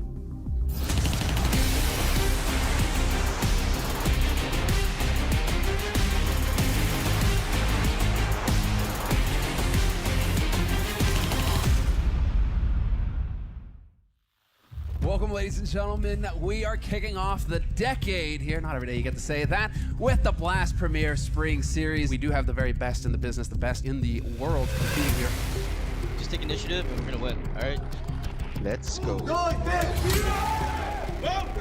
Okay, boys, let's close this shit out. Let's go. Dun, dun, dun, dun, dun.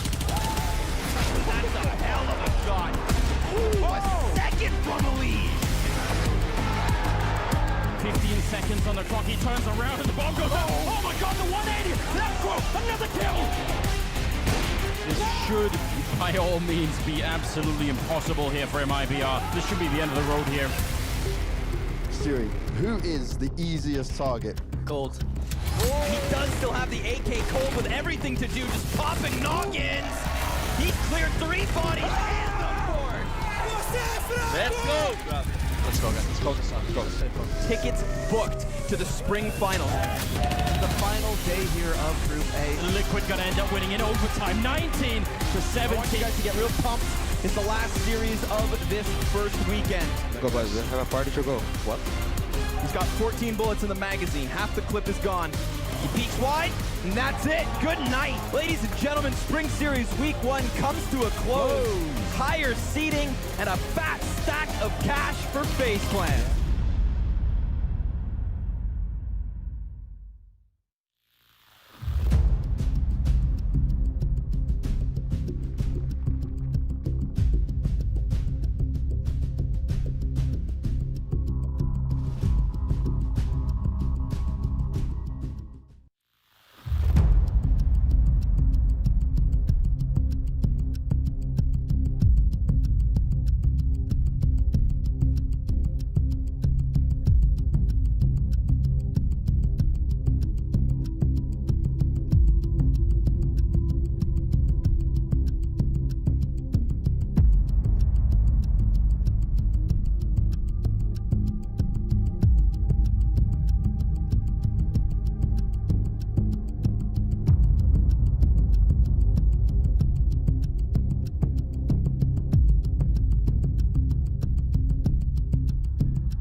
Cue the epic music indeed, because now we're going to get into our North American matches. 3 of them coming up today, and the first one is going to be fantastic because it's going to be a redemption time, perhaps, for Cloud9. They're about to take down the Evil Geniuses in their minds. I'm sure that's what they're struggling to achieve here tonight because they really need this win after their loss versus Triumph, the underdogs, yesterday. Evil Geniuses versus Cloud9. It's going to be our first match, and Maniac and Thorin are here with me, and I just want to go right to them now because we actually, you know what I think is going to be better is if we hear from Modem first. We're going to get an interview real quick, minute long with Modem, and then we're going to talk on that.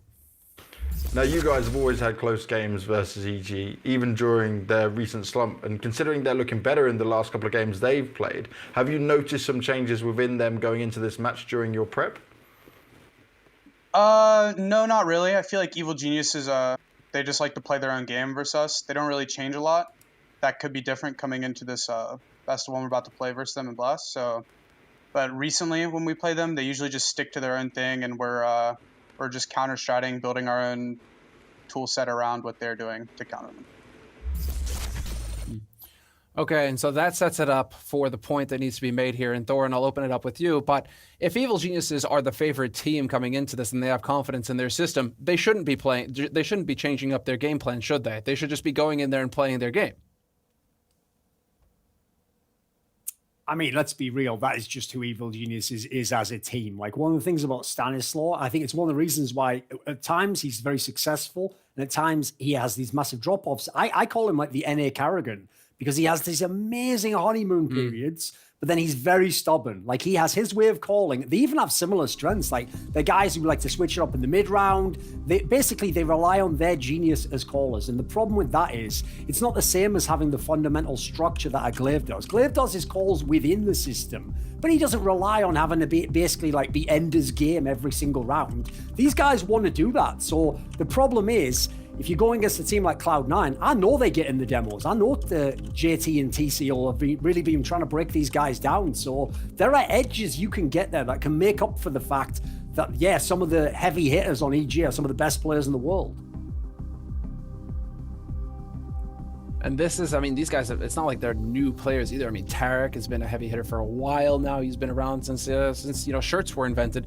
So, I mean, like, Maniac, do you concur with that idea that the Evil Geniuses, they should just be sticking to their guns? Oh yeah, 100%. I mean, if you're EG, you play against Cloud9, it's not about creating a new game plan. It's not even about making special decisions in what you're gonna do. You should be overpowering them in every department of Counter-Strike, right? But I think their first opponent is themselves. This is online Counter-Strike. There is not that whole system of people around you, the crowd around you, the stage, to make sure that you actually go 100% in the game. You're home. You're an adult. You need to do that to yourself. You need to be at the maximum of your capacity. And in that regard, in terms of consistency, recently it's only been Breeze. He's been the only one that you could almost always expect great things from him now. You have Ethan, he used to be there when EG was at the top. Cirque, obviously, on and off. But yesterday, actually, he was the one completely saving them against 100 teams on Nuke. So individually speaking, you cannot play that whack-a-mole game. You need to have more consistency and you need to have people who feel the will to win the game, even though it's just a group stage game and it's just online. All right, so the will to win, and one of the guys who is influential and key is Breezy for Evil Geniuses. We had a chance to catch up with him before the match. Now, 2 best-of-3 losses to C9 so far in 2020, but this is when you guys were going through this adjustment period and not in your best form. Do you think they can even match up to an EG that's in form like we've seen yesterday? I don't think we're fully informed just yet. But yeah, when we were playing C9 these past couple weeks, they have gotten upper hand. I think the matches were pretty close, but yeah, we were still figuring out our mistakes, and I think we definitely improved. So I think today will be a different match. Well, they've expressed it on social media that they are struggling, but let's find out where the struggle will take place. Thorin.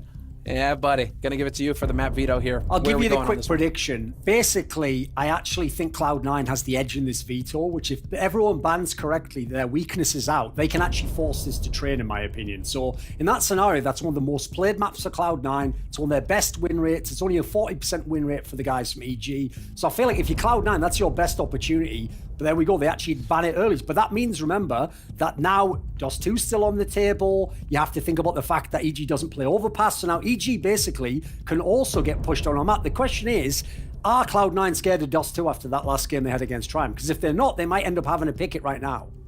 I mean, it's actually EG that's going to pick what they want, but it might be Dust 2 here. We'll see. No, I agree with you, Duncan. I think your analysis is spot on. The question was, would EG allow Train to remain in the veto? That's not the case. They removed it, so obviously it was going to be Dust 2 or Inferno. This is going to be Dust 2.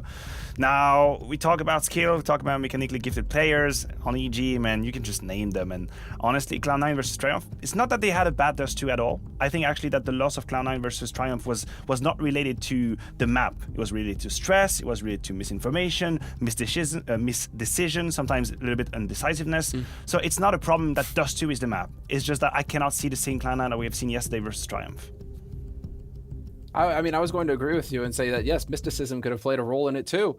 I mean, it was quite wild that Triumph were able to net that win. But it's time to hand it over to our commentator, so I'm going to thank you guys for your analysis, and we're definitely looking forward to how this one's going to pan out. Scrawny and Launders, all on you guys. 2, 1. How's it going, Launders? I didn't ask you earlier. How you doing, mate? Oh yeah, hey, it's going good, man. It's going good. I think thank you so much, Semler, for that death segment in the intro. It's always a guessing game as to who should be talking in these situations. But I think one thing that's really cool about Dust 2. Well, first of all, I'd like to say I think the predictions were a lot closer in a lot of the analysts and everyone else's eyes. Even though it says we all have picked EG, I'm sure we all realize that this could be a very close match. And as Breeze said, they are not completely informed, that is EG, but it feels like they've had a great weekend because here at Blast, they are looking a lot better. And for Cloud9, we saw that match versus Triumph where they lost, and that was a pretty big upset. So I think I think a lot of the predictions come down to recent forms, and I don't want to put words in your mouth, but for me, this is like a 55-45, if that. Yeah, I would split it down the middle, if even a bit more tilted towards the side of Evil Geniuses. I think that Cloud9, there's no doubting their T side on Dust 2 particularly. I really actually respect the fact that they don't move away from this map after losing to the upset yesterday. But what we need to see from Cloud9 undoubtedly is an improvement on the defense. So that's kind of where I expect to see some change-ups from just 24 hours ago. And that's where they begin this map. So let's get it underway. Deep grenade already thrown on the long doors. Ethan's going to take some damage. And, well, there's a little bit of a cap push going on here. OC finds the eyes over top of the ledge, catching Cirque with a headshot, and not really giving Tarek much of a chance to get back in on this. Although they do just tuck around the very next corner. So they wait for him, and he's going to come straight back into the stack. Sonic gets the 5v3. All of this just for long control. Tough spot here for EG. 4 CTs scurrying around the site. I mean, this is an infestation of CTs right now that they've got to deal with. Rotates are going to help him out, get to better spots. Sonic's going to take first peek. Oh, but he'll be the first to go down. Stanislaw now sees one right inside of the smoke, so he knows that there's actually a body close. And he doesn't have to actually deal with this. His teammates can go ahead and give him cover as he ensures the bomb plant. Now, at no point are EG favored in the situation. Look at the health that remains for 2 of the 3. But all I'm saying is a couple crisp headshots, and this pistol's right back for Evil Geniuses. But it seems the crispiness is coming in from Cloud9. 2 USP taps to put it all on Breeze. That long-range P250. He grabs himself a double, but of course it's floppy to make the difference. Cloud9 taking pistol here to start their CT side. Yeah, they really do make the best of a bad situation, low on HP, low on numbers, and still almost are able to win the round. Thinking long term here, dropping a smoke, leaving one in pit, just saying, okay, if we're going to win this round, we're going to make sure to plant properly for long, hope that our 2 players can get on the sites by themselves, and have that insurance in Breeze to try and win with the P250. That's what he was weaponized for, but it's not quite enough. I think it's a big win, though, for EG to have gotten the bomb down, and we see that that's resulted in the 3 rifle buy along with the scout on Cirque. And there is a whole hell of a lot to talk about in this match, but this is already going to be an exciting round straight out of the pistol. The 5 FAMASes here for Cloud9, and as you brought up, it's their CT side that is most in question. It looked honestly terrible versus Triumph, but they said that they've retooled it a bit, talked about things, and Dust 2, it's a map that you could believe after 1 night of conversation, you could probably fix most of your problems, especially with such recent game tape. Yeah, fair enough. And versus a team that I don't think they should be too scared of. You know, it's one of those weird worlds where, like, for Cloud9, sometimes it seems they can punch upwards more easily than they punch down. You know, they're susceptible to the upsets, especially in this wacky online world we find ourselves in. Modem, he's going to be close smoke on Cat, and Stan, well, he just threw that smoke, so Modem, I love it. He's going to be real sneaky, moves past, but what? Okay, Sonic trades it. I was thinking to myself, how do you not go back there? But screw the CT side. It's floppy. He's at the back of B site with a double. Not going to be able to find Breeze's frag, but there is still the chance here. 2 versus 2. It's anybody's round. Sonic sees Ethan hopping over. And well, Modem, because he didn't waste any time pushing past the catwalk, they still technically don't know about him. And he's going to find it. The first headshot's his. Breeze slips through door, past smoke. And unfortunately for him, with 19 health and a 1 versus 2, it's going to be headshots or nothing. He fires off. That induces the peak. And of course, Cloud9 take their second. That was quite the confusing round. The fake over towards the B site after the presence through Cat. And the most surprising part, of course, is that they push through a smoke to make their presence known. I mean, Stanislaw takes a giant risk here, and you normally don't see this kind of fake on Dust 2. But look at this floppy boy. He puts up another two frags plus an extra 50 damage on the third player, as we can see the assist come in on Breeze. He has to be, for what it's worth, one of the best B anchors on Dust 2 in North America. That's big praise, Launders.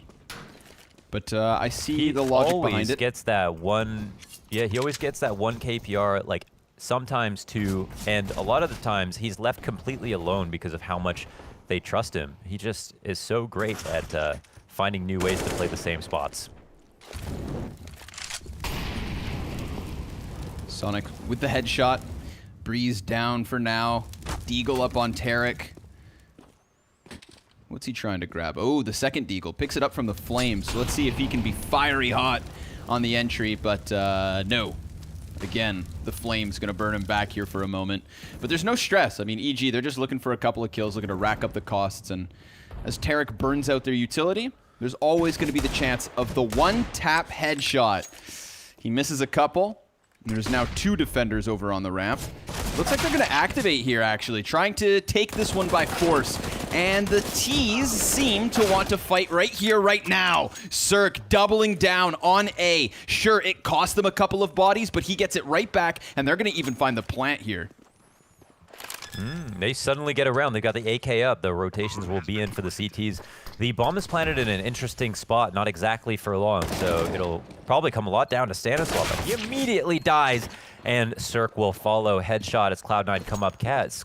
It seemed like EG just had no idea that the Cat rotation could have been that fast, but it's not like Cloud9 did anything special or rushed or pulled off some lurk like Modem did. They were just on a regular timing.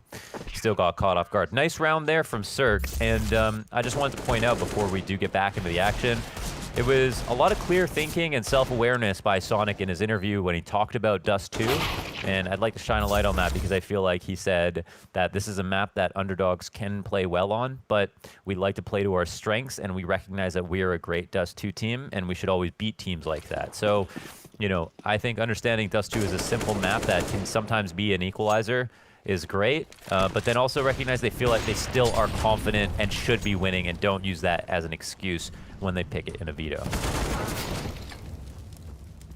Engagements happening down in the tunnels. Double man advantage for Cloud9. This is an awesome look for them in terms of an opening gun round. Evil Geniuses just going to have to stave off for a moment. What's the solution to a 3v5 like this? Yeah, so for the T's, they've still got, I feel like this is one of the maps where 3v5, it's still very doable. The part of the issue, the first tier of the issue is to reclaim B, to make sure the tunnels push is all cleaned out. These could be also some of the easiest kills to find. And once they do that, it looks like they're just going to force the issue, actually. Cirque, chance to get that shot. When the head pops up, will he knock it down? He does. And suddenly, a 3v5 becomes a 2v3 in favor of EG with the B site. Modem, he's just going to try to find vision over the smoke, but this is wild. I mean, Cirque, he just kept that player pinned down. Stanislaw had all of the pressure as he walked in for the entries.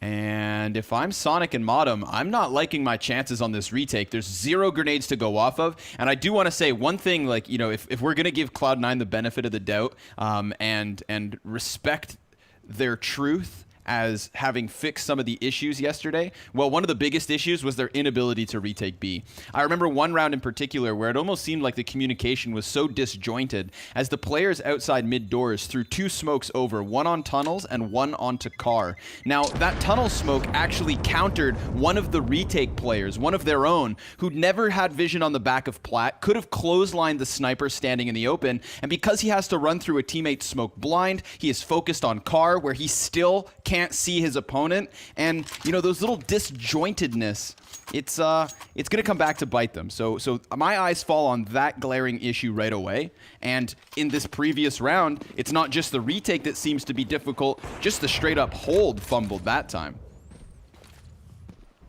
Yeah, already some damage into this round. Floppy hurt as B players normally get. OC, man, We saw how good he was on these ecoing rounds. This time he doesn't have much of a gun to work with, even though his teammates have everything, but he's gone ahead and upgraded into the AK, and the peak is in, but it's a trade. Not too bad though for both Cloud9 or EG. Trade frags back and forth at the B site again. We're gonna get a retake attempt, but did they actually try for it? Once more, only a single bit of flashbang. Not too much utility, and JT doesn't even have armor. Sonic, whoa, he's gonna find Cirque just on the edge of the tunnels. Now Ethan, he's gonna get headshot and pinched. Nicely done by Cloud9, but big props to Sonic. He was walking into the prepared scope of Cirque, and he shut that one down. Cloud9, 4 rounds to 1. It was JT's flash. That was the reason that he peaked. We saw the flash assist come out on Cirque, so what looked like an easy shot was Cirque a bit confused. I think because he actually turned to look behind him first and then ended up eating it, but it worked out quite well for Cloud9. Maybe B retakes were one of the things that they talked about. Hopefully that would be true. We got some shadow boxing here from Zonic. Zonic. Did I say Zonic? I mean Zeus. And yeah, I did say Sonic. Double op here for Cloud9. The full buy up again for EG. And I feel like I blinked and missed this half so far because it felt like EG have had a couple of rounds that look like they definitely were ahead. They definitely were ahead. But actually, they've only won 1 round where they were down 3v5. Oh wait, did they win that Scary round? thought. That was... Yes, yeah. sir, they did. Okay. Yes, sir, they did. From a 3v5 to a 3v2, and then the last survivors called it off. JT, he's going to get the flashbang experience over here on Long A. The blinding lights of the T's inbound. Sonic, op posted on the box of Cat, but Stanislaus actually moved past the angle he currently holds. So unless anybody jumps up on the Xbox, should be pretty easy for Stan the man to stay alive. Molotov goes by Sonic.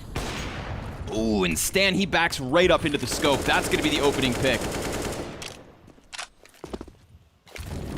Yeah, it was good patience there because that box peek, it looked like Stan was throwing a bunch of utility, pretty much everything in the kitchen sink to try to fend off people from peeking off of Cat. But the one position that went unaccounted for was that box boost. So setup wins here for Cloud9.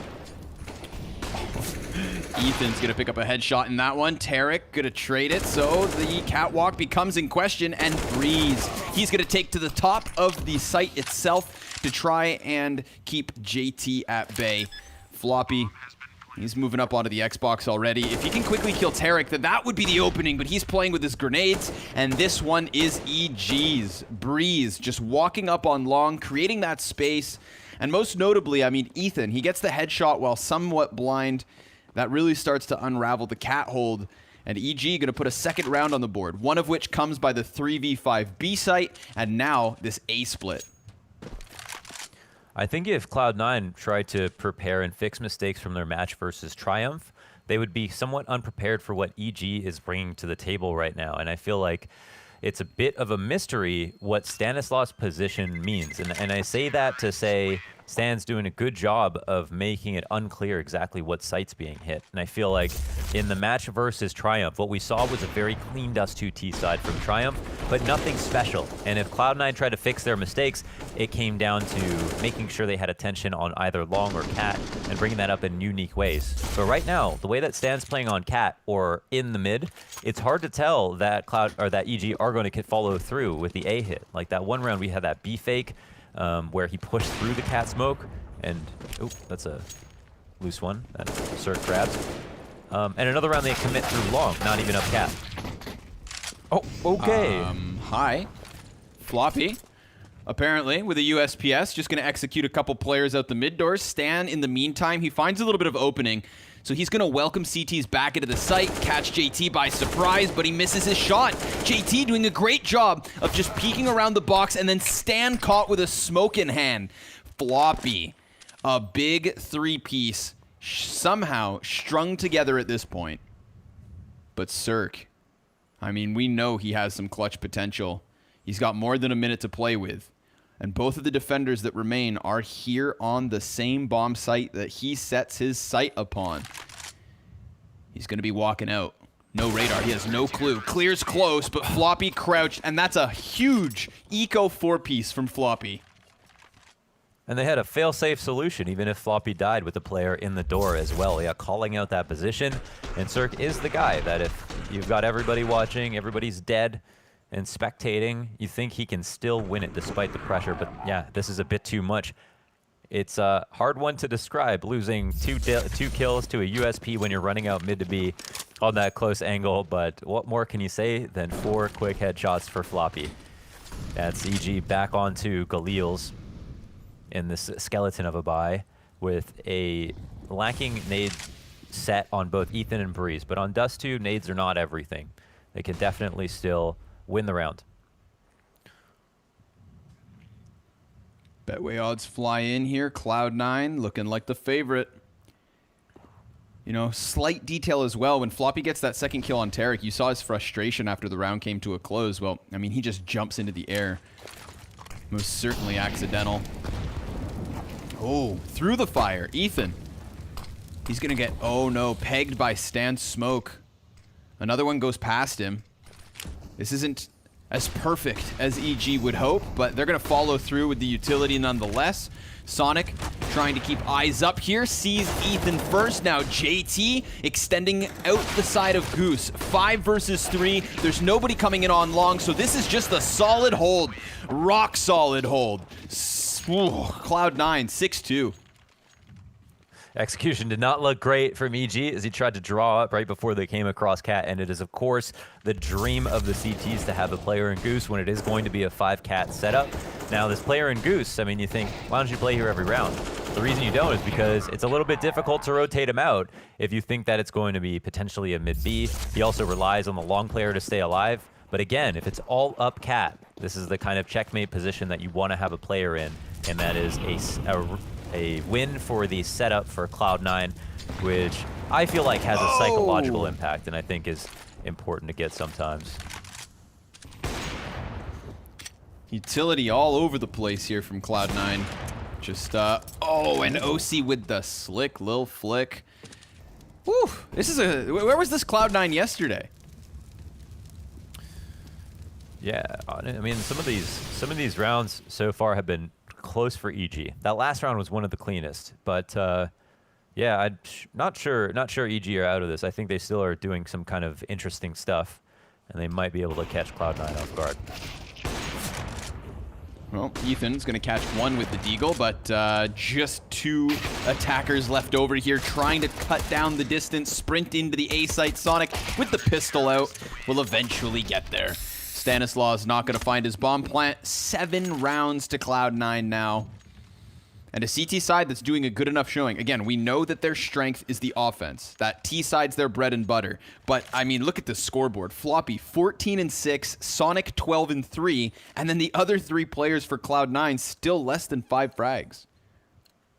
Yeah, well, the Zoom meeting that they had about their loss versus Triumph seemed to have paid off in dividends. They are clearly cleaning up things here on the CT side, fundamentally speaking. Look super solid, even when things get confusing. Floppy has been super consistent over towards B, and there's more attention his way. In between 2 smokes, first frag out on Terra. He gets back behind the car just in time. Floppy, solo hold, and it looks good. Stanislaus, he's going to be over towards the plat, peeks into the double hold of the counter-terrorists, and Breeze has been surrounded. He is going to deny the tunnel flank, and does so by losing minimal health. So, whoa, this one's doable! Out of nowhere, down to the 1v1. Oh, blink and you miss it. JT closes, Cloud9 lead by 6. Yeah, another close, close victory. And that's when Floppy's impact comes into full view here. This kid, man, he is able to have the most miraculous holds. The kind of holds that you'd be like, all right, I'll do what he did in this situation and still just get 1 tap in the face. He absolutely never forfeits this site without getting a frag. And it's unbelievable how many times he can get 2 to 3 kills on holds versus full guns.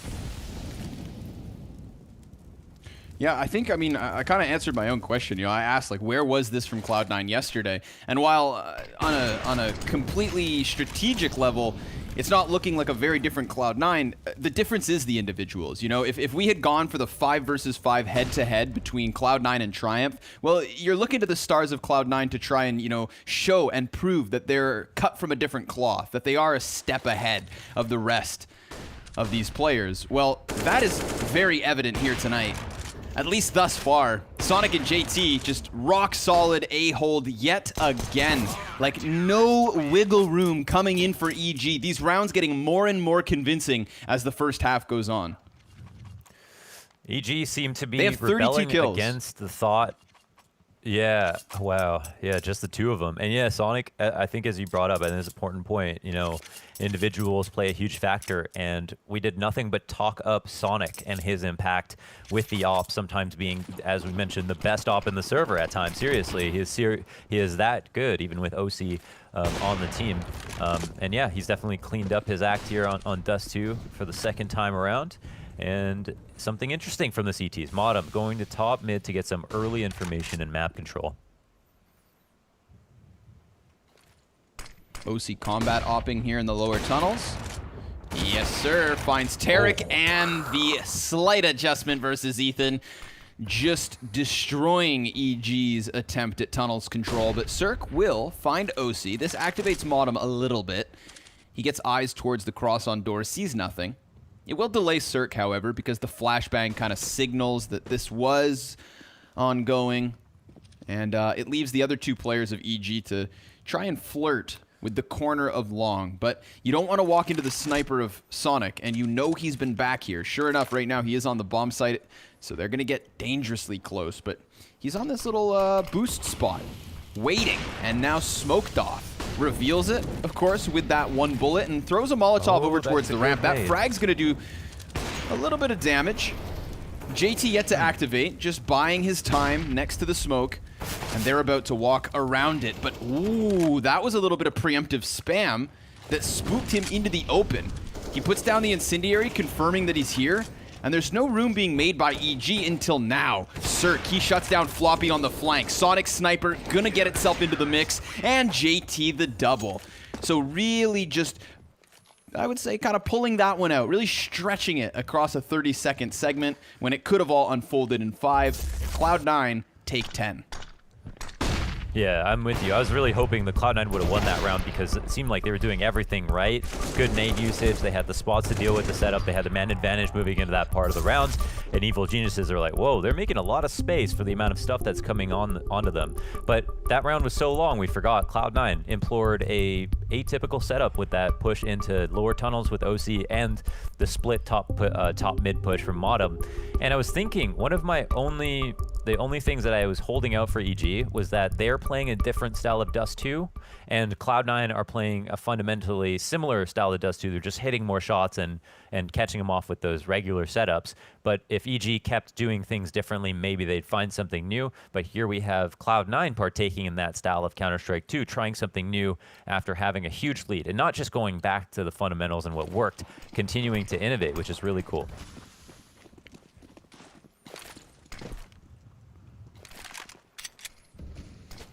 CT smoke up to the Xbox. Modem's going to play off of this one. Ooh, but a terrorist smoke denies his vision. I think he was hoping to get eyes down tunnels. Now he's in this weird spot where it's like he could fall back, but they could be right next to him. He, of course, takes that chance and sees nothing near. But that's actually a little bit of false information because Evil Geniuses, very much so, working their way through mid. Sonic on the doors, waiting for somebody to give him a smidgen to shoot at. Of course, there's tons of utility here for EG in this half-buy, but they're taking their time with it, as we do see Modem fall back. But only slightly.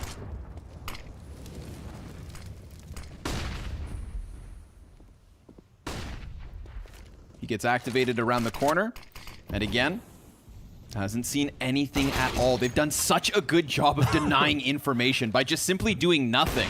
He walks into the P250 of Cirque up close. Now OC, he's at bat, and he gets dinked. This could be the opening, but even despite low health, he comes back wide with another frag. 2 versus 2 ensues. Tarek has his hands on the op, but OC, the one-man army on the A site. Floppy finishes this one, 9-round lead.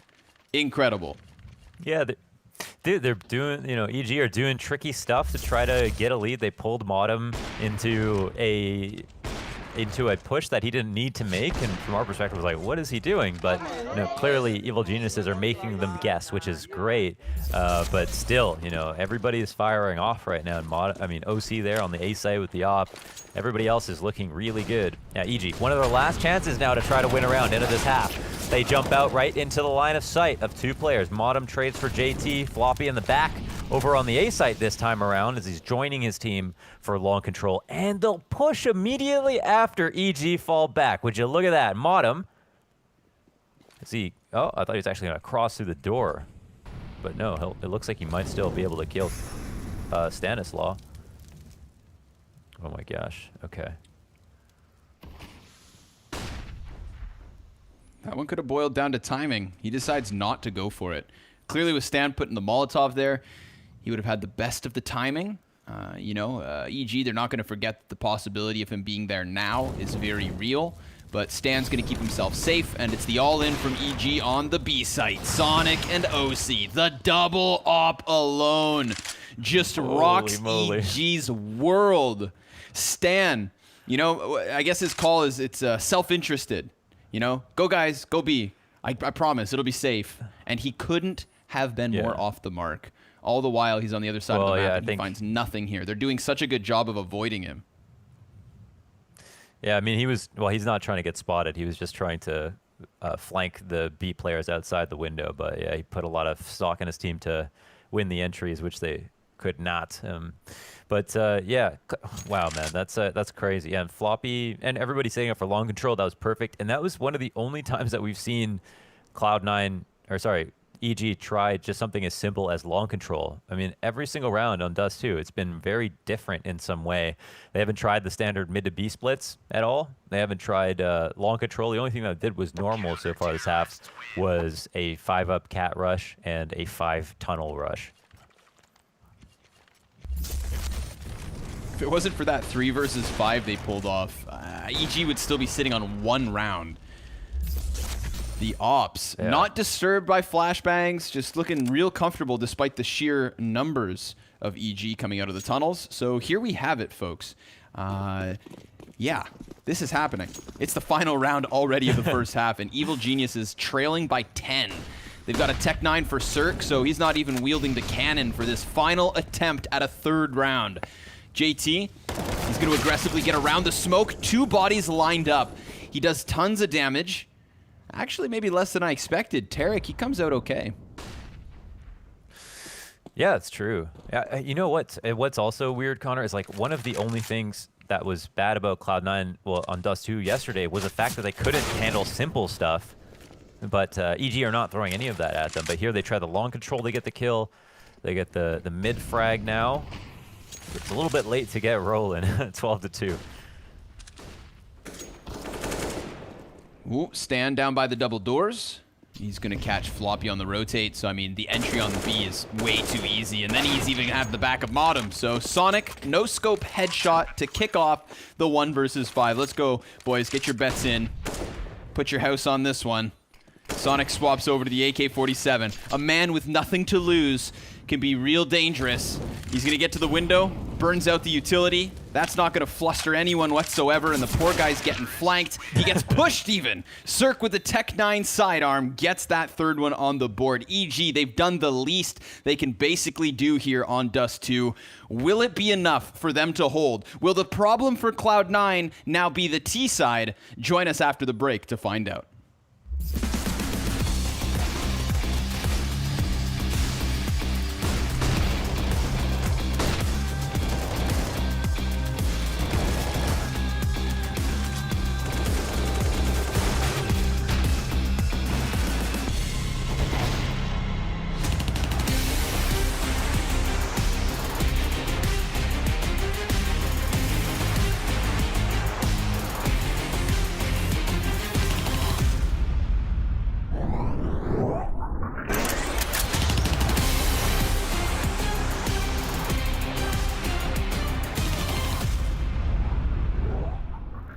go, guys. I played this map before.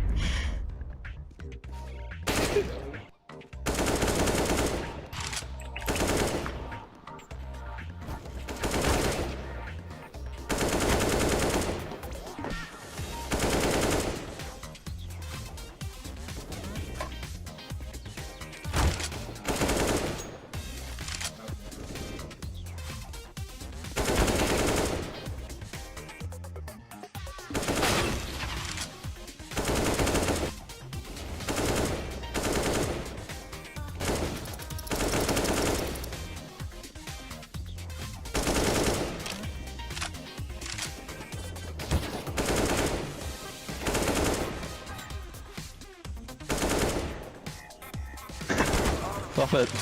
You okay?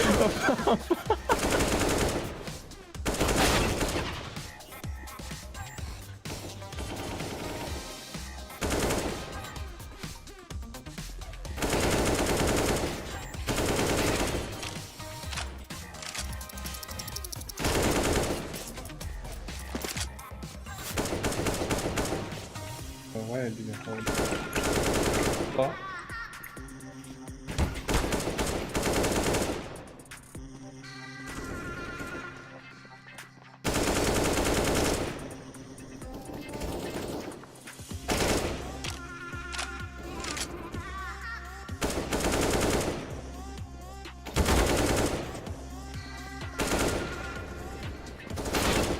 Hello, Kerr?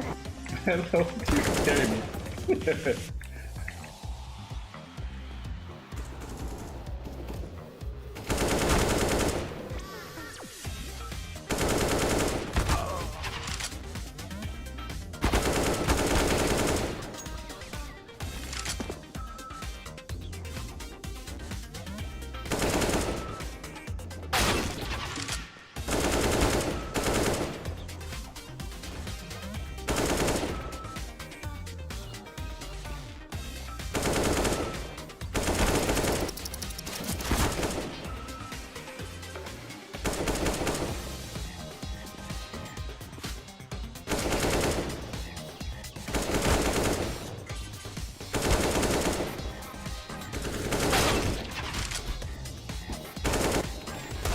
Woo!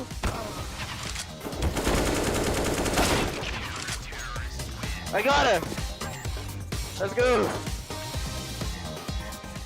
I'm mauling big box. What's the big Molly box? Molly car if you can. Take Molly big box. Big box. Don't have a molly for That car. might is top. Fight. Try and reloading. We're mollied right now. Going. He's on me. Cancel. I'm in. We're in. Can't carry him. Plat. What I the didn't know mollied. I didn't Oh know my we were god. mollied. I That was had scary. scary. When I was reloading. It's okay.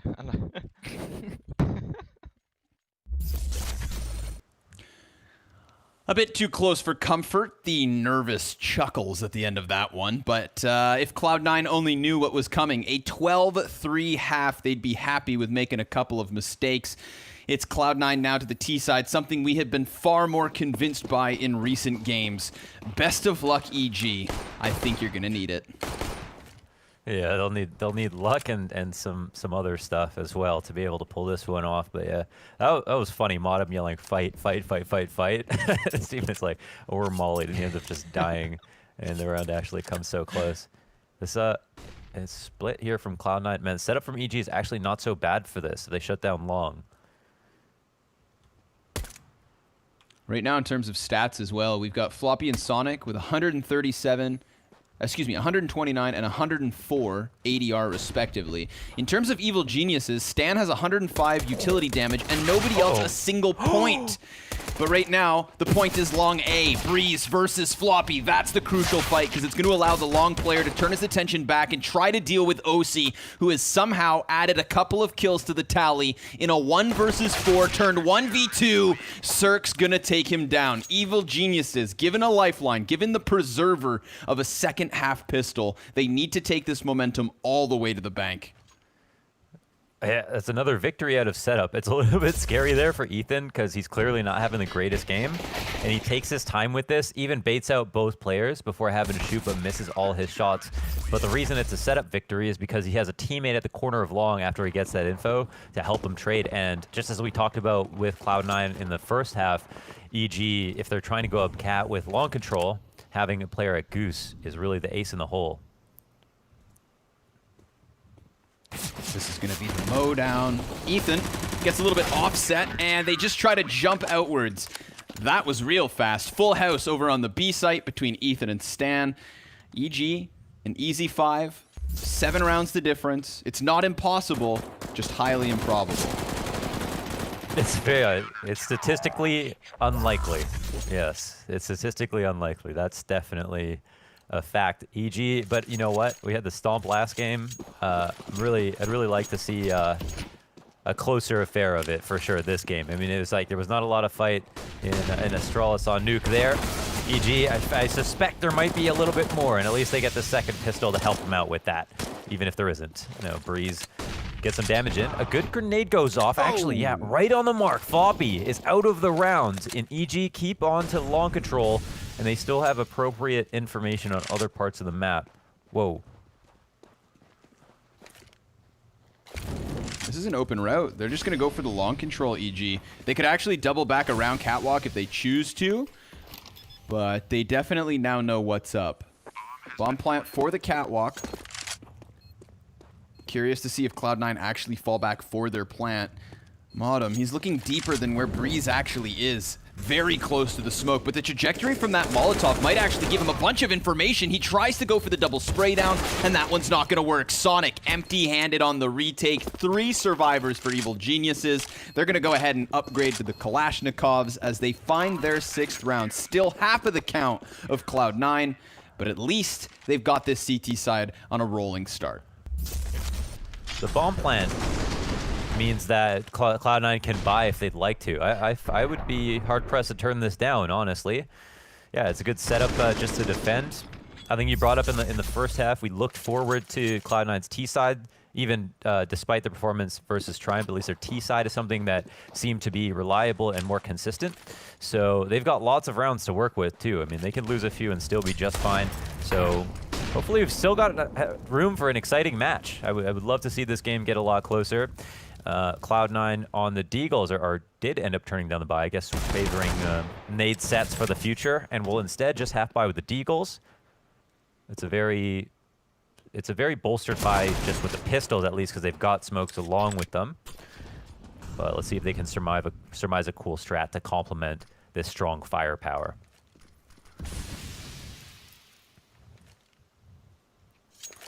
Still working with those double flash bangers on JT.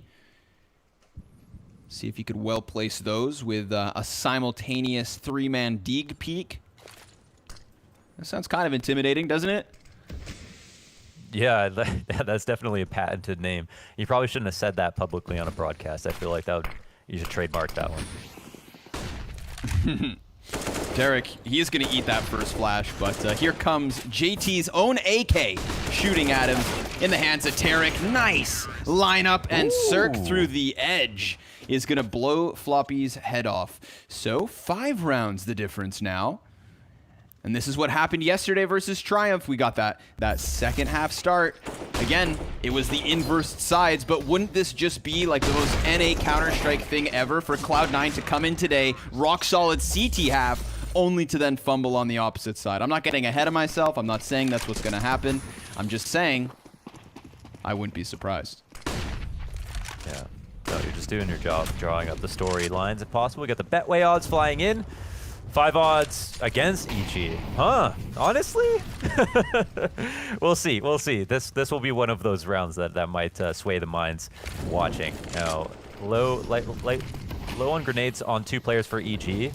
Decently low for Cloud9 as well. They're moving quickly here, though, to cross Cat. Tarek first up to bat. Oh, and his spot's not revealed. Not even. No, he's just going to hold it off.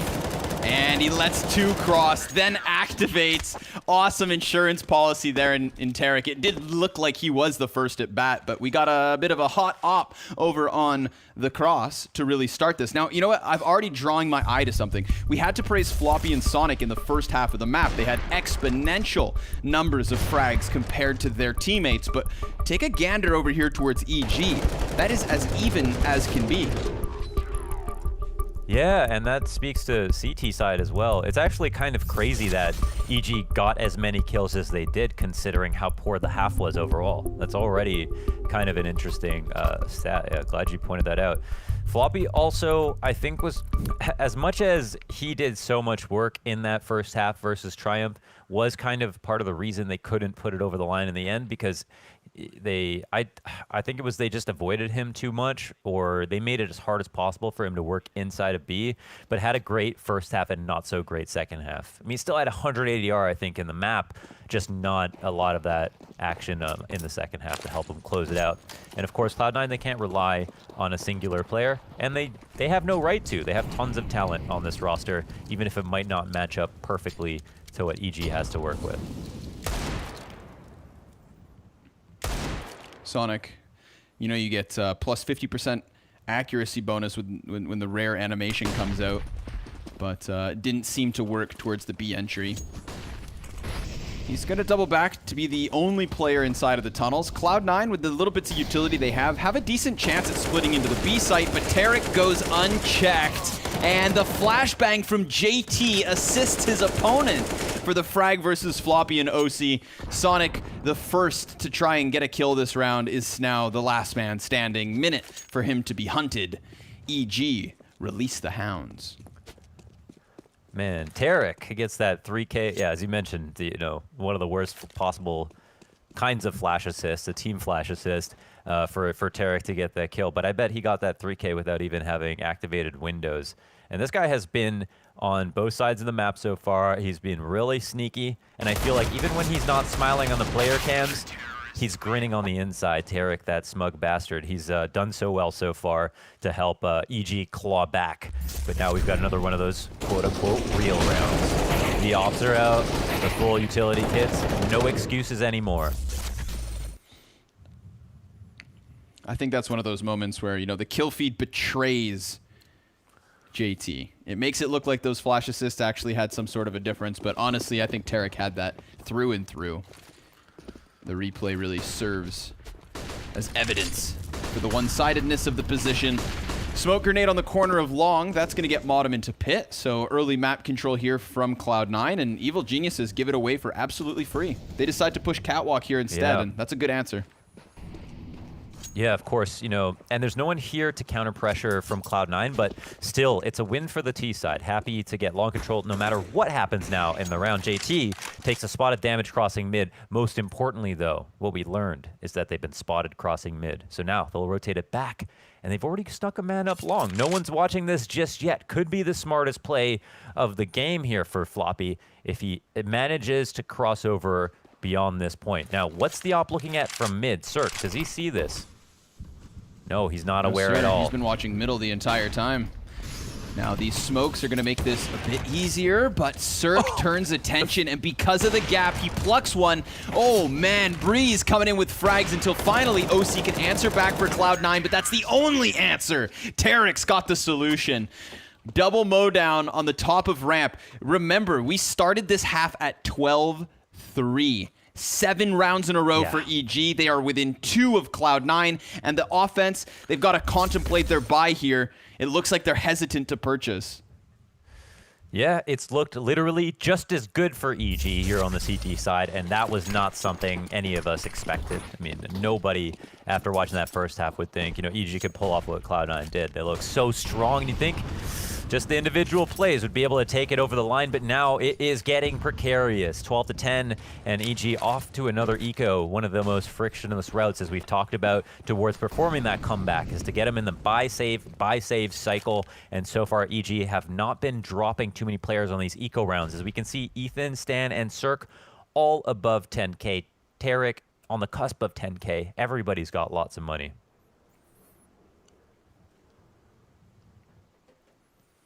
Run boost. Hup. Oop. More of a than a hup. Smoke goes down on the box. Looks like Sonic's gonna have a gap to work with.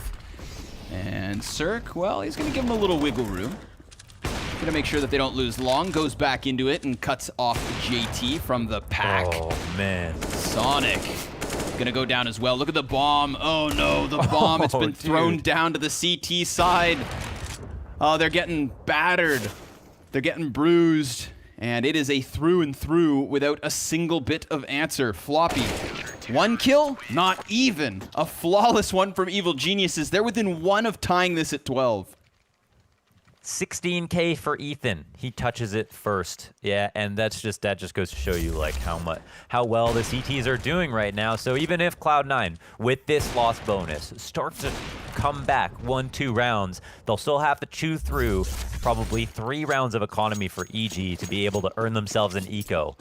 That's right, 3 rifle rounds in a row just to get to 15 at this point.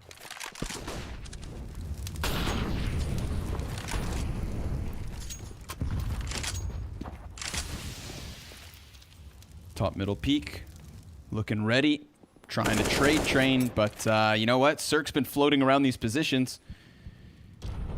And this time he's actually going to give it up for free. So this is a lot of presence from Cloud9 up Catwalk. If Cirque can very quickly move back over towards the ramp, then maybe his op can have some sort of an impact, but that Molotov actually just cuts off half of the pack from Cloud9. So they have to hold regardless. Yeah. Cirque, phenomenal map so far, and it's off of both his positioning and his frags just by straight up hitting amazing flicks. He's been doing a whole lot for EG on both fronts. He's also just cleared out mid. Doesn't tell the team a whole lot of valuable information just yet, but Cloud9, they aren't doing anything that special right now. EG still have long control. They've got the op over towards A, the 2 men in B setup, and it would tell you by looking at this map, there is a bit of the gap in the defense at mid. And since Cirque just cleared this out, maybe that's the one place they're willing to leave unchecked for the time being. But Cloud9, it's a blind read if they go into this. And they put some pressure on Cat. But yeah, it looks like they found the correct choke point. Could this be a first? They've got the split in. Let's see what Ethan's made of. He's going to dodge the first player, cuts off the second. Now Stan, very much pinned in behind the car, tries to preemptively spray. And that's not going to stop anything. So Cloud9, they've done it. They've gotten the solution to at least the bomb plant. With very few seconds left over, they get it in. Now, can they hold it off? They've got that flash and Molotov. CTs, no utility, and now down another player. This looks like Cloud9 have done it. Finally a solution. Finally a round on the T side. It took them 9 attempts, but they seem to have lifted the curse. They have. It was a clean round. They got out of B. They did some info stuff on Cat, and they even baited Cirque into coming towards mid to clean things out. We don't know if they realized Cirque had rotated or not. Oh man, aggressively saving here is actually a great idea for EG. All the economic damage will amount to a ton. They're gonna try to reclaim that up. It's a risk, and they don't know. Yeah, Cloud9. Okay, Sonic is able to grab it. I think maybe due to the bomb explosion, knock that from mid over towards the inside of a CT spawn. Yeah, Cloud9 win this round because, and it's even with EG playing well, right? Like Cirque looking around at mid means there was still a chance that they could have caught a timing where Cirque ends up getting the opening kill, but because he didn't see anything, rotated over towards A. Will Cloud9 be as fortunate if that happens again? Or was there something special about the way that they attacked Cat that drew Cirque in? Well, Ethan's got the first one. They try to go for the rapid hit on long. Modem gonna peek past the AK to cancel out Breeze. We find ourselves even 4v4, but Floppy, he is leading the charge pretty quickly up the catwalk, decides right at the final moment not to walk across dry.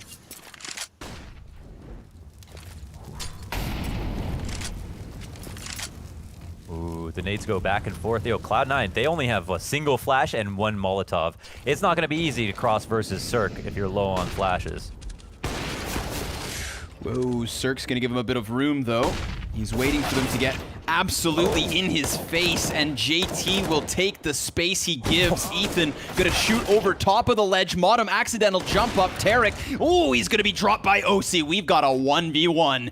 And Stanislaw, he's already working up from CT spawn. OC's gonna plant in the open of the site. Has no clue where Stan's at. Stan coming up the ramp now as OC hones in on the wrong side of the site. That's EG to 12. Still within one of taking this lead out of nowhere. Luckily for Cloud9, they still do have that 1-round lead, a bit of a buffer, the loss bonus to follow over from the way that the first half of this second half had started. So they've still got good money to try again.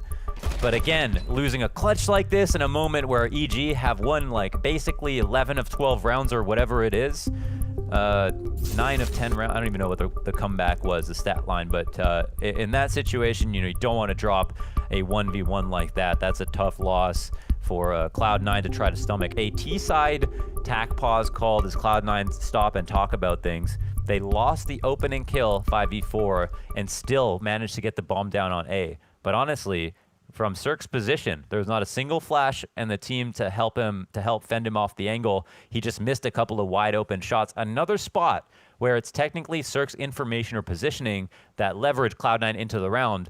But is it a flash in the pan? You know, generally speaking, we got Cirque on 20 kills so far. He's been pervasive. We've seen him all over the map and generally has been consistent. So it's a bit scary for Cloud9 to get to that point with such little grenades to work with.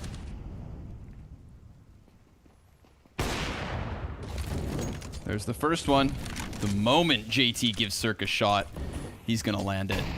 And I feel like throughout all the inconsistencies we've had through EG in the past, you know, online world, man, Cirque, he's kind of been their savior at times. Not losing any form in their opping. It's a huge aid.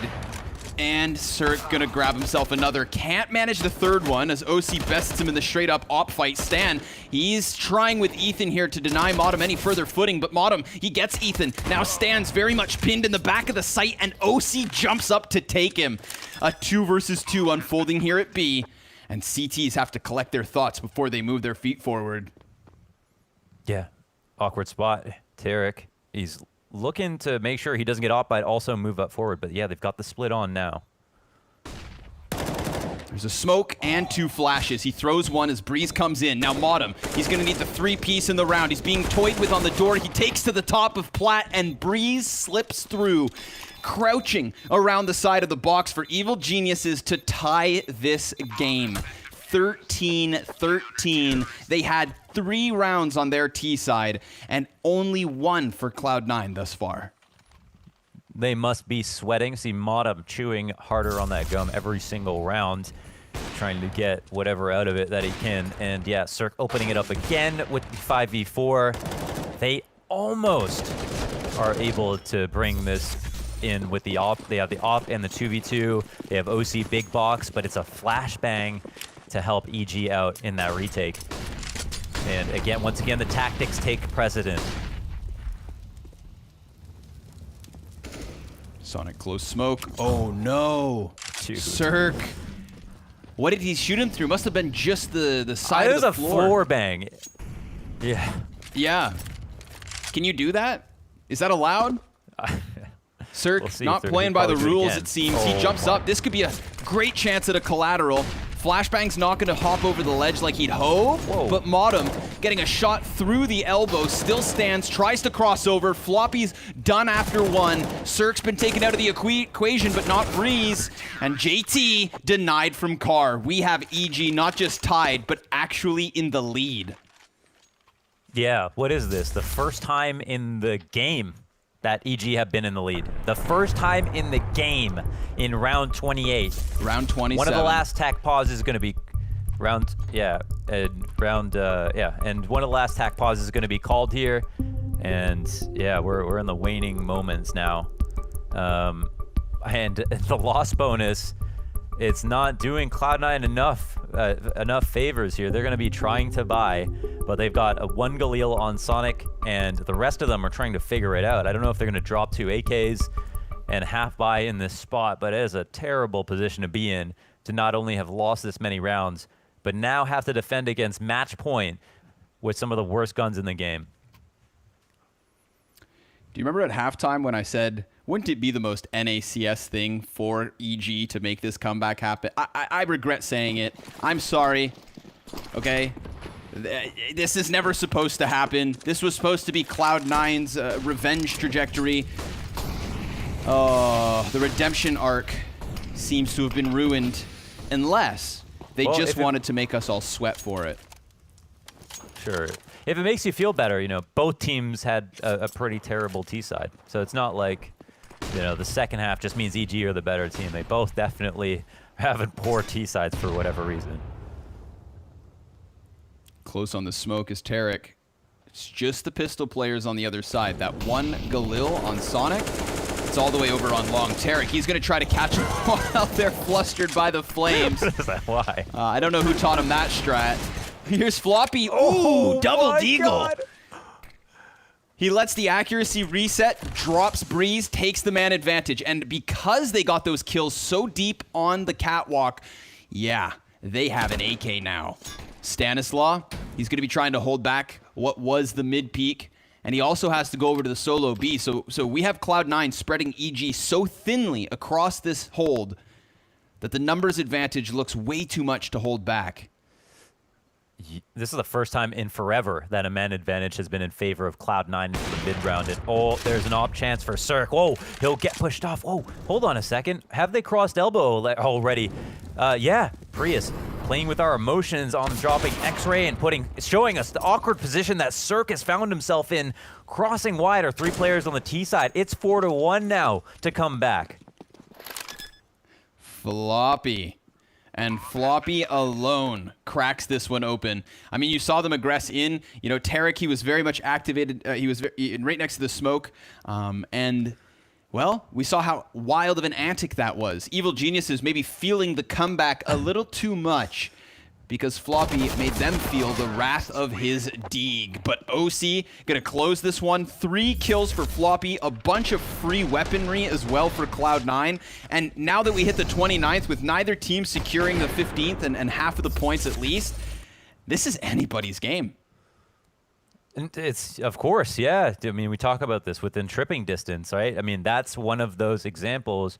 It's a round where they basically nothing to work with, but, you know, one sick round from Floppy, who's played the best on his team to get a triple entry at that deagle, and that's all it takes. And I'm sure, you know, the part of Tarek is probably regretting using his entire mag spam in the smoke, but I think he was trying to basically bait them through and maybe got what he asked for with his teammate there. However, it became an awkward situation real fast with the flash that Cloud9 had to push him back. But yes, this is round 29. Where anything can happen. We've finally seen some signs of life from Cloud9, and they did it with the worst guns ever. There's a chance that they can still win this map, even despite EG having such a fantastic CT side so far. All of our heartstrings very firmly in the fists of both these teams.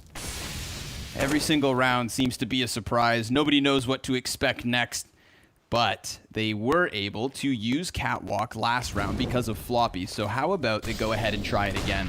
This time they will not be met by any close-up resistance. Remember, Tarek gave away the close kill on Smoke, and then that double deagle only possible because of the CTs playing along the elbow wall.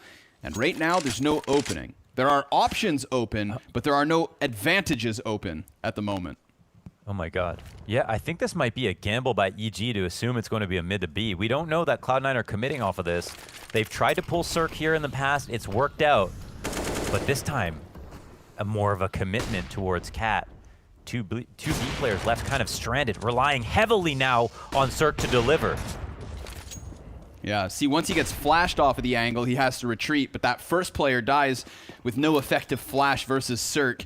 The bomb will go down for the cat hold. Sonic, he's in such an awkward spot as Breeze comes along from the double doors. That flank works out well so far, and now a 5 versus 2. OC, he's out into the open and just blindsided, just completely swept under the rug. Evil Geniuses, 15 rounds on the board.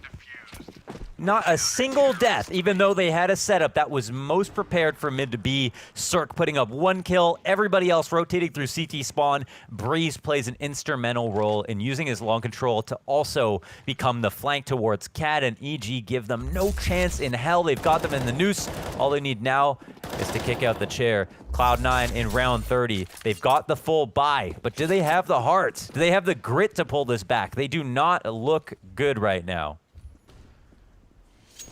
I wouldn't blame them for being deflated. Oh, and to kick off the 30th round, a blinded Cirque snipe shot skewers Sonic through and through.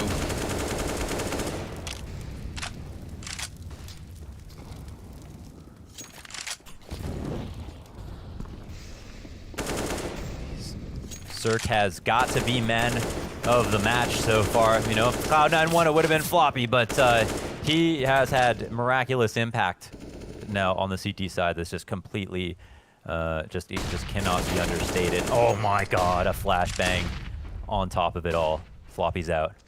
Such good timing, and they're gonna go again, and again, and again. Breeze, he's able to take down 3 this round. JT with a double. JT's gonna have to ace the 30th round in a 1 versus 4 clutch, unless he wants to give off the loss instead.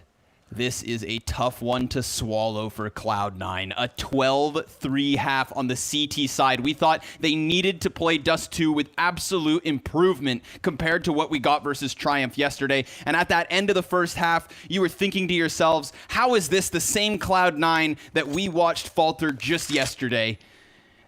All the improvements looked great, but they swap over and the offense could be their demise. Deep flashbang to the A site. Nobody here to stop him. He can have the bomb plant if he truly wants it. He has a smoke to play after the fact. They're already starting to wrap him on Cat. Ethan coming in quick as can be. Flash is gonna have him round the corner, and Cirque's sniper takes the final frag. The resilience from Evil Geniuses is uncanny as they pull it back with a 13-2 CT side and deny Cloud9 another set of points. They're going to be falling down into the last place of their group. Dire roads ahead. Yeah, enormous comeback for their confidence. EG, they came back versus 100 Thieves last week. This week, they're already showing some resilience as well. And even though it's close, this is not the kind of close I expected from this match, but a win is a win, and that's points for EG. Yeah, don't go too far, folks. When we come back with the break and the analysts, I'm sure Thorin will have something fiery to say, so please stay close.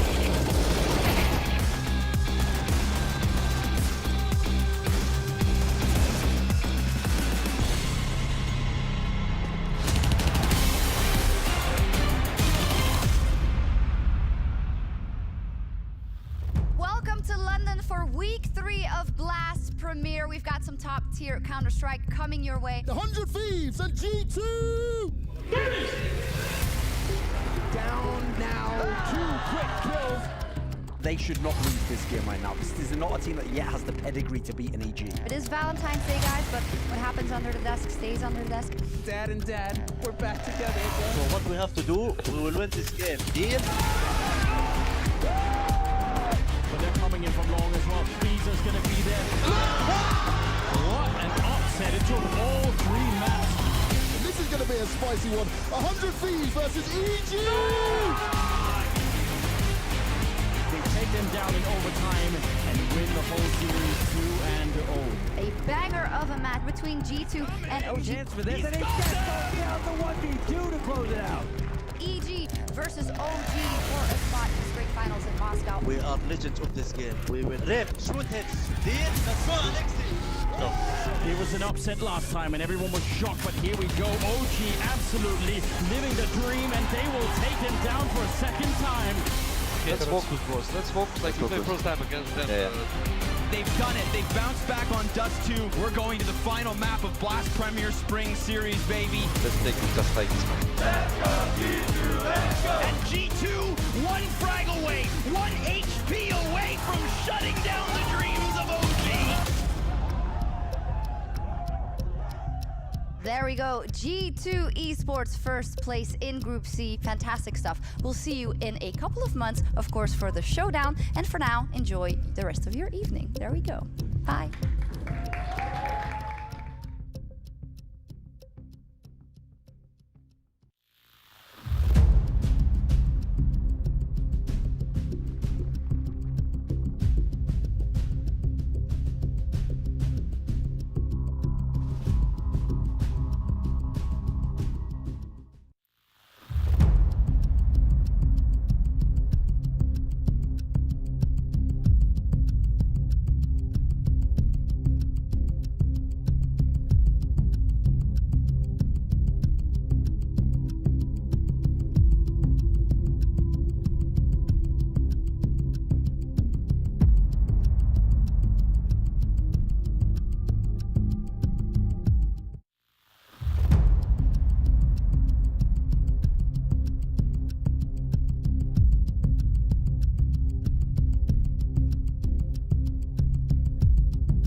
A 12-3 first half to Cloud9, Tarek. They spoke about changing their CT size, which had been lacking for them. But what happened to you guys T side? What was going on this time around? Yeah, really surprised by that. The T side, hold on. The T side, yeah, I think we made a lot of mistakes that we weren't really expecting, and our comms were off, and it was just a really slow start. Like, just starting off with the pistol, we missed the Xbox smoke, so just things that normally don't happen for us happened, and it really threw us off our game, and we couldn't really get back into it, unfortunately. But yeah, I mean, we turned it around, so I'm glad and proud of the team. The resilience there is huge. Huge resilience is exactly the words, mate. And going into that second half, though, what did you guys talk about? Because you certainly came back swimming, and Cirque was having some massive impact. It was great to see. Yeah, I think it was just the pistol, and we just needed to get a little bit of momentum, and we sparked the fire. And once we sparked that fire, it's really hard to stop us. So you guys saw that right there.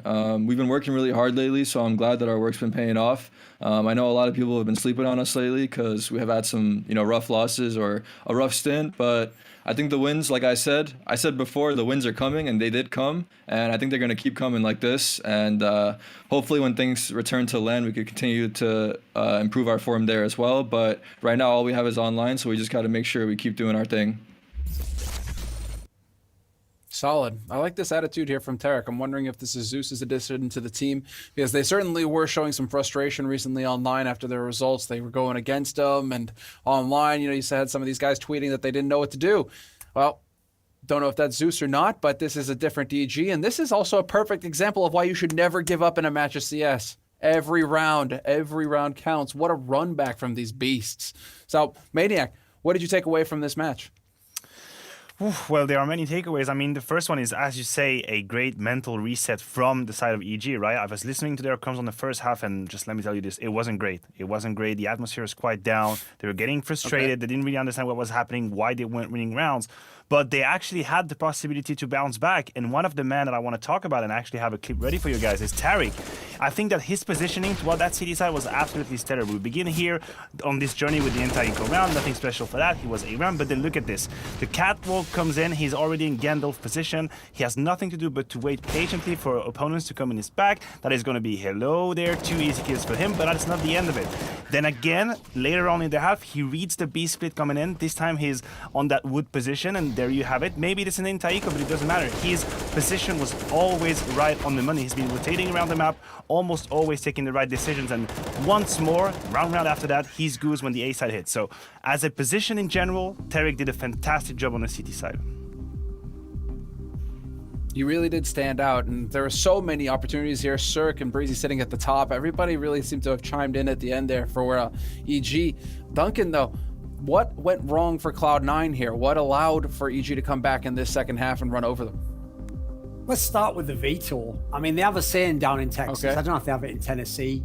Fool me once, shame on you. Fool me twice, shame on me. You see, you can't get fooled again, because what happened here was they've played Dust 2 again. Like, this is the reason why people don't respect Cloud9 as a top tier team at the moment, right? They have a better win rate on Dust 2 than EG does. That was actually a map that at Flashpoint was one of their better maps. But you know what? EG are a significantly more skilled team. And so everyone who's going to get all hyped, like, classic Cloud9 breakdown again, because Cloud9 is famous for reaching like 14, 15 rounds and then slowing down, thinking about that wasn't what actually happened here though. What happened here was they played a CT half against a team that's in a lot of trouble on their T sides at the moment in EG. And okay, yeah, great, EG had nothing tactically for them. But then they were switched to the CT half, did the EG guys, and they have way better skills. And this is where you see why you don't play Dust 2, especially if you're the inferior fragging team. Because there's no amount of tactics in the world is going to get that guy with his crosshair off your head. Like, basically, Floppy's the only reason they had a chance to win this game.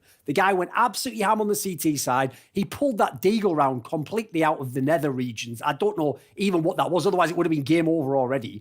And you saw how many times did they just default to just rushing out Catwalk. You can do that. It's one of the reasons why I used to think Astralis were gods in 2018, because they used to play Dust 2, but have every utility tactical playbook strat for Dust 2 even, as to how they take the Catwalk. These guys were just running out and just praying, Cirque, Tarek, all these guys miss. Like, that is no way to play the map. So you got to fix your veto, or you've got to have the balls to flex elsewhere in the veto, because from the beginning of the game, you had your problems. They gave you a half at this point in time. That's like giving someone like a sporting chance that they used to back in the day in my country. But at the end of the day, the guy still shoots you in the back in that scenario, doesn't he? Like, it's not working for you, Cloud9. Well, I mean, they are not done yet. They'll still have their shots here in the tournament. But, guys, that's all we have for the first map of the night here in North America. We need to move on to the second map now, because those players are raring to go. 100 Thieves versus Triumph. Triumph took down Cloud9, so it really has been nightmare fuel here for Cloud9. Triumph took them down yesterday. It's an 0-2 scenario for Cloud9. Now, what do we make of Triumph's odds going into this one? And, you know, Thorn, I'll give you a chance to breathe. Maniac, what do you take away from it? Well, I'm going to be honest. I have a really hard time figuring out where 100 Thieves are right now, in general. What's the temperature? What's the shape? What's the form? I don't exactly know. They've changed the coach. They've lost Casal. Might have been, a compromise. I don't exactly know what happened behind that decision, but I think that was a big hit. They come in here with I'm a Pet, obviously Chet. He will bring a lot to that team, but I do believe that his effect will be more long-term, not today, not tomorrow, but when he has time to bring in his philosophy of the game. But in terms of player, in terms of map pool, to me, 100 Thieves is still a question mark. Their game versus EG wasn't bad, but it wasn't good either. We see Liaz having a lot of impact on the T side, specifically in the entry fragging department. That's not supposed to be. So I'm having a really hard time kind of making the profile of 100 Thieves as it is. And as far as Triumph are concerned, do you think we can see a continuation of the form they had yesterday versus Cloud9, or is this where the joy riding ends? Well, good news. Look at this veto here, because bad news, unfortunately, for Triumph, which is that their best map by far is Overpass, and that is the map that the guys from 100 Thieves do not play. So this isn't the same as the Cloud9 example, where you're going to get to a middle ground map that you can have a chance on. So to me, this is all on 100 Thieves. Like, 100 Thieves, after yesterday's upset, they don't want to have what happened to them. As you see there, the Overpass ban comes in. What happened to Cloud9 happened to them. So I hope in this scenario, they're going to flex into a heavily tactical map. Could be a Vertigo if that's available.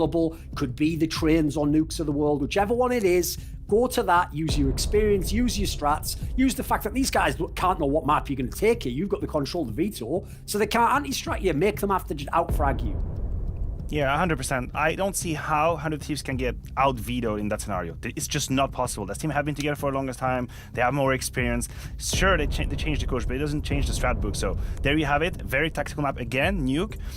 I always appreciate the fact that the team plays a map they've just lost, because once you lose that 16-12 versus EG, that's going to give you a lot of time to go through what went wrong, how do we need to fix, what should be our priorities. And I do believe that the poor Triumph, they're going to pay the price of that first loss of 100 Thieves versus EG. It would make sense. You're absolutely right. It would make sense that would be the next play here. And while I'm a Pet is certainly going to be looking for redemption on his side of things now that he's taken over the reins for Kassad on that team. And so, are we sticking by our predictions going into this one, gentlemen? And Thorn, we can start with you. Yeah, absolutely. Even though, by the way, this is just like EG went into a map that they had a bad win rate on because they said, I just don't believe you can beat me on this map. That's what 100 Thieves have done here. This is actually their joint lowest win rate for any map. They don't play Overpass, obviously. And as a result, they've been willing to play it because they're saying, yeah, that's against real tier 1 teams who have the best tactics in the world. You guys are rookies. You're semi-pros. So, you know what? We'll take you on Nuke all day long. Yeah, I Maniac, what do you think? No, I agree with Duncan. I think the stats don't matter if you're 100 Thieves right now. Your win rate on Nuke does not matter. The teams that you used to play on it, they obviously have a much higher level than 100 Thieves. I mean, the Triumph, sorry, no disrespect for that team. So it doesn't matter. You have the principles, you have the basics, you cross your T's, you dot your I's, you know how to approach the map. If individually you don't mess up, it should be a 100 Thieves win. Well, on that note, gentlemen, then I think that's a good time to leave it because we need to get a break in before we get into the match. So we're going to take a quick commercial break, and when we come back, Launders and Scrawny will be on the mic, and we'll bring you the action.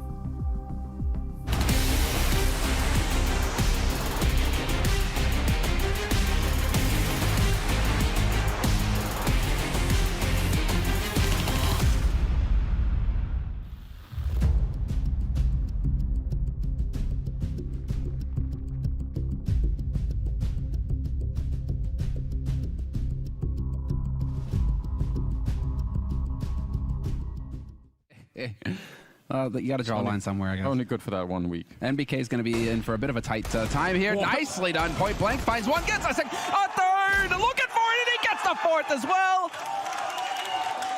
French CS. So they'll have to wait that one out. Clearly G2 looking to just split this B site at the 30-second mark, but a dig from JKS. Corner. And Kenny's going to just have to hit some heads.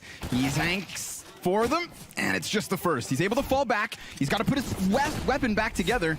And he will. It's a good time flashbang, but he knows the magazine's low. Now he's got the knife out. It's a stab onto Issa. Oh my God. And the headshot onto Volda. Hunter's going to help him out from pit, so Alexi B is all alone in a 1 versus 5. Nobody gets out from porch. Nobody gets footing close to that site. And it all goes around Kenny S. Wow. Alexi, the 1-on-3, you think he's got no chance. One player back default, one in the pit. It's one of the most dangerous crossfires, even when you have 5 alive.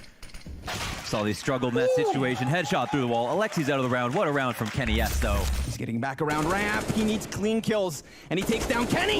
Follows up onto Hunter. Wow. 3 frags from him. Let's see if they can get out mid. Again, smoke spam. Great timing coming out of the CTs. OG throwing Alexi B forward, only able to grab another kill, but he's done such a great job. Oh, what? Nexa robs it back. 3 kills, but here comes Volda on the flank, hot on the heels of the mid play. 2v2, and he dodges the op. Kenny sprints into the B site. Yeah, wants to get some exits here. Ruin the ratio. Oh my God. He's gonna get them both. Oh, Kenny's gonna die to the bomb. So he's got to come out with a wicked Kenny peek, and it's just going to feed Volda. I mean, we say Mantu shouldn't get all 3, but Mantu also had 100 HP. And the door's open. Emanek's going to rush it. Whoa, his teammate it's not there. planted. We 3 can't seconds. Cover that. There's no way. Emanek robs the round. Close the door. Has to form a miracle to be able to win that. Oh, Once but again, running into the blender versus Fur, Hunter, top of the hut. Finally. Oh, good trade comes out, but Nexa looks to pick up the pieces. 2 up versus 1. Alexi only Mac 10 in hand. Better guns all over the place if he can find them. Don't know how close, though. And quite... Kenny is now moving in for the kill. Wait, Interesting, though, to make it a 1v1. He drops off, Predicts and Alexi, he loves to take this fight. We saw how patient he was in this moment. Jax pops up behind him. Given the chance to. Just slightly. You know, Kenny, he might try to end this round early. Yeah, he's going up through the window. He just has to Bomb's hide. not planted just yet. Liaz just wants to stay alive, and Kenny will commit. Bomb goes down in time. He's got the op. All he needs, that one shot. Kenny, he goes high. Up top.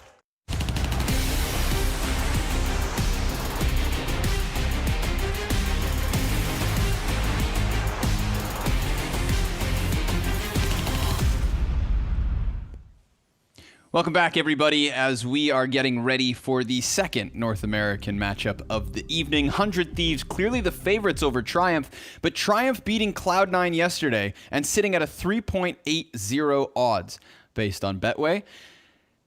I mean, have they earned that? Is this really that close?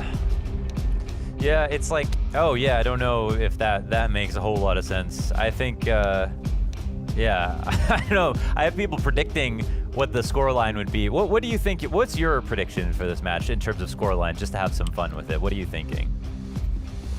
I'm thinking 100 Thieves 100% of the way, and I'm going to give them a pretty Pretty large margin. Let's say 16-8. Okay. Oh, wait, this is the pistol. I think that's Hold very, on. very Yeah. Oh, yeah. Very fair and very exciting, as Liaz and Azur already get a couple kills. Ooh, Junior, the only answer back, but now Sheikh Zula's able to grab himself one as well, but JKS denies it, and that's that. 3 survivors for 100 Thieves, happening so fast, I thought we were still in the knife round. Yeah, okay, yes, they clean it up very quick and easy. Like, I honestly, I think it may be unreasonable to try to ballpark that this might be like a 16-2, but I think it's got the makings of it. Like, you've got a proper veto this time around, like Triumph don't get the Dust 2 to fall back on. And we've got 100 Thieves, who I would assume would be more consistent versus competition of this tier than other top NA teams, if that makes sense. And I'm not sure how much Triumph play against 100 Thieves, so there might be some stuff that we don't know about that could allude to a different scoreline. But as far as I'm concerned, you know, this should be one of the most decided victories for 100 Thieves of all the matchups today. I could see why you would think that, but you know, if I'm going to give anything to Triumph and kind of something that piqued my interest is, don't forget yesterday with that matchup in the Veto versus Cloud9, we say like, yeah, they were graced with the Dust 2, but it was Cloud9 who were given the choice of Dust 2 or Nuke. So I don't think Triumph are coming into this unprepared. You know, whatever they would have had versus Cloud9, they could technically still just copy pasta here into this next one. Nothing crazy should happen in this second round as Triumph only have the single molly. Probably for the top of Hut, seeing as Sheikh Zula is on the rooftops. But that's not actually going to move any feet for the CTs. They are very much down here on the bomb site. They're going to try to burst past through the smoke, perhaps. Spongy's going to go down ramp. And, yeah, not looking too good. SMGs and the Scout making quick work of the push from Triumph, but I'm sure they didn't have much expectations in this one. Maybe they were trying to... Yeah, maybe they're trying to create some panic about, like, a vent drop in totality, just to pull some attention from the back of the site for a moment. And yeah, it doesn't actually get them the kill, but they'll be able to buy. So it's an okay buy here for Triumph. In terms of nades, it's looking quite healthy. 100 Thieves still on the MP9s that they get to recycle, and you know, here's one of the best chances for Triumphs to come into this game early.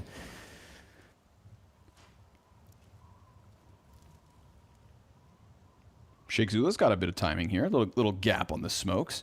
Space being afforded to him, but yeah, he's very wary of the potential for somebody to have wrapped red. Gratisfaction's not doing that, a little more passive with his AWP, can't blame him.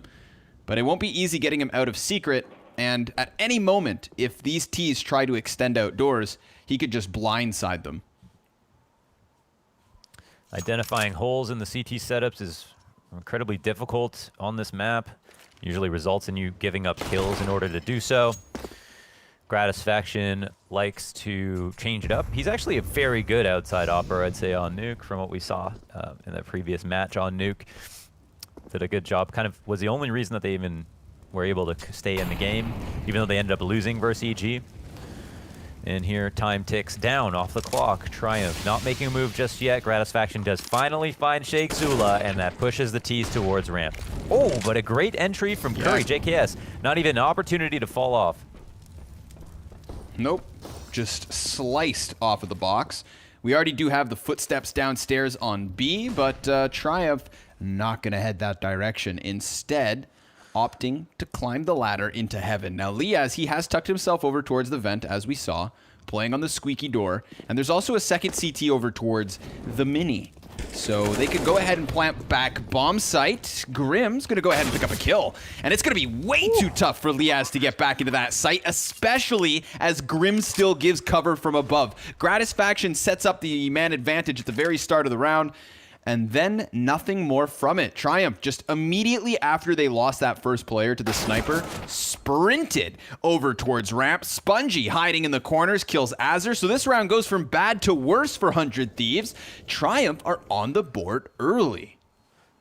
Yeah, hey, when you've got a habanero homie like Curry on your squad and he can crack open ramp like that, then your options are unlimited. And also, 100 Thieves, they weren't actually watching anything in regards to heaven or hell.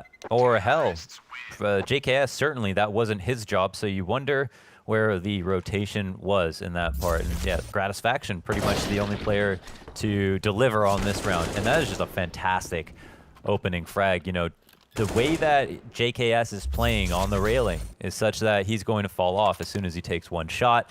But in that moment, in that single frame, Curry doesn't give him a chance to leave, forces them to commit to the fight. And of course, you know, winning it is everything. So now we move into this round. Technically, 100 Thieves guns are a bit better than the last round, but they still got 2 FAMASes and are low on grenades. Quick op shot from Gratisfaction, again finding the man advantage, but this time even sooner. Sheikh Zula down for the count here in round 4. But we do have the T's already starting to inch closer to their last target. JKS not on the box this time, but rather to the left. And the FAMAS not the best weapon, but he's got the aim. And he gets the 3K. Awesome reposition here from Justin Savage, looking like a madman on the ramp. The one-man army pushes it back onto the shoulders of Spongy. And this is the Thieves back in with an answer immediately. So props to Triumph. They crack through early, but they don't crack through twice. Laying out the bear trap to catch out Bear Grylls. Spongy coming back to the lobby, only to get destroyed by Azur. And something we both noticed from that match versus EG was JKS was a pain point for 100 Thieves. He was having a lot of trouble coming up with new positions to play, and also when he would fall back, that would get exploited a lot. It felt like that was one of EG's #1 routes into the game. Would only assume, you know, with Triumph as the underdog, they're going to spend a little bit of extra time looking at every detail, and maybe that's something they looked at. They do crack open or take a crack at ramp twice. They lose once so far. It's not a bad ratio. Missed op shot though here on Squeaky Door. Ooh, but Grat gonna line one through the smoke. Grim dimmed, and Spongy and Junior are gonna now respond here. That's one frag coming in from the lobby. Still the 3v3. JKS takes a risk, extending out onto the B site, cutting down the numbers. Still the planter and Sheikh Zula can retreat, swapping the MAC-10 for the AK. But how does Junior come into this equation? How does he find any sort of impact? How does he alleviate pressure from Sheikh Zula, who feels very alone in this moment?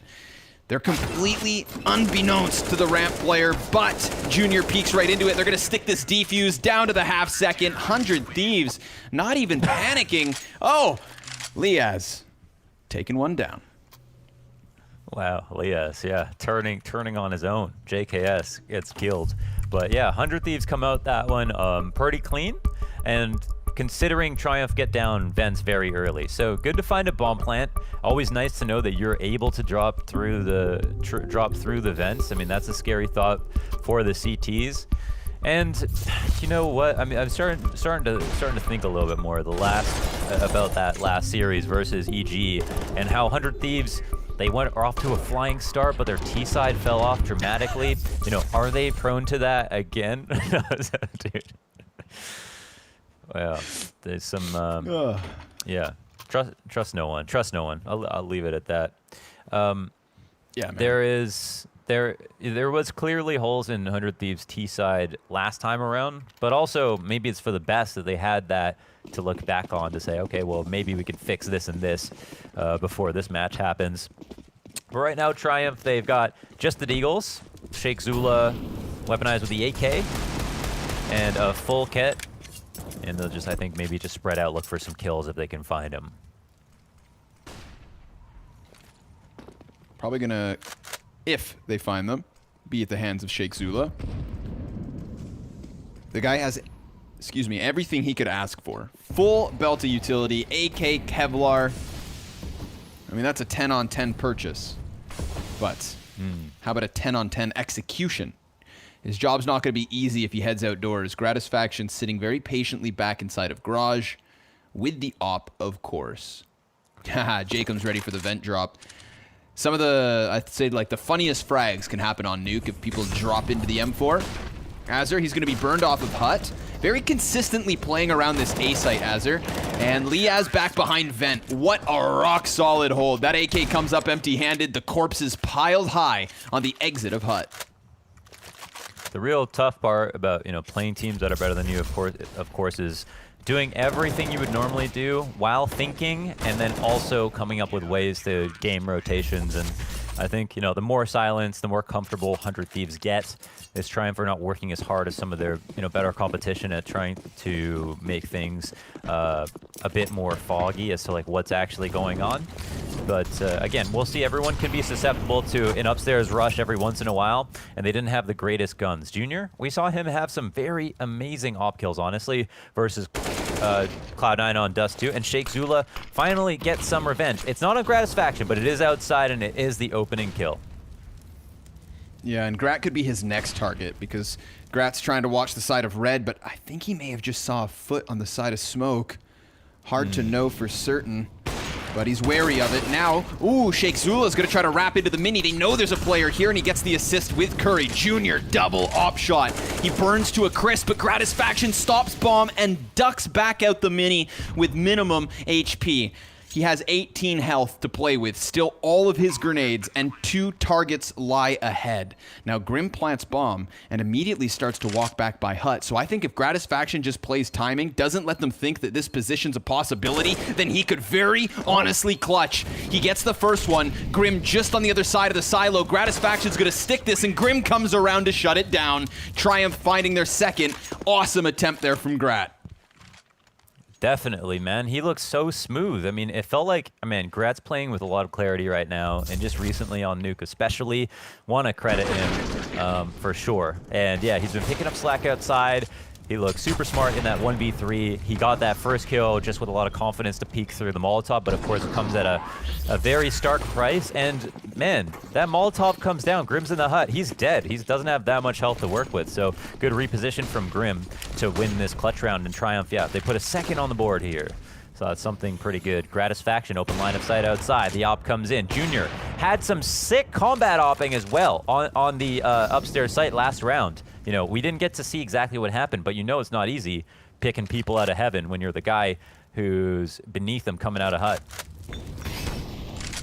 Yeah, I'm glad you bring him up because he definitely had instrumental frags, especially the first one on the back of the silo player, just waiting for the peek as his team pushed past, but right now the clash outdoor favors the CTs heavily.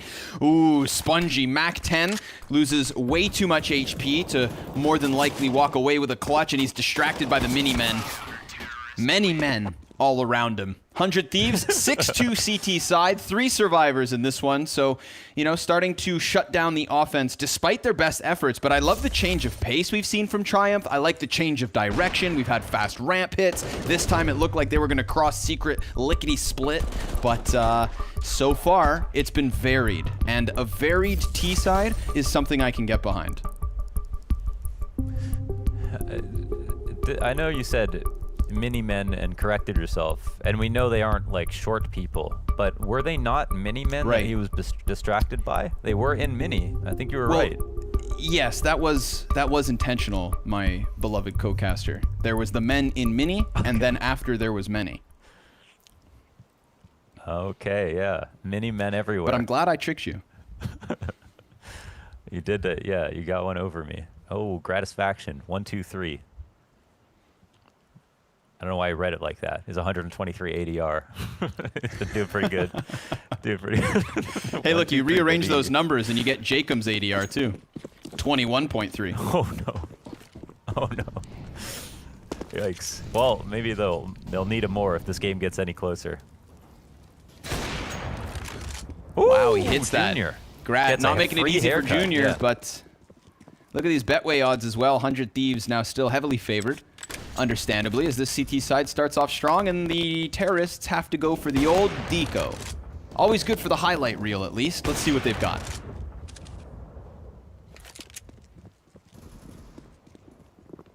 Oh, okay. Yeah, there's one part of the highlight reel. This might be a round reel if they push this advantage properly into the ramp. Jacob up to bat.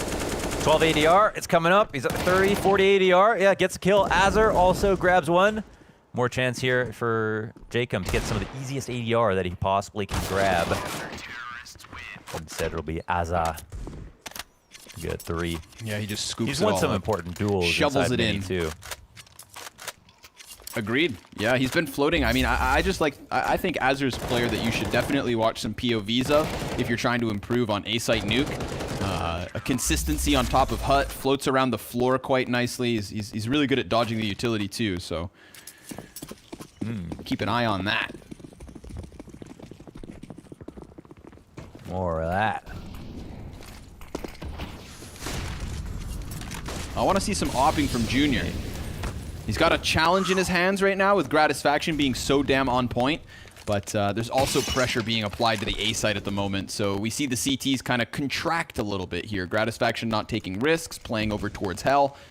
Still JKS a solo ramp man, and we haven't seen Triumph head there for a while. That's a good point. I haven't really go head-to-head with Gratisfaction and Junior just yet. Chixula, top silo. Nade glides by Curry. It won't scare him, but he's setting up for the upstairs push. I mean, the CTs, they look primed to stop this.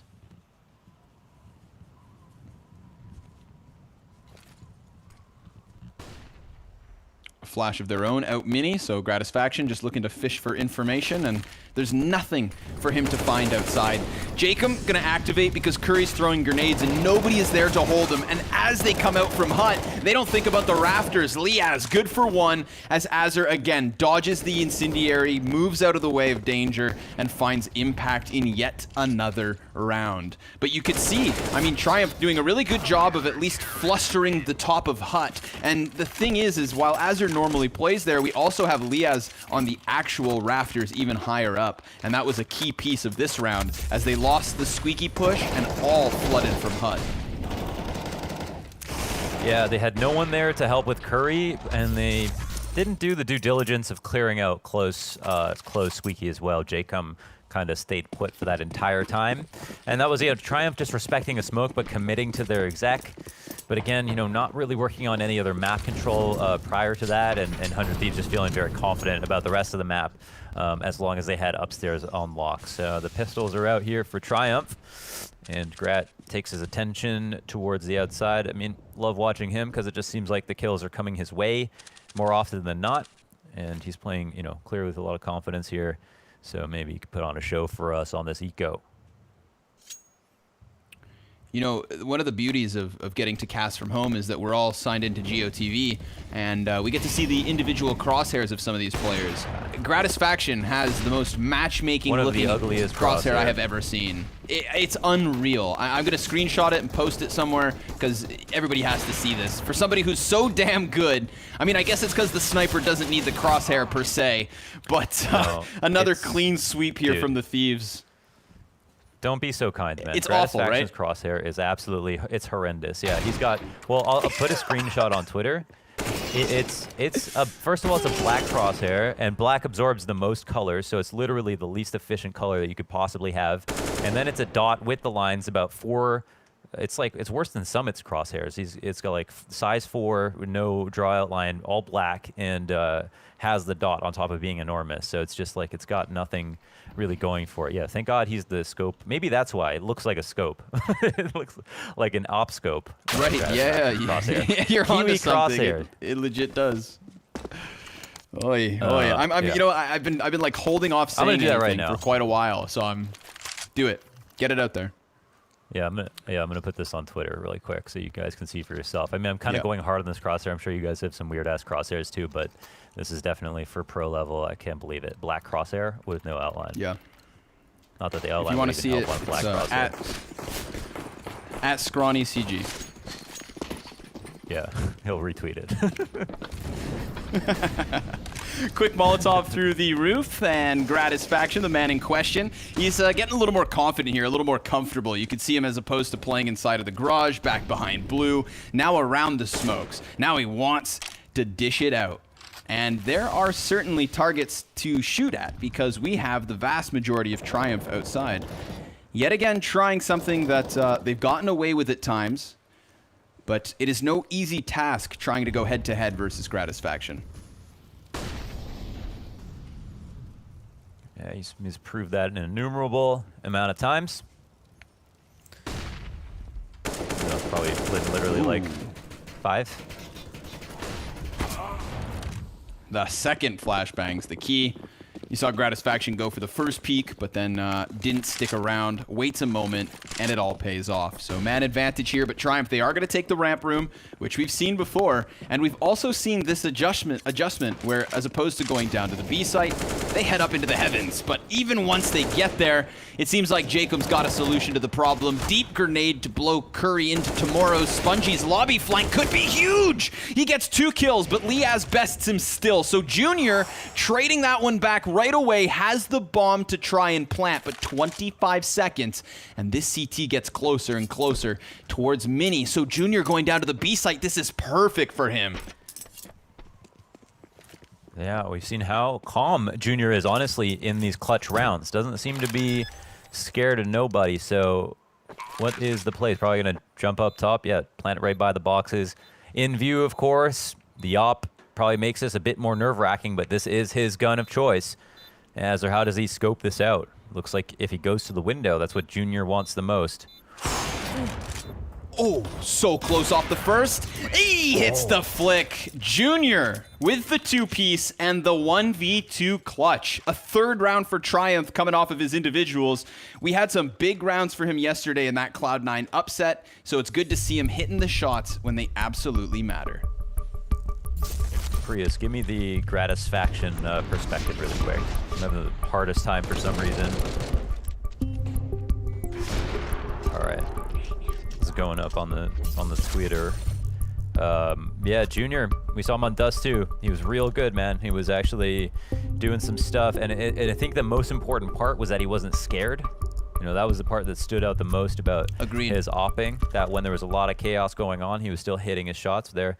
Not surprised to see him win that 1v1. Well played to Junior, and of course Spongy. I mean, Junior's nothing without Spongy in that round. Spongy's openings as well. Valuable. I feel like everybody from Triumph is going to have to contribute if they're going to make anything happen. And right now, the biggest contributions, Junior and Spongy, hands down. Time to find out if Gratisfaction can put an end to it yet again. This consistent sniper fight is something I was looking forward to with this matchup. But, well, they're just going to go ahead and circumvent Gratisfaction this time. They're not hiding the fact that they're running downstairs. In fact, they're stampeding downwards in so much of a rapid fashion, in fact, that they're met by utility to stave them off for the moment, and this is going to let the CTs move a bit. Some wiggle room here. Curry, man, he's been manufacturing these entries. He's been doing, honestly, very good to get the 1 kill. He also got one in that last round that Junior won the 1v1 in, and Jacob, oh, does he want to have to deal with this? Grim goes ahead and picks him off, but Azur is right there to call and beckon. Still a 4v3 here for 100 Thieves as they retain lower control, just slightly. Gratisfaction worried about that lurk. And Grim, he's low on health. It'll be really hard for Grim to do either of his 2 options, and really he could either go up the ladder or try to push decon. Not going to be too easy. Azur pops back up, and that hold from Azur down in the tunnels. I mean, Jacob did it best at the start, and Jacob did a great job of taking all of the attention. He softens him up with some shots, and the frag grenade with the dust in the sky let Azur just look at this. Hit him from the opposite side, so the crossfire too strong for the terrorists to get through. Curry losing his mind a little. And that happens when you are outclassed. Scoville. But they're still going to try. The Scovilles? Looks like the Scoville is maybe a bit too high. Can't handle the heat. Well, he's going to have 2 more attempts. In fact, the entirety of Triumph have 2 more tries on this T side. This one, not the best purchase. So 1 real gun round and this little bargain bin buy. It's kind of interesting to see a team like Triumph play against 100 Thieves on Nuke, and to see kind of where the gaps are for a team that's up and coming, that has the talent, but not necessarily like their defaults as ironed out. A lot of the spots is ironed out, and watch them play versus 100 Thieves and see where the weaknesses are. It's kind of cool, honestly. Yeah, it serves as a great reminder that Triumph, as a 5-man team, is probably better than any team you could bet together with all of our viewers. So these guys represent you at home. And 100 Thieves, the best professionals that I'd say we've got in the group. But EG, you know, they did win versus them on Nuke yesterday, so it's hard. This is a really interesting group with the 100 Thieves EG rivalry brewing. You love to see it. And Triumph, because of their victory over Cloud9, they're actually in a pretty decent spot in terms of the standings as well. So even a bruising here in the first half that is not yet over. Don't forget, we're talking T side of Nuke. Oh, but Gratisfaction, I mean, he is just looking like a cut above. Dodging a lot of utility here, calling his teammates into action. Jacob's going to add one to the tally. So 5 versus 3 very quickly in the final attempt for Triumph on the T side. Oh, and it goes from bad to worse. Just individual duels over and over. Only Spongy able to answer. He's been cut off, and that is where we close this. But you know what, folks? I've already seen a 12-3 half not be enough today. So join us after the break, and we'll see if it happens again. That was a bad.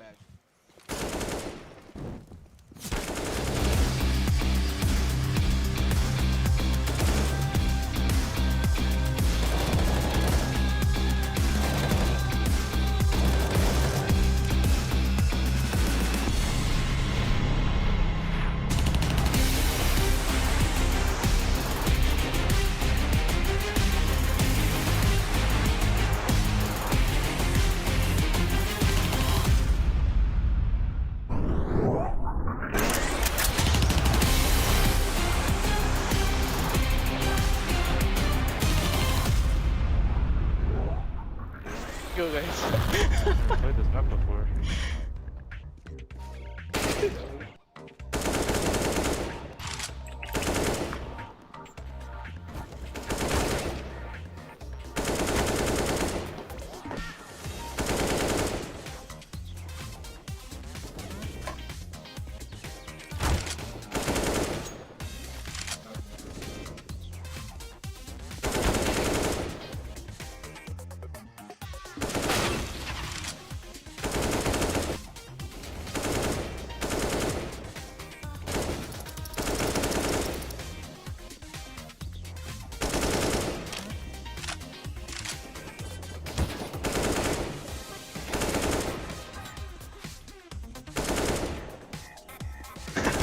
Stop it.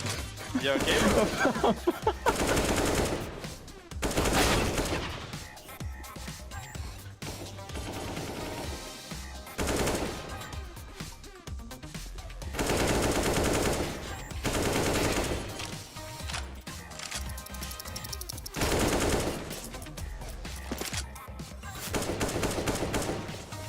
Why did you hold? Oh.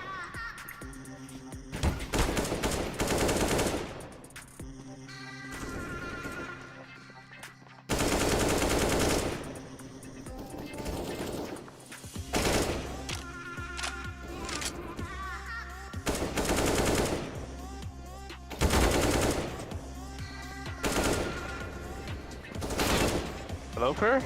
Hello, you're scaring me.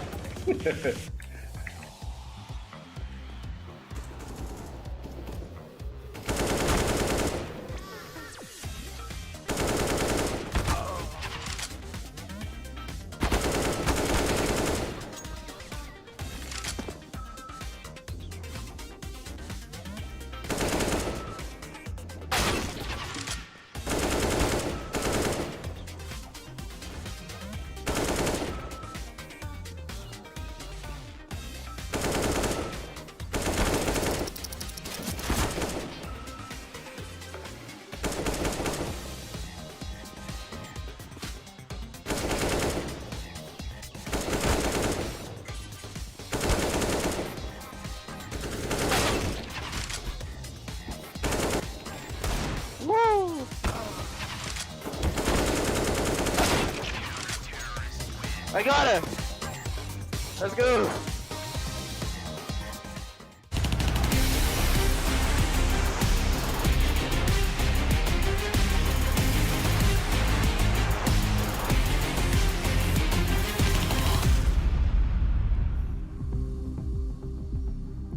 Try not to throw up too much. Here's Gratisfaction's crosshair. Now, I don't know how you make... I don't know. He's a professional, so maybe he knows better than I do. But find me a pro who's got something like that. Yeah, anybody can make it. Mohan, what do you make of that first half? We're obviously... Yeah, no, we're obviously just poking fun. I mean, you know, it's personal preference, of course. It's just the inefficiency of it all to have a black crosshair. Like, you think there'd be some angles you hold where it can't be great. It can't be that great. But yeah, anyways, yeah, the first half. I mean, 12-3, and I think that tells the story adequately. 100 Thieves, they had, you know, they didn't really have to get pushed their upper limits. They had a lot of good holds, and to talk about Gratisfaction, for it to come to full circle, I mean, he was definitely the best player on the server, and his impact was heard across the whole server every single round. Great opping outside, and it's not just, you know, versus a team like Triumph. He was a great opper outside versus EG, just a great opper outside on Nuke. Everybody finding the impact here for Thieves, so I think the entire team just on one page and clearly a step ahead of the underdogs in Triumph. An entirely free bomb plant unfolds here on the A site.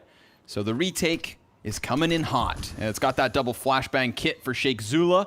Liaz is going to be deep over towards the vent. They've also got a player in Azure behind the squeaky vent. So let's see the bloodbath unfold. JKS going to activate from the back of the site, but Triumph have done an excellent job of cutting down the bodies. Jacob's going to go ahead and jump out from secret. Spongy's the first to fall. He needs to get the guy off plant. Oh, but they defuse.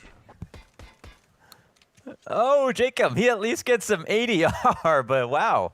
Yeah, that's a round one for Triumph. Connor, I've seen worse retakes. I've definitely seen worse retakes. That was not so bad at all. They get the 2 out of heaven into spots, they clear the vent, all the usual positions, and they keep one busy watching heaven while they all work on the other kills. That was good execution on the retake by Triumph.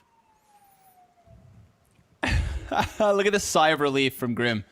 He just like farted. Oh my he man. was so happy. Yeah. Yeah, he's fully tense as he tried to as that defuse comes through. All right, listen, it's not the most convincing way to win the pistol, but in a 5v5 retake to begin with so many bodies coming out of the heavens, I think you can't blame them. They got the job done.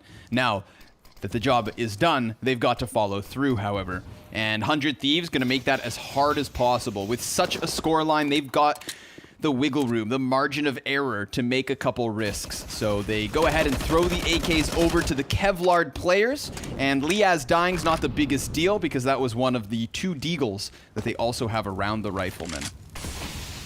Yeah, but it is an opening kill and a little bit of a lead, at least, to maybe, you know, the thought they could be downstairs. So it's good to see that kind of pressure outside. Hate when teams are too scared to apply pressure to the smoke to give up their positions as if it's some kind of secret where the CTs are playing. But yeah, that's a gripe for another situation. Here, 100 Thieves will now try to work towards this. Spongy, oh, he's going to get pushed back. And yeah, feet to the fire now. He's in a match. He's trying to hold on to B. He does make his way into the site, and Junior can now help him out. Yeah, Junior's still rocking the AUG. Smoke goes down to enable the bomb to exit, but first they send a couple of other bodies, and Spongy does a great job of dodging the players for the first bit of the hit. And Azure, well, deep Molotov. If they want to try and vie for control of the bomb site, they'd have to come in off of the opposite side, but Sheikh Zula, he's going to get himself one. Azure's going to activate. He is now standing inside of the smoke. He's about to clothesline both CTs. Azure, as Jacob plants the bomb, has this back into the even 2v2, but Curry looking to be the difference maker. Azure on the top of the rafters dies with 4 frags to his name in round 17. I was thinking to myself, victims of the economy after that first round bomb plant, no survivors. Another round where only one man gets it through. Triumph, they are by no means in a good position, but they're not out of this map just yet. This won't make a whole lot of sense to people who didn't watch the match versus EG, but one of the hardest things for 100 Thieves was getting the bomb down in the lower site. And there's another situation where you wonder, where the hell is the plan? It took them forever, and it took damn near ace for Azure to even allow that to be possible. This bomb planter did not have to die in that spot if they had gotten it down a lot earlier. And yeah, it's another situation where they bleed out a bit before they get to that bomb plant zone. It's a weird problem that 100 Thieves have is finalizing the round once they get to the downstairs site. Doesn't seem to be a problem that anyone else has right now, but 100 Thieves.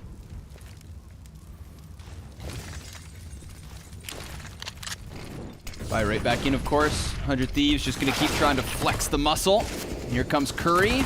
MP9 of his own here. Grim, he gets 2 off of the AK as Junior gives cover with the AWP. And the shotgun, perhaps, finally a round for Triumph where they win convincingly, where they keep a bunch of bodies standing at the end. Or at least for now. We just did see the 4-piece from Azur last, but now he has no teammates to serve as distraction. So we're going to have to start creating the narrative here of a Triumph CT side that doesn't go down without a fight. Yeah, we'll see. Haven't had a full strength round yet for 100 Thieves, but see, I mean, it would be 100 Thieves to beat themselves if it's rounds like we saw on that lower site. It's kind of a shame, really, but yeah, Azur, he's 23 and 8, 2.9 KD. An absolutely lights out performance so far. Definitely argument for him to also, you know, one of the best players, if not the best or second best player from the first half, along with Gratisfaction. But the last thing he wants to do is hurt that KD, get to that 10 death mark. That's when things are, that's when that ratio is not quite as pretty. Yeah, Azur 115 ADR after that last round. Sheikh Zula with 15 enemies flashed, Gratisfaction with 13, everybody else less than 10. So if we're keeping eyes on the utility, those are your heavy hitters. Triumph, now's your time to enjoy yourself, right? It's not every day you get to beat around 100 Thieves, so make sure you do it when all they have is deagles. Have some fun, boys. You've earned it. Yeah, we'll see. Yeah, and let's see how what Junior's op looks like outside. We've talked about him a lot. And he's got stiff competition for sure.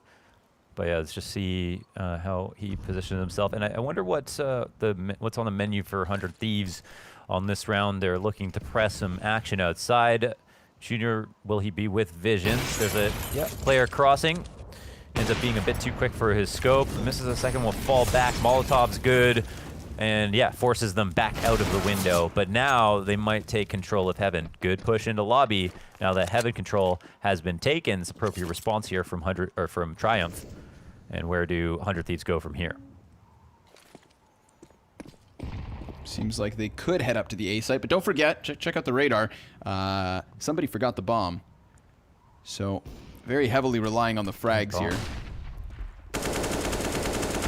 And it's not going to happen at all. They trickle into the AK spray of Grim. Azur's got a little bite in him.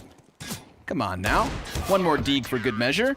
No, sir, not going to happen. Junior swings wide yet again. Same angle we saw him on the T side op, just clearing out the heavens. 5 rounds the difference, but as you had said when I mentioned Triumph were doing good, we haven't seen a real gun round out of the Thieves until now.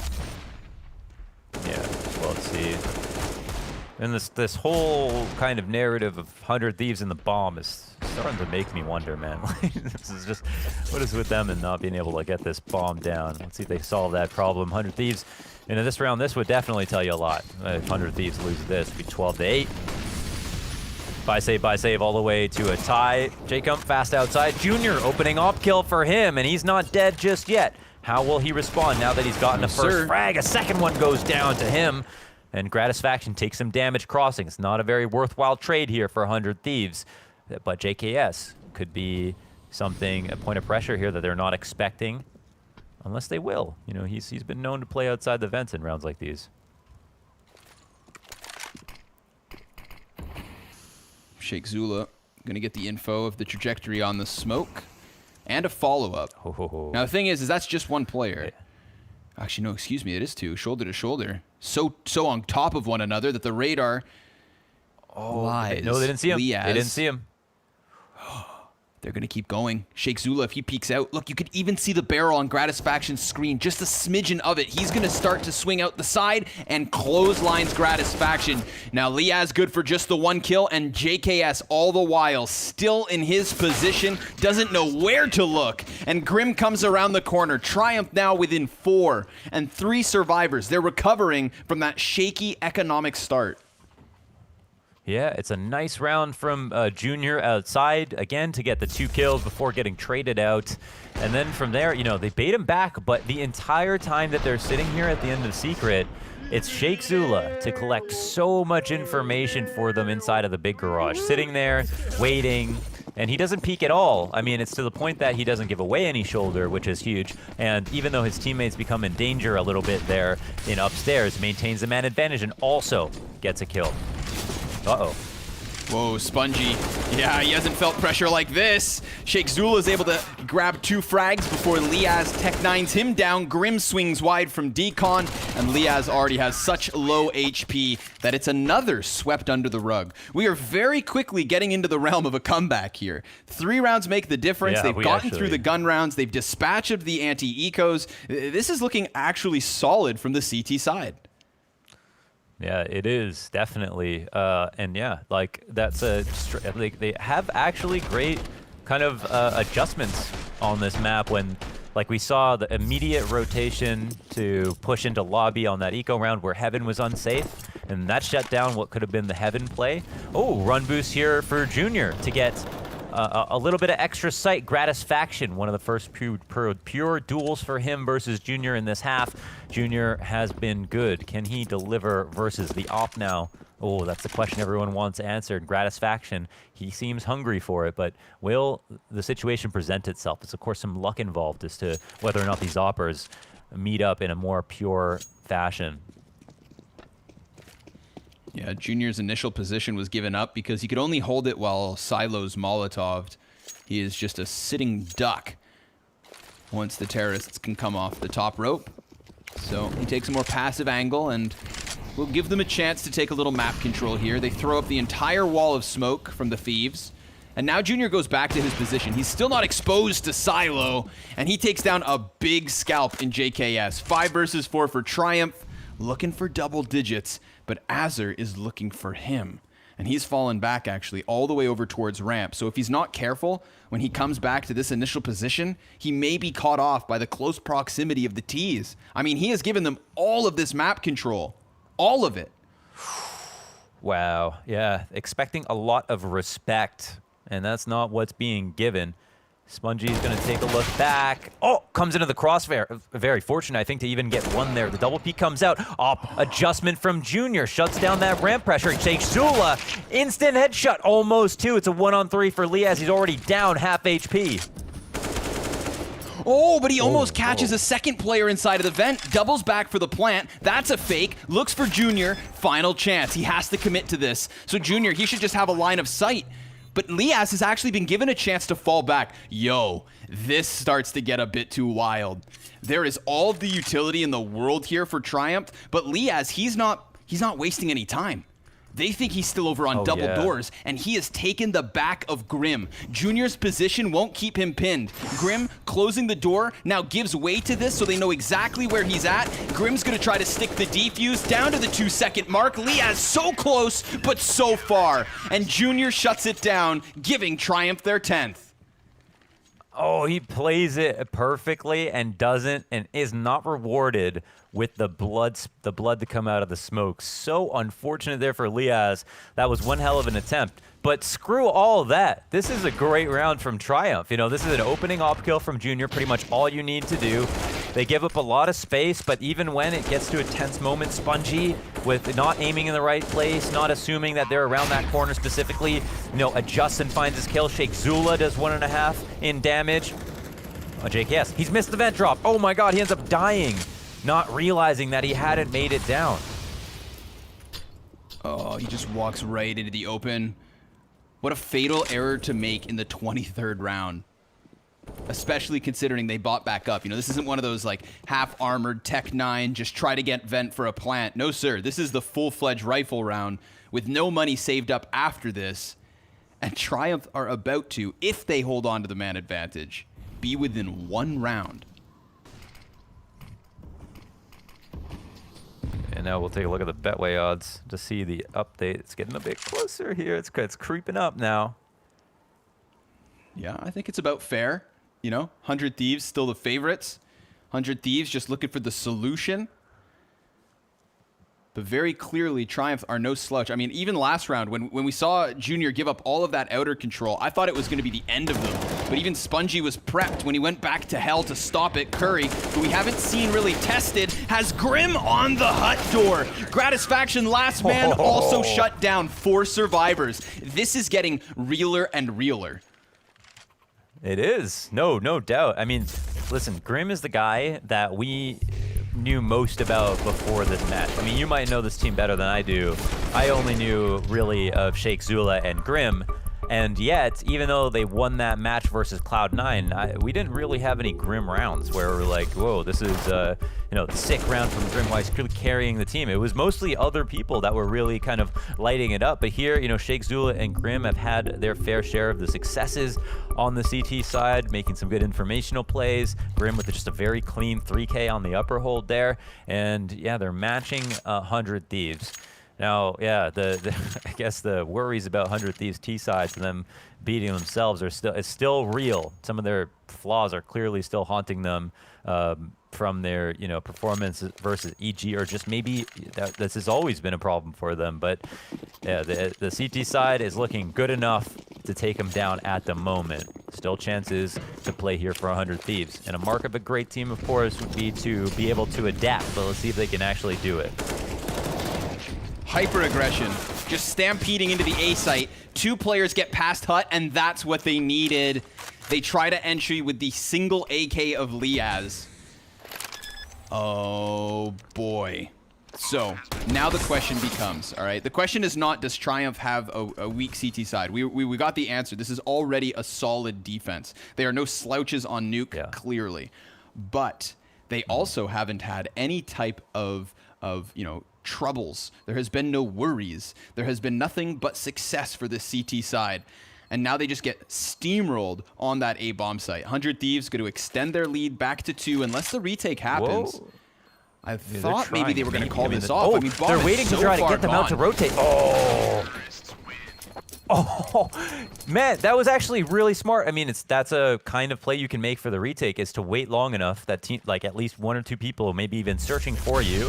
And if they had traded out Liaz on the site, someone would have had to run through a Molotov to come through and defuse.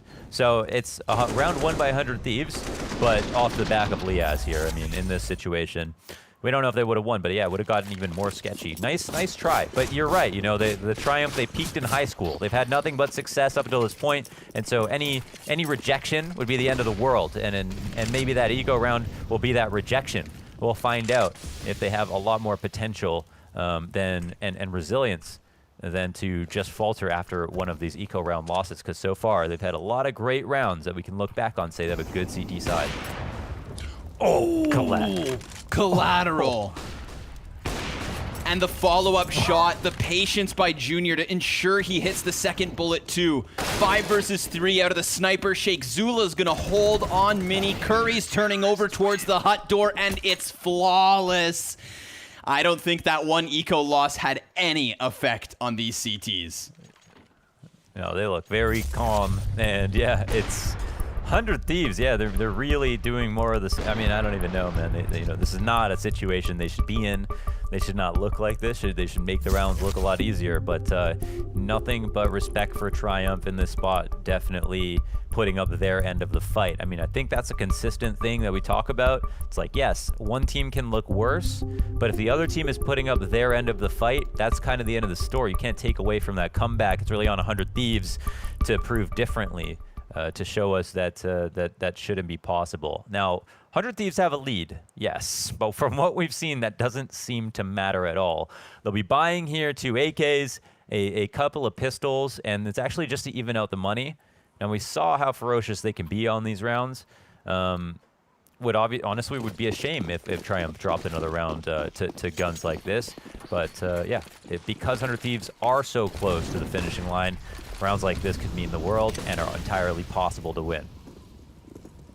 Yeah, I mean, transparency. I have absolutely 0 horse in this race. But when I see an underdog start the comeback from a 3-12 first half, I don't know. I can't help but feel like this one's got to keep giving at least 30 rounds. Please, please keep it up. At minimum. Yeah. I want to see the Thieves have to sweat for this. Junior, tested, headshot even. Oh, it's the smoke spam from Jacob that doesn't let him fall off. And now that's a 3rd weapon picked up by 100 Thieves. They've got an op. But they only have the ramp. Where do they go from here? Yeah. Let's see if this is clear to them. They know exactly what Triumph's last adjustment was to push into the lobby. 100 Thieves, with this in mind, I mean, they could potentially be able to take Heaven, and they could also hold for that push. It just depends if they're anticipating the same response. But we saw how drilled it was from Triumph, and we see that they're actually trying it again. It's on Grim to hold this. Oh, Grim. Or at least it is. Call it out, spot it. Look, he sees nothing. DJ quick on and off. Ooh, look at them all just pour right out in that moment. All the heads present themselves and a second kill from 100 Thieves. Curry goes down. Yeah, that's an adjustment victory. You know, I think they read the setup perfectly, and Triumph, I think they started to sweat when they realized that they had made an adjustment that hadn't netted a kill, and that they had done it again in the past, but they didn't really have a plan beyond that. Kind of stuck out, waited, hoped Grim was able to hit his shot, but as we can see, 100 Thieves, you know, is more than a fluke. They got away with 4 alive. They took the choke point with no one left in it. There was no actual adjustment there from Triumph. I think the main hope was that 100 Thieves would try to go lower, and then they go from there.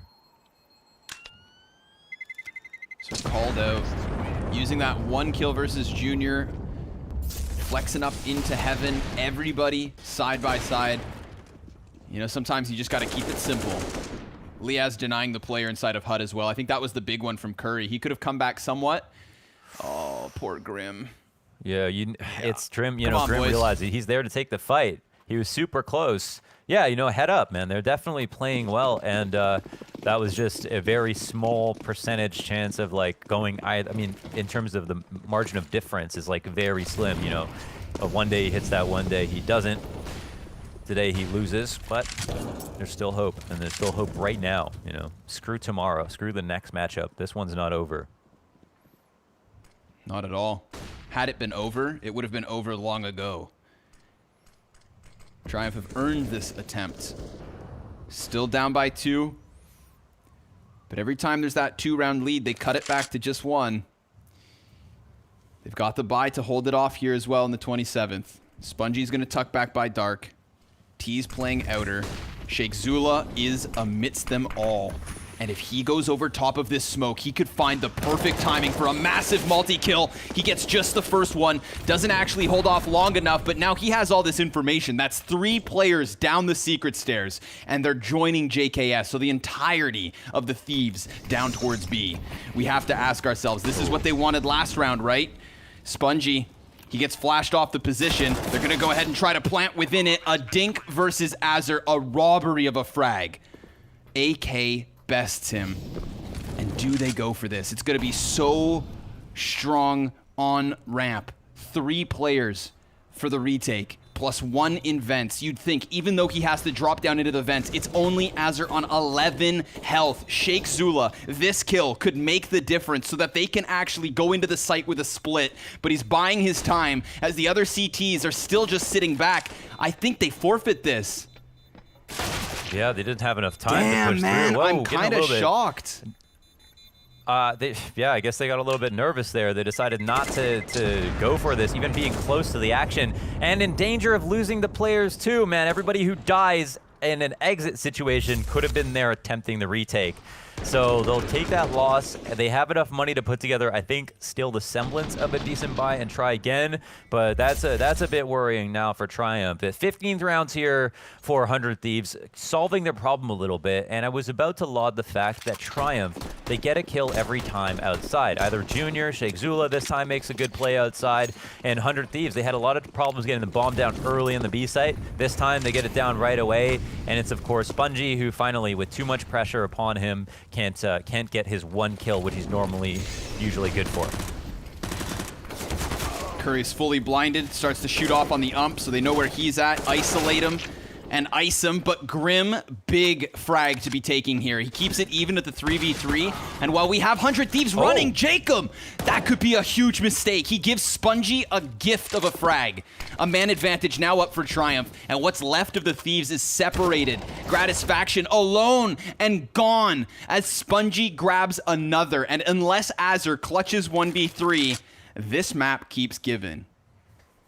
Yeah, it keeps on going, man. I thought that was going to be it. 100 Thieves gutting upstairs. They made a lot of progress.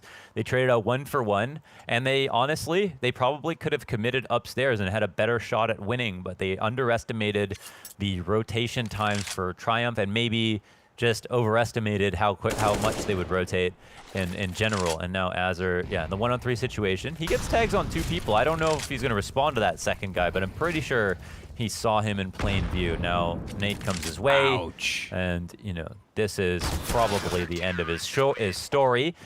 Triumph win the 28th round. It's not the straight up upstairs hit, even though it seemed like it was going that direction. And I wonder if 100 Thieves are going to entertain the thought of maybe trying that again.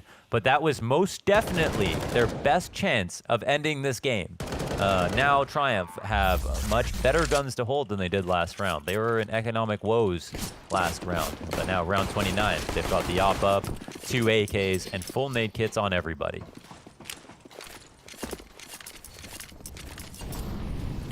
All right, boys, let's see it.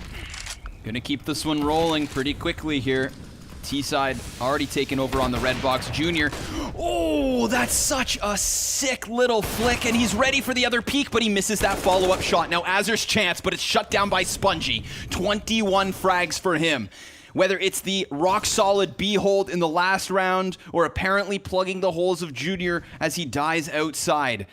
Now that does open up ramp, so there is a gamble going on for the CT's defense. Anybody from 100 Thieves could be going lobby to ramp, and there's even a player over there in JKS. Now that Gratisfaction has hell, they're gonna sniff this out.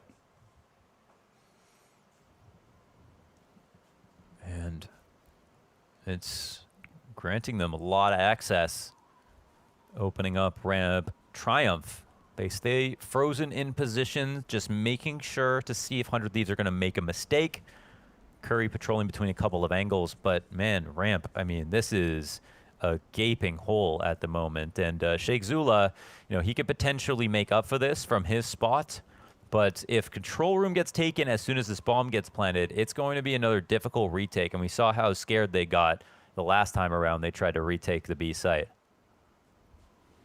Yeah, so scared they didn't even try it. They're gonna go down here. Double doors already blown open. Sheikh Zula's over towards the decon. That's not a lineup for him, so he just holds off for the time being, swinging it wide, letting these T's know there's one beneath them.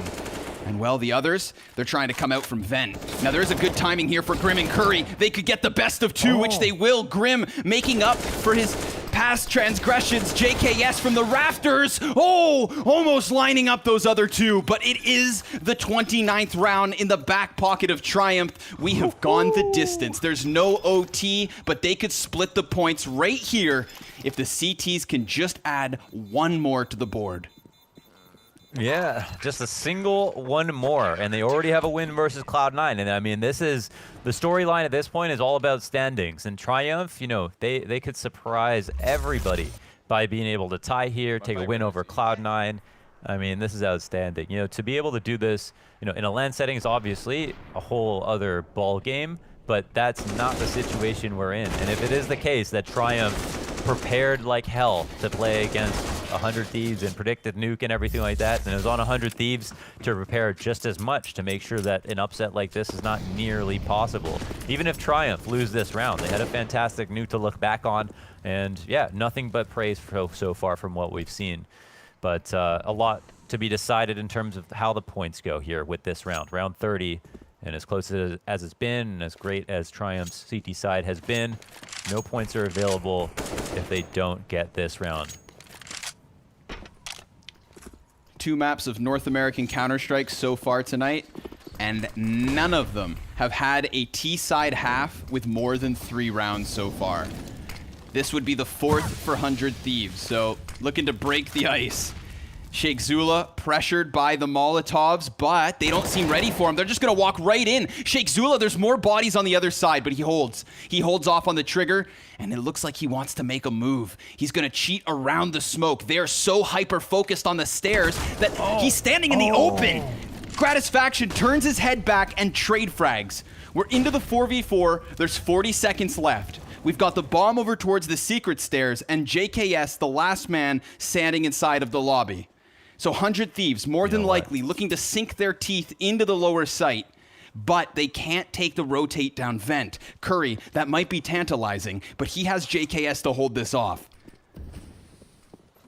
It's gonna happen. Curry, he just went inside of Mini instead. Oh, and Spongy, out from Dark. He's able to drop that bomb. Now Junior's gonna come try to assist this, not from Dark, excuse me, on the ramp. Man advantage. We saw them not go for the retake just a few rounds ago. We saw an excellent attempt in the last. Can they do it again? It's 4 versus 3 as Azur activates, but they have no clue where JKS is. He has been in lobby this entire round, and as they tap that bomb, they don't decide to stick it. Justin Savage peeking out, but Junior takes him down and triumphed with an unthinkable tie versus the 100 Thieves. Holy moly, that adjustment from Junior, that could have very easily been a 1v3 to close it out. What an intense map and a hard work tie. Man, they earned that. I mean, it's not, they don't get the victory, but holy smokes, they must have impressed a whole bunch of new people. I mean, if they don't have fans after that match, I don't know what to tell you.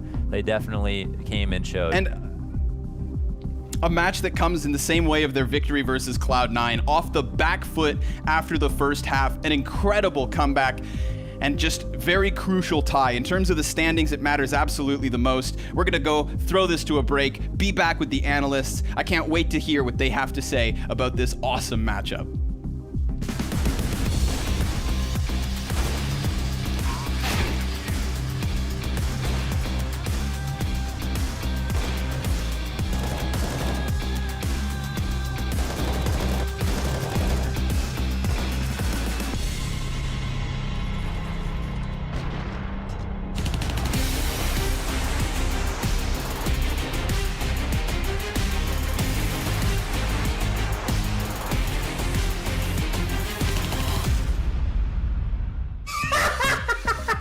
Please knife him. Hey, how's it going, everybody at home? Hello, everyone. Welcome.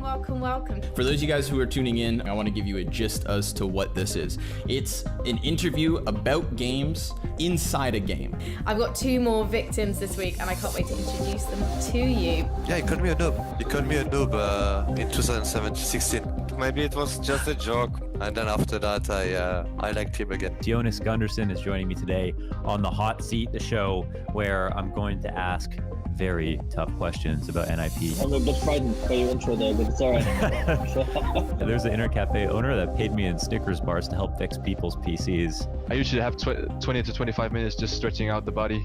Alige, it's good to see you, man. You're looking happy, you're looking healthy. Are you as happy and healthy as you look? Yeah, I'm feeling pretty good. I'm gonna take some questions from the chat. So there's a lot of guys out there asking you some specific questions. What would you say Rocker have brought to the table as a coach? If Isa was in my chair right now, he would say nothing. So is everyone happy the Creed got taken down? Oh, of course. This volcano has yet to have been explored on any episode. Living life on the edge, brother. Oh! Does Issa go to the gym with you guys? I'm gonna leave Isa out to dry here. Like, he's terrible at joining me and Alexia and Manto at the gym. He's been lazy as fuck. Sorry. And then he walks past me and the entire back of his shirt is unironed. The whole back of his shirt. If I keep it up, I might become the captain of the Valorant team, you know, so holding my fingers crossed. Mindset. I think for us, it's a huge psychological thing. And then you feet in the middle every single time. Let's go. First time at Lobby, I actually insulted him in game. I'm sorry, Nico. Did you call him a noob?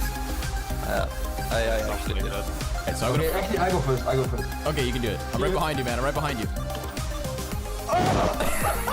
Oh dear. I just need a sip of my chocolate milk. Maniac and Scorning. Hello, boys. You're back. Yeah. What's happened to Lourdes? Oh, he's back. He's back. He's absolutely fine. No, Lourdes. Scorning. I'm so sorry. I have forgiven you already. Oh my god, it's beautiful. That's all you needed, man. Good night. All right, see you, dude.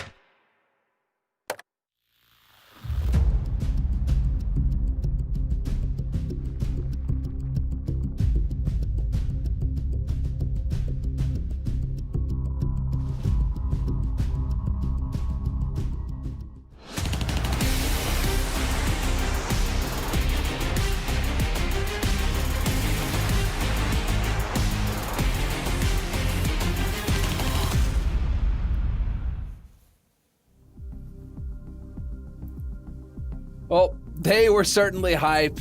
Triumph come through in spades once again. They took down Cloud9 16-13 yesterday. They didn't quite net the win versus 100 Thieves, but they did tie them 15-15. So still a huge result here for Triumph, who continue to make waves in their group. The fans are going crazy too. There you have it. All right, gentlemen. What do we make of that match? I mean, Nuke, 100 Thieves looking mortal. They're hanging from the gantries right now. What's going on with this? Maniac, kick us off. Yeah, guys, I just want to tell you a story, right? I was listening to the comms as I always do, and at the beginning I was in 100 Thieves, and it looked like everything was under control. They were calm and collected. They win 12-3. At this point, I'm thinking, that's it, job done, thinking about the next match. Then they start losing rounds. It's getting closer, and I think, okay, how about Triumph? Because we know these teams when it's about time to just convert the game. And I switched to their team speak, and it was full chaos. I don't think I've ever heard so many people screaming at the same time. Every information was a scream. And I don't even know how they actually managed to win these last 3 rounds. Because I probably lost 5 years of my life in terms of stress and adrenaline. I lost time life listening to these people. It is so insane, the amount of energy they put in the comm. But hey, they get the 15-15. Before we get to you, Thorin, real quick, I'm told that we actually have an example of their team speak, so let's listen to that real quick, and then we can get in. We can keep going with this. The box, the big box. No. Can you guys protect me? Alan has a kit. Alan has a kit. I have it. Could be door. Door. I'm holding door. Door. Let's go. This guy's a king, man. GG Sheikh Zula. My god. Oh, the god. It's the one tapped, of course. Norwegian beast. No, yeah. So a bit of hype going into the second half there. Compared to what I've seen. This is quiet, I'm sure. Yeah, it was. This wasn't Furia level. You know, this wasn't where we're there. All right, Thorin, please. What did you take away from that match? That actually ended up being a perfect clip, because one thing I wanted to say is people are going to see this result, and because they didn't complete the upset, people are going to go, who cares? It was just a game where, like you said, Thorin, 100 Thieves aren't super sick on Nuke, and you know what? In this scenario, they just ran it back on CT side. Anyone can get a roll going on CT side. If you understand the economy in CSGO right now, I know Shad couldn't be here, Sponge, obviously one of the old Renegades boys, so I'll take his role for the usual rant. When they won that miracle pistol round on the CT side that started everything for them, where their guy had to defuse the bomb as basically everyone was being killed on his team, because nobody survived that round, they started the next round with like 2 orgs and a bunch of busted up farm assets, etc., and barely any utility. There were 3 AKs on the side of the superior top 10 ranked team in the world. Now, immediately, that already could have been the end of the game, basically. That could have been an impossible round. Then, even on that next round, which they had to win from an economic disadvantage, they barely had anyone alive. Again, they had a weak buy for the next round. Again, there was AKs for the T side. So I want to stress how incredibly difficult this comeback was from Triumph. Even towards the end of this particular game, there were a bunch of situations with bomb plants or situations where the guys from 100 Thieves initially outmaneuvered them on the map. But it was fragging, it was clutch play. Like, I thought that play that Grim and Curry made coming down towards the doors area from the height advantage, like, that was so well played the way they naded and pushed out together. So all the props to Triumph. Even though they only got the tie out of this, like, they did enough where I wouldn't have felt cheated at all if they'd have won this map.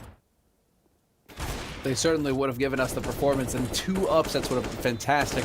But it is kind of the rule of thumb now that we just have to have some ties thrown in here as well. And this group hadn't had a tie yet. So I expect everything else to be wins and losses because now we've got the quota met. But as far as this match is concerned, I think that was a fantastic performance from both teams. Well, not from both teams. I mean, 100 Thieves should have been able to close that out, not living up to expectations there. And, well, now, I mean, it's left us kind of wondering where's the rest of this going to go? Because right now we're still going to be getting into MIBR Gen.G, and I would like to start talking about that one, but we've got the group standings here. Okay, so what do we know? What do we see? EG in a good position, 6 point. Depending on what Triumph do in the last game, I'm not exactly sure what the last game the last match of that group is going to be. It's going to be Triumph versus EG because they could it be that Triumph could potentially end up first of that group? Am I making the math correctly in my head? Well, they haven't played against EG yet, so yeah, if they beat EG, then they would have potentially 2, and yeah, they would actually be first place. You're right. Okay. Yeah. We live in a world where Triumph could actually be first of that group. We do live in a world where they could live up to their names. There you go. That's how it works sometimes, Maniac. But now I think it's time to move on into our next and final match of the day, where we could have Gen.G. This is the one where we're actually split in terms of predictions between MIBR and Gen.G. It's almost half-half between Des, Talon, everybody out there right now. And so I'm very curious now to hear the points that are going to be made here, gentlemen, quickly about why MIBR are going to take this one. And I don't have it. Maniac, did you predict MIBR? I think you did, right? I did indeed. Right. And why are MIBR going to take this? To make it quick, I do believe that Daps, as an in-game leader, likes to predict his opponent. He likes to have a system in how he approaches the game. He likes to know what's going to happen. He plays Counter-Strike like a chessboard, which I can understand, I can respect, but MIBR, they don't abide by these rules. And I'm looking at the results of these two particular matchups recently. MIBR have a very clear advantage. 3 BO3s, 3 times won by MIBR. I think in terms of styles, it favors MIBR going into this game. And even if pound for pound, lineup-wise, you could give potentially Gen.G an advantage, I just think the style of MIBR is too hard to handle for Gen.G. So Thor, now as we get into the pick and bans, where are we going to look for Gen.G to come up with the goods here on this map? I mean, that's the interesting thing. Like, I think we could definitely end up on Train. If they choose to, they could opt into an Inferno. I think these are probably the most likely maps overall. Like, they both like Mirage. The interesting thing here is they could essentially just agree to a handshake and just say, let's play one of these maps. So I know Gen.G love Mirage. It depends how much the guys from MIBR feel about that. I feel as though they've been going away from that. So I think Train's a very real possibility. Obviously, they've played Inferno a million times, so I'm thinking one of those two. At the moment, it's looking good. So it's going to end on MIBR with the last one here. So let's see what they get left with as their choices. Okay, so they've got Train and Mirage. I think they're going to go for Train, personally. Like, I think Mirage is just, it's too much comfort for Gen.G. I think the better pick is, as we see here, it's going to be Train for the guys from MIBR. They're trying to recreate the magic of old. Okay, Train. MIBR, well, I don't think it plays well into my narrative of MIBR being super aggressive, super crazy, and surprising Daps. I think by essence, Train is a map in which you have to respect some sort of system. I mean, only Kerrigan, as we pointed out earlier today, only Kerrigan can really just run out T-mid and go through smokes and create some insane space. So, to my point, MIBR on Train, they're going to have some sort of system to surprise Daps. This is going to be the question, whether or not they have the goods to come up with it. And I'm looking forward to seeing the results here, seeing as how, you know, Thorin's got Gen.G, you've got MIBR, handshake there. I see it, Maniac, you're off camera, but I saw it. All right, we're going to get into the match very soon. Now, we need to take a quick break, and when we come back, we'll be able to hand it over to Launders and Scrawny, so you don't want to miss it. This is going to be a massive one. Gen.G versus MIBR right after this.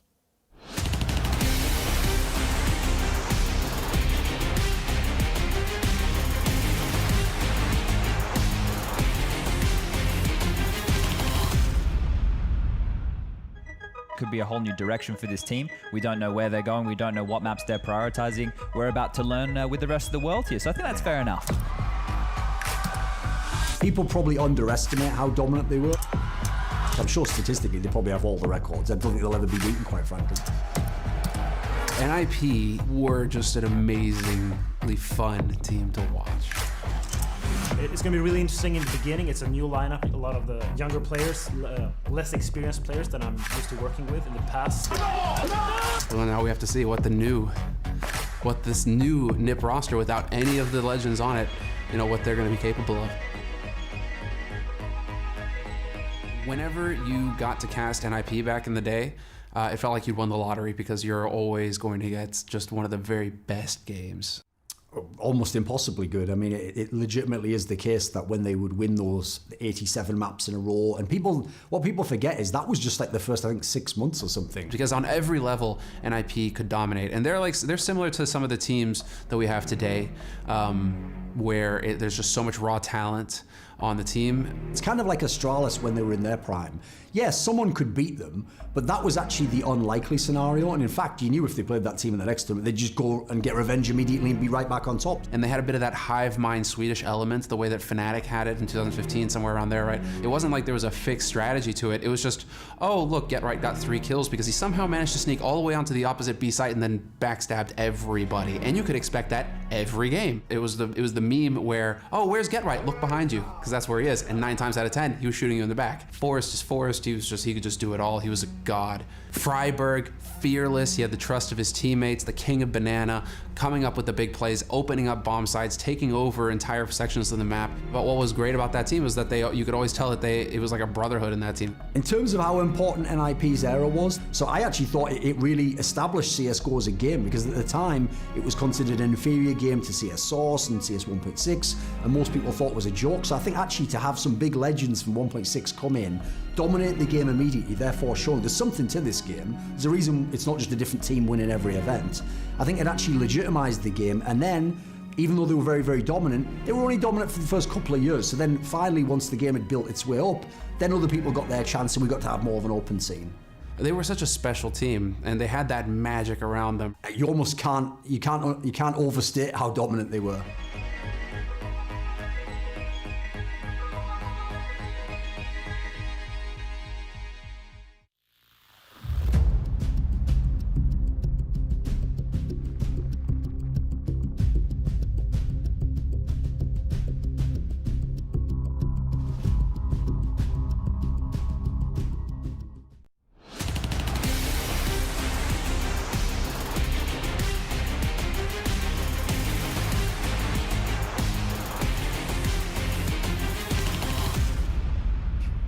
Now, Gen.G is next up today, and last time you guys faced it was during Flashpoint. You guys certainly came out on top, but what do you make of the current Gen.G, and how do you see how they've improved? Because they are starting to impress us a lot recently.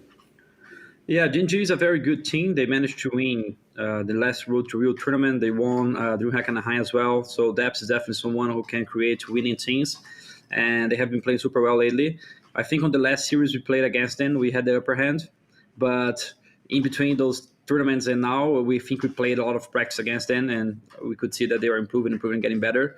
So I expect a very studied game, expect a very difficult game, and hopefully we're going to be able to win this one and release the group in the first position. Fallen is correct. The last time they matched on Train, it was 16-12 back at Flashpoint, the 1st of April 2020. We've got the Betway odds favoring MIBR for the moment, but as Fallen identified, he sees them getting better and better, and I think that's the case here at Blast as well. Gen.G just keep looking better and better. Some kind words from Fallen. You know, Daps can build a winning team. But for MIBR, they're not shy to winning or playing slightly better recently. I don't want to overhype it. It just feels like MIBR are absolutely capable of taking this match is all I'm trying to say. I predicted them for the win. I think it'll be a tight match. But we, as you mentioned, know that Gen.G do like a little bit of Train as well. So we get into this. It should be tight. I mean, we thought the last 2 matches weren't supposed to be tight by the way the first half went. Some weird voodoo magic going on today where teams are not able to close out after having stellar starts.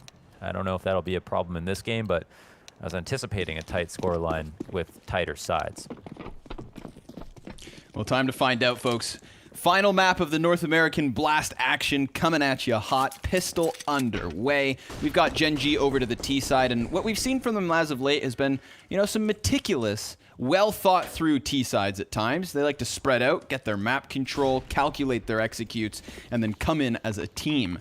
So Time to find out if MIBR can handle that heat. Right now, it's Gen.G off of the top of Ivy Train, and he's gotten himself 2 frags, but Daps brings it back. Man advantage here for Gen.G till Gen.G cuts it down. He's killed everyone in the pistol. It's only Automatic, and he knows where he is, because Automatic is just thunderfooting his way all the way to the B bomb site. Hell, he's going to find a free plant if he goes to the opposite side. Yeah, he's fake. worried about how close Gen.G was. Yeah, this makes things a bit scarier for Automatic. There's already a big flank being worked on. Automatic's ready to fight him now, tapping him back a little bit more. But here's Fur, blindside from the top rope. MIBR gonna win this pistol, but I think it all falls on Gen.G. Yeah, there's no other man to point out in this pistol round. Gen.G does it all and more with that 4 frag outside, and it's definitely a solid attempt there for Gen.G on the outside strat, and it was really just one line of defense that changed the whole game. But look at how Gen.G plays the top of this train. Really well done here to find a number of different fights, and once he's backed into the corner, I mean, I guess that's when he shines the hardest. Last 2 frags coming out of Ivy, and that's all that was needed from him. AK's up. Another one of the results, you know, again, this is one of those moments where bomb plant and a few kills. Look at the solid rifle here from Gen.G. Now, it's not quite as solid as having an op, which is what Gen.G can afford, probably because of the kill bonus. Yeah, if it wasn't for his 4 frags, he wouldn't have the big green. But it's in play. So, ooh, let's see what happens now. Automatic, he gets the first headshot instantly versus Taco, but that op already finding impact. Gen.G, a consistency so far for the Brazilians. Yeah, don't think they were expecting to see that op so soon. Oh my god. An op and a scout in the same round for the winning team in the second. DRK up top, and there's a couple of targets just ahead. How confident and calm will he be? He's got to keep his eyes over towards T-Con 2, but Ivy is where there's the double peek. He gets one. Bentet trades it. Well, that bomb needs to be picked up before Gen.G can really commit to anything at all, and their commitment wavers for just the moment. Bentet actually backs up a bit, goes for the deep molly on Ivy. Now we have Kusta throwing the utility, and Daps seems to be the space creation over towards the B site. If he jumps down and tries to challenge Gen.G, remember, they know this op is here. So Bentet's going to have to sell it. Bentet's going to have to hit him hard, and Fur finds the off angle. Gen.G confirms that Daps is down ramp, tries to post up in order to block him off, and now that Daps takes the ladder upwards, using the verticality to his strength, a little spray down towards the Z is a good bit of damage. Kusta clutch, the 1 versus 3. Gen.G's already on his close right, and Fallen has such little health, but the Opper making the difference yet again. Gen.G, heavy impact to start this map. Baiting out one shot there, damn near wins the round for Kusta, and we know he has the clutch genes, the potential. We've seen it happen so many times. But right now, Gen.G, he's playing just well enough. You know, he allows the bomb to go down, but enormous impact on that pistol, and of course the denial of the clutch attempts from Kusta. And overall, you know, MIBR still looking in control of things, and for all of this effort, they'll be rewarded with Gen.G on pistols and be able to scramble together some good economy. It's always a danger to buy a op when you're going up against weaker guns, just because if you give that up or if it gets rushed down, well, then the other team, I mean, it's a zero-sum game, the other team ends up with all that strength. But so far, they've done a good job of holding on to it.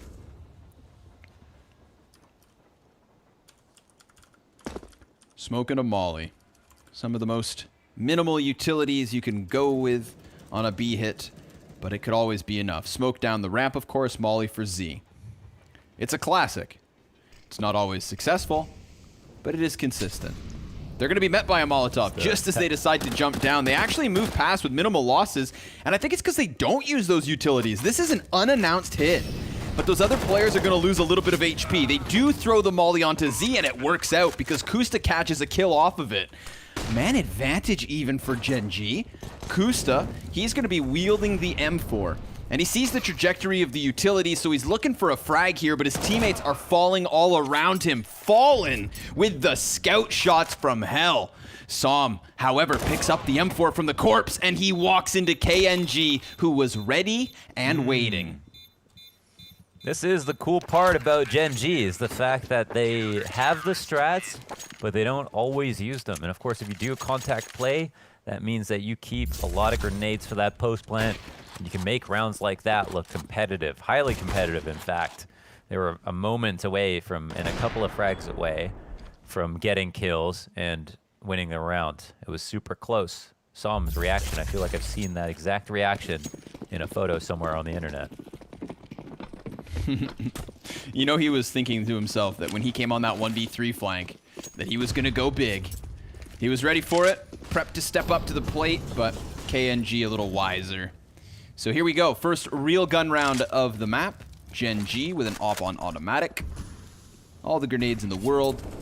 And MIBR decide to go for the 4-man outer default. It feels like we're gonna get the King Vito map, doesn't it? He's looking like a little bit. He's gonna give us that all-star, you know, Immortals, Gen.G performance potentially. He's looking super solid. There's an opening op kill for him down Ivy. Fallen coming through the push, and ooh, Bentet. I mean, yeah, he was basically watching TV with how unaware he was of that push. Yeah, just calling out the hole in the setup here from Gen.G. Kusta was slowly working over, but didn't want to give away the audio cue. So sure enough, 2 CTs peek into the gap in the hold, and then now Fallen looking to lock it down from the actual B bomb site. But Dabs has a chance at bringing it back. Automatic still swinging the op. Some softened CTs here. Look, he sees the feet. Dabs 100% knows Taco's right there. Easy pickup, 2 versus 2. There's a flank from Gen.G though. And TRK, he can draw attention over towards Z. Automatic's not quite sure which way to look, and Gen.G with the sidearm out, he's just going to try to blindside the counter-opper, does it well. Daps looking for the 4-piece, dropped by TRK, and MIBR, again, giving Gen.G a hope, only to rip it away. No, seriously, they're giving him that hope, and yeah, it's so damn close. I mean, TRK dies in the flank. The whole situation gets reset in the 1v1. It becomes a game of psychology, becomes a game of delaying, and it becomes more of an objective-based round as opposed to an elimination-based round. And yeah, the kills come through to make it look sketchy for MIBR, but once again, they were on time. The Zoom call is so full right now. Yeah, we've got a lot of MIBR fans. We know the turnout is always crazy, man, for these Brazilian teams and their matchups.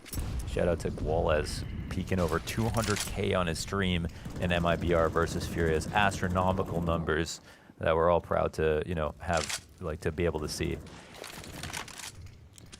That's like 10 times the amount of Ninja. Yeah, it's like it's a couple of ninjas, man. Taco, ooh, scoped in, ready for it. Hits the shot, just doesn't get his frag. So double op setup from MIBR, gonna just peel itself a little bit back. You don't want to get flustered by the 5-man ramp hit or something wild like that. But Gen.G are a little wiser, all right? Their brains pulsate here in the 5th. They've still got tons of utility, and it looks like they're grouping up for an A execute. But TRK, he's going to start making a proactive move. He's going to start tucking himself into T-Con. And even if Gen.G decide to emphasize Ivy instead, well, there's so many players for MIBR here on the outer yard that they welcome them. But that's not the way it was supposed to go for the Brazilians. Fallen dying over on Ivy. Good thing for TRK that he can drop the bomb. And if he bests Bentet, then nobody's here to pick it back up. They are shut out of the A site except for Som. He has managed to continue on and worked along the old bomb to get closer towards the site. Kusta, last man up. He at least gets back possession of the bomb, but there's so many players ahead of him. Scope included for Taco. 5-0 to start. Brazilians on fire. Hey, yeah, instantly on fire. Quick as can be. Hell of a round there from TRK to lock it down. There was even line of sight from behind him to assist in that hold. But look at how he plays this angle. Just beautiful. 2 headshots. Bentet, you know he's always good for the trade. Not today, my friend. TRK is looking too sharp.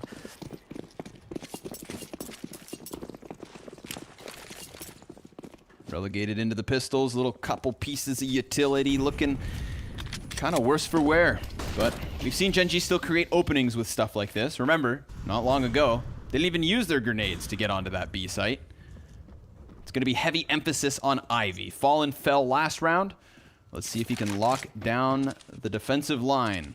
He's a little bit concerned over towards T-Con, but I mean, there's other players to worry about that, Fallen. Your challenge is here. He's looking for the jump. There's going to be all kinds of tees. I mean, he always grabs one in this spot, right? Oh, it's just a straight up crouch peek out front. He's happy about that. Doesn't have to adjust whatsoever. Throws his own utility as well. Fallen, he's no man-child. He won't ask for help. Falling back. Hit him the flick. Bomb dropped in plain sight. Player crossing old bomb. That's not going to be a surprise to him, though. Ooh, a little awkward for a moment, but Fur gets into the middle of it all. It's like Fur just saying, you know, whether Fallen asks for help or not. Fur's got some stats to pad. So, looking for Kusta now? Ooh, okay, Fur, there's your revenge, my friend.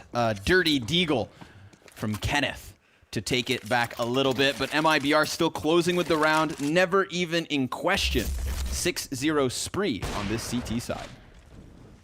Yeah, it's up to Gen.G to figure out when they want to go live. Yeah, we're 6 rounds into this game. MIBR definitely got their tri-pants on, and although they're scraping by on some of these rifle rounds, it's just starting to already just mount just a competent CT side no matter what happens in the second half. I mean, T side seemed cursed today, but you'd expect it's not a real thing, right? We don't believe in horoscopes, right? Just horror stories. Som? Ooh, doesn't regain vision fast enough. Flash. Yeah. Is that what happened? It would have been a perfect push as he got team flash maybe when he was supposed to turn, or the flash dropped the wrong angle, and TRK was blind. That would have been a free kill. It was the correct tactic, bad execution. They'll execute again down to the B site. Taco, front side of the spools. Yo, Automatic's gonna stop him. Gen.G already revealing his presence. This op has been deadly so far, and he's just gonna keep crouching. In fact, Gen.G hasn't even died yet. Let that sink in. 11 and seriously. 0. 12 and 0. Bomb now up to Daps. Double sniper on the other side between Gen.G and Fallen. And Gen.G is just going to look to stick this. It's down to the 2-second mark, and Daps, well, he dies on the peak. Easy cover, easy frags, easy 7 rounds. Too many times we see teams pull the trigger too quickly when they're covering with the scope, but Fallen, yeah, the experience shines, so you just make sure not to fall for that double peek, or the delayed peek, excuse me, so it's not biting on that shoulder peek whatsoever. And Daps does a pretty good job of trying to bait it out, you know, gives a good amount of vision there to lure a shot in. But MIBR, they win another close one. As you pointed out, King Vito, no deaths so far, and another rifle round attempt here for Gen.G. They got the opening pick as well. Come on. This is a good look for the T's. Trying to work their way closer to the outer yard. Bentet's got Fur completely blind. Nice utility usage here from Daps. And Fallen, well, he's been tagged up early. Gen.G can't see a thing. He's going to try to take to the top of office, but then decides to actually slip back into Z. Trajectory of the flash could tell the terrorists where he's at, and they're going to find their plant here. I'm curious to see if MIBR just want to cut their losses. I mean, they've got the economy behind them. But, you know, they'll be better off because they know the chance is so slim. Yeah, 2 ops to save. They don't want to give them up. And, yeah, there's just not much chance. They weren't even in good spots to hold. You got to rely on Fur and TRK, 2 forward A-aggressive players, to stop or put a stutter, at least, in a outside exec like the one we just saw. So it'll look like a save from here. Scary for Gen.G to know the double ops still remain. And the rounds have been somewhat close. So they're despite this being a 7-0. Oh, Automatic. Wow, I didn't even realize he just dies there when he could have been anywhere. That's unfortunate. Yeah, that's a gun down. At least they retain the op. It's a good amount of money that they lost off of that. and the rebuys will come in. But this is the kind of a good situation for Gen.G, where even though MIBR have won so many rounds, it's not like they have 16k on each player. Then Beldings too. Knockout. Just automatic, just really didn't see that coming, man. He's just tucked into T-Con. I didn't either, Thinks yeah. is all good. Look, guys, we survived. Everybody's... No. Yeah. Done and dusted. So MIBR going to buy back, of but course. yeah, this is... Go on. Yeah. But yeah, like, because these rounds were close, it doesn't really matter that MIBR have 7 rounds. This is the situation where the comeback mechanic of the new economy comes into full effect. When a team is low on the CT side, Gen.G win 1 more round, they suddenly have a better economy every single round for the comeback with the 5-round plus loss streak. So this could be one hell of an important round for them to win. TRK inside of a Molotov, only 20 damage. Does have to forfeit a smoke. And, oh, automatic. Well, that's a big kill on Taco. Good night, my friend. That's all your cilantro on the floor. Fallen. Looking to maybe lap it up. Gets up into the top shelf and holds. Hears the footsteps moving around. Sees that nobody's actually worked down. But because he scopes and doesn't feel comfortable, he doesn't want to give away the second death here for MIBR. I would say very tempered expectations on that peak. Good for him to fall back. You can see them now actively trying to remove him from up close. Gen.G, alternatively, posts further back. And he is just waiting for someone to offer him a shot. We've seen some good executions here from Gen.G. Are they committing to these nades? Looks like no. It's an outside fake with a commitment downstairs, and the ops, they'll be scared. If they don't kill him soon enough, Bentech could be a huge thorn in the side of the rotations. In the meanwhile, TRK is going to open up shop outer and even double up this office position, working out well. Saw him, the bomb carrier, is going to try to cross over to the site, but he's losing all his teammates and his own life. Bentech comes in from behind, looking to rack up the cost, but my God, Fallen. Oh, look at poor Bentech. He's deflated after that one. Give the guy a frag, man. Give the guy a chance.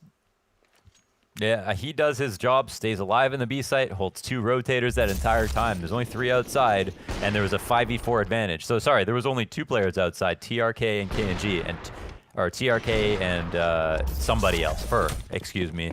And TRK lights him up, 2 kills again. He's having one hell of a map. And yeah, that was a critical round for Gen.G to win. They buy down to 0, and they'll attempt to come back into this. But that's another very clean round, or much more clean round, I should say, for MIBR. And we are still on when will KNG die alert. He still has not died in this match. I appreciate you bringing that up because I was about to. You know, I don't want to jinx it, but now that pressure's on your shoulders. It's See, we do not. It's worth noting He's now 13 because kills. Some would call that unlucky, but we don't believe in horoscopes. Okay, none of these jinxes ever actually do anything. All right, dude, I'm gonna get in front of this. If he's gonna win this game without dying, he's gonna do that despite any jinxes. Okay, we don't have that kind of power. I think we want to believe that we do, but we don't. Unless it's Cloud9 and comebacks, then it's very real. That's true. In that case, it's 100% real. Taco's going to be beneath this. KNG to be tested here. Blind. Has to fall off of the position, and Taco's looking to come up with a multi-kill. He grabs the double. KNG the headshot as he spots the cross. Bomb dropped in the open. Not going to get any better here for Gen.G unless Kusta's long flank. Oh, how did he pick that up? I don't know. I'm sorry. Daps is able to plant in the end. Kusta gets 2 backs turned. KNG still alive, up in the open as Fallen gives cover with the deagle. Maybe I'm crazy, but on my perspective, I thought that bomb was dropped like halfway up the site. So when Daps had it back in his hands, I'm like, some sort of witchcraft, some sort of magnetism. Yeah, he just strafed out and grabbed it. No one was looking, but he, yeah, it looked like the bomb was like pretty far out. I'm with you. I thought it would be harder to get back as well. KNG was looking down that lane on top of that, and here's the zoomy. KNG. Hey there. This guy pops into your window. There's a lot to be happy about if you're an MIBR fan right now. This is the best I've seen MIBR look in forever. But like, yeah, CT side, so CT side. Asterisk, of course. Yeah, we've had a lot of good CT sides tonight. In fact, you know, just for the fact for the state of consistency, we have still not have a T side with more than 3 rounds. So Gen.G, they are par for the course this evening. Looking like the rest of NACS. Freaking 15-0, dude. 15-0. What? It's one thing to not die, but also to be top frag and have 15 kills. Yeah. They're going to try to pressure Taco off the B site. He's got cover to work with. And a well-placed Molotov. Not to mention Kusta very wide out in the open. Daps is going to best it, so there is a trade frag here. And there's space for Automatic to work his way forward. No more utility for Gen.G. Some grenades on the defense. But Automatic is inside of the smoke. And TRK is just on the other side of this. It begins to fade. TRK caught by it. Not ready whatsoever. KNG starting to answer. Claws this into the 2 versus 2 as Fur encroaches closer and closer, but doesn't want to make a noise till now. He commits, clearing Automatic. KNG is dead, which means Gen.G can win a round. And even though they all die, they'll take it over the board. It's the second for the offense. Oh, well, it looks like the biggest win there is getting the death on KNG. They finally trumped him. They get the kill. They're up. It was 16-0 before he died. And even when they win the round, all 5 go down as well. KNG got 2 kills, I think, here. Did he get 3? He might have got 2 or 3 kills. I don't know. But finally, he's been stopped. The absolute madman. Who was that? Gen.G's coach, I'm glad you asked, because I was thinking it. I'm going to go ahead and check their Wikipedia page, see what that gentleman's name is, and see if we should know. Oh, of course, it's Elma Putty. Oh, it is? Is it? Yeah. I mean, I guess I didn't know. I guess I've never seen a photo of him, so yeah. Okay, well, Elma Putty does not look too enthusiastic about what we've seen so far, and I think for good reason. Look at this, Gen.G off of a win, their second round win. They've got 3 Galils, a scout, low grenades, and the 1 AK on Mr. Daps.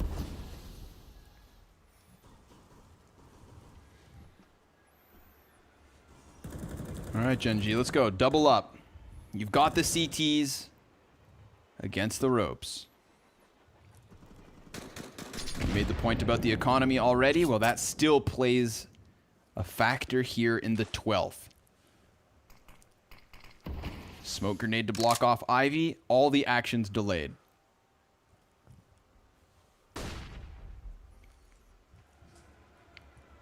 TRK's been good outside, sometimes good for 2 by himself. A good forward aggressive A player here.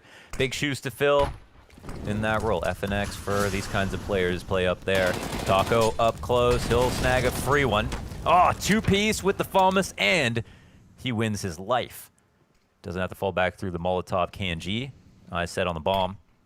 Last 2 players remaining. We'll try to throw everything in the kitchen sink at this problem and risk getting off to death. Damn, he hits it. Oh, he hits it twice. Oh, he shut hits up. it Shut the hell up. thrice. No way, man. This guy has dragon armor. Are you kidding me? He's 19-1. I wish he hadn't died. That would have been, I would have lost my mind. Oh my god, all 3 shots. Taco, meanwhile, locking it down, but appreciate this third one. Just enjoy. Even that flick, man. Oh, poor Automatic got blasted, man. All right, so we're still par for the course. Gen.G faltering at 2, not looking likely to win this round. I mean, put it this way. KNG has less deaths than Gen.G has rounds. Yeah, that's a fact. 13 rounds in. Okay. He's going to be tested and softened. There's a little bit of damage going down here on the outer yard. So a final attempt by Gen.G with just the pistols. Again, trying to get back on the guns. That's where they've had their best chances, but they've got to get there. And this is another one for the Brazilians. So a solid CT side yet again. You ask why? It's KNG's the answer. Yeah, that, and also TRK. I mean, honestly, he's 8-7. Yeah. He's had 2 2-kill rounds outside though. Vape Nation, my friend, Vape Nation. But yeah, TRK, he's had 2 2-kill rounds outside on the rifle rounds that have absolutely, you know, decided the course of the round. Him and Fur have been great outside along with Gen.G. But I feel like his impact, it's hurt, even though he's only 8 and 7. I remember very clearly as well, Mohan, as we take a look at the quick Betway odds, MIBR 1.05. Yeah, they are in control of this show. Wow. But it's all better, you, my friend. Yeah. You mentioned it early. You said, does this feel like we're going to get one of those Gen.G shows? And he had, what, 7 kills at that point? You know, it could have just been like a nice couple of strong starts. And he's followed through. So you had your finger on the pulse. And that heart has not stopped pumping blood.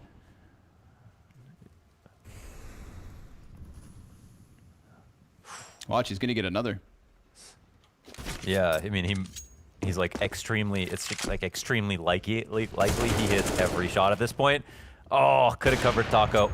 What? I don't. Yeah. Oh, I guess he was called to another form of attention. Yeah, gets that kill instead. He'll come back. You know, Gen.G is the kind of player that goes to the gulag just to make sure he can get as many kills as he can. Okay. Well, Fallen looking to swing the big cannon for the time being. Automatic's pinned into his position. There is an inevitable flank. Fallen hits the headshot. Bentet's been revealed. Gen.G dies again. How dare you. The unthinkable has happened here in the 14th round. Fallen into the 1 versus 2, and he is screwed. That flank doesn't come into fruition. Bentet, the difference maker here. He actually just doubled his frag count in that last round. And that's a big one to take, seeing as Gen.G can gun for a 4th now. How dare they come for the king? But I mean, I guess like Stringer Bell said, I mean, they didn't miss. So it was Stringer Bell, right? Anyways, get my wire references in order. Okay, last round, last attempt. Could still be a 12-3 here by MIBR. And Fur will be up to the plate. He hears a man inside of the ladder. If he throws a grenade, he knows they're coming for him. There's been some great Daps flashes.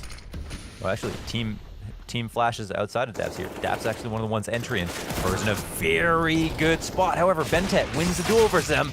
And oh my god, it's a fantastic round from Bentet with his double entry. Yeah, looking to get another, but Fallen trying to take the eyes off of Gen.G. We've got to praise both of the Oppers here. Don't forget that while Gen.G is 21 and 3, Fallen is 16 and 5. And as Bentet dies with a valiant effort, we yet again get a T-side tonight with only 3 rounds. This is unbelievable scenes, but it's a convincing defense from the Brazilians. So Gen.G switching over, gonna try to claw this one back. Just look at the number of defuse. 1, 2, 3, 4, 5, 6, 7. Nearly half. Incredible stuff. We'll be back after the break. Don't you dare move a muscle.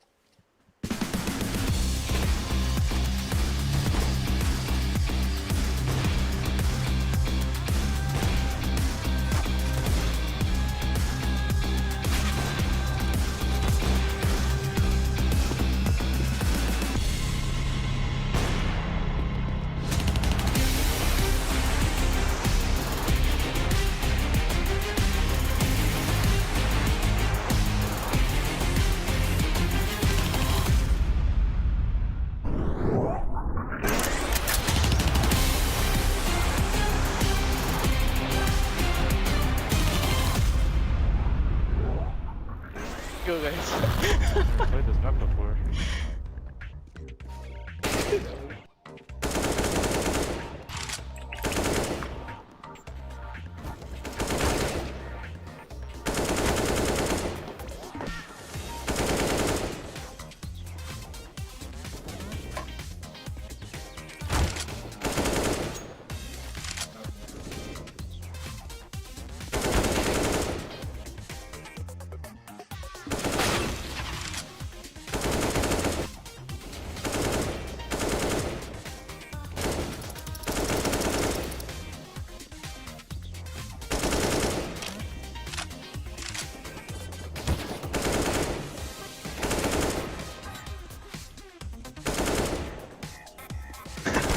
Stop it.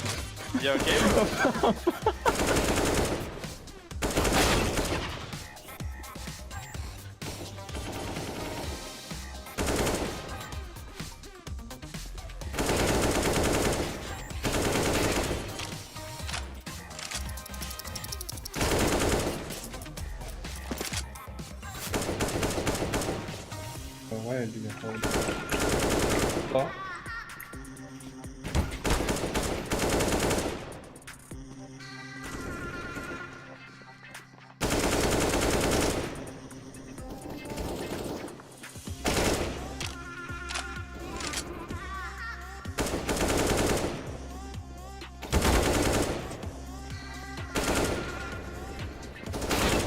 Hello, Kerr? Hello, you scared me.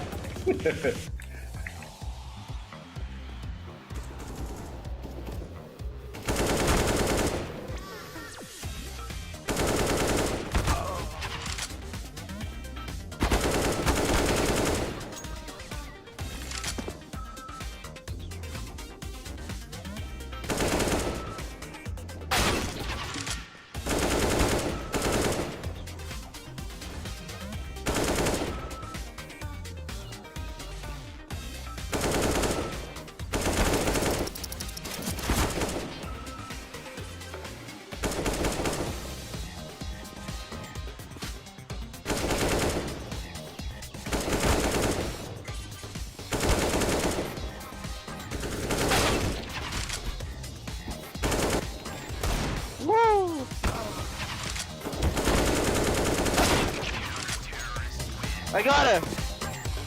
Let's go!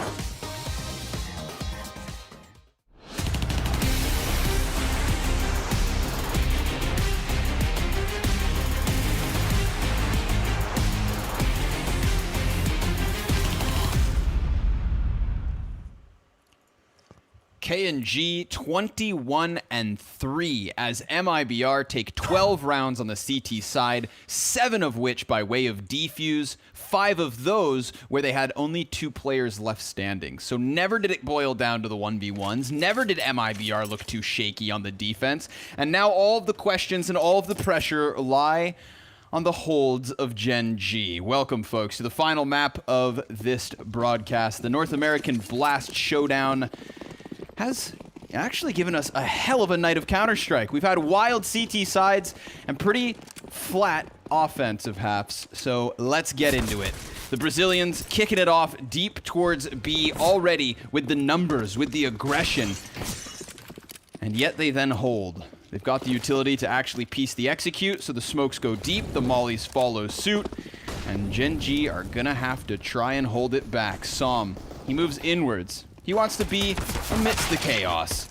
Can't manage a headshot, but automatic will. Only the one, however, as Gen.G bests him. A 4 versus 3 on the plant, but a hot flank from Kusta that could catch Taco off guard. Now they know he's here. And can Kusta do one better? He throws himself all the way down the lane. Fallen has him slain, and Bentet's been spotted. A 1 versus 1 here in round 16. Bentet's got the high ground. Fallen crosses, drop to 12 health. A single bullet from Bentet will do the trick. A headshot for Fallen would clutch it back from the grasp of the Indonesian killer. Swoops in, defuse through. Gen.G take the second pistol. Fallen didn't even realize that Bentet didn't have a kit. There was a chance that he could have pushed it to the limit, but Gen.G, they scored that pistol when they needed it the most. A nice 2K there. Like how Kusta worked around the site after he got his frag too. Small note, of course. Overall, entry is quite good. Saw him having a really rough game, and it seems like like we've all been there. You know, it seems like the confidence isn't there right now. Obviously, not the reason. Not the only reason that they got stomped that bad in the first half. The reason is all over on MIBR. I mean, you can go and look at it for yourself. 23 kills and 4 deaths is the reason that they got stomped so hard. He was the unstoppable force and the immovable object all in one. He just had to decide if he was going to be good or evil today, and I guess it was a little bit of both. If it depends on which side of the fence that you stand on. Gen.G fan, MIBR fan. Yeah, he was making, he was creating emotions in that first half. It's the best way to put it. Him and Fallen, actually. You know what? Look at Fallen, 17 and 6, 114 ADR, and we all tout ADR as the more important than your straight up kills. So that tells a fuller story. He was doing a great job with the op as well. It was funny to see Taco pick up the op on some of those rounds, but you know, it was really all about Gen.G and Fallen's op. Agreed entirely. Now they go from the big cannons to the hand cannons. 5 Desert Eagles from MIBR. Not a single piece of utility. No Kevlar. I mean, this is just basically a Deagle commercial. Also, a good chance to take note that Automatic, his picture doesn't do it justice, but he does have a great Gratisfaction mustache at the moment. Keep your eyes open for that one. Trying to, I would say, you know, fuel his inner Grat. Looking to find success on the op. Oh, yeah. Wait, he's got that in the player cam? In the player cam, you'll see it. You can't miss it. In the player cam? Okay, yeah. I mean, production could maybe... We could zoom in on Automatic's stash. Let's see. Why not, right? We have the technology, I think. Well, you're at. I mean, we could said we could request the zooms and enhances. That's what I was told. I know. Yeah, Martin's well, if that's the case, I want to start zooming into the Let's zoom in everything. What else do you want to zoom in? Let's zoom into the Zoom calls. I want to see what's on their shelves. Meta on the Zoom. Yeah, let's inspect element on those shelves. Let's get a black light on them. Actually, that could be a dangerous game. That's good. Yeah, that's true. Desert Eagles starting to falter, as expected. I mean, they really just boiled down the time here to the 20 seconds. They'll get 2 kills, so it's not completely empty-handed, but then it will be. Automatic gonna shut this one down. So moving along with a 7-round lead still, MIBR gonna buy in. Every time they kill Gen.G, I just think, how dare you? How dare you ruin this historic stat line? Killing Gen.G, looking out for your own best interests. So MIBR 7 rounds to lead. And no ops in this round, just the AKs to go off of. It's technically a better buy than what Gen.G have to work with. Even nades, guns, everything, really. So lead, confidence, momentum, violence, they've got it all.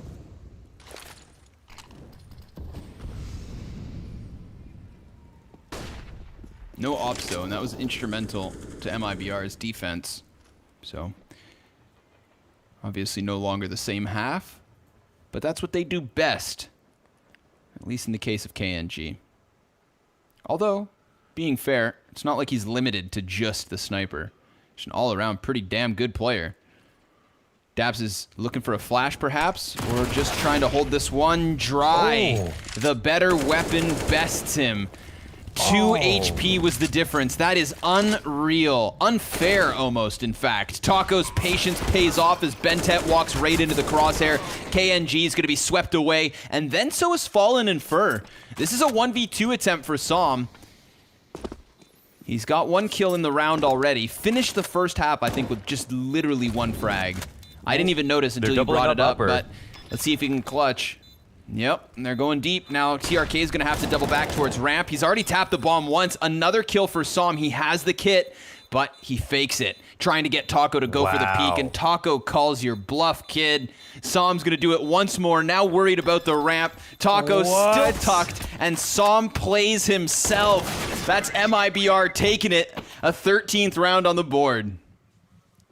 I actually cannot believe the resolve from Taco to not peek at all. I don't even know if he peeked on the second one. He must have peeked on the second one. No way he's that much of a Chad that he didn't peek on the second one, right? I think he must have, but that was still really, really smartly done, I guess. And yeah, Som, it was kind of his one chance to get confidence back in this map. And I mean, he brings it close, he really does. Yeah, Taco takes a quick peek. Still waiting for that zoom, by the way. So let's see a little Automatic stash whenever we get a chance.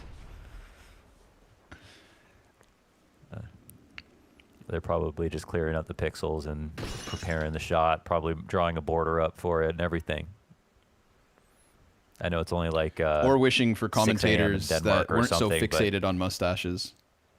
That's all they care about. That's all they care about. It's a great round though for MIBR. I mean, they started off strong after the pistol. They lose a pistol, but that was a straight up good round from them on the C side. Daps has cover. Okay. Trying to retreat. There you go, Som. Nice. Yeah. A CZ frag as well for Daps. The pistols paying off. I mean, listen, we've had CT sides and comebacks. That has been the formula for this evening's masterpiece of Counter-Strike. CT sides and comebacks. Gen.G's on the CT side. Gen.G's trying to make a comeback. That's the first 2 steps. Now we just need the third, and that's the follow through.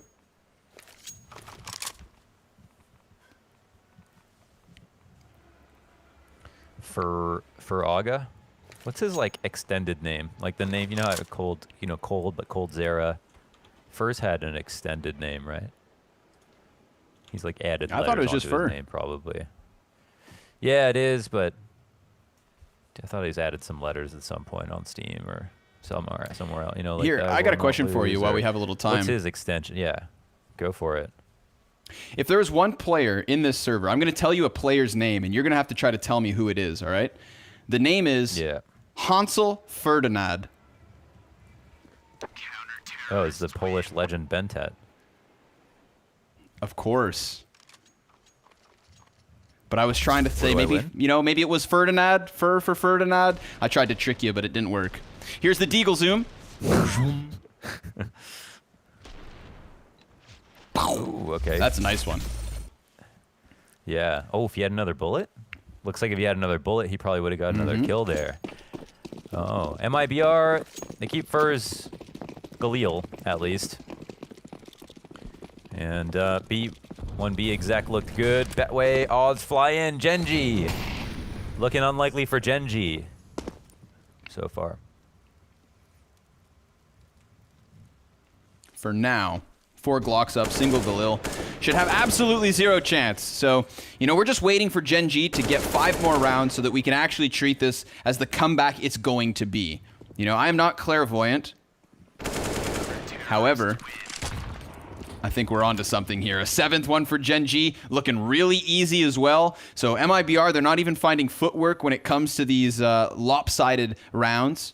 They're going to need the guns, and those are far and few between for the time being. But here's one now. AK's purchased back up. I keep asking myself, man, the difference maker was the op on the defense. When are they going to crack it out?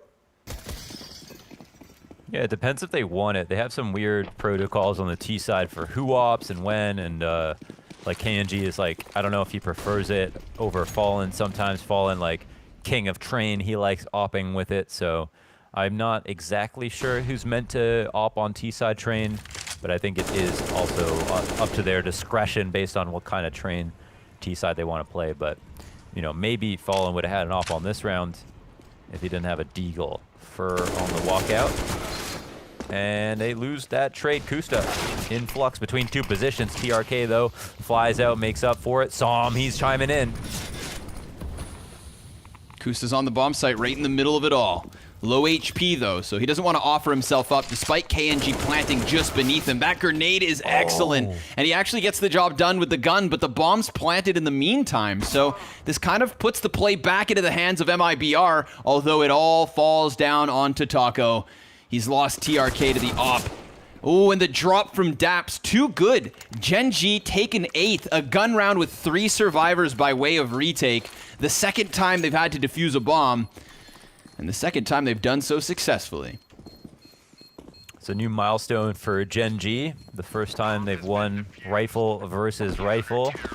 On top of being able to eco MIBR, they went around outside as well to just list off the Steam achievements that they've accomplished so far on the CT side. And yeah, they're streaking on ecos here, the ecos in a row. But MIBR, they invest at least into the one rifle. We know the power of it, really. We really do, So you can see why it makes sense for one player to spend a lot of money sometimes. This is kind of like the CIS buy, the NIP buy. Certain teams have done this, the Doja buy, whatever you want to call it. Put all the stock into this one player, see if he gets 2 kills, or if he gets killed with absolutely no trade in sight. One or the other. Som spotted a leg towards Ivy, so he tries to keep his eyes towards it. But that player's actually gone immediately all the way back over to the T-Con, where Bentet tries to line him up and knock him down. 1 frag for him at the moment. Som's actually going to steal it over the shoulder. Som and Automatic just flexing the ops at the moment. The same key to the defense for MIBR is that of Gen.G. The snipers are connecting. Som is climbing up the scoreboard, considering he had almost 0 frags at the start of the second half. He's doing well for himself now. He's picking up those pieces, and they're picking up those rounds, only trailing by 4 as we get the Brazilians back in with another gun. Yeah, it's really easy to track how many kills he's got in this half because he only had 1 in the first half. So yeah, he's definitely coming alive now. It's good that, you know, the match doesn't end after that kind of rough start, and to see that he can still come through, I think it's good for his confidence. There's another kill from Som, and they stop this outside pressure in its tracks once again. MIBR seem quite adamant of trying this. After a couple of B-side attempts, they have kind of given up on that, but the entry's not going their way. They're risking it a lot in these 50-50 duels. Kusta. Oh, he's good. Yeah, great angle. Good for 1. But 2v3. Uh-oh. Oh, nice. Fallen, sick flick up, and he's going to have another chance. Dude, 3 snipers in this 2 versus 2. 3 snipers still standing here, and he has the patience. He just waits. Look at Som twitching at the fingers like a little rat stuck in the corner, and he can't get out. He doesn't know what to do. Fallen with years of experience just takes a deep breath, sips his martini, and waits for the eventual peek here from Som. Taco, he's looking to get back that bomb. There it is. Fallen bests him, trying to figure out this last frag. Automatic gonna take the place of his teammate's corpse, and that's gonna give him the back of Fallen. He knows where both players are. He executes the first, swapping over to the sniper, and Automatic big clutch as he comes in from between the trains to take Gen.G to 10. Yo, that's sick from Timothy Two Titties Taw, baby. That's so nice. Well done. He's got that initial kill. He lines up the second one perfectly. He wastes no time in between. This man has things to do. He's tired of taking notes. That's beautiful. Wow. Nice attempt though from Fallen. I would like to bring this up, okay? A little conversation about movement and ladders specifically.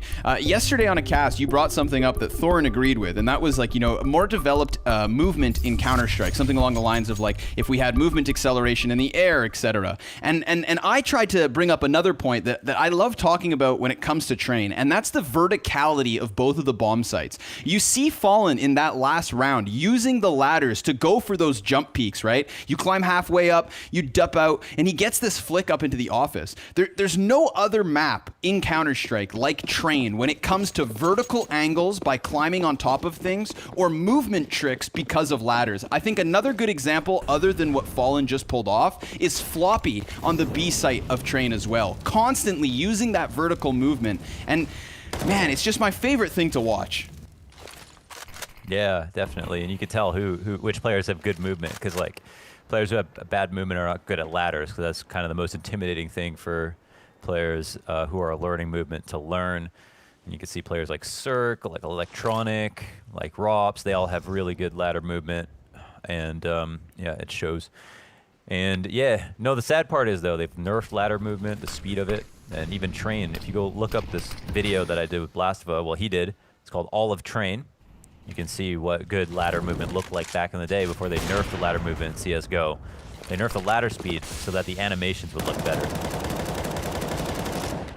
How dare they? Look at Gen.G, rock solid hold. I mean, blink it, you miss it. 5 frags across the kill feed instantly. No deaths for the defense either. So we're going to have to start focusing forward on what's to come, because sure enough, just like our previous last 2 maps, we get these blowouts in the first half with incredible performances. And I would say individually, this first one from the Brazilians was the most dominant in terms of KNG and Fallen. Yet still, we fall back to a near-tied score. It's only going to take 2 more to secure 15 for MIBR, but Gen.G, they're now within 2 themselves. Now's not the time to revere Gen.G too much. Give them too much leash, let them be too comfortable, because they are looking like they're ready to go at this point. MIBR, it doesn't seem like it's not as if they're not trying, but it feels like they're risking it all for these really random 50-50s. I guess the way that they look at this, if it's an odds game, if they try these crazy entries outside a few times, they win one of those rounds, they're in a powerful spot.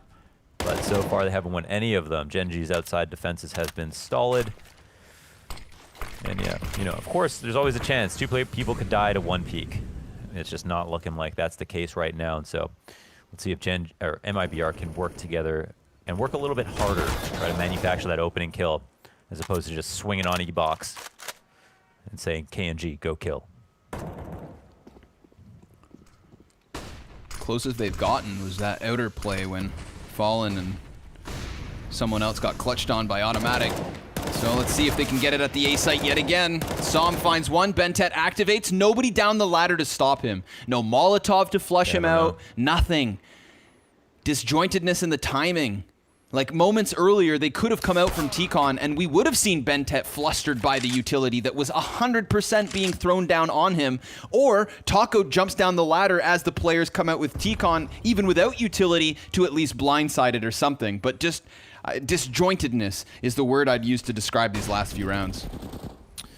Well, like, they need to molly the ladder if they're not going to have Taco come down. You know, he takes some damage, he baits some attention, so maybe half the time Bentet's waiting for that drop, and then they're like, I'm sure they agreed on this, right? I'm sure that Taco's not the type of player to be like, told them he'd go down ladder and didn't do it, but still, he's not having any impact by being up top if they're going to cross outside and Bentet can just peek freely, especially when Taco cuts noise like that. So, you know, what needs to happen is either the Ts that come out of T-Con need to throw a molly into the ladder to push him forward into Taco, which would have been perfect, or they guarantee they get that kill before they go outside, because that was the worst version.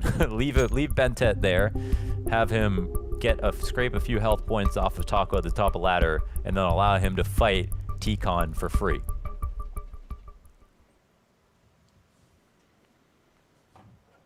What's the play, boys? MIBR gonna come in with the buy.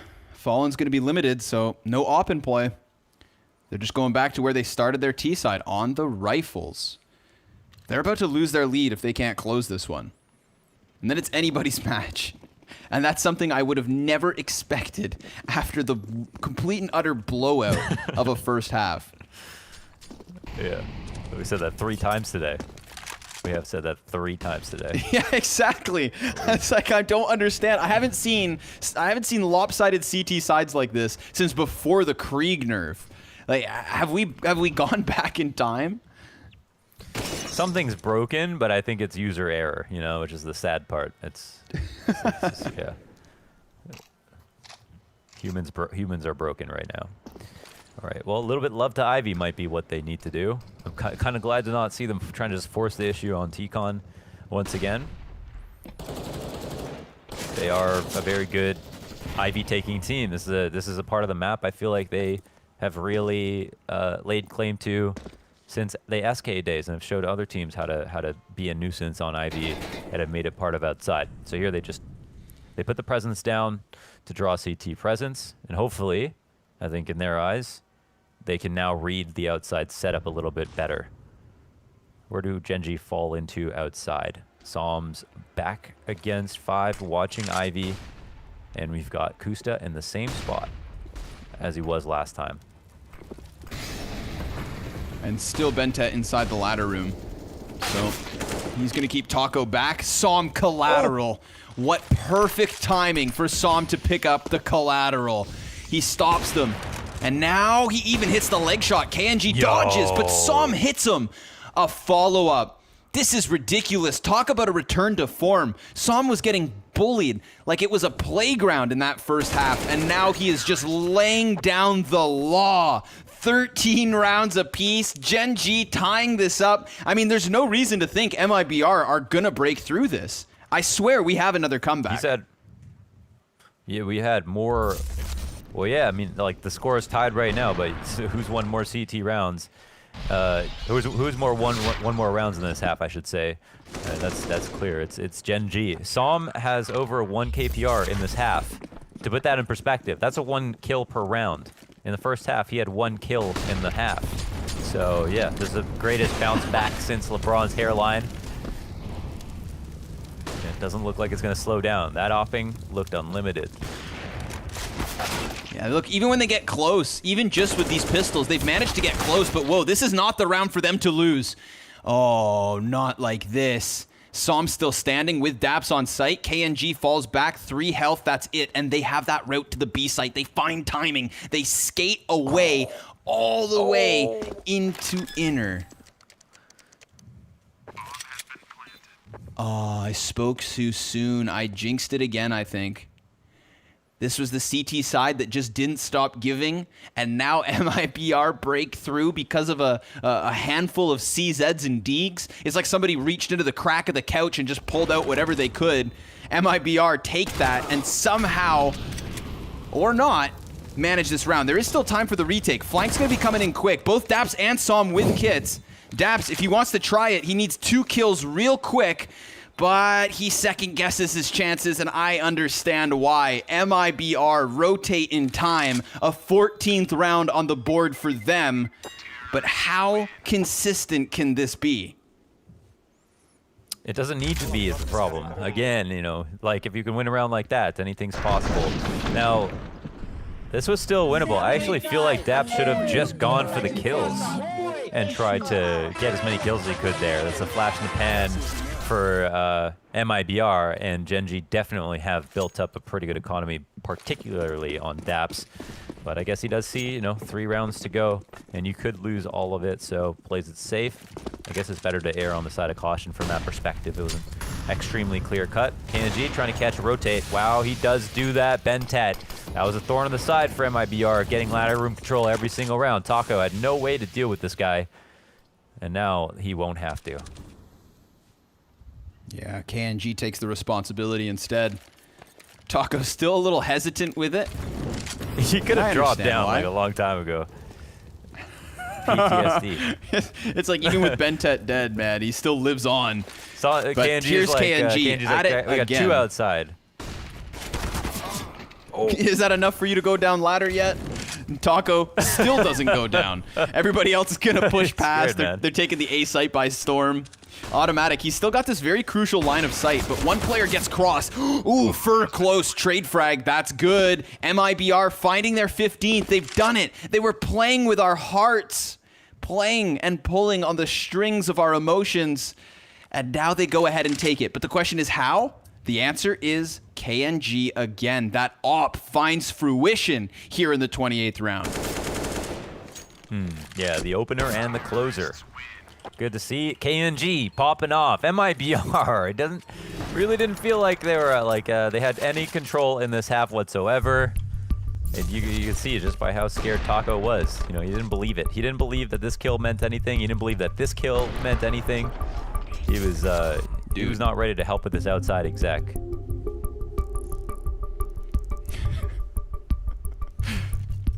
It's almost comical that even after the second kill, Taco's just crouched in box halls. Like, no, he's in there, man. This is like PTSD from a half of Bentet. Taco, no one. I'm telling you, man, he's in the walls. The ghost of Bentet, Hansel, the gingerbread man. He's coming. Double off setup here for MIBR. What could be the final round, but if we've learned anything today, it's that sometimes it takes 30. So, Gen.G with that rock solid buy. As you said, you know, Daps calling off, that's actually crucial because he now bottomed out that bank account, so they most certainly needed all of the money in the world. Oh no, Gen.G! Dude, that's a ton of fire damage, yet he still takes Kusta. Damn, Kusta, a big risk there. I mean, them calling out the molly is one thing, though. They didn't expect him to be on the other side of it, but he was taking making a play to try to get some very important map control off of that Molotov. I didn't think wanted to take a fight whatsoever because of that shadow disadvantage fighting T-Con. Just wanted to get close up against the wall in case they wanted to go there. And Bentet, he'll drop a smoke down the push back. That's a tag on one player. Som comes in. 3-on-4 situation. Gen.G. Oh, no. No way he wins that, dude. 19 health, but Daps, oh, Daps does it dirty, and Bentet gets the op back in his hands. Gen.G have done it, a 14th on the board, 30 rounds up, 30 rounds about to come down. And where do we end? I mean, MIBR at least willing to split the points, counter-terrorists taking their 3rd time out, They could actually double up timeouts here if they want another 30 seconds. They're going to calculate their buy on each side, and I don't know where this one ends. I don't know where this wacky, wild round of Counter-Strike began tonight. I don't know how we got here. I don't know where we are, but I've loved every moment of it, Mohan, and we've got 1 round left, my friend. I think it's been pretty fun. I don't think that anybody deserves anything except for Gen.G in this tie. I think at this point they've earned their way back. Saw 16 kills after a 1-kill first half. Opping has been great. CT setups have been fine. And MIBR's T side looks basically flaccid, honestly. Very uninspired with the way they're attacking outside, relying heavily on Gen.G to do everything. He's up to 31 kills. And yeah, Fallen's been kind of quiet since the first half, I think. I don't want to call that too soon, but yeah, 21. Actually, he had I think he had like a 14 kill first half, maybe. So maybe not that bad. Flash pops in the face of Gen.G, but he doesn't even look away. Som's gonna get tagged up a little bit here. This could fluster him back. The fire went Fallen, almost lining up a second body, but Bentet bests him quickly with the headshot. We're getting the exchange of utility, and it looks like MIBR, with all of this distraction serving on the opposite side of the A site, want to slip out from ladder. Som's got the cover of the site. Bentet's tucked behind Ivy Train, and Som's gonna miss the first shot here as he attempts to hold. Fur taking the train, and Som taking him back. Another! Som doing it all! A third! He is unstoppable on this A site. He wants this tie, and Taco dies. They take it. Som, 1 frag in the first 15, and he closes with an incredible hold. How are we going to decide the best of North American Counter-Strike if all we get is ties? I don't know, man. That's insane. I can't believe the games today. That was such a hard-fought tie for Gen.G to come back to, but man, they tried their damnedest to earn their point, and they definitely earned it. That is a crazy match to end on. Congratulations to both teams. Kind of sad for MIBR, but like after today, what can you really make of this, man? What a ridiculous day. You couldn't even script it if you wanted to, but this is all we have for 19 in the end. 1 at the end of the first half, 19 by the end of the match. Props to Som for holding it on for Gen.G in the face of Gen.G. But that's it. Me and Mohan done for the day. Thank you for joining us. Please don't go anywhere because we have the analysts after the break. They're gonna try to explain what we just watched.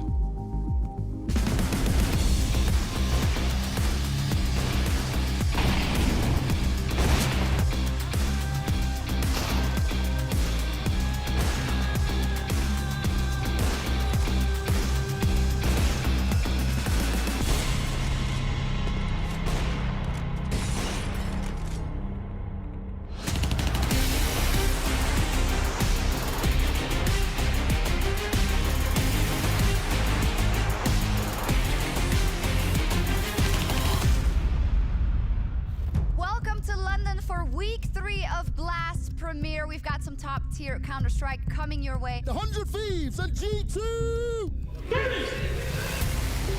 Down now, 2 quick kills. They should not lose this game right now. This is not a team that yet has the pedigree to beat an AG. It is Valentine's Day, guys, but what happens under the desk stays under the desk. Dad and Dad, we're back together. So what we have to do, we will win this game. Deal? But they're coming in from long as well. Visa's gonna be there.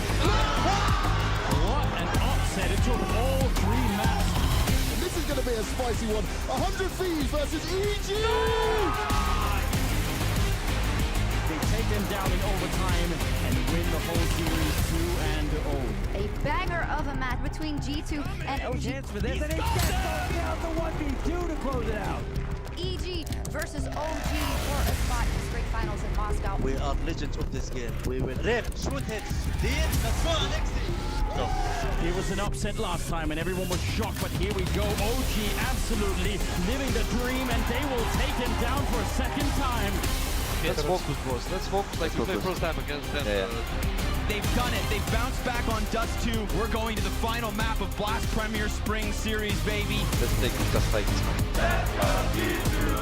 And G2, 1 frag away, 1 HP away from shutting down the dreams of OG. There we go. G2 Esports first place in Group C. Fantastic stuff. We'll see you in a couple of months, of course, for the showdown. And for now, enjoy the rest of your evening. There we go. Bye.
This is their last pause. Let's go.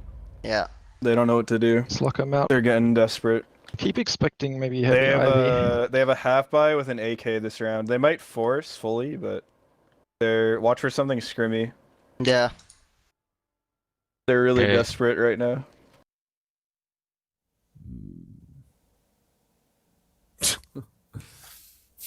Okay. Right. Spoiler. So, they did buy. They did buy, and that was Elba Putty at the beginning in the first half when Gen.G were getting pummeled to death by MIBR, and it looked completely hopeless for Gen.G. It was a completely one-sided first half, and I just found it amusing that Elba Putty looked like he wanted to be anywhere else but in that server, watching his team get destroyed. So obviously, if you stuck it out till the end, you know that this ended up in another 31. So before we get into it, I also have to give a shout-out to Launders and Scrawny. Pretty much the run, man. 90 rounds in 3 maps, plus another map before that. So good on you guys for sticking it out. Well done. Great casting the whole way through. All right, let's get into the match.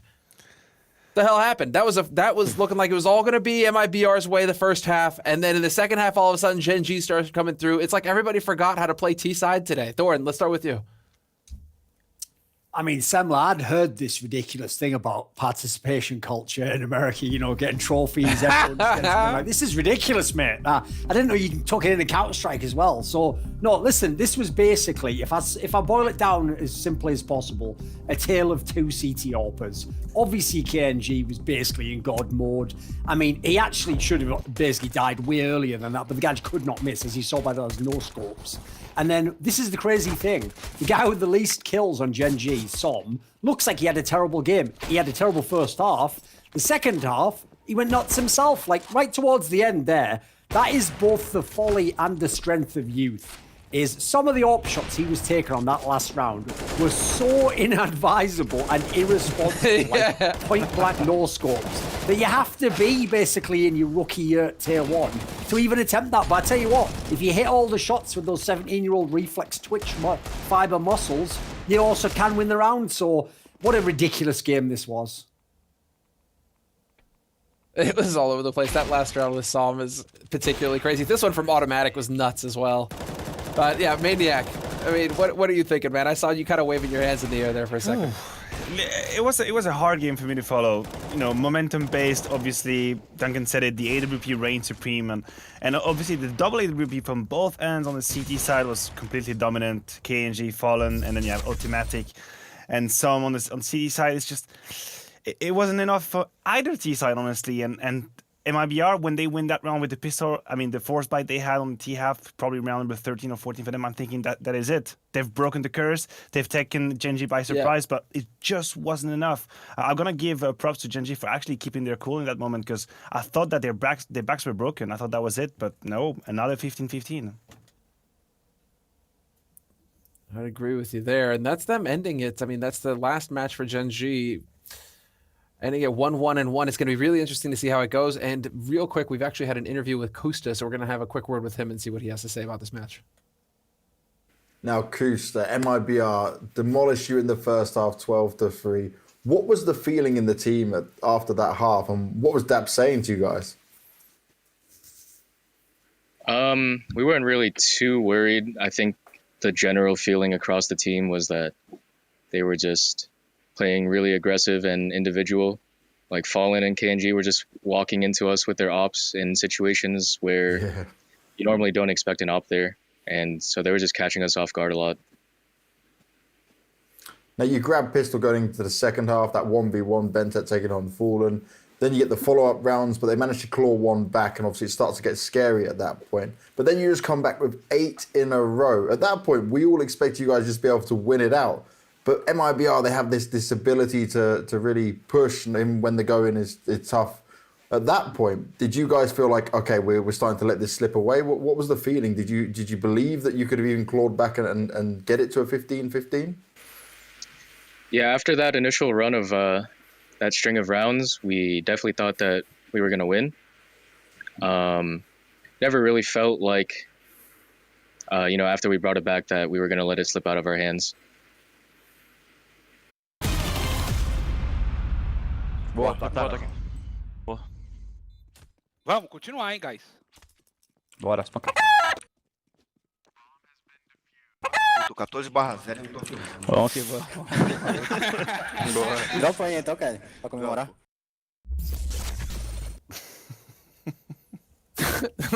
There you go. Maybe not so much celebrating now. tackles that guy where something happens good to you and he's like, hey, she can lend me $10. You're like, what? This is about me now. What are you talking about? Well, there you go. This is really, I mean, all right, so we focused a little bit about Gen.G, obviously, but I mean, we got to talk about the fact that MIBR have also tied their last 2 games. I mean, Gen.G tied this one, and that's it. They're 1-1-1 in their group. But MIBR, they've tied their past 2 games, one of those versus Chaos, one of them versus Gen.G. In both scenarios, it looked like they should have had it on lock. So what's going on with MIBR? Well, I was thinking to myself now that my brain actually has a little bit more blood in it, that T side and the lack of solution from MIBR actually wasn't that different from the time they played Inferno. The only huge difference is the map did not allow for individuals to just take over rounds. That is why I was a little bit surprised to see Train being the map at the end, because on Inferno, when we saw MIBR, that was Fur going in, Rafters, taking duels left and right, just deciding the round on his own. A map like Train, where you're more close, well, it's not going to give you that same kind of possibilities. So maybe a little bit lackluster on the T side, at least tactically speaking. Maybe lacking some of the grit and resolve to get it done as well. Thor, what are you thinking about MIBR right now after watching this second map?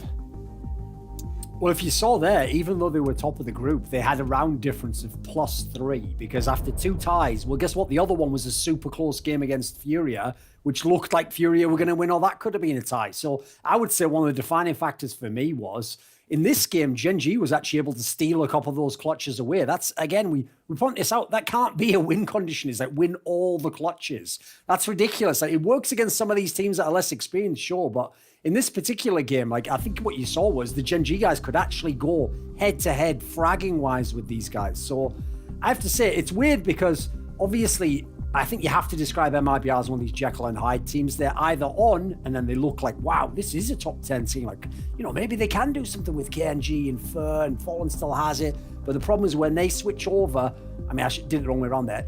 When they go to the Jekyll mode, and they just become these normal players that are getting fragged by much, much smaller names, suddenly you realize why they're actually in the sort of ranking now, which is more around with sort of like, what, 14, 15 in the world. That reasonably is the sort of team they are most days.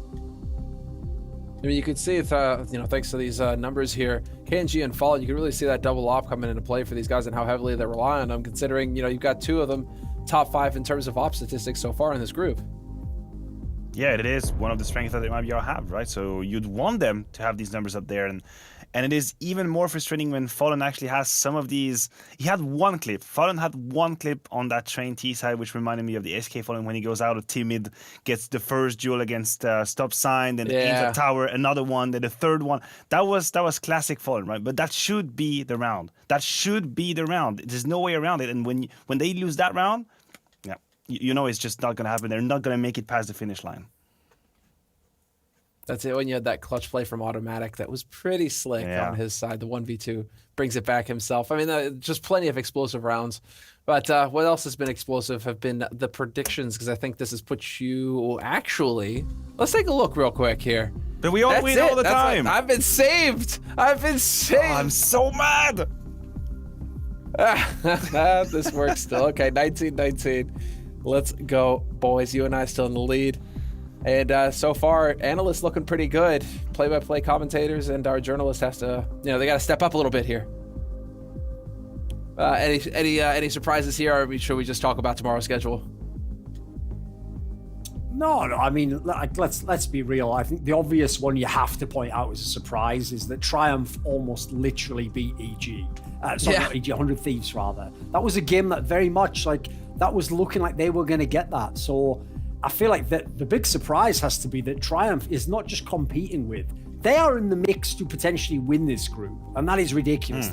These are the least famous players in the entire NA part of the tournament.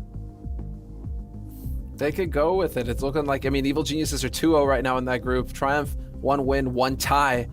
If they win it again and Evil Geniuses, either tie or lose, it's going to get real interesting in Group B. But it's so tight. Both of these teams very evenly balanced right now. But as far as tomorrow is concerned, we've got some EU matches too as well. That's how it's been going here. 5 matches for the EU groups at the beginning of the day, and we cap it off with 3 matches from North America. I'll ask you, Maniac, real quick. One match that you're really looking forward to tomorrow. I'm gonna pick Dignitas versus Fnatic because I think this game on its own is very unique. It's absolutely unique. Even though all numbers, all logic, all rationals point towards Fnatic usually having to win that game, it's not the case in real life, because there's so much history between these players. There's so much mind games going on that you never know who is going to win. So I'm gonna pick Dig versus Fnatic. Okay, Thorin, do you agree? I'll are just you give all you a about the piece of Swedish trivia. Derby, or you want another one? I personally wouldn't go with that because I think Fnatic will batter them. But I'll give you a piece of trivia for that in case people aren't as old school as me. The 7 of the players that will play in that match contested 3 major finals early in CSGO. So these guys have really done their wars. The difference is some of them will need a time machine to access that form. Some of the others are really good right now. So I'll say for me, the game I want to see is, let me think, who was it who was playing? ENCE versus Astralis. Because in this kind of a scenario, that's a big one. ENCE were the ones who originally stopped the real Astralis's epic era, stopped that amazing nuke streak before it broke all the records. So I know if I'm the Astralis players, no matter what form I'm in, I always want to beat ENCE. I always want to get my own back for that. But then again, if I'm the ENCE guys, I lost a major finals to these guys when they were unbeatable. Now that they are beatable, I also want to get some revenge. I want to beat them right now. So as much as that game might not light up the marquee as much when you look at the players in the game, someone like Jumpy, I bet he's been waiting his whole life to play a game like this against Device and company. So I think that's got potential fireworks. And I agree. This is that's a good one to point out, just because as well. ENCE sitting second in the group right now, Astralis sitting at the bottom. But if they win that Astralis, they could shake things up in the group for sure. So good matches to look forward to tomorrow as we come to the culmination of the groups. And gentlemen, I want to thank you for another great day here on the desk. Thank you very much for your analysis, and have a good evening's rest, because we're going to be back first thing tomorrow for the continuation and the culmination of the groups here at the Blast Premier Spring Showdown. So be sure to follow on Twitter if you're a fan, you want to be involved with the stream and get on the cams, and we'll see you all tomorrow afternoon for some more CS.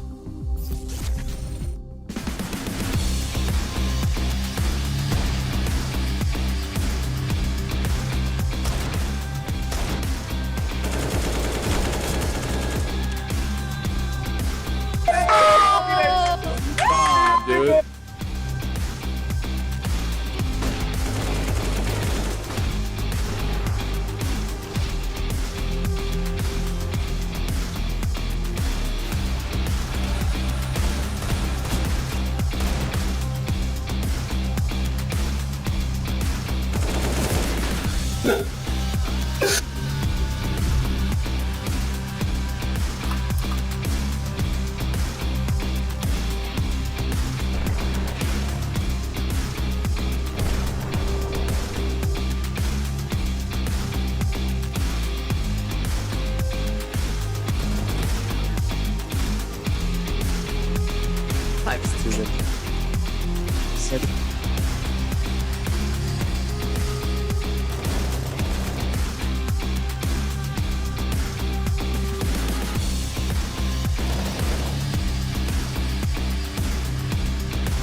fucking insanity.